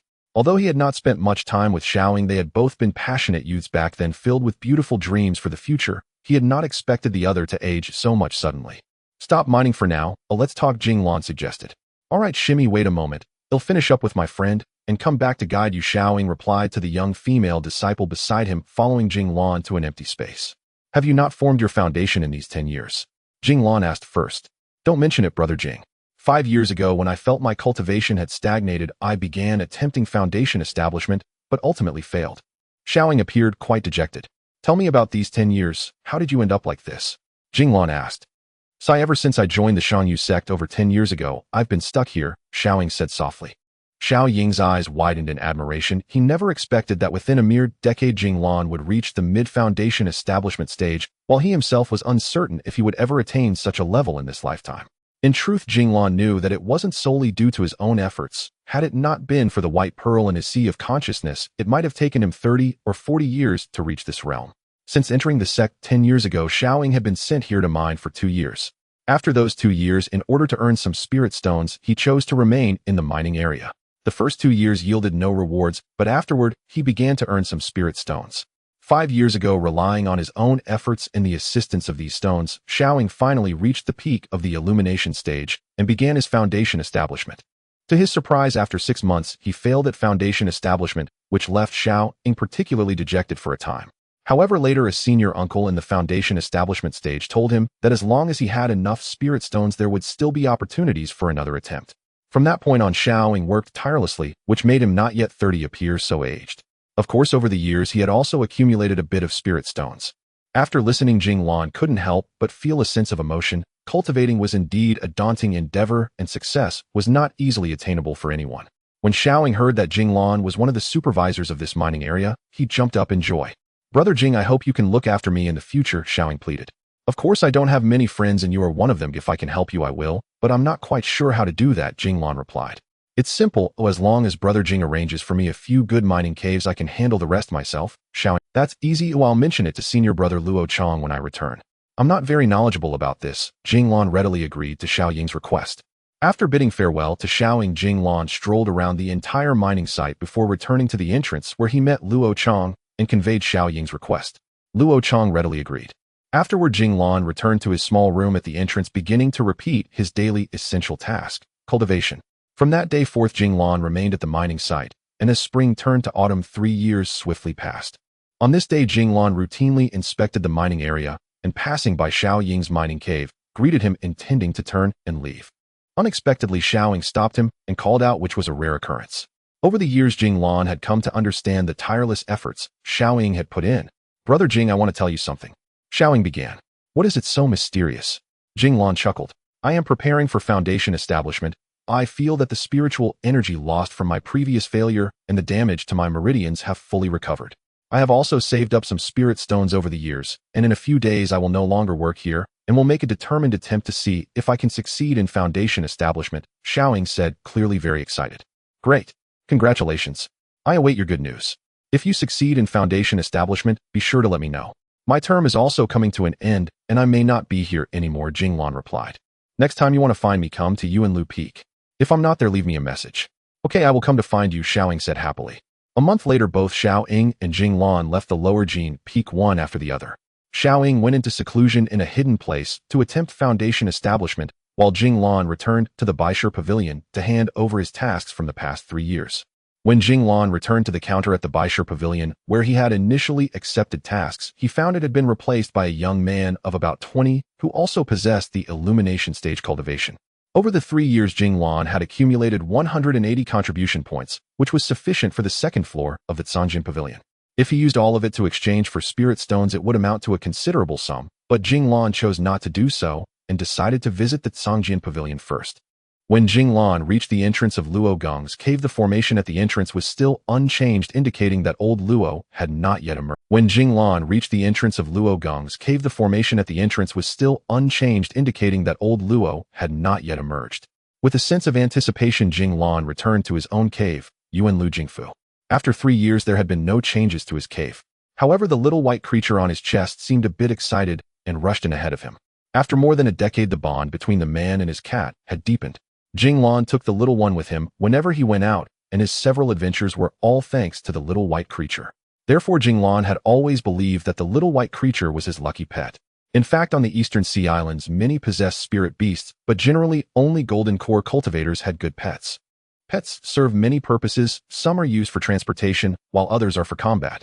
There are all kinds of pets, but it is quite rare to have a first-level monster as a pet, because their abilities are simply too weak. Little White clearly did not belong to this category. It possessed special talents. However, Jing Lan was always worried about one thing. Little White was at least over 100 years old, and he did not know how long its lifespan was. If one day it were to pass away, Jing Lan would feel even lonelier. In fact, Jing Lan did not know that although monsters cultivate slowly, they generally have a much longer lifespan than ordinary humans. A spirit beast like Little White could easily live 300 or 400 years. Returning to the empty cave, Jing Lan suddenly felt a wave of emptiness. He flew out of the cave once more and soon arrived at a higher peak. Unknowingly, Jing Lan found himself at the cave of Xia Dan from years ago, where the peach blossoms still smiled in the spring breeze, but the person was nowhere to be found. Jing Lan landed with his sword and casually sat on a patch of grass in front of Xia Dan cave, reflecting on his experiences over the years. He couldn't help but feel a wave of melancholy. Although pursuing the Tao was his ideal, he had lost much in the process. Despite his deepening cultivation, it seemed that familial love and romantic love were drifting further away from him, leaving him uncertain of right or wrong. While Jing Lan was deep in thought, a sudden flash of light approached from the distance, revealing a middle-aged man with mid-foundation establishment cultivation. Upon seeing Jing Lan, the man exclaimed in surprise, clearly not expecting to find anyone on this peak. Jing Lan, equally curious, wondered who had come to the cave of senior sister Xia Dan, and stood up to ask, "Who might you be?" "I am Lu Yunfeng, senior brother of Xia Dan." "Who are you and why are you in front of senior sister Xia Dan cave?" It turned out that Lu Yunfeng was the second disciple of the master. The master Luo Gingshi had mentioned his disciples to him before, including one named Lu Yunfeng, who was the master's second disciple, but they had never met before. "So you are second senior brother?" "I am Jing Lan." Jing Lan quickly cupped his fists and replied, "Oh, so you are the fifth disciple of the master Jing Lan. Indeed, you are a prodigy in cultivation, achieving mid-foundation establishment at such a young age of over 30. The master has spoken of you to me," Lu Yunfeng remarked. "How did you come to be here?" Lu Yunfeng asked, intrigued. I. Senior sister Xia Dan has left, and I came here to take a look," Jing Lan said, his face reddening before he could finish his sentence. "I understand now. Junior brother, we are truly kindred spirits," Lu Yunfeng sighed. It turned out that Jing Lan's second senior brother also had feelings for Xia Dan, but had failed to capture her attention and was thus still single, much like Jing Lan. Jing Lan suddenly felt the distance between them had closed significantly. In no time, they both sat down on the grass and began to chat. Perhaps this was what they called compassion through shared misfortune. Lu Yunfeng took out a bottle of night spirit wine and 2 cups from his waist, filled one and handed it to Jing Lan. Jing Lan was not polite and took it to drink. Cheers, junior brother Jing. Today I am very happy to meet you, Lu Yunfeng said, and without waiting for Jing Lan to respond, he downed his cup in one go. It was evident that Lu Yunfeng was a generous person and Jing Lan appreciated this trait. I feel the same. Cheers. Jing Lan quickly finished his cup as well, and they both burst into hearty laughter. After a few cups, Jing Lan felt the tension he had held for many years begin to loosen. Even the myriad thoughts he had earlier seemed to fade away. His longing for family softened, and his affection for Xia Dan dulled somewhat. Truly, wine intoxicates the heart more than the body. 2 hours later, Jing Lan and Lu Yunfeng lay sprawled on the grass in front of Xia Dan Cave, fast asleep. When the bright moon hung directly above the 3 islands of the east, Jing Lan slowly awakened from his dreams, feeling wonderfully refreshed. Years ago, when Luo Gengshi spoke of the benefits of night spirit wine, Jing Lan could not comprehend, though only now did he begin to understand. Not far away, Lu Yunfeng stood on the cliff, silently gazing at the distant mountains, the gentle night breeze stirring his azure robe, giving him an air of solitude. Jing Lan approached and softly said, "Senior brother Lu, what are you thinking about?" "Still thinking of senior sister Xia Dan." Lu Yunfeng slowly turned his head and shook it, saying, "No, just a little sentimental." "Junior brother Jing, what are your plans lately?" "I have no specific plans. The master is in seclusion, and I intend to go to the 2nd floor of the Hidden Sword Pavilion to see if there are any books or jade slips about formations." "I am quite interested in that," Jing Lan replied. "Oh, I went to the 2nd floor of the Hidden Sword Pavilion 10 years ago, but you might be disappointed. The formation jade slips, they are quite basic and ordinary. To find better formation methods, I heard from a few Golden Core senior uncles that you need to at least reach the 4th floor." Lu Yunfeng nodded. "I see, but I wonder how many contribution points are needed to access the 4th floor?" Jing Lan asked. "As far as I know, the 2nd floor requires 50 points, the 3rd floor, 500, the 4th floor, 1,000, the 5th floor seems to need 5,000, and the 6th floor requires 10,000 points of contribution. As for the 7th floor, I think only experts from the Elder Pavilion can enter. It is quite difficult for others," Lu Yunfeng explained. "Oh, that is quite high. Then I guess I will just go to the 2nd floor first. I am not very interested in refining pills or weapons like the master," Jing Lan replied. "That's fine. In 3 years, it will be the Ancient Century Star Rotation Conference. Do you have any plans, junior brother?" Lu Yunfeng asked. "What is the Star Rotation Conference?" "I am quite ignorant of it." Jing Lan's eyes lit up. "You don't know about the Star Rotation Conference? This is the most important cultivation conference on Yingzhou Island, organized in turns by the 5 major sects of our island. This time it should be held by the Emperor C sect," Lu Yunfeng explained. Jing Lan was aware of the 5 major sects. They were the largest cultivation sects on Yingzhou Island, with the Tianqing sect and Emperor C sect being 2 of the giants, far surpassing the other 3. The other 3 sects are the Guishan sect, Shuangfeng Valley, and Shangyu sect. The Shangyu sect also holds a place among them. It is said that thousands of years ago the Shangyu sect produced a super expert in the transcendent stage, thus entering the ranks of the 5 major sects. However, in the past 1,000 years, no one has reached the transcendent stage, and thus the Shangyu sect's influence. Tell me about it. I have been focused on my own cultivation for years and know little about the outside world. Jing Lan seemed genuinely interested. So that's why your cultivation has progressed quickly. You have been oblivious to external matters. But this is not the right approach, junior brother Jing. Lu Yunfeng admonished. Has the master not told you? For cultivators, while practicing the Tao is indeed important, cultivating the heart is equally essential. The best way to enhance one's mindset is through experience. Jing Lan explained. I have spent very little time with the master and have not heard much guidance from him. In fact, during the more than 13 years Jing Lan spent on Yingzhou, he had mostly been in closed-door cultivation, rarely interacting with other cultivators. Except for the recent 3 years when he spent time on the Golden Peak, occasionally exchanging insights with Luo Chang, Jing Lan had little interaction with other cultivators. Yet meeting Lu Yunfeng for the first time, they discussed many matters. Perhaps this was what they called fate. Oh, then let me tell you about it. Lu Yunfeng opened his mouth, sharing many details about the Star Rotation Conference. The Star Rotation Conference began thousands of years ago, but few know exactly when. It was originally held collaboratively by almost all the cultivation sects on Yingzhou Island, later changing to be hosted in turns by the major sects. It is held every 100 years, and the hosting sect holds it in their own location. The purpose of the conference is related to the other 2 Immortal Islands neighboring Yingzhou, Penglai and Fangzhong. Speaking of the 3 islands, one must mention the inner sea between them. In the inner sea region among the 3 islands, there are not only abundant cultivation resources, but also a large number of low-level demonic beasts. Fortunately, they are mostly low-level demonic beasts. Those above level 5 are rare, and those that exist have mostly been dealt with by the Golden Core and Nascent Soul experts from the 3 islands. The remaining demonic beasts are excellent places for lower disciples of many sects to hone their skills. However, with so many disciples and so few resources, the area of over 1,000 square kilometers of sea is simply insufficient for the training of all disciples from the 3 islands. If everyone were to go, it would probably take only a few decades for the demonic beasts inside to be wiped out, which is evidently something that many elders of younger disciples from the 3 islands do not wish to see. Thus, after some negotiation, the 3 islands decided to hold a competition every 100 years, with the winner gaining the right to use the inner sea for 100 years until the next competition. During this period, cultivators from the other 2 islands are forbidden from entering the inner sea area, especially for disciples above foundation establishment. Those at the Chi activation stage would likely not return if they tried, and it is of little interest for Golden Core experts as well. The rules of the competition state that each island sends 10 representatives below foundation establishment. Each island competes against the representatives from the other 2 islands, and the winners gain the right to use the inner sea for exactly 100 years. The Star Rotation Conference is therefore intended to select these representative disciples, so as long as one enters the top 10, not only can they represent the entire Ingzhou Island, but the conference itself will also grant them significant rewards. The top 10 disciples can receive 500 high-grade spirit stones from the conference, and disciples from the 5 major sects might even receive a high-grade magic treasure or an equivalent item from their sect. If one achieves ultimate victory in the trial and competition, it is said they will receive a personal reception from the leaders of the Tianxing sect and Emperor C sect, and they can even make a request to them.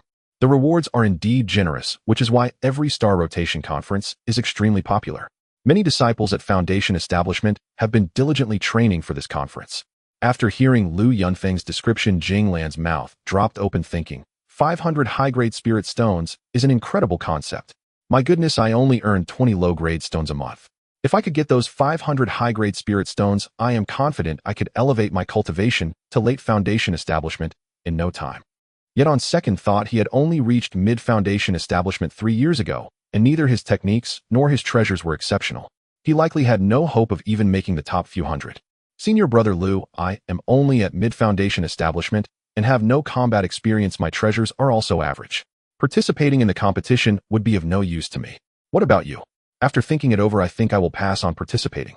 Junior brother Jing, you may not know this, but although only 10 people ultimately advance in the Star Rotation Conference, there are always around 1,000 or 2,000 participants. Even if one doesn't participate, it's worth attending to watch. Lu Yunfeng seemed somewhat surprised. This is a rare opportunity for exchange. I missed it last time, but I definitely cannot let this one slip by. No matter what, let's go together then. Alright, let's see when the time comes. There's still 3 years, right? I plan to go to the Canjin Pavilion. What about you, senior brother? Jing Lan nodded and said, I will go to the inner sea for further training. This 100 years is precisely our time of usage in Ingzhou.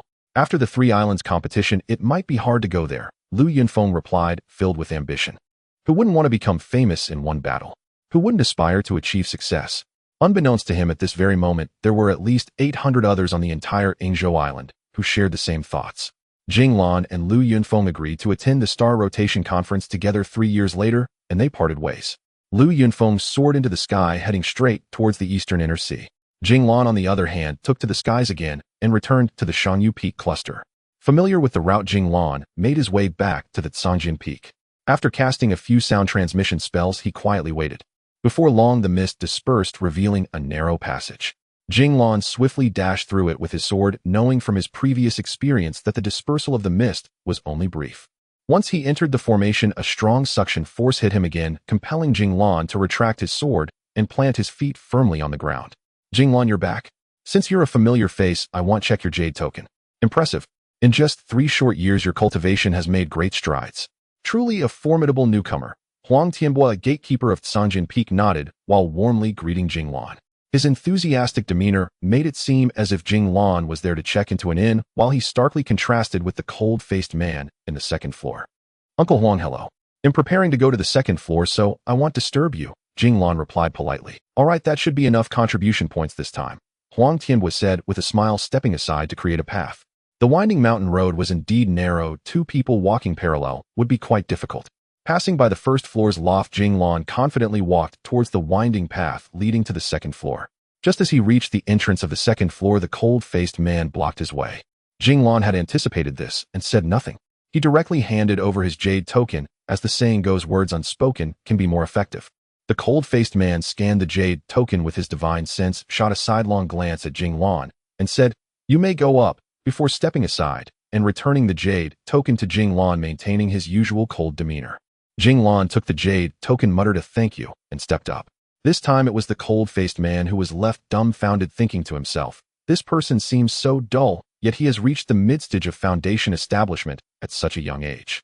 If Jing Lan were to know the thoughts of the man behind him, he would surely burst into laughter, as it was unexpected that this stern and rigid person would mock someone for being dull.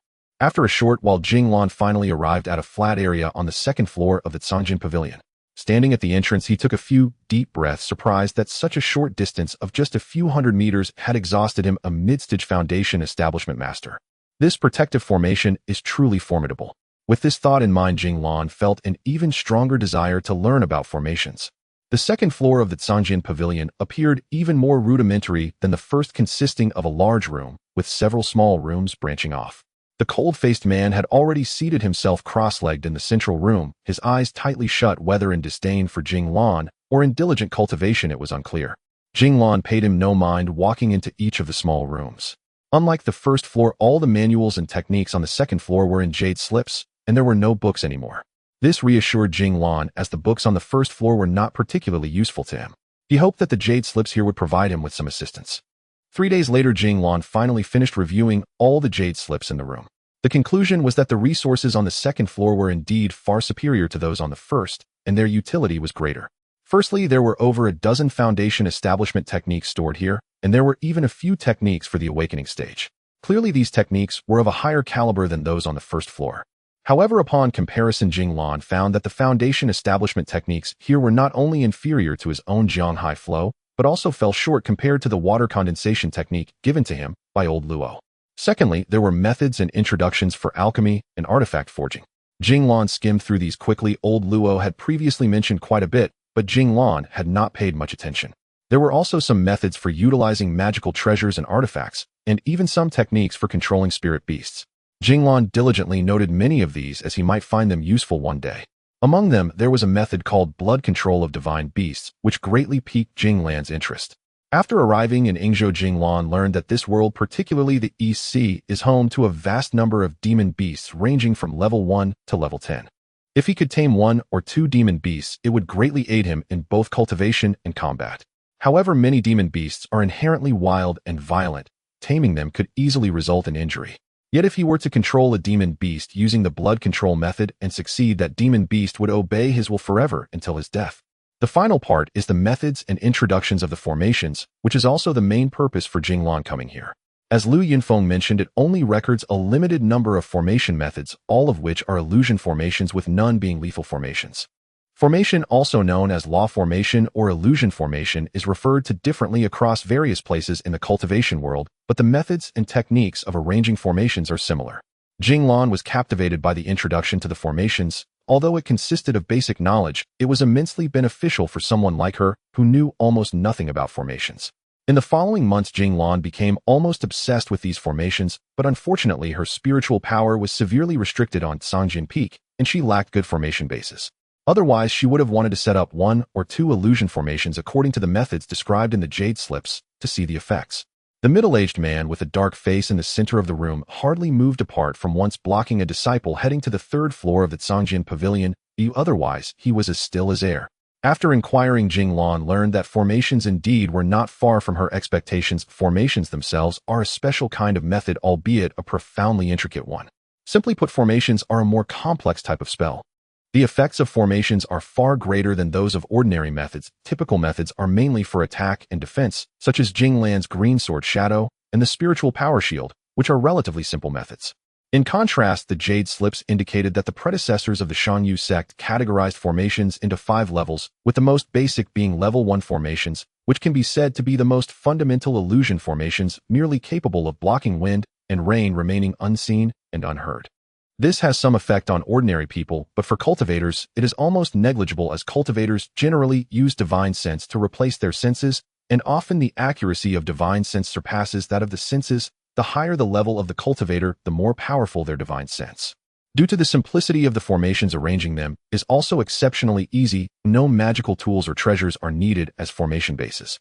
Jing Lan could do this kind of illusion formation more than 10 years ago. In fact, most cultivators in the foundation establishment stage can master this skill. Level 2 illusion formations, however, require formation bases and their effects improve. They can isolate sensory perceptions and divine sense, but the effectiveness greatly varies depending on the quality of the magical tools used as the formation base, the cultivator's level, and even the formation itself. Generally speaking, the higher the cultivation level, the better the formation base, and the higher the level of the formation, the better the effects. From level 3 onwards, formations do not merely serve to isolate divine sense. Level 3 formations can impose various negative effects of spells on those within the formation. In other words, level 1 and 2 formations only have defensive capabilities, whereas formations of level 3 and above possess offensive capabilities. Thus, as soon as you enter the formation, you may face obstructed divine sense and weakened senses. In severe cases, you may immediately suffer attacks and backlash from the formation. For instance, the protective formation of Sanjin Pavilion is at least level 3, otherwise it wouldn't possess such additional attractive effects. As for level 4 and 5 formations, their power is even greater, and of course the requirements for arranging them are also higher, requiring not only profound cultivation and top-tier formation methods, but also special magical tools and treasures as formation bases. On this day, Jing Lan finally finished reviewing the jade slips on the second floor of Sanjin Pavilion. She memorized the few level 2 illusion formations and then left Sanjin Peak, bidding farewell to Old Huang and returning to her own cave residence, Yuan Lu Jingfu.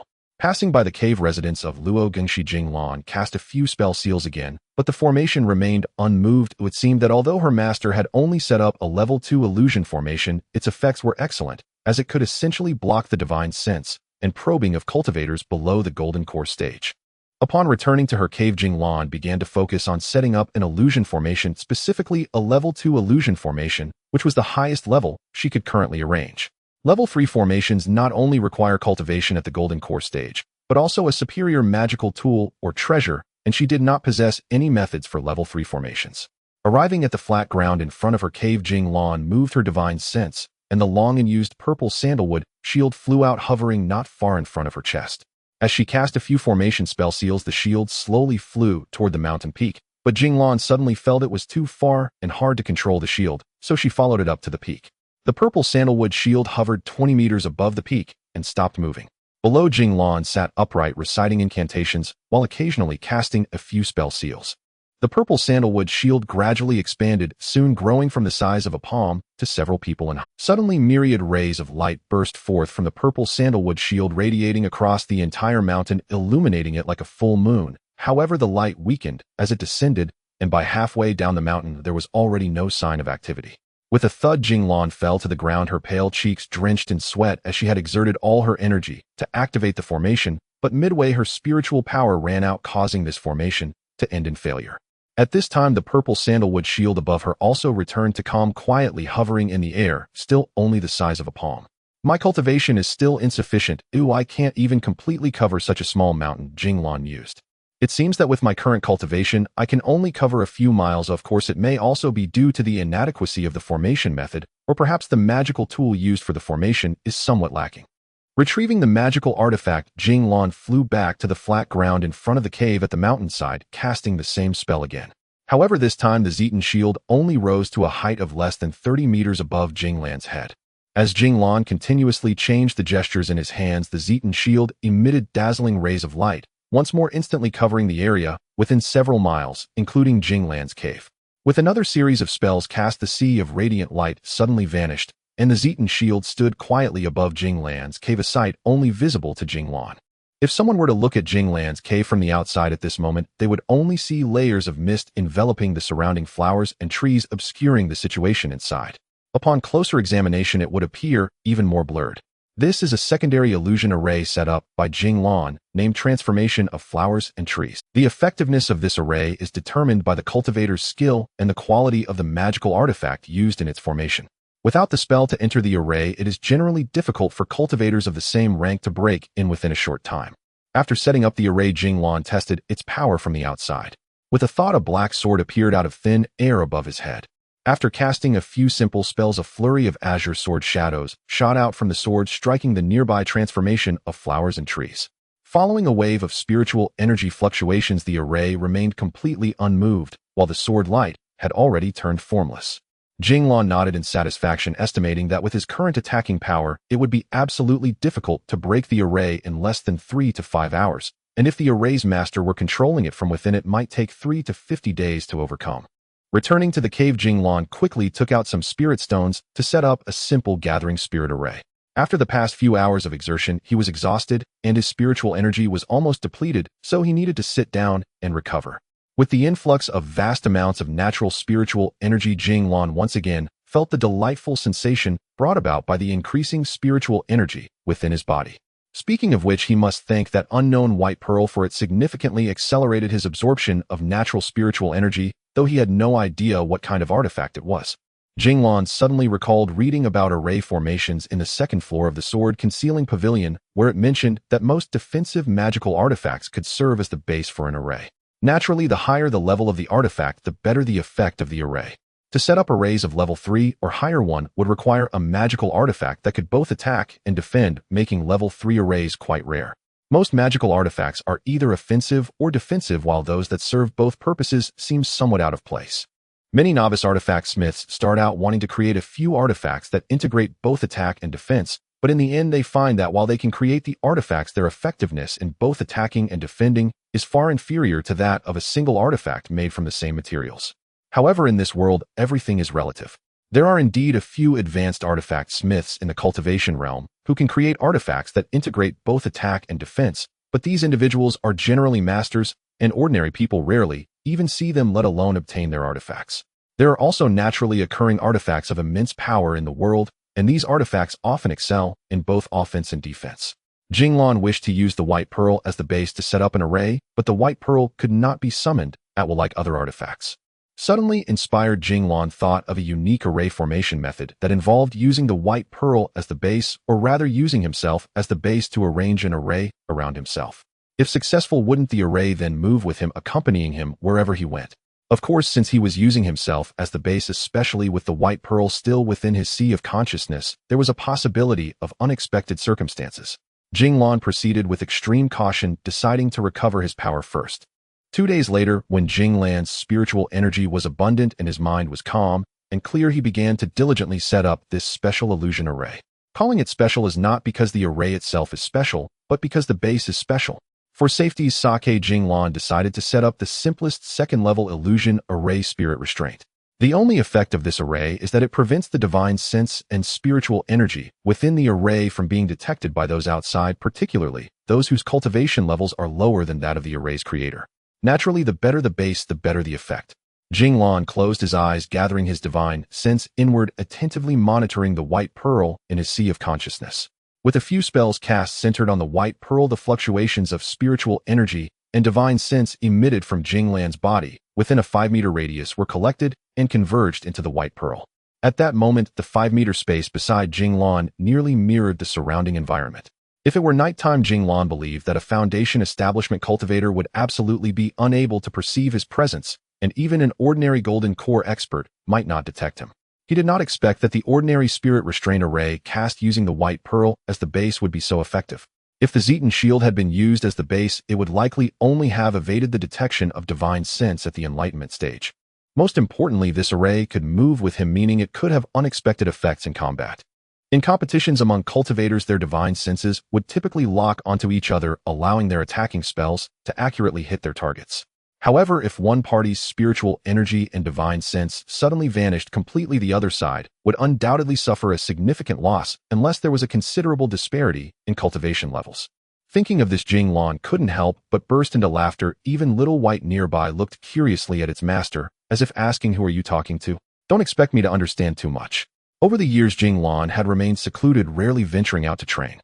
On one hand, it was to hasten his cultivation, on the other it stemmed from a lack of confidence. During his time in Dongtang, although he was not a renowned hero, there was nothing he wished to achieve that could not be. Upon arriving at Yingzhou, he realized that cultivators at the Foundation establishment stage, while not overly common, were still quite prevalent. Only those who reached the golden core stage could barely be considered experts. Jing Lan did not possess any extraordinary treasures or strong backing, which made him reluctant to venture out. As the saying goes, caution brings longevity. However, now with this spirit-binding technique, things were different. At least among cultivators of his level, he felt brave enough to fight.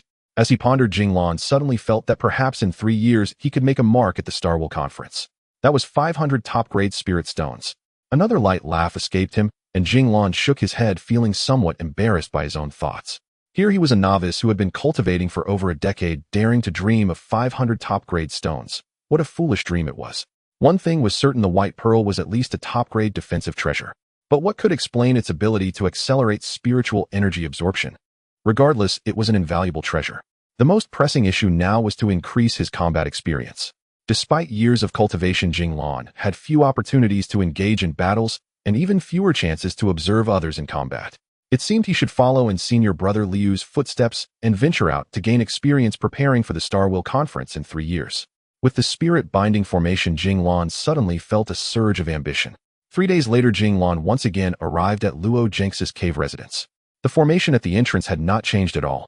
He intended to bid farewell to his master and inquire about the situation in the inner sea, but it seemed he would have to leave first, as old Luo showed no sign of emerging.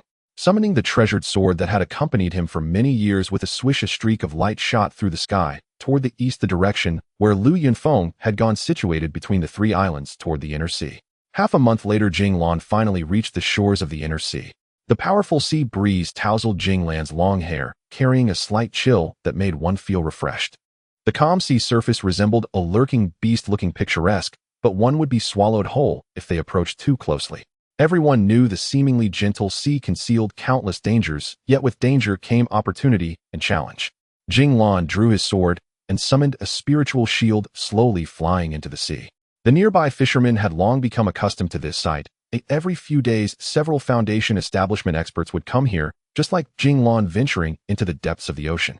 This time, because he was heading to the deep sea, Little White, being only a first-level demonic beast, could not breathe underwater, so Jing Lan unusually set out without taking Little White along. The seawater parted automatically under the pressure of the spiritual shield, sustaining a water-repelling shield. With his mid-Foundation establishment, cultivation did not consume much spiritual energy.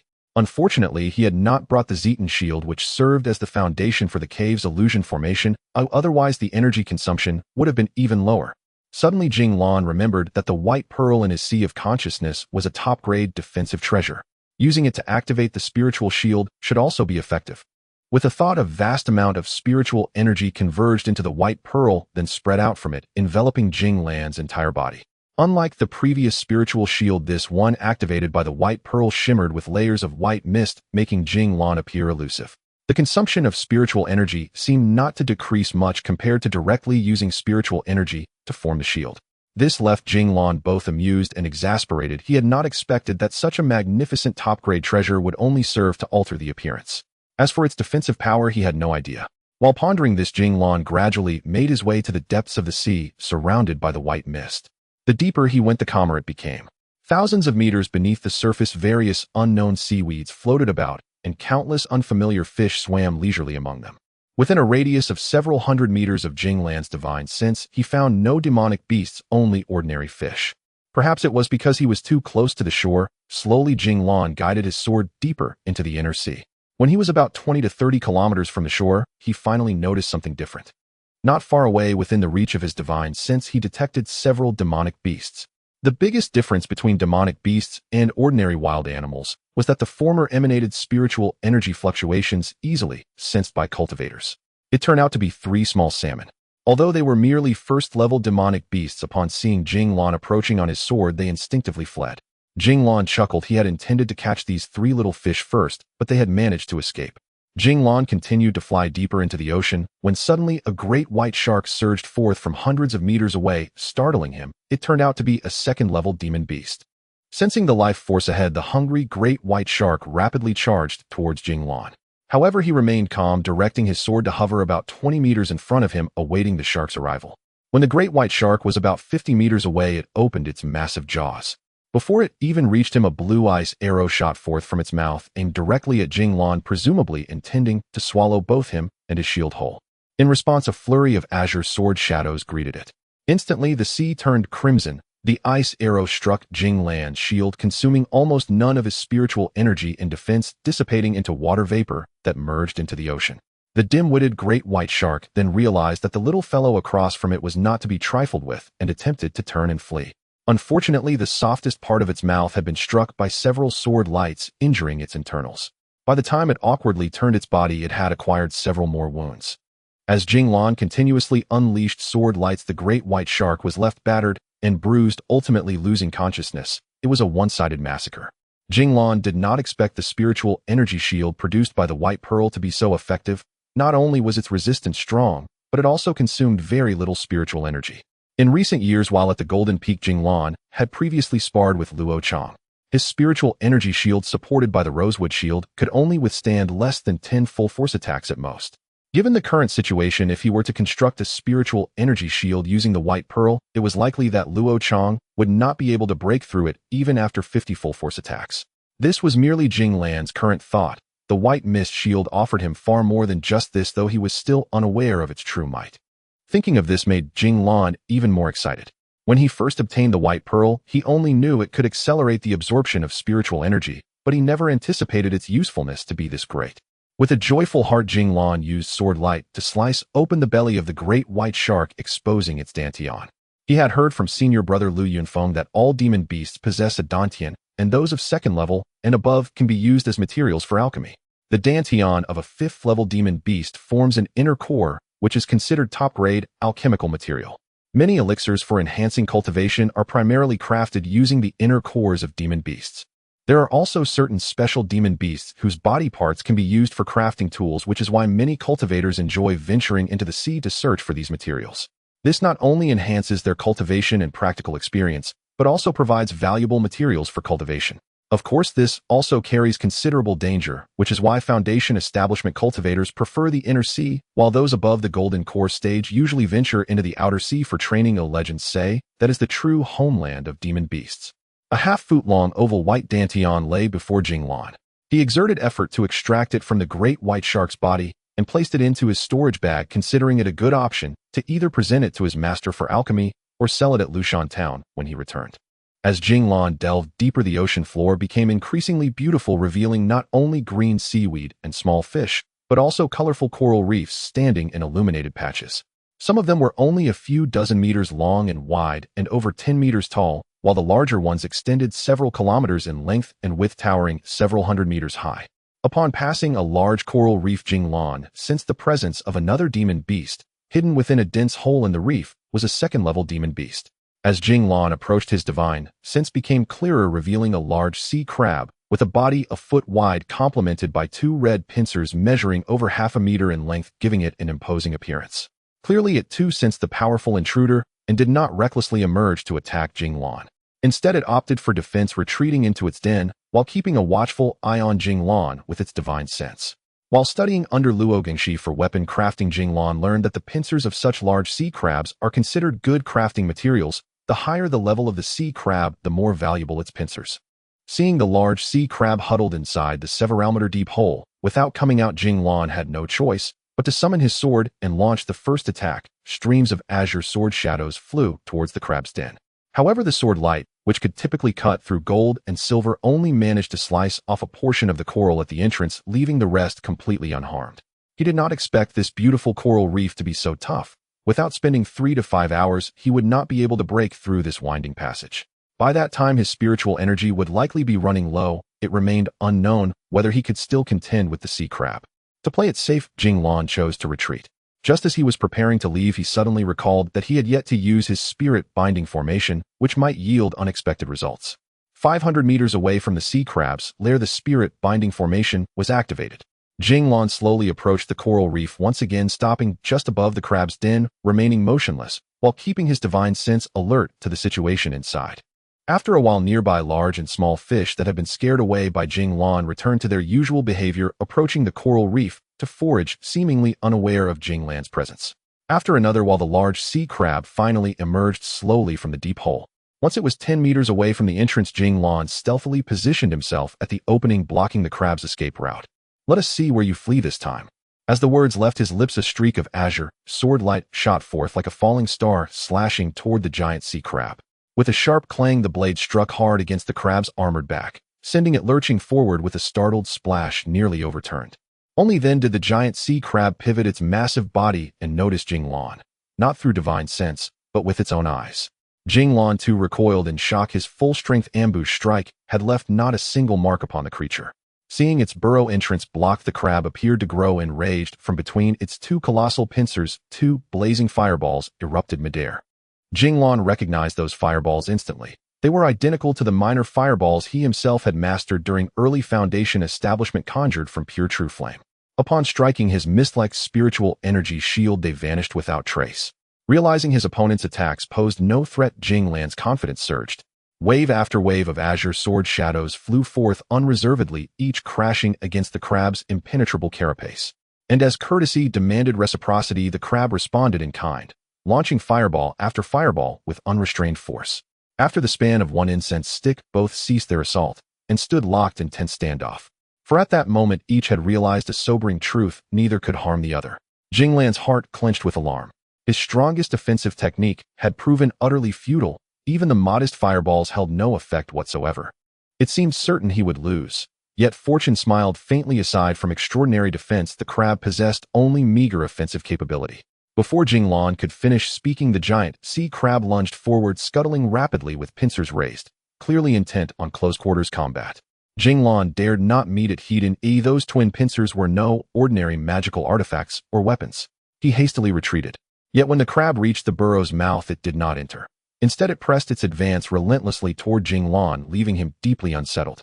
Jing Lan now knew he had no means to overcome this beast, while the crab plainly holding back its ultimate technique. The devastating power of those massive pincers remained terrifyingly unspent. He dared not let them close the distance. Should those claws seize him, death might be merciful compared to crippling ruin. Fortunately, the crab's speed was severely limited, not swift enough for flight, nor even comparable to Jing Lan's swimming pace beneath the waves. In water, he was confident he outstripped it by a wide margin. Thus began a chase around the coral reefs, one man, one crab. At first, Jing Lan still harbored hopes of seizing victory through surprise. But after exhausting every stratagem, failing repeatedly to breach the crab's defenses, and circling it countless times, he finally conceded the truth: he simply had no answer to it. "You may keep chasing. I'm off." Jing Lan tossed over his shoulder, then soared skyward on his flying sword, vanishing deeper into the inner sea. Left behind, the triumphant sea crab flailed its limbs wildly, as if declaring, "Cowardly whelp, dare you stand and fight 300 rounds? You fled like a spineless cur." Ignoring the taunt, Jing Lan descended into a dense thicket of seaweed. Sweeping his divine sense across the surroundings, he confirmed no immediate danger. Long before his mist-shrouded form arrived, schools of fish large and small had already scattered into oblivion. Activating the spirit-binding formation, Jing Lan settled cross-legged onto the soft seabed. His spiritual energy had been heavily depleted. He needed swift restoration to face whatever trials lay ahead. 3 hours later, Jing Lan opened his eyes to utter blackness. Not a sliver of light pierced the abyssal dark. It was night above and thousands of meters deep beneath the sea. Light here was a myth. Yet darkness troubled him little. His divine sense extended outward like a network of delicate tendrils, rendering every movement within 200 meters vividly clear. The very fish he had frightened away earlier had quietly returned to the seaweed, swimming freely, utterly unaware of his presence, until as he rose to his feet, they scattered once more like wind-blown leaves. Mindful of his divine sense's limited range, Jing Lan refrained from flying his sword. Instead, he walked deliberately along the seabed, still pressing inward, ever deeper into the inner sea. Suddenly, several faint green lights appeared hundreds of meters ahead, dim yet arresting in that ink-black void, demanding his full attention. When Jing Lan drew within 200 meters, he discerned the source: tiny fish, less than half a chi long, emitting the bioluminescence. Not demonic beasts, merely ordinary aquatic life. He marveled inwardly. The mortal realm teemed with wonders beyond imagination. Not only luminous fish, but also flowers that moved of their own will. Less than a kilometer beyond the glowing fish, Jing Lan spotted an unusual flower. This lotus-like bloom bore a singular anomaly. At its center bloomed a silvery red crystalline bud, radiant against the deep-sea gloom. A delicate fragrance wafted gently from it, while 8 pristine white petals unfurled fully. Such strangeness alone warranted no remark, for in the abyss flowers of breathtaking beauty abound. But true astonishment struck when a small fish drifted near the bud. In an instant the petals snapped shut, encasing the fish entirely. Within half a breath they reopened, returning to their tranquil state, leaving not even a scale or bone behind, dissolved utterly. Unexpectedly, he encountered the legendary fish-eating flower, a plant whose intelligence rivaled that of ordinary demonic beasts. As Jing Lan approached, the petals quickly closed up, demonstrating an incredible ability to discern the strength of its enemies. Jing Lan strolled leisurely along the seabed, appearing casual on the surface, while his divine sense remained highly alert to the surrounding conditions. Suddenly, a beam of white light appeared in the distance. Though faint, Jing Lan sensed it likely coming from a location several kilometers away. Jing Lan accelerated towards the light, which gradually grew brighter, revealing itself to be a white luminous pearl. The soft white glow radiated in all directions, appearing exceptionally dazzling in the dark depths of the sea. It lay quietly on the ground the size of an egg, emanating a faint wave of spiritual energy, yet surprisingly devoid of any fish nearby. This was somewhat illogical. Small fish in the deep sea typically preferred to dwell in well-lit areas, making this location quite the exception. This reminded Jing Lan of the white pearl in his sea of consciousness. Could this also be some kind of treasure? Without much hesitation, Jing Lan flew closer to the luminous pearl. As Jing Lan contemplated how to collect the pearl, two massive black walls suddenly rushed towards him, pinching him in between within the blink of an eye. The speed was so fast that Jing Lan couldn't react in time, and the luminous pearl suddenly vanished from sight, plunging the surroundings back into darkness. Jing Lan's divine sense observed that he was now trapped between the massive shells of a giant clam, indicating that he had encountered a level 2 demonic beast. The pressure from the spiritual energy shield on his body grew increasingly intense, accompanied by a corrosive liquid that was eroding the shield, causing Jing Lan's spiritual energy to deplete steadily. Fortunately, the power of the white mist exceeded Jing Lan's expectations. It not only resisted the formidable pressure, but also proved effective against the corrosive liquid, bringing him a sense of relief. Jing Lan quickly recited a spell attempting to summon his sword, but this time it failed. The space was too confined for the sword to materialize. With no alternative, Jing Lan discreetly channeled his spiritual energy and launched several small fireballs. They pierced through the shield and struck the interior of the giant clam. Instantly, Jing Lan felt a slight tremor from the giant clam, indicating he had caused some damage. He then unleashed a flurry of small fireballs, dozens of them shooting from his hand to strike the clam's insides. Suddenly, Jing Lan sensed a reduction in pressure as the clam's two hard shells opened wide. It seemed the clam could no longer endure the burning of the fireballs, deciding to abandon its meal to free Jing Lan and escape its own predicament. However, as the clam attempted to retreat, Jing Lan seized the opportunity. The moment a small gap appeared, he swiftly summoned his mid-grade sword. In an instant, several rays of blue light darted towards the clam's tender flesh, while the surrounding seawater turned crimson and the luminous pearl buried deep within the flesh became vaguely visible. This feeding attempt by the giant clam resulted in both losses and gains. As it tried to close its shell again, its body was already riddled with injuries, leaving it half open and gasping for breath. Jing Lan took no mercy, using his sword to extract the luminous pearl hidden within the clam's body and placing it into his storage pouch. Although the pearl had limited use for cultivation, it might come in handy someday. He also harvested some clam meat, as it was not only delicious, but also beneficial for boosting his cultivation, much like how the clam initially intended to consume Jing Lan to enhance its own prowess. After the encounter with the giant clam, Jing Lan found that his spiritual energy had not depleted excessively. The shield powered by the white pearl in his sea of consciousness showcased its unparalleled advantage: minimal energy consumption.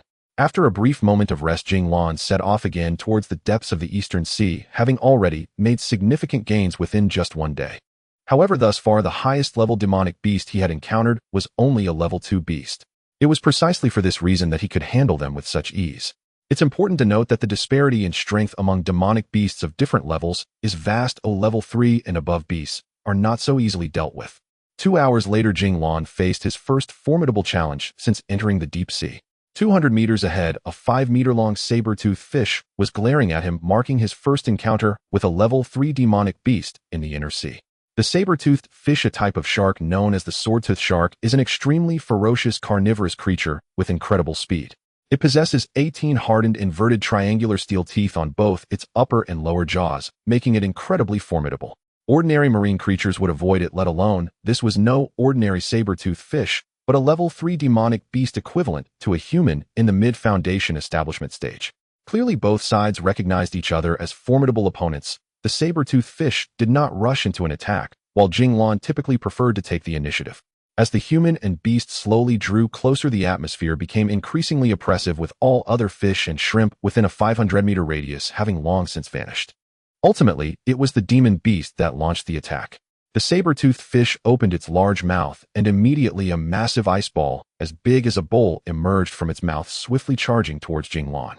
Jing Lan did not unleash a sword light to defend himself. Instead, he braced himself with his mist-like spiritual energy shield, while simultaneously sending his sword forth to strike at the saber-toothed fish.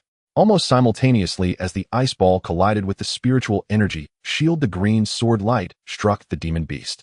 Ordinary demon beasts lack the diverse magical treasures for attack and defense that humans possess. They rely solely on their innate abilities. Therefore, as the spiritual energy shield gradually dissipated the ice ball into nothingness, a trickle of fresh blood oozed from the back of the saber-toothed fish. After one exchange, Jing Lan had gained the upper hand. In truth, Jing Lan was also aware of his own struggles. Although the ice ball from the saber-toothed fish did not harm him, the energy expended to withstand its attack was considerable. If he had used the spiritual energy shield formed from the Z10 shield instead of this mist-like shield, he estimated that his spiritual energy could only sustain 5 more hits at most. The saber-toothed fish was clearly not in a good situation either. The previous ice ball was an attack spell that consumed a great deal of energy, and it was ineffective against the opponent while it had already suffered injury. Many demon beasts are inherently ferocious. After tasting blood, their primal instincts surge forth. Another large ice ball flew from the saber-toothed fish's mouth, and Jing Lan was not to be outdone, launching several sword lights in return. After several loud crashes, Jing Lan struck the saber-toothed fish multiple times, while the large ice ball from the saber-toothed fish failed to injure him.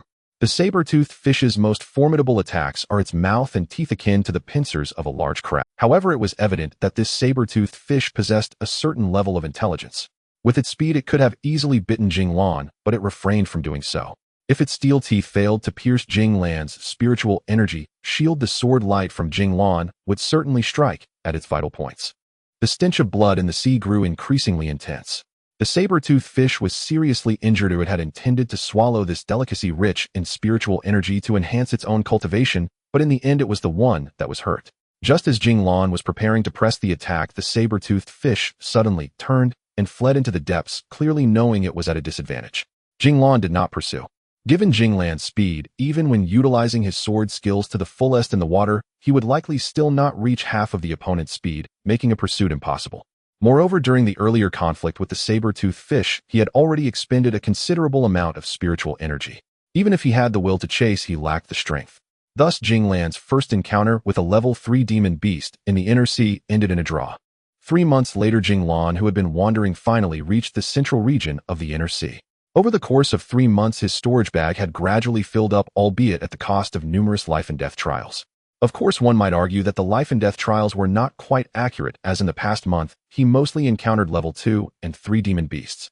The only level 4 demon beast he encountered was a millennium-old water turtle. Although this level 4 turtle had formidable defenses, its attacks were quite limited, and it was slow as well. Jing Lan did not feel much of a threat, and ultimately waved goodbye to it in a not-so-friendly manner.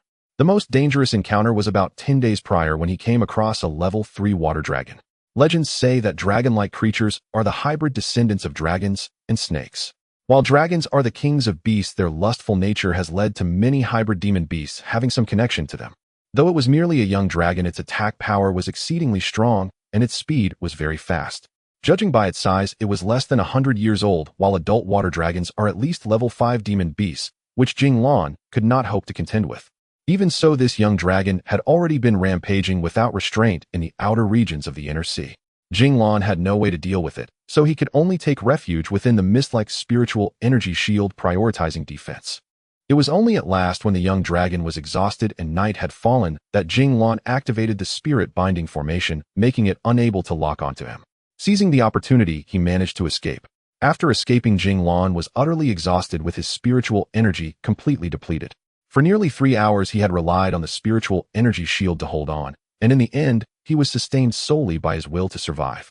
After escaping, Jing Lan found a safe and hidden spot, taking 3 full days to recover. However, upon recovery, he was pleasantly surprised to discover a slight increase in his spiritual energy, which brought him some comfort, truly confirming the saying, "Fortune favors the bold." Over the course of several months, Jing Lan encountered more battles than in the past decade combined. It felt as though he had returned to his hunting days from years ago, but back then it was a one-sided slaughter, while the battles now were clearly far more perilous. Once he entered the inner sea region, Jing Lan became even more cautious, for this place was the most dangerous in the entire inner sea, not only filled with level 2 and 3 demon beasts, but also numerous level 4 demon beasts. Jing Lan's greatest reliance was the white pearl in his sea of consciousness, which was the source of his confidence. Otherwise, he would never have dared to enter here alone. After walking nearly 30 kilometers, the number of level 2 demon beasts had noticeably decreased, and he only spotted one large sea crab, which Jing Lan had already experienced the danger of months ago. To avoid wasting time, he chose to ignore it. After finishing her words, the girl was puzzled. This little guy in front of me looks quite refined. His cultivation is rather average, and aside from appearing a bit more clumsy than the ordinary cultivators, he has no other distinguishing features. How did I end up telling him my name? Jing Lan was startled. So it's a disciple of the Tianqing sect. No wonder he is so formidable. The Tianqing sect is the foremost sect of Yingzhou, controlled by a family with the surname Zhu. It is said that they are descendants of the ancient fire god Zhu Rong, though the truth of this is uncertain. However, their powerful strength is well recognized throughout the cultivation world. Thinking to herself, but not daring to voice it, she said, "So you are a famous disciple of the renowned Tianqing sect. It's an honor to meet you." "Nonsense. When have you ever heard of my great name, and an honor to meet me no less?" Zhu Shishir pouted and said angrily. Jing Lan was momentarily rendered speechless. Sure, they are speaking of the illustrious Tianqing sect, not your name." "You misunderstood," the elder explained from the side. Jing Lan quickly interjected. Yes. The Tianqing sect is the North Star of the entire cultivation world. I have long admired your esteemed name." Zhu Shishir, however, continued to argue. "Nonsense. The Tianqing sect is merely a major sect in Yingzhou. How can it be the North Star of the entire cultivation world?" Feeling somewhat guilty, Jing Lan thought to himself, "This girl has average cultivation, but her verbal skills are quite sharp. I was wrong. Jing Lan had no choice but to admit his mistake. Seeing Jing Lan admit his mistake, Zhu Shishir smiled charmingly, seemingly happier than if she had just won a battle. She then asked Jing Lan, "I heard that a guy named Gujing came here. What are you doing here? Are you trying to encroach on my territory?" Jing Lan had already witnessed the domineering nature of the beautiful Zhu and dared not to retort. He explained, "I merely passed through this area unaware that it was your territory. I will leave immediately." After saying this, Jing Lan prepared to turn and leave to find another place to train, as the inner sea was vast, and surely there was a piece of territory for himself. "No way. You can't just come and go as you please. You must follow me for 3 days as my attendant. After 3 days you will be free. Today you have offended this young lady while I am hunting whales." Zhu Shishir shouted. The elder Feng beside her wore a helpless expression, evidently accustomed to such behavior. "With your level of strength hunting whales. If it weren't for your master Feng's help, you might have been eaten by that giant whale long ago." Seeing the other party being so unreasonable, Jing Lan's pride surged, and he boldly spoke the previous. This was no trivial matter. His words struck right at the sore spot of the beautiful Zhu. Seeing this insufferable little brat belittle her strength, Zhu Shishir would not back down, and with a flick of her wrist, her golden fork had already flown out. "You Gujing dare to underestimate me. Today I will show you my strength." As soon as she finished speaking, several silver-white plum blossoms attacked Jing Lan. The moment the plum blossoms touched Jing Lan's white mist shield, they were entirely eroded without a trace. Their attack power is indeed quite weak. I wonder how she managed to reach the mid-foundation establishment stage, Jing Lan thought to himself. In fact, Zhu Shishir's attack was not weak at all. However, this was Jing Lan's first time using the white mist shield against a cultivator. He had yet to grasp the immense advantage of the white mist shield. That was a story for another time, and we shall not discuss it here. Jing Lan did not retaliate, knowing that with a golden core expert at the side, it would not end well if he fought back. He could only stand there enduring Zhu Shishir's assault, while thinking of ways to escape. After a cup of tea's time, Jing Lan remained unscathed, which infuriated Zhu Shishir even more. Her precious golden fork struck the narwhal, leaving a few drops of blood, yet it was entirely ineffective against this clumsy Gujing. Suddenly, Zhu Shishir stopped her attack with the golden fork and took out a pitch-black talisman from her storage bracelet. Just as she was about to throw it at Jing Lan, the elder Feng called out urgently from the side, "Shishir, don't." But in her rage, Zhu Shishir paid no heed. After a brief pause, she pursed her lips, and with a wave of her hand, the black sphere was hurled toward Jing Lan. Seeing the elder's expression, Jing Lan surmised it must be a powerful treasure. Not daring to be negligent, he hurriedly retreated while gathering all his strength to summon his spiritual power shield. However, a person's movement speed could never match the attack speed of a treasure. Before Jing Lan could retreat 5 meters, the black sphere had already reached him. With a loud bang, Jing Lan's shield shattered, and he was injured, blasted 50 meters away, lying motionless at the bottom of the sea, his life status unknown. The elder with the surname Feng quickly flew to where Jing Lan had fallen. With a wave of his spiritual power, he enveloped Jing Lan. Just as Jing Lan's spiritual power shield broke the seawater had already submerged him completely. The elder then reached out and touched Jing Lan's head. Fortunately, he had not died on the spot. He hastily took out 2 red pills from his robe and fed them to Jing Lan. At the same time, she reproached Master Zhu, who was not far away, saying, "Master Zhu, you are being too careless. If it weren't for this kid's good fortune, one of your thunder talismans would have cost him his life." Not far away, Master Zhu was also in a daze, thinking to herself, "When I left, Grandpa gave me 3 thunder talismans saying they could save my life in times of danger, but I never expected their power to be so great that it almost blew that brat to pieces. I don't even know why I'm so angry at that brat," she mused. Just then, Elder Feng continued, "This Thunder Pearl is one of the treasures of our Tianqing sect. Not to mention a mere foundation establishment kid, even a golden core cultivator wouldn't dare to confront its might directly. This kid is just lucky, otherwise even 10 of his lives wouldn't suffice." It turns out this Thunder Talisman is one of the Zhu family's great treasures, with power far exceeding that of ordinary attack talismans, especially against low-level cultivators. However, it is quite difficult to make something pampered Master Zhu was unaware of. "Elder Feng, I didn't know this black talisman was so powerful." The little girl seemed a bit upset as she slowly walked over to Jing Lan's side. "It's good that you know now. I mean, you should use the Thunder Talisman sparingly in the future. Its power is too great," Elder Feng explained. He didn't mention the high price and difficulty of refining the black talisman, knowing that such information would be of no use to this young lady. Master Zhu's anger subsided a little as she moved closer to Jing Lan. She saw that the previously furious boy now had a face as dark as coal, looking utterly lifeless, and suddenly became melancholic. "All right, I will take responsibility for my actions. I will make sure he recovers," Master Zhu said to Elder Feng, though she still felt a bit guilty, realizing it was entirely her fault and that she had nearly taken someone's life. Elder Feng smiled and said, "It's good that you understand, but you don't need to take responsibility for saving him. Just help me guard him. I will give it a try." With that, he helped Jing Lan sit upright at the seabed, while he himself sat behind Jing Lan, and Master Zhu also sat cross-legged beside him. After more than 10 days, Elder Feng was the first to awaken, his somewhat haggard face confirming the hardships and efforts of these days. Seeing Elder Feng awake, Master Zhu hurriedly asked, "Elder Feng, how is the situation with that wretched well?" Concern was evident in her voice. Elder Feng was equally astonished, thinking to himself, since when did the young lady learn to show concern for others? However, he did not voice it, merely smiling at Master Zhu. "It should be fine now. Originally, the destructive power of the Thunder Talisman is extremely strong. Normally, a foundation establishment mid-stage cultivator would be lucky to survive, but they would definitely suffer a significant reduction in their cultivation level. However, when I was healing him, I found that although this boy's meridians were in chaos from the explosion, and his spiritual power was somewhat fluctuating, other areas were completely unharmed. Not only was his dantian intact, but even his spiritual sea, which is most susceptible to external interference, was calm, which is rather strange." With that, he shook his head. Seeing that Jing Lan was unharmed, Master Zhu finally felt relieved and said to Elder Feng, "Once he wakes up, let's go back. It's been nearly a year since we left. Do I miss home a bit?" "All right, fine. Do as you wish. I will first recover my strength," Elder Feng replied, closing his eyes to meditate. The spiritual energy consumption these days had been considerable, and even with his golden core latest stage cultivation, it would be difficult for others to heal Jing Lan's injuries without at least 3 to 5 months of effort. After all, when meridians are injured, treatment is relatively complicated, unlike ordinary external injuries. Most importantly, the task during this period was finally completed, and it would be good to report back to the master. This young lady, Master Zhu, is indeed a hot potato. It would be strange if she didn't cause trouble wherever she went. 2 days later, Jing Lan finally opened his eyes slowly. Suddenly, he saw someone staring at him intensely not far away. Wasn't it that calamity bringer, Master Zhu? Jing Lan quickly ran 10 meters away. The white mist shield had long been established outside him. Seeing Master Zhu's innocent expression, he finally stopped and turned back. "What else do you want?" Jing Lan asked.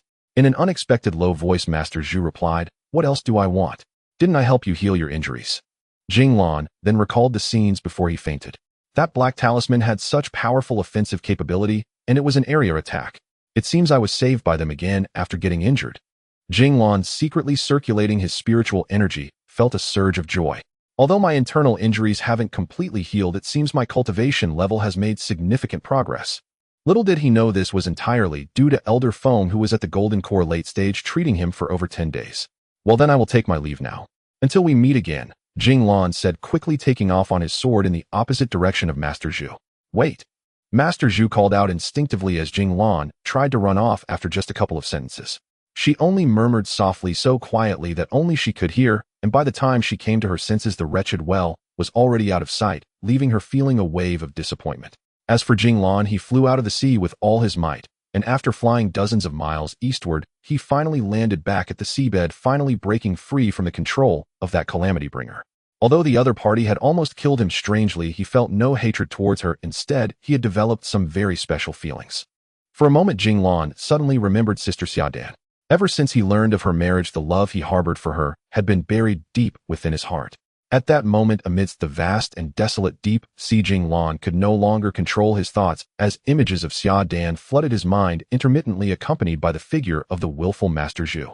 Could it be that I am truly too fickle to like two women at the same time? Jing Lan chuckled to himself. Regardless of Xiaodan or Master Zhu, neither of them truly belongs to me. No matter how I think about it, it is merely my one-sided affection. Just as the images of Xiaodan and Master Zhu were causing chaos in Jing Lan's mind, a sudden roar jolted him awake from his fantasies. Not far ahead, a massive crimson lion stood, its body over 3 times the size of a normal lion, exceeding 3 meters in length. From its aura, it was clear it was a level 4 demonic beast. The roar he just heard had come from it. How did a land beast end up in the depths of the sea? What astonished Jing Lan even more was that the lion's fur stood on end, forming a special energy field that prevented any seawater from entering. Fortunately, the lion's roar was not directed at Jing Lan, but aimed at a level 3 water serpent opposite it. Otherwise, Jing Lan would have to make a hasty retreat, as it was clear he was no match for it. As Jing Lan moved a little closer, he realized that the water serpent was indeed the one that had nearly killed him before. To his surprise, it had returned to wreak havoc here, facing off against another fierce creature, the lion. It was truly uncertain who would emerge victorious. Regardless of the outcome, neither of these demonic beasts was something Jing Lan could contend with. To avoid being caught in the crossfire, he quickly activated the binding spirit formation instantly, making his surroundings devoid of any spiritual fluctuations resembling the surrounding seawater. Jing Lan observed as the two beasts faced off for less than a tea's worth of time, with the water serpent launching the first attack, sending a massive ice ball from its mouth, while the crimson lion, undeterred, unleashed a barrage of fireballs to intercept the ice. The fireballs were indeed genuine flames, but they were much larger than those Jing Lan could conjure, and the lion's casting speed was evidently faster than his. In no time, the two beasts were locked in combat, the sounds of their clash echoing around them. Nearby fish had long since fled in fear, with only Jing Lan stealthily observing from a distance. After a while, both sides had sustained injuries. The lion had lost a considerable amount of fur, while the water serpent bore several burn marks. The level 3 water serpent would surely be no match for the level 4 lion on land, but in the depths of the sea, where it held the advantage, they appeared evenly matched. Seeing that the fireballs were ineffective against its opponent, the lion let out a roar and charged towards the water serpent, which unafraid ceased using spells and lunged at the lion to bite. In an instant, the two beasts were entangled, with the lion biting a section of the water serpent's body while the serpent coiled around the lion. Both creatures resorted to their most primal methods of attack, turning the clear seawater a vivid red. Jing Lan couldn't help but be alarmed. Beasts were indeed beasts. If it were him, he would have fled long ago. Wasn't this a scenario of mutual destruction? However, deep down, Jing Lan still hoped for the lion to win. After all, that long serpent had caused him a great deal of suffering, nearly costing him his life.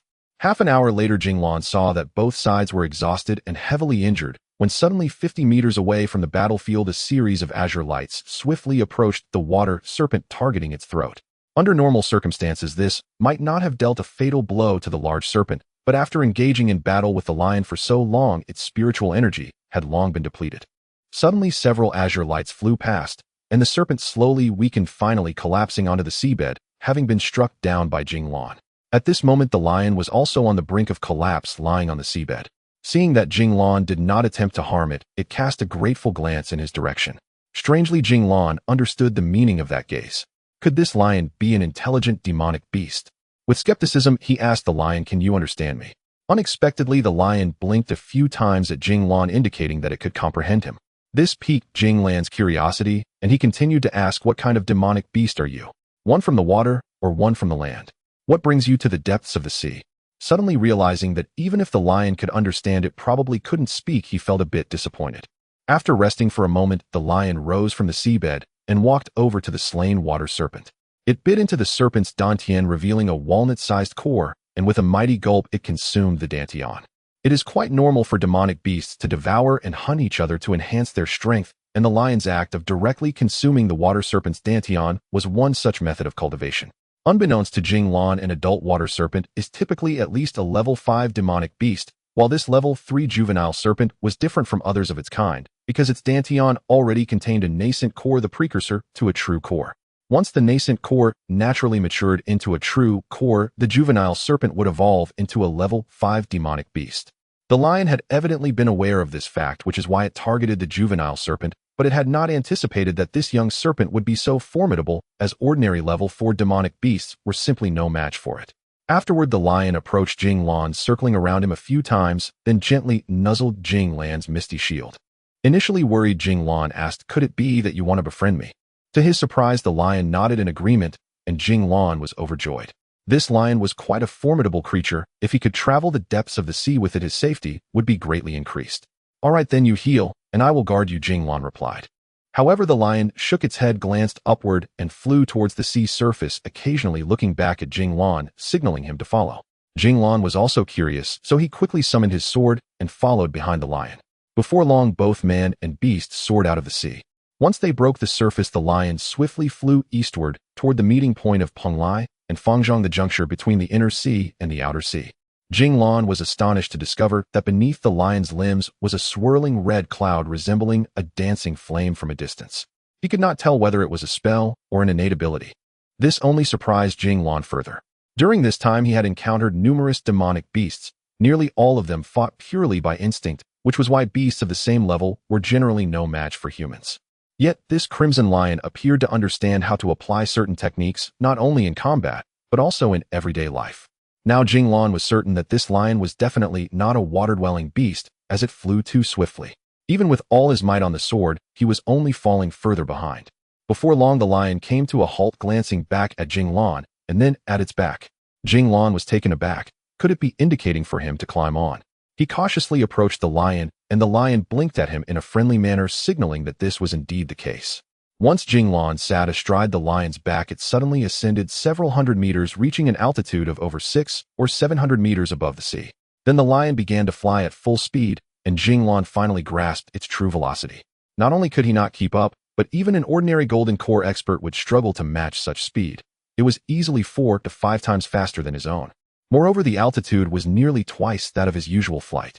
Generally, Jing Lan flew at an altitude of around 300 to 400 meters, which was only achievable after reaching mid-foundation establishment. Previously, he could only manage about 300 meters at most. Though he could fly higher, doing so would greatly accelerate the consumption of his spiritual energy. What Jing Lan did not realize was that this was still the lion in a severely injured state. In its prime, it would have been even faster. In less than half an hour, they flew several hundred kilometers. Jing Lan knew he had left the inner sea and entered the outer sea, uncertain whether this was a blessing or a curse. During his time at the Shiyu sect, he had heard his peers mention that the outer sea was an immense place, boundless and perilous, rarely traversed by human cultivators below the golden core stage. After another half hour, Jing Lan estimated that he had traveled at least 1,000 kilometers away from Ingzhou Island, uncertain as to where the lion intended to take him. While he was pondering this, the lion began to slow down and its altitude decreased. Jing Lan then noticed not far ahead lay a solitary island, and it seemed the lion had brought him to this island. Indeed, when the lion flew above the small island, it came to a stop. Jing Lan floated in the air and looked down. Although the island was significantly higher than the ocean surface, it was less than 100 square kilometers in area, and the terrain looked desolate, with almost no vegetation and average spiritual energy, clearly unsuitable for human cultivation. Islands like this one are quite common, with at least 10 seen along the way. Jing Lan watched as the red lion descended and had no choice but to follow on his sword. After a short while, Jing Lan was led by the red lion to the front of a small bald peak, which was less than 100 meters high and completely devoid of any plant life. Of course, such peaks are not uncommon on this small island. There are at least 10 of them. Upon reaching the mountain, the red lion halted and stared intently at Jing Lan. Understanding its intent, Jing Lan stepped in front of the red lion. Less than 5 meters away, a sudden rain of fire struck, causing Jing Lan to retreat swiftly, nearly breaking his white mist shield.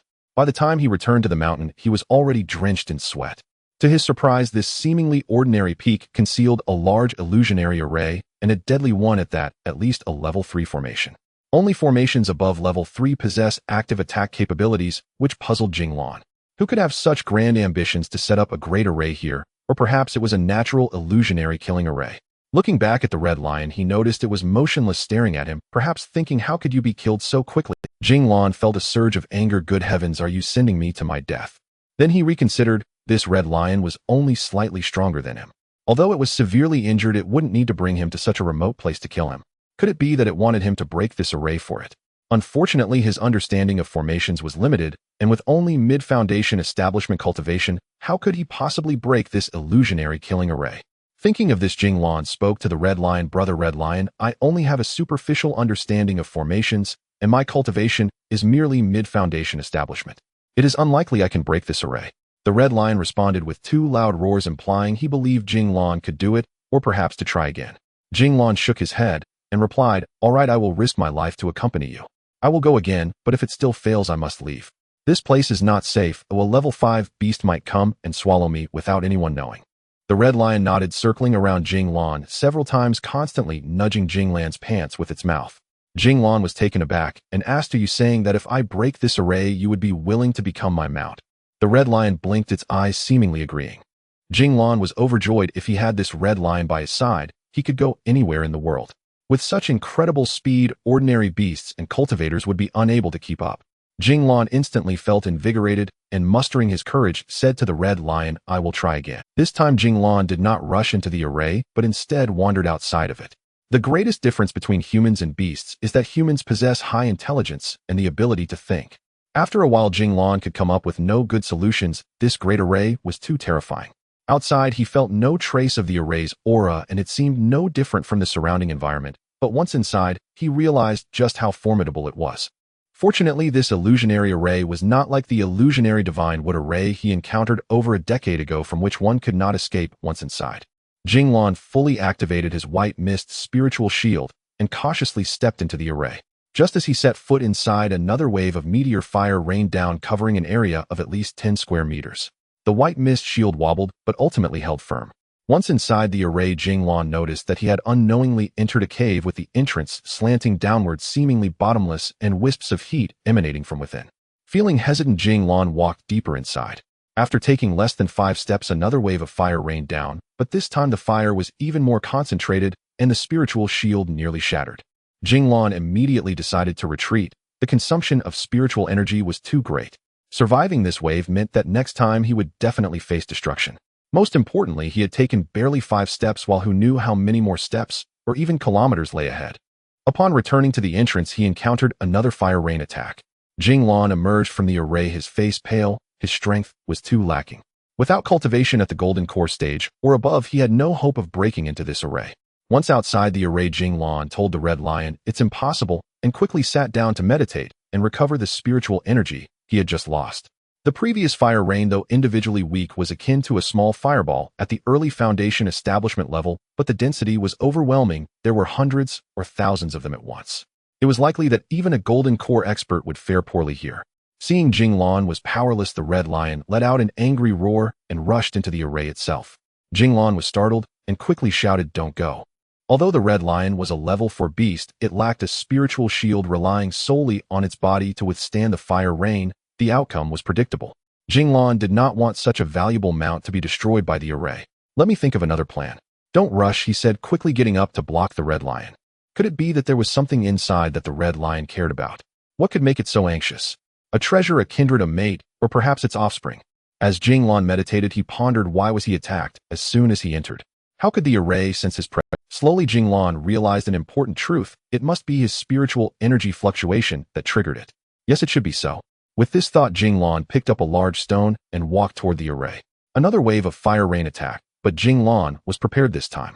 After a moment, he managed to fend it off and threw the stone deep into the cave.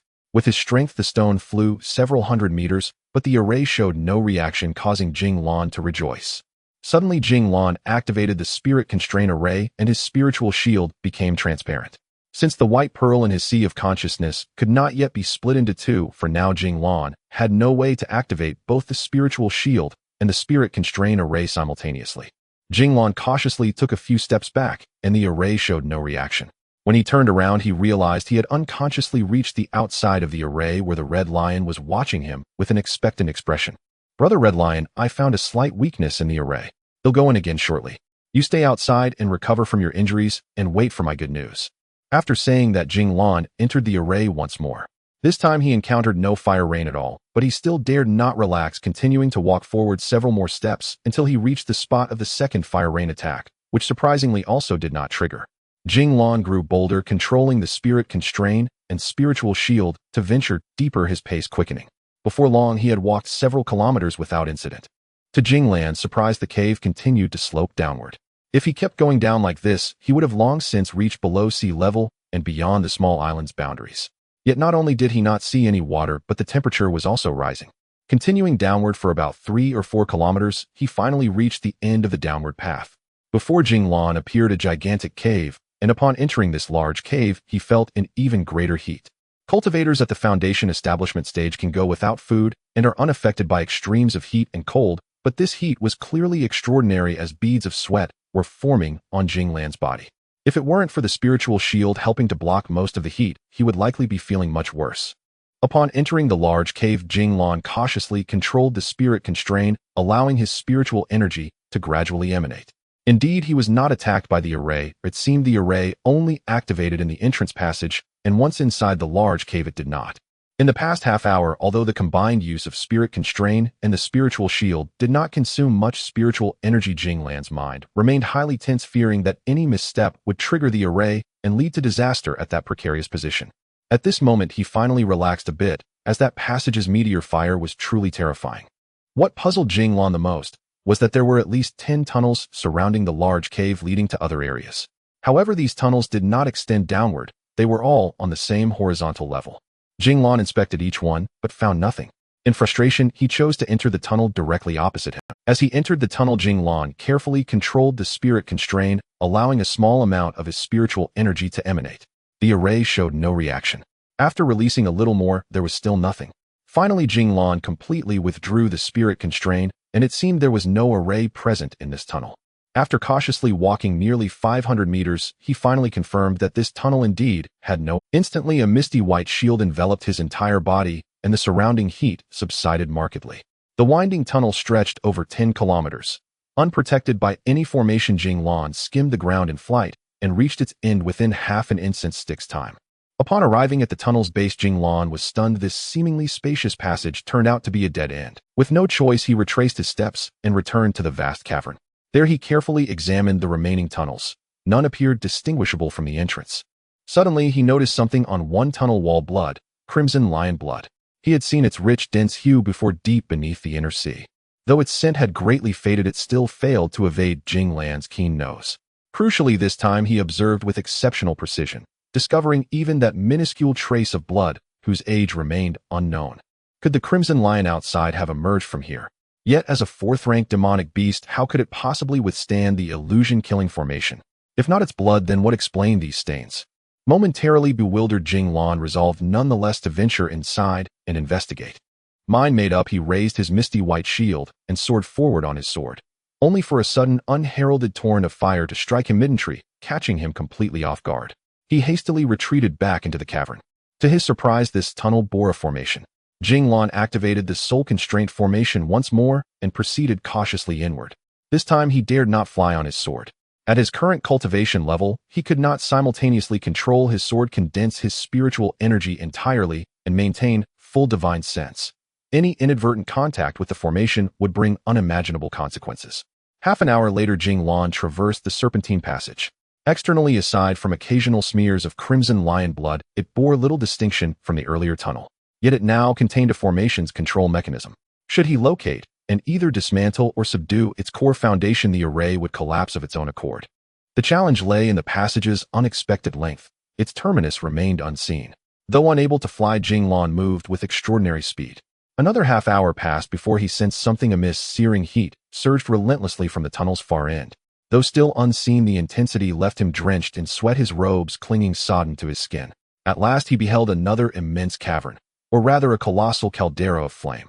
The tunnel ended abruptly at a cliff's edge. 500 meters below sprawled a vast fire pit, over 10 square kilometers wide, filled entirely with roaring flames. At the inferno's heart lay a small, flameless clearing, an eerie anomaly. Within it rested a faintly crimson object, its nature indiscernible. These were no ordinary fires, predominantly monochromatic true flame of the first kind interspersed occasionally with viridian true flame of the second kind.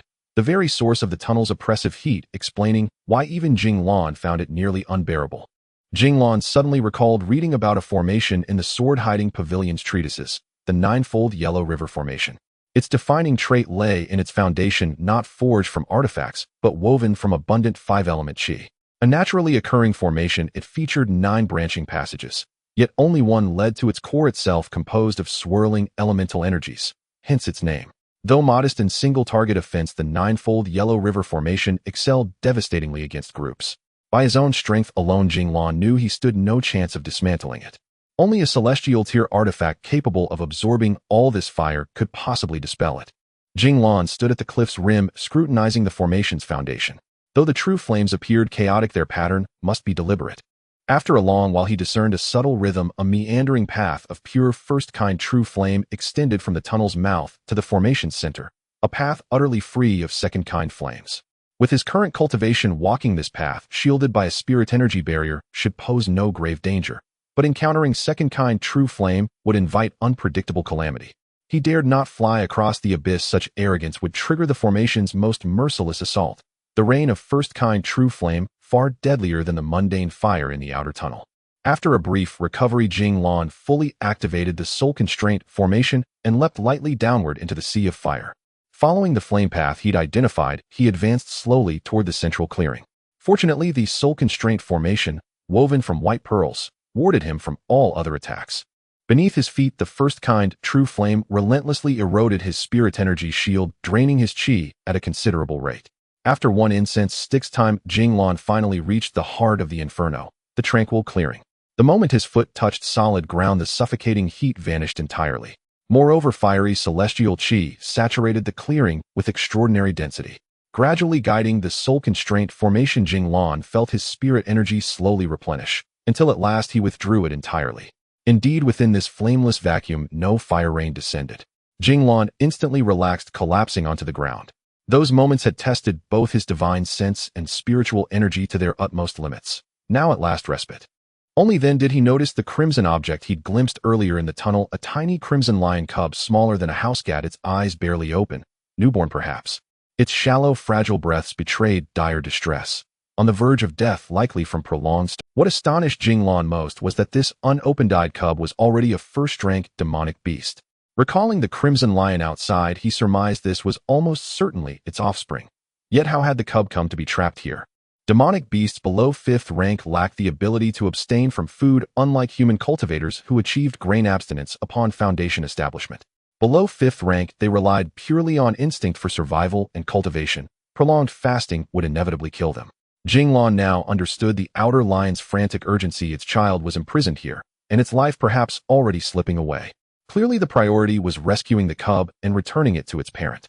Yet even this tiny creature radiated faint, discernible qi fluctuations as a first-rank demonic beast.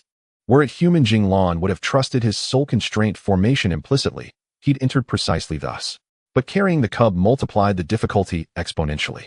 Fortune favored him. The cub's qi was exceedingly weak. Transporting the adult lion would have been impossible. After careful deliberation, Jing Lan resolved to attempt it. 2 hours later, having restored himself to peak condition, Jing Lan cradled the crimson cub, activated his spirit energy shield fully, and engaged the soul constraint formation. He took a cautious step into the fire sea, testing whether the formation would react. If it did, he could retreat instantly to the clearing. Above the flames, silence reigned. It seemed he had evaded the formation's gaze. After tense, trembling minutes, Jing Lan, cub in tow, reached the cliff's base beneath the tunnel mouth. Fearing qi fluctuations might awaken the formation, he dared not fly, not even on his sword, and instead scaled the 500-meter vertical shaft using hands and feet alone. Fortunately, cultivators possessed extraordinary lightness and strength. Ascending posed little physical strain. The true challenge lay in meticulous bodily control. Once inside the tunnel, Jing Lan remained vigilant. Hidden sentinels, eyes of law, monitored every. Nearly 2 more hours elapsed before Jing Lan, still clutching the cub, finally emerged beyond the formation. The instant he crossed its boundary, exhaustion overwhelmed him. He collapsed onto the ground, gasping deep, shuddering breaths of air. His robes were drenched, even the cub's fur soaked through. The crimson lion, ever watchful beyond the formation, roared a clear, resonant note upon seeing Jing Lan emerge. with its child, and swiftly retrieved the cub in its jaws, placing it gently in a safe, sheltered spot. Jing Lan understood the lion's gratitude. Speechless, he simply lay there, utterly spent. Over those hours, his spirit energy had been drained near to depletion. Worse still, his nerves had remained taut, unrelenting, without a single moment's reprieve. Years of hunting combined with the recent months spent dealing with demon beasts taught Jing Lan that the calmest places often conceal the greatest dangers. The unusually sparse number of beasts across this 30-kilometer stretch suggested a powerful creature was ruling the area. Half an hour later, Jing Lan's suspicion was confirmed, and Nijijing, a level 4 demon beast 100 meters in length, appeared within his sight, though it did not yet pose an immediate threat to him. Ahead of the Nijijing stood 2 cultivators, one old and one young. The elder looked like a rough countryman in his 50s, clad in coarse cloth, yet he was in fact a practitioner at the golden core stage. He had raised a vast red shield of spiritual energy to enclose himself and a green-clad woman of about 20, the spiritual barrier clearly produced by some mysterious treasure. From behind the woman in green, her figure revealed a graceful, shapely form. She appeared all the more beguiling as she dueled the Nijijing. Although only at mid-foundation establishment, she was helpless no longer because the elder's spiritual shield protected her. The Nijijing's volley of ice arrows dissolved into nothing upon striking the shield. The girl murmured incantations while a phoenix-headed golden fork hovered above her, casting silvery, plum-blossom lights that struck the Nijijing one after another. The elder paid no mind to Jing Lan's arrival. After making a shushing gesture toward him, he turned his attention back to the great whale before them. Finding its attacks ineffectual, the whale attempted to retreat. As it turned to leave, the elder flicked his hand, and a grayish-silver disc suddenly flew up over the beast. Slowly, the disc expanded from the size of a palm to a full zhang in diameter. With a thought from the elder, endless white filamentous threads shot forth from the disc, entwining the Nijijing on all sides. The Nijijing tried to flee, but when it brushed those white filaments, it recoiled in pain. Whatever treasure this was, it was domineering indeed. It might not inflict grievous wounds directly, but it utterly thwarted the whale's desire to escape. The girl brightened and sent out several more plum-blossom lights. Whether her strikes were too light, or the level 4 Nijijing simply had thick hide, only a faint red mark appeared where the lights touched. Against a 100-meter leviathan, such damage was negligible. After the time it takes a single stick of incense to burn, the woman withdrew the golden fork and flicked her hand, saying lightly that she did not wish to continue the fight, that it was boring. The elder merely smiled and said nothing, though inwardly he lamented that the girl did not understand this Nijijing's aerial defense. An ordinary mid-foundation establishment practitioner stood no chance. Just as he was about to suggest they move on, he noticed, as if appearing from nowhere, a young man standing not far. The young man's spiritual shield was curious, wreathed in white mist that made its edges seem unreal. It was Jing Lan.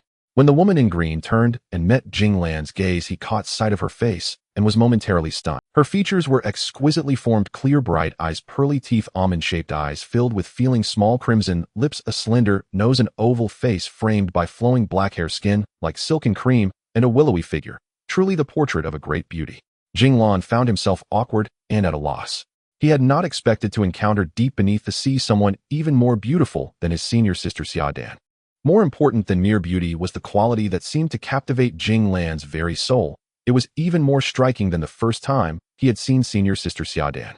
Amused and unsettled, Jing Lan asked himself inwardly whether he was one of those men who fell at first sight, prone to loving anyone he fancied. The woman in green, annoyed by his dazed stare, snapped in a petulant voice that if he kept looking she might gouge. Snapped back to reality, Jing Lan felt mortified by his rudeness. He stepped forward and bowed, introducing himself with some shame. Jing Lan of Shangyu sect, greetings to the senior and to the young lady. The elder glanced at the girl and remained silent.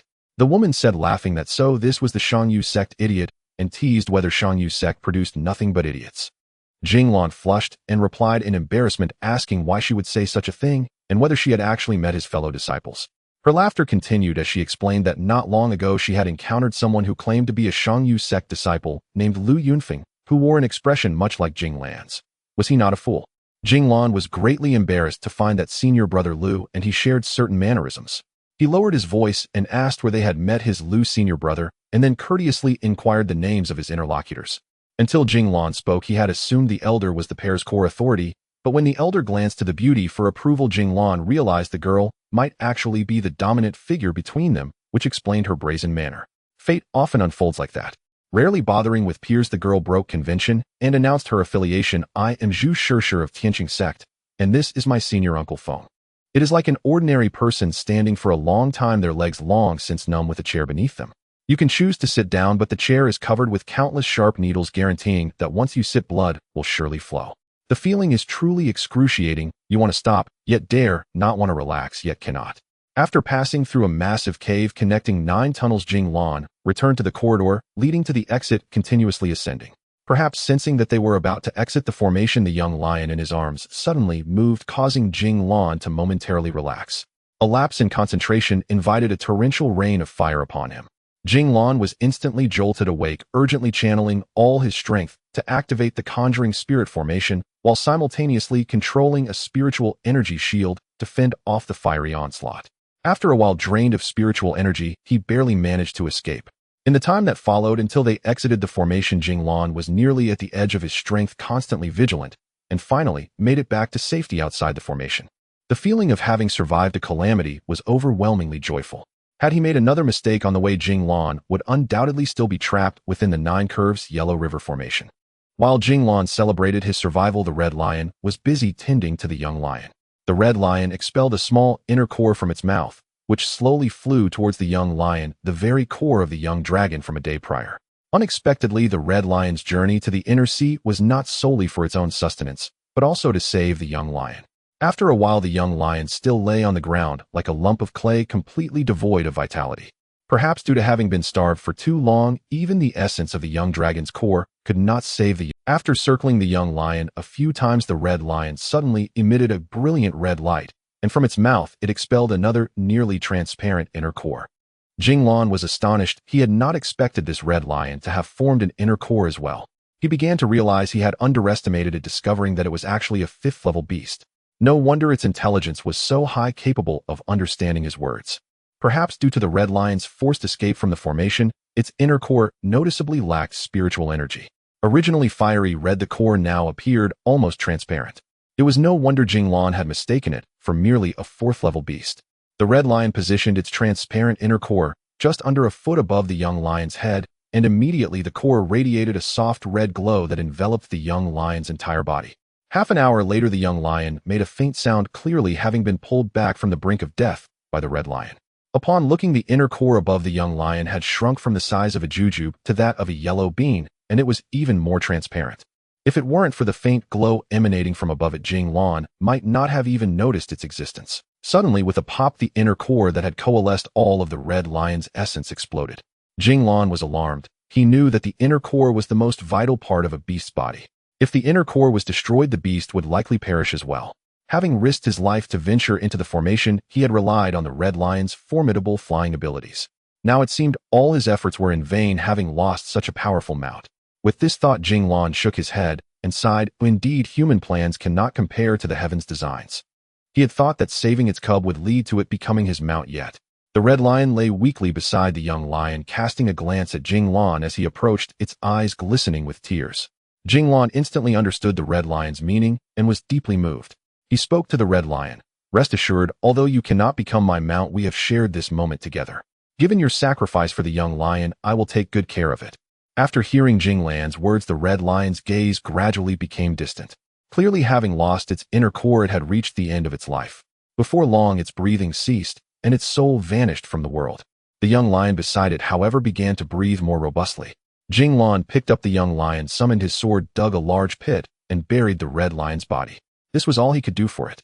3 hours later, after regaining his composure, Jing Lan summoned his sword, took the young lion, and with a whoosh flew off, heading towards the inner sea. The unknown dangers of the outer sea were too numerous. Jing Lan dared not linger. In the air, he flew as high as possible to avoid attracting the attention of any high-level beasts lurking in the depths below. What Jing Lan did not realize was that while there were many high-level beasts in the outer sea, the area a few hundred kilometers away from the 3 islands in the East Sea was still quite sparse. Only further out, thousands or even tens of thousands of kilometers away, did high-level beasts become as numerous as the stars. Suddenly, the young lion in his arms let out a cry. Jing Lan looked down and saw the little creature had awoken, shaking its small head and looking around, perhaps searching for its mother or feeling a bit hungry. At least its health had improved significantly. It was no longer the nearly lifeless cub it had been. Jing Lan gently patted the young lion's head regardless of whether it could understand, and said, "Little one, don't move around too much." Stay still. Once we reach the inner sea, I will find you something to eat. Your mother is no longer here." Though Jing Lan felt some concern, 2 hours later, he safely arrived in the inner sea region. The incident with the red lion had altered his plans for further training. Firstly, in the past few months, he had encountered numerous beasts, although they were all low-level. However, encountering high-level beasts might prove just as perilous. Most importantly, he now had a young lion. Currently, the young lion was merely a first-level beast and obviously could not accompany him into the sea. If his spiritual energy shield were to fail during a conflict, wouldn't that mean the young beast would drown? Ever since witnessing the red lion's flying abilities, Jing Lan held great expectations for the young lion. This was why when the red lion perished, he had unhesitatingly agreed to its request. Whether human or beast, self-interest always exists. This Jing Lan could accept. After considering these thoughts, he decided to end this training session and return to Lu Mountain. Half a month later, Jing Lan finally returned to his sect, the Shanyu sect, in the Lu Mountain range. Since descending from the second floor of the Sword Concealment Pavilion last time, Jing Lan felt a slight sense of belonging to this place. In the past decade, although he had been under the Shanyu sect, it had always felt somewhat irrelevant to him. It was only a year ago that Jing Lan truly recognized the importance of his sect. Not to mention the several formations he currently knew were all derived from the sect's secret texts. After passing through the protective formation of the sect, Jing Lan returned to his cave dwelling, Yuanlu Jingfu. With a few hand seals, the transformation formation at the mountain's front revealed a small path. Jing Lan quickly flew in and landed on the flat ground before the cave. Even though he had only been away for a few months, his gains were substantial. Of course, the most significant reward was likely the little red lion in his arms. Xiaobai, I'm back," Jing Lan called out as he walked, suspecting that Xiaobai was probably still asleep. Suddenly, a white shadow flashed before him, and Xiaobai dashed out of the cave, darting straight into Jing Lan's chest, the place it was most familiar with. But something seemed to have changed. In his usual spot, he found another red cat. The two kittens were nearly the same size, staring at each other for a long time. Finally, Xiaobai meowed at the young lion, only to be met with a roar, causing Xiaobai to fall to the ground in fright. Unexpectedly, this little creature was small in size, but had quite a loud voice. Xiaobai, with his simple mind, felt that the young lion resembled him closely, yet there was something subtly different, though he couldn't quite pinpoint what it was. "Huh, Xiaobai, you won't be lonely anymore. I found you a little brother to keep you company." Jing Lan hugged Xiao. Upon returning to the cave, Jing Lan noticed that there was no change at all. It was probably due to the protection of the transformation formation. He couldn't help but feel a surge of pride in having learned the formation.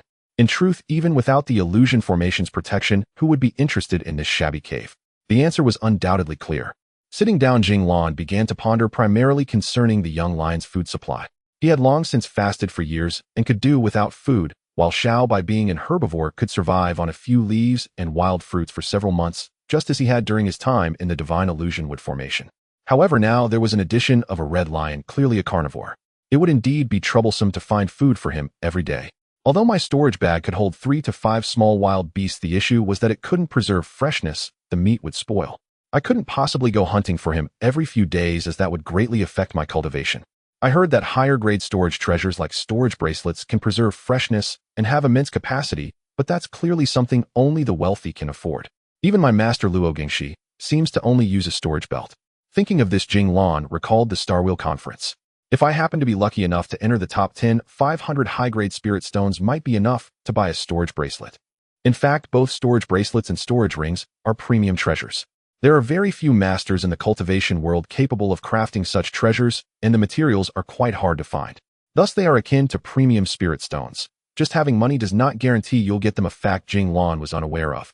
After pondering for a while, Jing Lan couldn't come up with a good solution.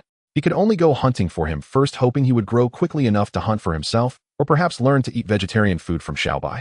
The constant cries echoed from his chest, and Jing Lan knew the cub must be hungry. He had no choice but to leave the cub in the cave and go out to find food. Half an hour later, Jing Lan returned with a wild deer and a large bag of mountain fruits. As soon as he took the food out of his storage bag, Xiaobai rushed up, puzzled, as it seemed that this master had never helped him find food before. When Jing Lan finally pulled out the bloody wild deer, the cub instinctively rushed forward, but its teeth hadn't grown, yet making it impossible to bite into the deer meat. Jing Lan had no choice but to use his own true fire to cook the meat for the little ancestor, then cut it into small pieces.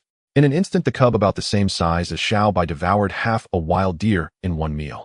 This astonished Jing Lan, who thought to himself, "Goodness, this little one can eat so much. Luckily, wild beasts are free, otherwise you would surely bankrupt me." After eating its fill, the cub curled up in a corner and fell asleep. This left Jing Lan and Xiaobai exchanging glances. Jing Lan hadn't expected this little guy to enjoy life so much, eating and then sleeping. Xiaobai, on the other hand, wanted to have a good chat with this little brother. In fact, this little cub had only been born for a few days, and at this moment it needed food and sleep the most.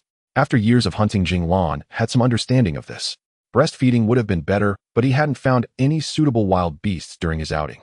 Seeing that the cub was already full and asleep, Jing Lan finally stood up and walked towards the cave entrance. His master had been in seclusion for several years, so it was about time he checked on him. Raising his sword within moments, Jing Lan descended to the main peak of Yuanlu right in front of Luo Jinx's cave. He then shouted, "Master, have you come out of seclusion?" "It's me, Jing Lan." Suddenly a wave of spiritual energy surged, and a small opening appeared in the formation. Jing Lan hurriedly flew in on his sword, arriving at old Luo's cave. He saw old Luo sitting there with his eyes tightly shut, and amidst his black hair there were even strands of silver. Jing Lan sighed, inwardly. Not good. Could it be that Master failed in his breakthrough? Not having time to think much, Jing Lan bowed and said, "Master." Old Luo then opened his eyes and said lightly, "Jing Lan, please sit down first." Jing Lan nodded and sat on a cushion opposite old Luo. "You must have seen that I failed in this breakthrough." Sigh. Luo Gengshi sighed deeply, which was quite different from his usual speaking style. "Master, you need not be sad. You are still young, and there will be plenty of opportunities," Jing Lan comforted. Old Luo surprisingly nodded and said, "Yes, there are still opportunities." "Jing Lan, do you know why I failed this time?" "No, disciple is unaware." Jing Lan shook his head, thinking to himself, "How would I know?" As the ancients said, fortune and misfortune are interdependent. That is absolutely true. Do you remember I told you about the premium spirit stones? Yes, wasn't it over a decade ago when Master dug up a piece in Xianggu? Jing Lan replied, puzzled. Exactly. You must understand that premium spiritual energy is a priceless treasure in the cultivation world. Do you know why? Old Luo asked again. Because it contains a lot of spiritual energy. Jing Lan answered. If it were just that, it would still have a price. In the cultivation world, premium spirit stones are rare, and often even hundreds or thousands of high-grade ones do not yield a single premium one. 4 years ago, I felt my cultivation had reached the peak of the mid-golden core stage, so I prepared to enter seclusion to break through to the late golden core stage. To that end, I made some preparations. Of course, the greatest reliance was that premium spirit stone, because using it as the eye of the formation along with some high-grade stones could set up a well-known spiritual spring formation in the cultivation world. This formation itself is quite easy to set up as long as one has sufficient cultivation at the golden core stage. The most difficult part is finding the premium spirit stone, which is the core part of the formation's foundation.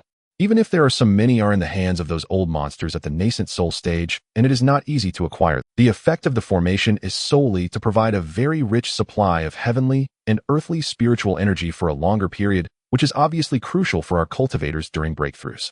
Generally, we only choose to break through when we reach a bottleneck in our cultivation. If we can provide a large amount of rich spiritual energy during this short breakthrough, the chances of success will increase significantly. I made the mistake of rushing my breakthrough. If I had waited 3 more years, I would have had nearly 100% confidence of reaching the late golden core stage.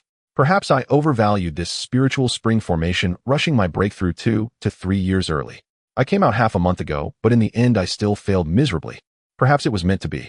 Regardless, it has served as a tempering for my heart, who told me to be so impatient. After saying this, old Luo sighed again. At this point, Jing Lan basically understood the situation. After all, the pursuit of higher realms is the driving force for nearly all cultivators. When one reaches a bottleneck or saturation, it is indeed very hard to resist the urge to break through. Fortunately, Luo Gingxi was only attempting to break through a minor barrier, so there was no significant loss. If it were a major breakthrough, it would be like rowing against the current. If you don't advance, you retreat. Just like Xiaoying, who failed to establish his foundation and ended up suffering backlash during his breakthrough, injuring his meridians. Enough about me, let's talk about you. You should be in the mid-foundation establishment stage by now. What have you been up to these past few years? Old Luo turned the conversation towards Jing Lan. As for me, I was just about to ask you the same. I successfully broke through after 3 months of seclusion, reaching the mid-foundation establishment stage. In the following 3 years, I took on some tasks from the Baisha Pavilion, then spent a few months at the Cangjin Pavilion, and recently I trained in the Inner Sea for half a year. That's about it. Jing Lan's response was concise. Oh, you went to the Inner Sea by yourself? Did you encounter any dangers? Old Luo was somewhat surprised. Although there are no formidable demon beasts in the Inner Sea, given Jing Lan's strength, it could be a bit challenging. He didn't know that Jing Lan's greatest reliance was the magical white pearl. I was just about to ask you. About a month ago, while I was training in the Inner Sea, I suddenly saw a lion. This lion was quite special with bright red fur. By the time Jing Lan finished recounting his experiences over the past few months, nearly half an hour had passed. Master, what kind of lion do you think it is? It's so powerful.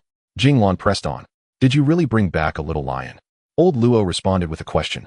Yes, it's still in my cave staying with my Xiao, by Jing Lan replied. Come on, take me to see it. Old Luo suddenly appeared, energetic, rising to his feet and walking towards the formation's exit. Jing Lan quickly stood up and followed. Before long, the master and disciple arrived at Jing Lan's cave, with Jing Lan leading the way. After casting a few spells, a path was revealed. Master, come in with me, Jing Lan said as he walked ahead. Good lad, you can set up formations now, Old Luo exclaimed in surprise. When he was at the foundation establishment stage, he hadn't understood formations at all. Master, please don't make fun of me. I just learned not long ago. The foundation of this formation is still the purple sandalwood shield you gave me, Jing Lan hurriedly explained. Jing Lan brought Lao Luo to his small room, where he saw the young lion still sleeping, and Xiao Bai, who was also sleepy, quickly got up and jumped onto Jing Lan's chest upon his return. Master, look at him, Jing Lan said, pointing at the young lion in the corner. Lao Luo, with a serious expression, walked up to the young lion and gently stroked it, but the young lion remained unresponsive, continuing its deep slumber. Indeed, this is one of the auspicious fire cloud beasts, the Ruehua beast, Lao Luo whispered. Master, what are you talking about? Jing Lan asked. Let's sit down and talk, Lao Luo said, sitting down first and taking the young lion into his arms. Jing Lan had no choice but to sit down as well. Have you heard this saying? In our cultivation world, when describing the fastest beasts beneath the golden pung are the Qing Long and the fire phoenix and the Ruehua Shangyun, who can compete with them? Lao Luo inquired. I think I saw this on a jade slip at the Cangjian pavilion, but what does this have to do with this little lion? Jing Lan's eyes widened. Of course it is related, and significantly so. Let me explain, Lao Luo replied. Half an hour later, Jing Lan was staring wide-eyed, fixated on the young lion in Lao Luo's arms. It turns out that in the cultivation world there exists a plethora of various beasts, some of which are deemed divine beasts or sacred beasts, each possessing formidable innate abilities. Take the golden pung for instance. It is said to be the fastest flying divine beast in this world, followed by the Qing Long and the fire phoenix. As human cultivators increase their cultivation level and elevate their realms, not only do they fly higher, but their speed also accelerates. However, no matter how much humans cultivate, they will never be a match for the speed and height of certain beasts. It is said that the golden pung can soar thousands of miles with a single flap of its wings, while the fuyao can ascend to 90,000 miles. Moreover, beyond the few divine beasts, there are also some beasts whose flying speed is quite fast. Although they cannot compare to divine beasts, they still far exceed other beasts and human cultivators of the same level. Among them, the Ruehua Shangyun is a typical representative. Ruehua refers to a type of lion, while Shangyun refers to a type of tiger. The young lion that Jing Lan brought back is precisely this type of lion, characterized by its red fur, and when it flies it steps on a patch of Ruehua known to humans as the Ruehua lion, or simply as Ruehua. Legend has it that the Ruehua Shangyun is not just a flying beast, but also a harbinger of good fortune.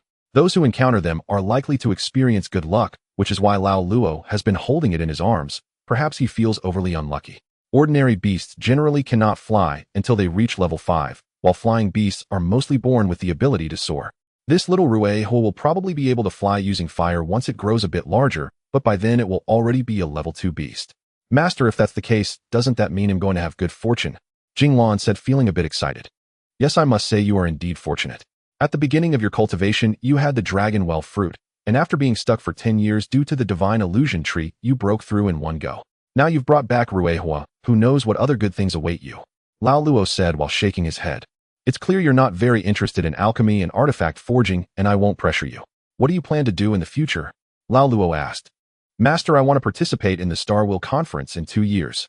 Jing Lan hesitated for a long time before finally expressing his thoughts. You? Jing Lan, I'm not trying to discourage you. Lao Luo started, but suddenly stopped. Having ambitions is always good. Perhaps you could succeed. I'll accompany you when the time comes. Lao Luo changed his tone. Lao Luo suddenly saw the resolute expression in Jing Lan's eyes and couldn't bear to discourage him. Moreover, he realized midway through that his disciple was indeed extraordinary. Perhaps a miracle could occur. Great. Lu Shixiang will also be going. Let's go together, Jing Lan happily exclaimed. The two chatted for a while, and by the time Jing Lan sent his master out of the cave, the moon was already high in the sky. Back in the cave, Jing Lan felt no fatigue.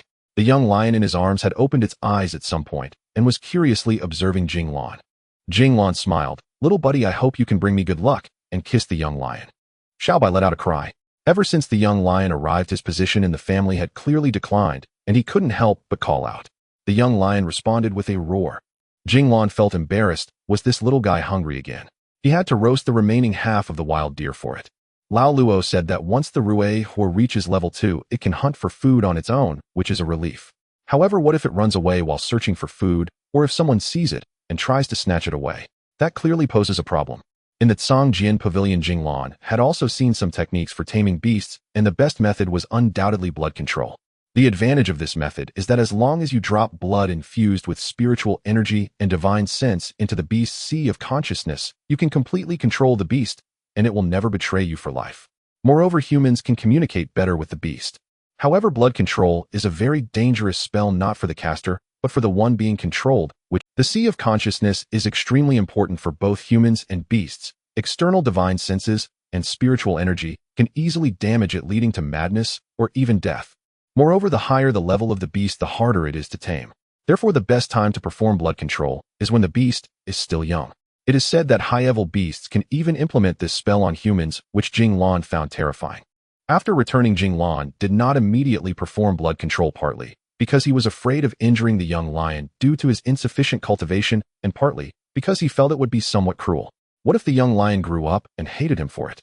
He had also promised the red lion to help take care of the young lion, for once controlled, the beast becomes a slave to the human with life and death entirely in one's hands. However, Lao Luo's words earlier changed Jing Lan's mind. If he did not implement blood control as soon as the young lion was seen by unscrupulous individuals while he happened to be absent, there would be a high chance of it being seized. If the young lion were captured, it would likely also be subjected to blood control, which would be even more dangerous. On the other hand, if he performs blood control now, then unless someone kills him, it would be impossible for anyone else to exert blood control on the Rue Hua. After the control, as long as he treats it well, even when the Rue Hua grows up and becomes intelligent, it would likely not oppose or regret it. In fact, Jing Lan was unaware that leveling up the Rue Hua beast was not that easy, especially the significant hurdle from level 4 to level 5. Its speed could only be fully developed after reaching level 5. After coming to this realization, Jing Lan decided to implement blood control on the young lion. To ensure everything went smoothly, he spent an entire month capturing several level 1 beasts from certain areas of the Lu mountain range to practice blood control. After several repetitions, Jing Lan finally mastered this spell completely. 3 days later, Jing Lan fully adjusted his state, deactivated the large array outside the cave, and placed the young lion in front of him. With a thought, a drop of blood emerged from his fingertip, and Jing Lan immediately pressed his hand against the young lion's baihui point, the gateway to the sea of consciousness. The young lion let out a howl, clearly in pain at that moment. Jing Lan's heart tightened. The previous attempts at blood control had also caused the beast to appear in pain. Slowly, Jing Lan guided the drop of blood into the young lion's sea of consciousness. The young lion struggled in agony, wanting to break free, but Jing Lan's left hand firmly controlled it, preventing any movement. There was no response, and Jing Lan began to panic, because in previous attempts a single drop of blood had successfully connected with the beast's divine sense. Could it be that there wasn't enough spiritual energy or divine sense? The previous beasts were adult level 1 beasts, which were somewhat different from the young lion. Jing Lan gritted his teeth and dropped another drop of blood into the young lion's sea of consciousness. Still, there was no response, and Jing Lan felt a sense of fear, for the more blood that dripped, the greater the harm to the beast, potentially leading to its demise. The precious Rue Hua beast he had painstakingly brought back must not come to harm. Jing Lan dripped another drop of fresh blood and thought to himself that if there was still no response this time, he would immediately stop the mind control and treat the young lion. Finally, a glimmer of information appeared in Jing Lan's sea of consciousness, conveyed by the divine sense carried in his blood. Woo, it hurts so much, mama. Jing Lan could vaguely sense the thoughts of the young lion, and he felt relieved knowing he had succeeded. He quickly lifted the young lion into his arms, continuously channeling spiritual energy into it. After the mind control, the young lion appeared particularly weak. Jing Lan patiently helped him to smooth out his meridians, while the sea of consciousness could only be left for the young lion to gradually calm down on his own. 3 months later, in an unnamed valley of the far Lushan peaks, Jing Lan called out to the young lion, "Not far away, little Rui. Come here quickly. There's a wild chicken for you to catch." The little Rue Hua hurriedly scampered over, stealthily approaching the wild chicken. However, when he was about 5 meters away, the wild chicken got startled and flew away. "Haha, you're too slow, watch me." With a flash of green light, the wild chicken's head and body separated and fell into the grass. Little Rue Hua quickly ran over and began to eat voraciously. In these past few months, little Rue Hua had grown like a snowball, now almost twice the size of little Bai, and his teeth had also grown in. However, his running speed left much to be desired. Jing Lan could hardly believe that this was the same little creature that would one day be able to travel 1,000 miles in an instant. After 3 months, Jing Lan finally experienced the benefits of mind control. He could understand most of little Ruihuo's thoughts, albeit somewhat vaguely. Additionally, little Ruihuo's growth speed had noticeably accelerated. The main reason why low-level beasts cultivate so slowly is that they do not have cultivation techniques like humans. They rely on instinct to gradually absorb the spiritual energy from the world. After the mind control, with every portion of spiritual energy Jing Lan absorbed, his divine sense strengthened, and surprisingly little Ruihua could also share in a little of it. Although the amount was minimal, it undoubtedly benefited little Ruihuo's growth. In other words, as long as little Ruihua stayed by his side, it would greatly assist in his growth and significantly enhance his growth speed. Perhaps in a few more months, little Ruihua would reach the 2nd level. By then, he would not only be able to fly, but should also be capable of hunting for himself rather than relying on Jing Lan to carry him around the mountains. Recently, Little Bai had been feeling quite depressed. Ever since little Rui arrived, not only had Jing Lan ignored him, but that little guy was also growing larger and stronger. At first, Little Bai could still rely on his experience and strength to gain the upper hand in fights, but now he was completely outmatched. Every time the two beasts fought, it ended in Little Bai's defeat. However, the relationship between the two beasts had improved significantly. They were inseparable, hunting together during the day and sleeping together at night. If calculated by human age, Little Bai was still just a young man, while little Ruihua could only be considered an infant. To satisfy little Ruihuo's growing appetite, Jing Lan now had to go out almost every other day. One day, as Jing Lan returned from hunting with the two beasts, just as he entered the cave and prepared to cultivate, a familiar voice suddenly came from outside. "Brother Jing, are you there?" "It's Xiaoying." "Brother Jing, are you there?" Upon hearing this, Jing Lan hurriedly opened the illusion formation, and there stood a refined young scholar in green robes. Who else could it be but Xiaoying? It seemed that Xiaoying had successfully established his foundation, and he appeared to have aged just over 20 years, radiating an extraordinary vitality. "Brother Jing, I succeeded in establishing my foundation. I did it." As soon as Xiaoying saw Jing Lan, he immediately exclaimed with excitement. "Great. Xiaoying, where there's a will, there's a way. You finally succeeded. Congratulations. Come to my cave to sit a while. I'll pour you some of Master's Night Spirit wine." After saying this, Jing Lan led Xiaoying into the formation. Once they both sat cross-legged, Jing Lan took out a bottle of his own treasured night spirit wine brewed by old Luo, along with 2 gleaming golden cups from his storage bag, handing one to Xiaoying and keeping one for himself. A few months ago, he had gone to the inner sea for training and brought back some materials. After selling some in Lushan town, he had managed to make a bit of money.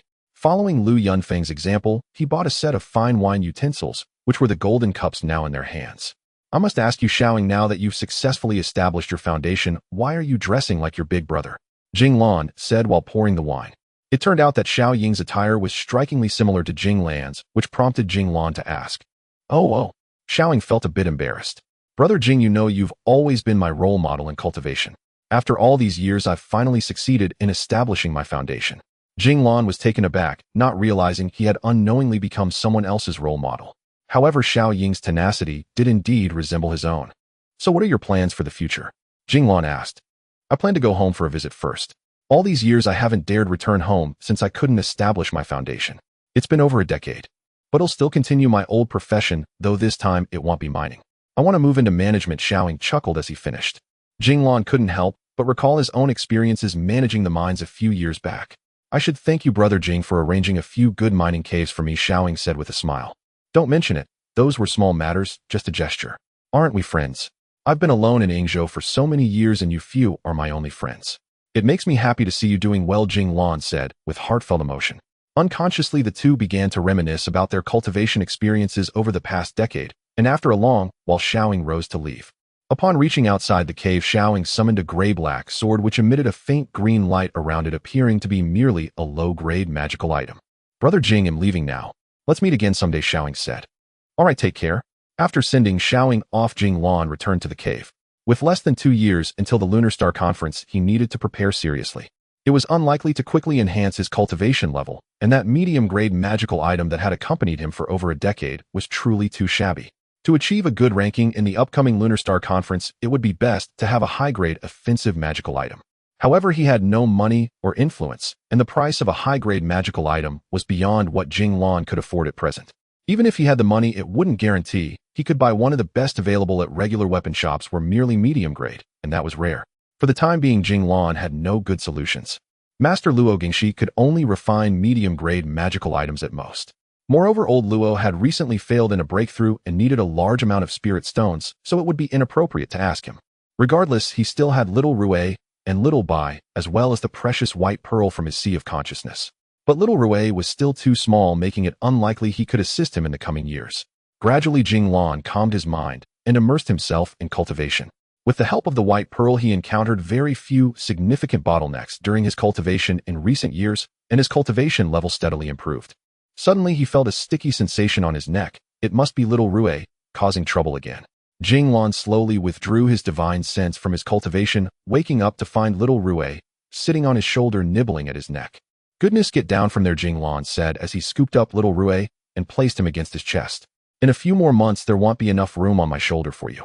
It seemed little Rue was hungry again, and Jing Lan would have to take him out hunting.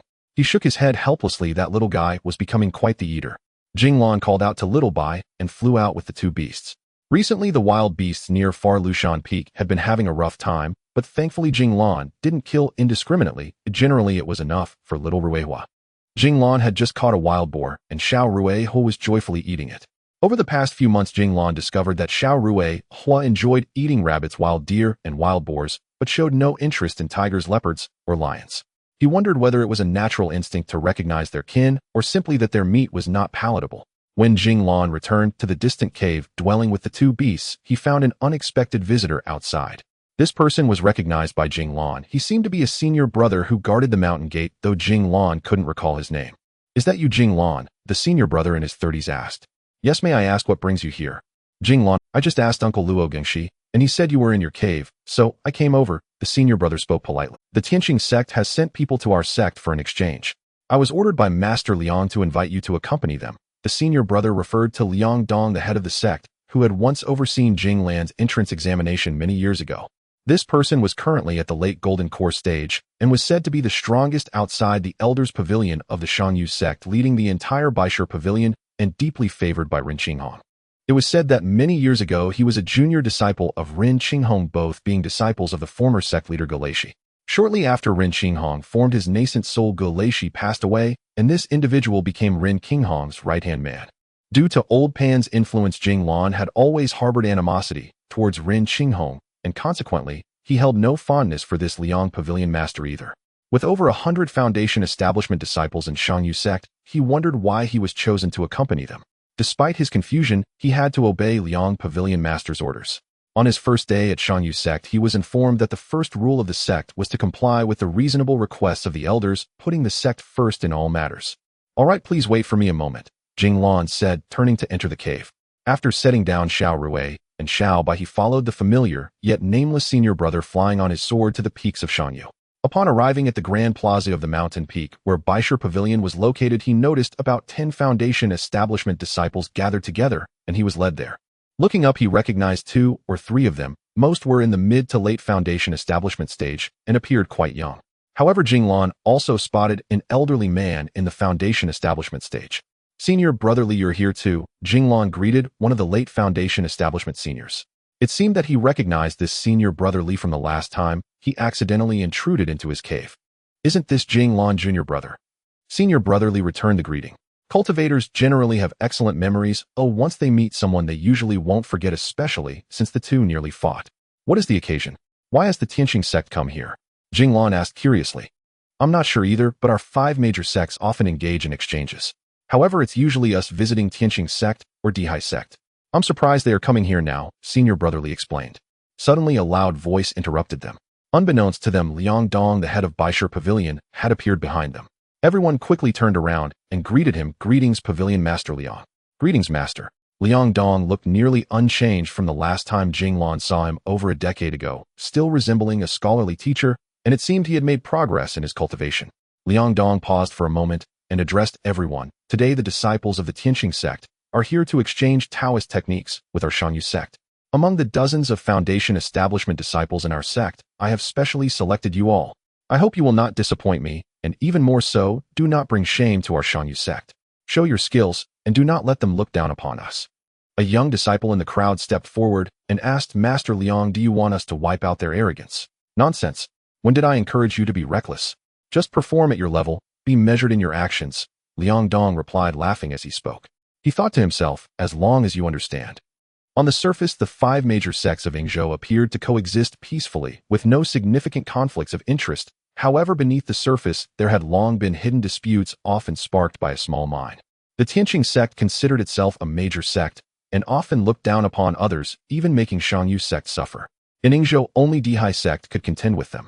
Now that such a good opportunity presented itself, Liang Dong certainly did not want to let it slip away, but out of respect, he would not say it openly. Everyone understood the situation. In the martial world, one cannot avoid conflict. In Yingzhou, very few low-level cultivators had not suffered from the arrogance of the Tianqing sect. At this moment, Jing Lan recalled the beautiful Master Zhu of the Tianqing sect he had encountered months ago. Wasn't she a perfect representation of the entire sect, given her formidable strength? In this world, strength often takes precedence over reason, and Jing Lan had certainly come to deeply understand this. "Everyone follow me," Liang Dong said, and with that he summoned a curved long sword and led everyone to a valley in the south. In less than a quarter of an hour, a large group arrived at an unnamed valley of the Shangyu sect. Fortunately, Liang Dong promptly informed Jing Lan of its name. "This is Orchid Valley, where our Shangyu sect receives distinguished guests. In front of it is our entrance valley, where many of you held your entrance examinations."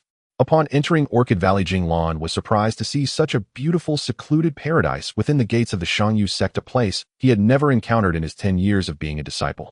Crossing the small lake, Liang Dong landed first, and everyone followed suit, alighting onto the lush green grass by the lakeside.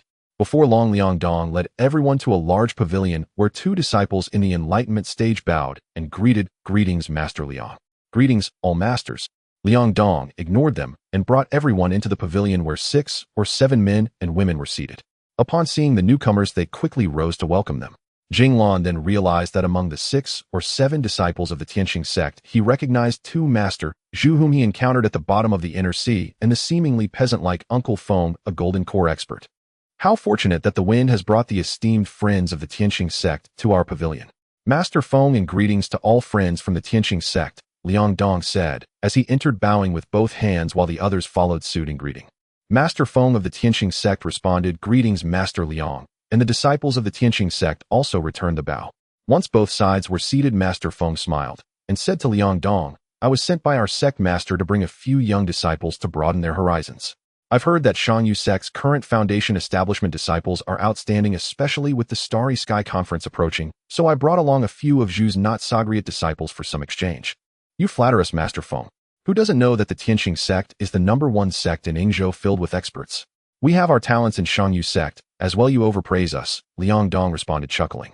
However, he secretly wondered, what brings the Tianqing sect here? If high-level disciples came, there might be significant matters to discuss, but since only young disciples are here, could they truly be here for an exchange? It makes one suspicious. "Since you dared to come, don't blame me for making you look bad." With this thought, Liang Dong glanced at the disciples of Shangyu sect, then smiled benignly at the Tianqing sect members, presenting an image of a harmless gentleman.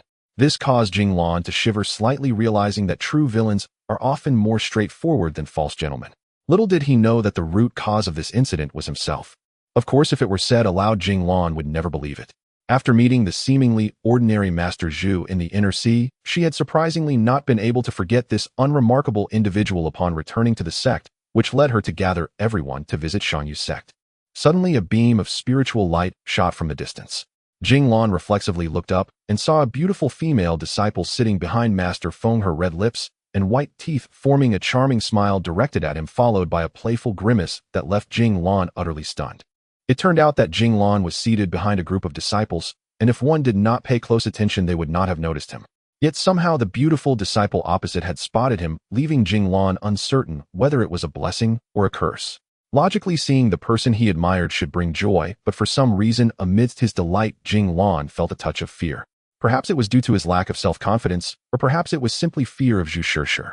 Little did Jing Lan know the several senior brothers sitting in front of him were all invigorated, filled with spirit, as if each one felt that Zhu's radiant smile was directed at them. After some idle chatter, the parties finally got down to business.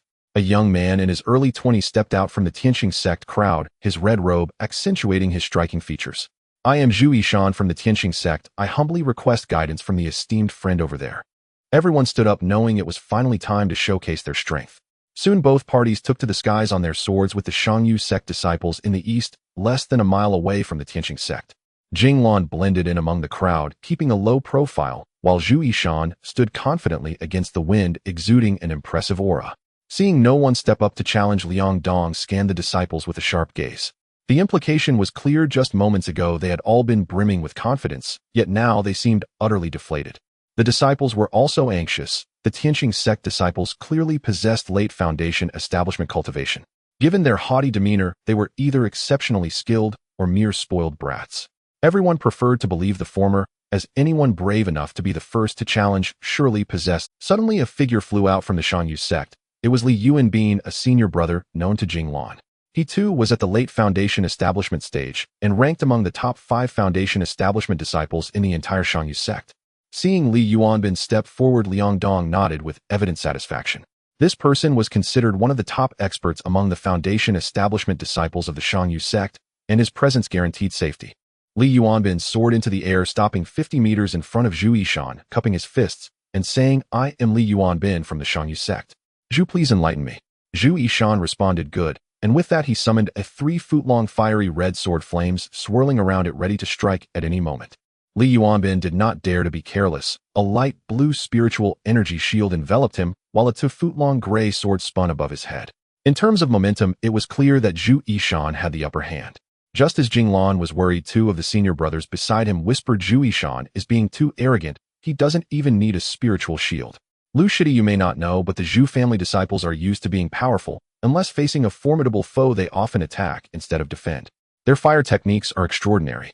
As soon as those words were uttered, Zhu Yishan's lips moved slightly, and a fireball, a foot wide and oval-shaped, shot towards Li Yuanbin. Li Yuanbin did not back down, unleashing a massive blue sword shadow that rapidly countered the approaching fireball. With a thunderous sound, the sword light met the flames in the air, only to be utterly consumed by the fire in an instant, startling all the Shangyu sect disciples.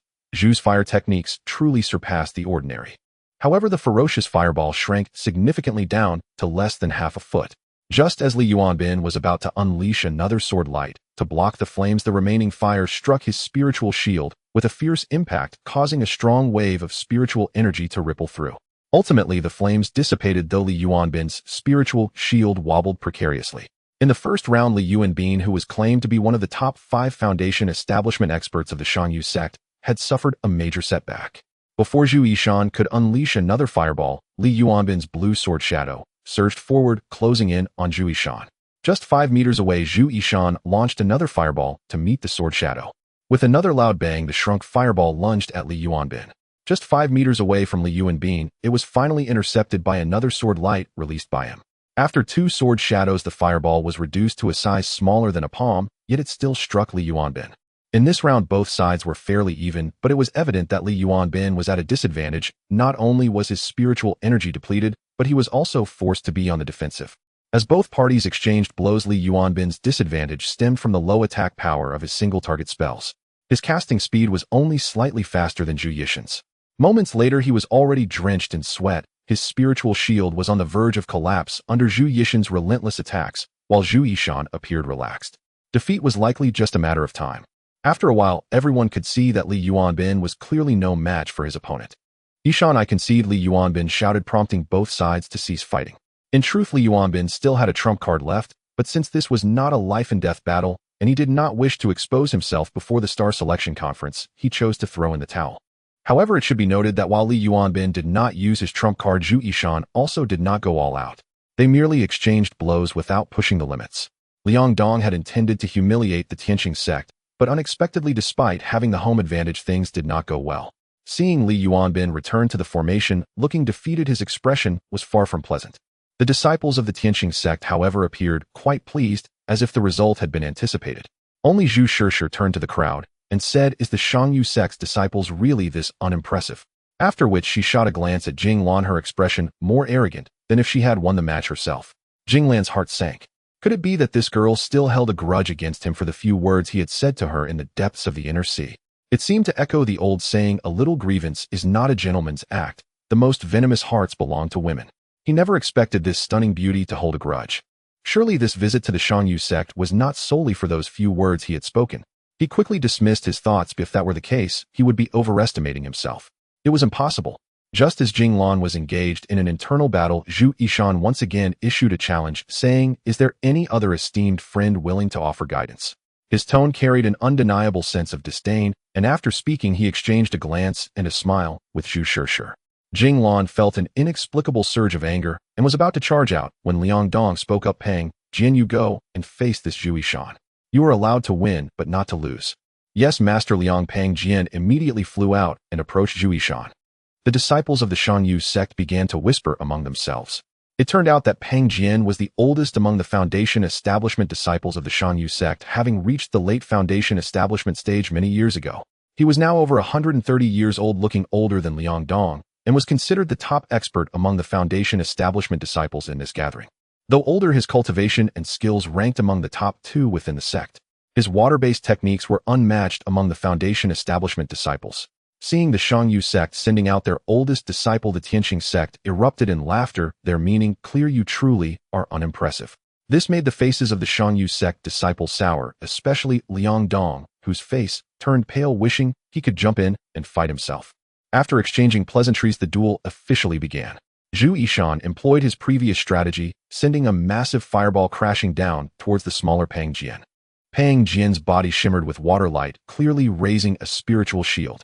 However, as everyone wondered what spell Pang Jian would use to counter the large fireball, he made a risky move. He ignored the approaching fireball and released a blizzard of ice, attacking Zhu Yishan directly. Ice Rain is a group attack that not only consumes spiritual energy, but also has poor offensive power. It is rarely used in matches between cultivators of similar levels, as it easily puts oneself in a passive position. Zhu Yishan clearly did not anticipate this maneuver. Just as his spiritual shield was activated, it was shattered by the barrage of ice rain, leaving several holes in his clothing. Though he did not sustain major injuries, he appeared disheveled with torn clothes and a messy appearance. Meanwhile, Zhu Yishan's large fireball struck just as the ice rain hit Pang Jian, and with a poof, the incompatible elements resulted in the fireball being completely dissolved by Pang Jian's water-based spiritual shield.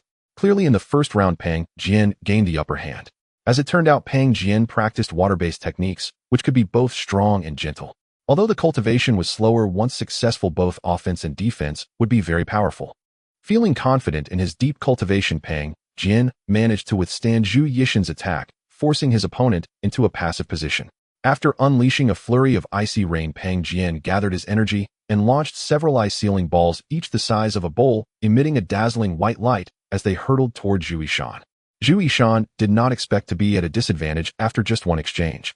With no time to counter with a fire attack, he could only raise a fiery red shield to brace for the incoming ice-sealing balls. It was evident that defense was not Zhu Yishan's strong suit. The ice-sealing balls crackled against his fiery shield, gradually shrinking until they melted away into nothingness. One glance at Zhu Yishan's pale face revealed the immense drain on his spiritual energy, and unable to summon a countering fire attack, his defeat was only a moment away. As the contest progressed, Liang Dong's expression gradually relaxed. Thankfully, Pang Jian had employed a strategy of surrounding Wei to rescue Zhao, gaining a clear advantage in just a short time. Just as the members of the Shanyu sect thought Pang Jian was about to turn the tide in their favor, the situation on the field changed dramatically. Amidst his defense, Zhu Yishan finally unleashed an offensive spell, but the spectators from the Shanyu sect were taken aback by what they saw. It turned out that Zhu Yishan had summoned not merely a fire attack, but an upgraded version. A phantom fire wolf burst forth from his treasured sword, charging straight at Pang Jian. Though the fire wolf appeared to be less than half a foot tall, none dared to underestimate it. Typically, only golden core stage cultivators could summon such elemental beasts, transforming ordinary elemental energy into their corporeal forms, making their attacks far beyond simple elemental strikes. To summon an elemental beast at the Foundation Establishment stage, one must rely on superb magical artifacts, and should have reached the pinnacle of the Foundation Establishment stage themselves. Years ago, Jing Lan had witnessed such a phenomenon and experience that led his senior sister Xia Dan into another's embrace. Jing Lan still vividly recalled that event. He never expected that this seemingly young Zhu Yishan had already attained the pinnacle of the Foundation Establishment stage and possessed a superb magical artifact, while he himself did not even own a single upper-grade artifact. While Jing Lan was lost and thought the fire wolf had already reached Pang Jian, Pang Jian summoned all his strength to activate his spiritual power shield, unable to spare any to counterattack. However, the fire wolf's attack exceeded everyone's expectations. Despite Pang Jian's profound cultivation, the water element shield proved resilient, yet, with a loud pop, the shield shattered, and he was injured, a dark mark now staining his chest. Fortunately, after Zhu Yishan launched the fire wolf, he did not take the opportunity to unleash more flames. Perhaps he felt victory was assured, or else Pang Jian might have lost his life. Seeing Pang Jian defeated, Liang Dong's face turned ashen as he swiftly created a light circle to pull Pang Jian back to safety beside one of the disciples. It turned out that Pang Jian was gravely injured. Though merely external wounds, he would need 3 to 5 months to recover. Is there anyone from the Shangyu sect willing to challenge me? Zhu Yishan surprisingly sought to take on all comers. The members of the Shangyu sect exchanged glances, none daring to step forward, for among them the highest cultivators Pang Jian and Li Yuanbin were no match for Zhu Yishan. What could the others possibly do? Just as Jing Lan contemplated whether to enter the fray, he heard the voice of the beautiful Zhu. Brother, you are so impressive. The Shangyu sect truly is filled with useless people. Jing Lan felt a wave of dryness in his throat. Although this girl had average cultivation, her sharp tongue was indeed exceptional and hard to tolerate. Uncle Liang, I am willing to step forward and compete, Jing Lan said to Liang Dong. Liang Dong looked at this disciple named Jing Lan, who had only joined the sect over a decade ago. Though he had made rapid progress, he was still merely at the mid-foundation establishment stage. To defeat a cultivator with a superb magical artifact at the late foundation establishment stage was akin to a fool's dream. Just as he was about to refuse, Jing Lan interjected, Uncle Liang, rest assured, while I may not necessarily defeat him, I will not lose either. Before Liang Dong could inquire further, Jing Lan had already activated his sword and soared into the air, standing before Zhu Yishan. I am Jing Lan from the Shangyu sect. Please offer your guidance. Zhu Yishan, seeing a young man at the mid-foundation establishment stage approach, immediately felt a tinge of disdain. This was understandable. In matches between cultivators, level was crucial. With Zhu Yishan at the peak of the late foundation establishment stage, even ordinary late foundation establishment cultivators were no match for him. How could he fear a mid-foundation establishment brat? Standing among the members of the Tianqing sect, Zhu Shishi's eyes widened, her thoughts racing. Is this guy insane? He dares to challenge my brother with only mid-foundation establishment cultivation. As Zhu Shishir expressed her sympathy, through her gaze Jing Lan initiated the attack, a green sword shadow, swiftly shooting towards Zhu Yishan. Zhu Yishan unhurried conjured a massive fireball to meet Jing Lan's sword light. In an instant, Jing Lan's sword light was extinguished, and the slightly smaller fireball rushed towards him. Jing Lan dared not be negligent, activating his white mist shield with all his might, and a fine white mist enveloped him, giving him an ethereal appearance. As the fire met the white mist, it began to shrink until it vanished completely. Throughout the process, Jing Lan found it relatively easy to withstand, thinking to himself, the attacks of a late foundation establishment cultivator are nothing extraordinary. The fire techniques of the Zhu family are merely average.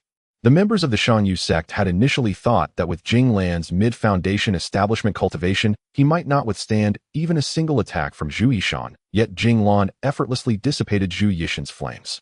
Even Zhu Yishan and the others from the Tianqing sect were taken aback, exclaiming in surprise, not expecting this young man to possess such skill. While his attack was unremarkable, his defense was no inferior to that of the previous two senior brothers. At this moment, Zhu Shishir also looked at Jing Lan with curiosity, surprised that this seemingly dull and slow-witted Jing Lan actually had some ability.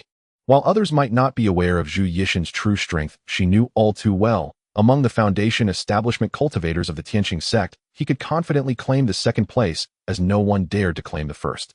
His skills and magical artifacts were all directly imparted by the sect leader. Today, perhaps all members of the Shangyu sect did not anticipate that the first to emerge from the Tianqing sect would be the strongest among their foundation establishment cultivators. Liang Dong on the opposite side was clearly still fixated on the performance of his disciple. If he were to know the truth, he would be at a loss for words. Upon realizing that Jing Lan had easily withstood his attack, Zhu Yishan began to exert more force. One fireball after another erupted from his superb sword, striking Jing Lan directly. Jing Lan refrained from attacking, knowing his green sword shadow posed no threat to Zhu Yishan. Instead, he fully activated the white mist shield, at which point the treasured white pearl truly showcased its value. No matter how formidable Zhu Yishan's fireballs were, Jing Lan consistently maintained his shield intact. In the blink of an eye, a quarter of an hour had passed. Although Zhu Yishan appeared to have the upper hand, he was far from comfortable. Each fireball consumed a substantial amount of spiritual energy, and having already engaged in 2 fierce battles, his energy reserves were significantly depleted, making it increasingly difficult to summon the fire wolf again. In contrast, Jing Lan, although he seemed like a solitary boat in a raging storm, stood resilient, and Liang Dong's expression improved slightly. He had not expected this newly admitted disciple to possess such tenacity. His defensive shield was indeed quite unique, showing minimal consumption of spiritual energy, otherwise he would not have been able to withstand Zhu Yixin's attacks for so long. After this incident, he must report back to the sect leader advocating for Jing Lan's induction into the core disciple ranks, as he would undoubtedly become a pillar of the Shangyu sect in the future.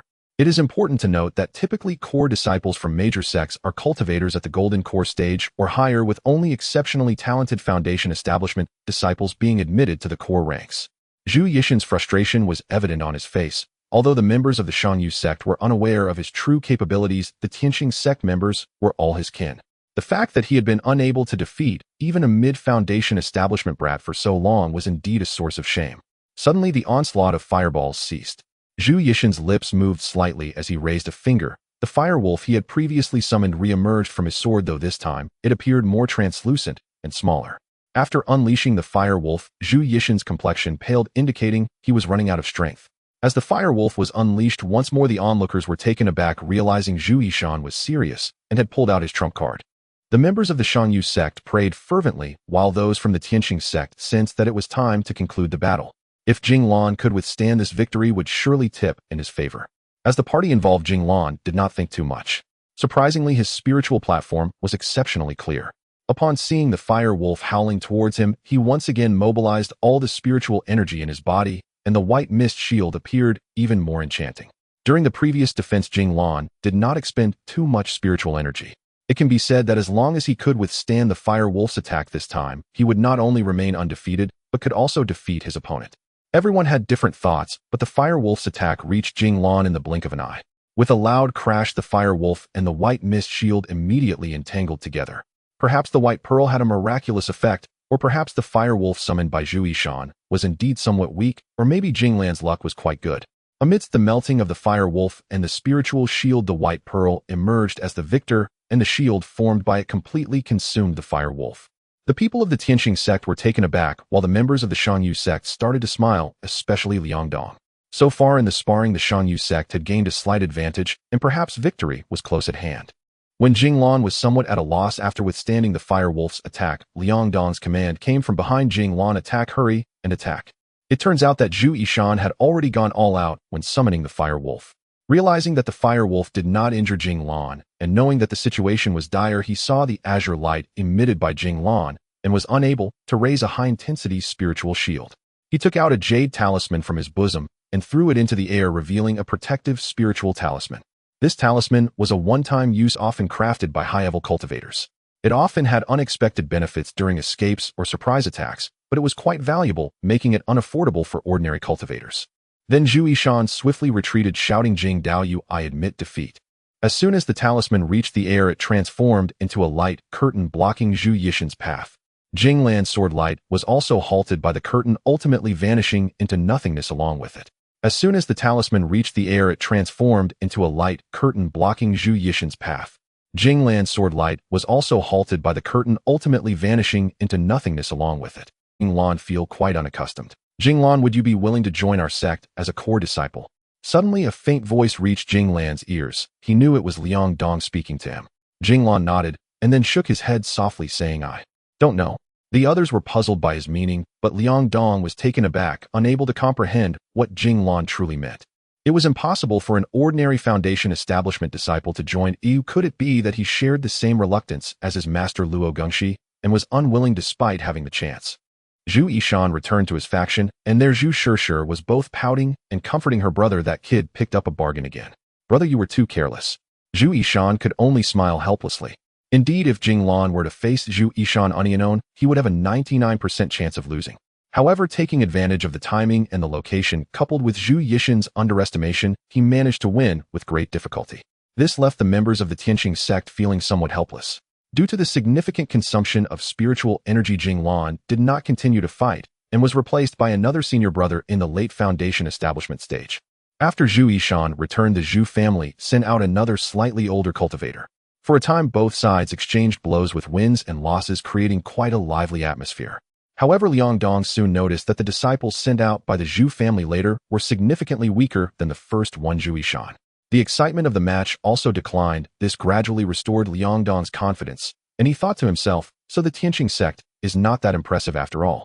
During the competition, Zhu Shishir continuously communicated with her uncle Master Feng, discussing why Jing Lan's spiritual shield was so powerful. Zhu Daibody did not appear in the arena, but that did not hinder her from being the center of attention. After all, a great beauty was always welcomed wherever she went. After several hours, both sides finally concluded this friendly exchange, with each side having their share of victories and defeats. The Shangyu sect had 3 injured members, while the Tianqing sect had 1 disciple seriously injured. In the end, the members of the Tianqing sect decided to rest for a few days at the Shangyu sect before continuing their journey to other places for practice. As the host, Liang Dong naturally introduced the beautiful scenery of the Shangyu sect. That evening, in a residence within the Orchid Valley, the Shangyu sect held a grand feast to entertain the members of the Tianqing sect, giving Jing Lan his first opportunity to attend a large banquet among cultivators. It turned out that the banquets among cultivators were quite similar to those among mortals, except that the dishes and drinks were replaced with exotic fruits and precious brews from the cultivation world. As for the fine wine favored by mortals, it was even more popular in the cultivation world. However, unlike the wines from the mortal realm, the wines brewed in the cultivation world were more beneficial for cultivation.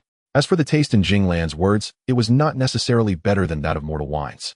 Among the offerings were several types of wild fruits from the mountains that Jing Lan had never seen before.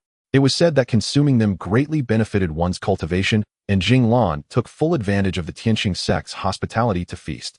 The main attraction of the banquet was neither the golden core stage Liang Dong, nor Master Feng, nor was it Zhu Yishan, who had single-handedly contended against several strong members of the Shangyu sect, but rather the ever-elusive Zhu Shishir, the Great Beauty.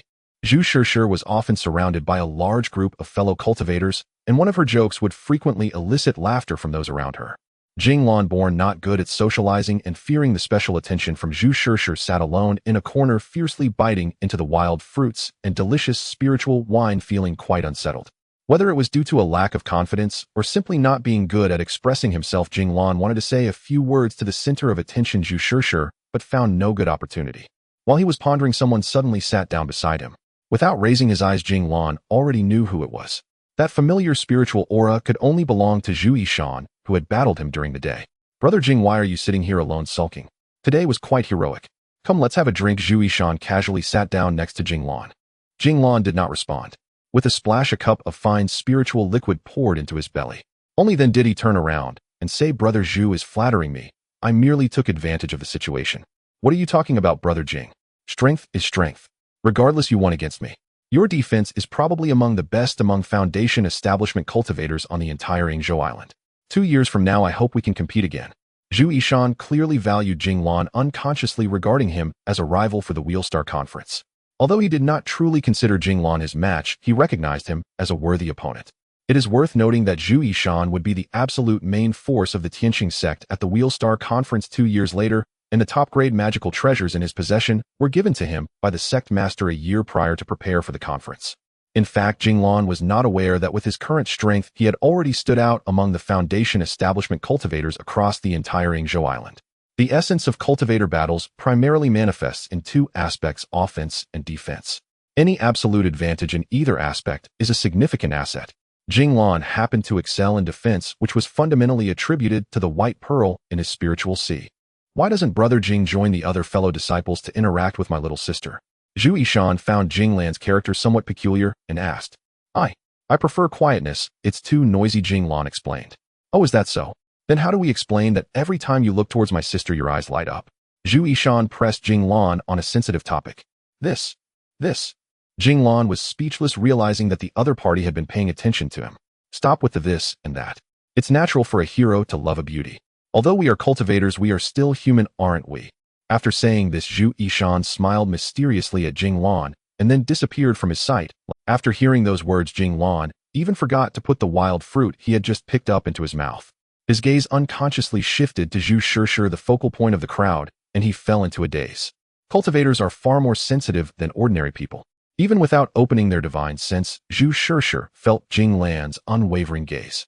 After glancing at him, she broke away from the crowd and walked toward him. Jing Lan almost immediately reacted, hurriedly lowering his head to chew on the wild fruit, now tasteless.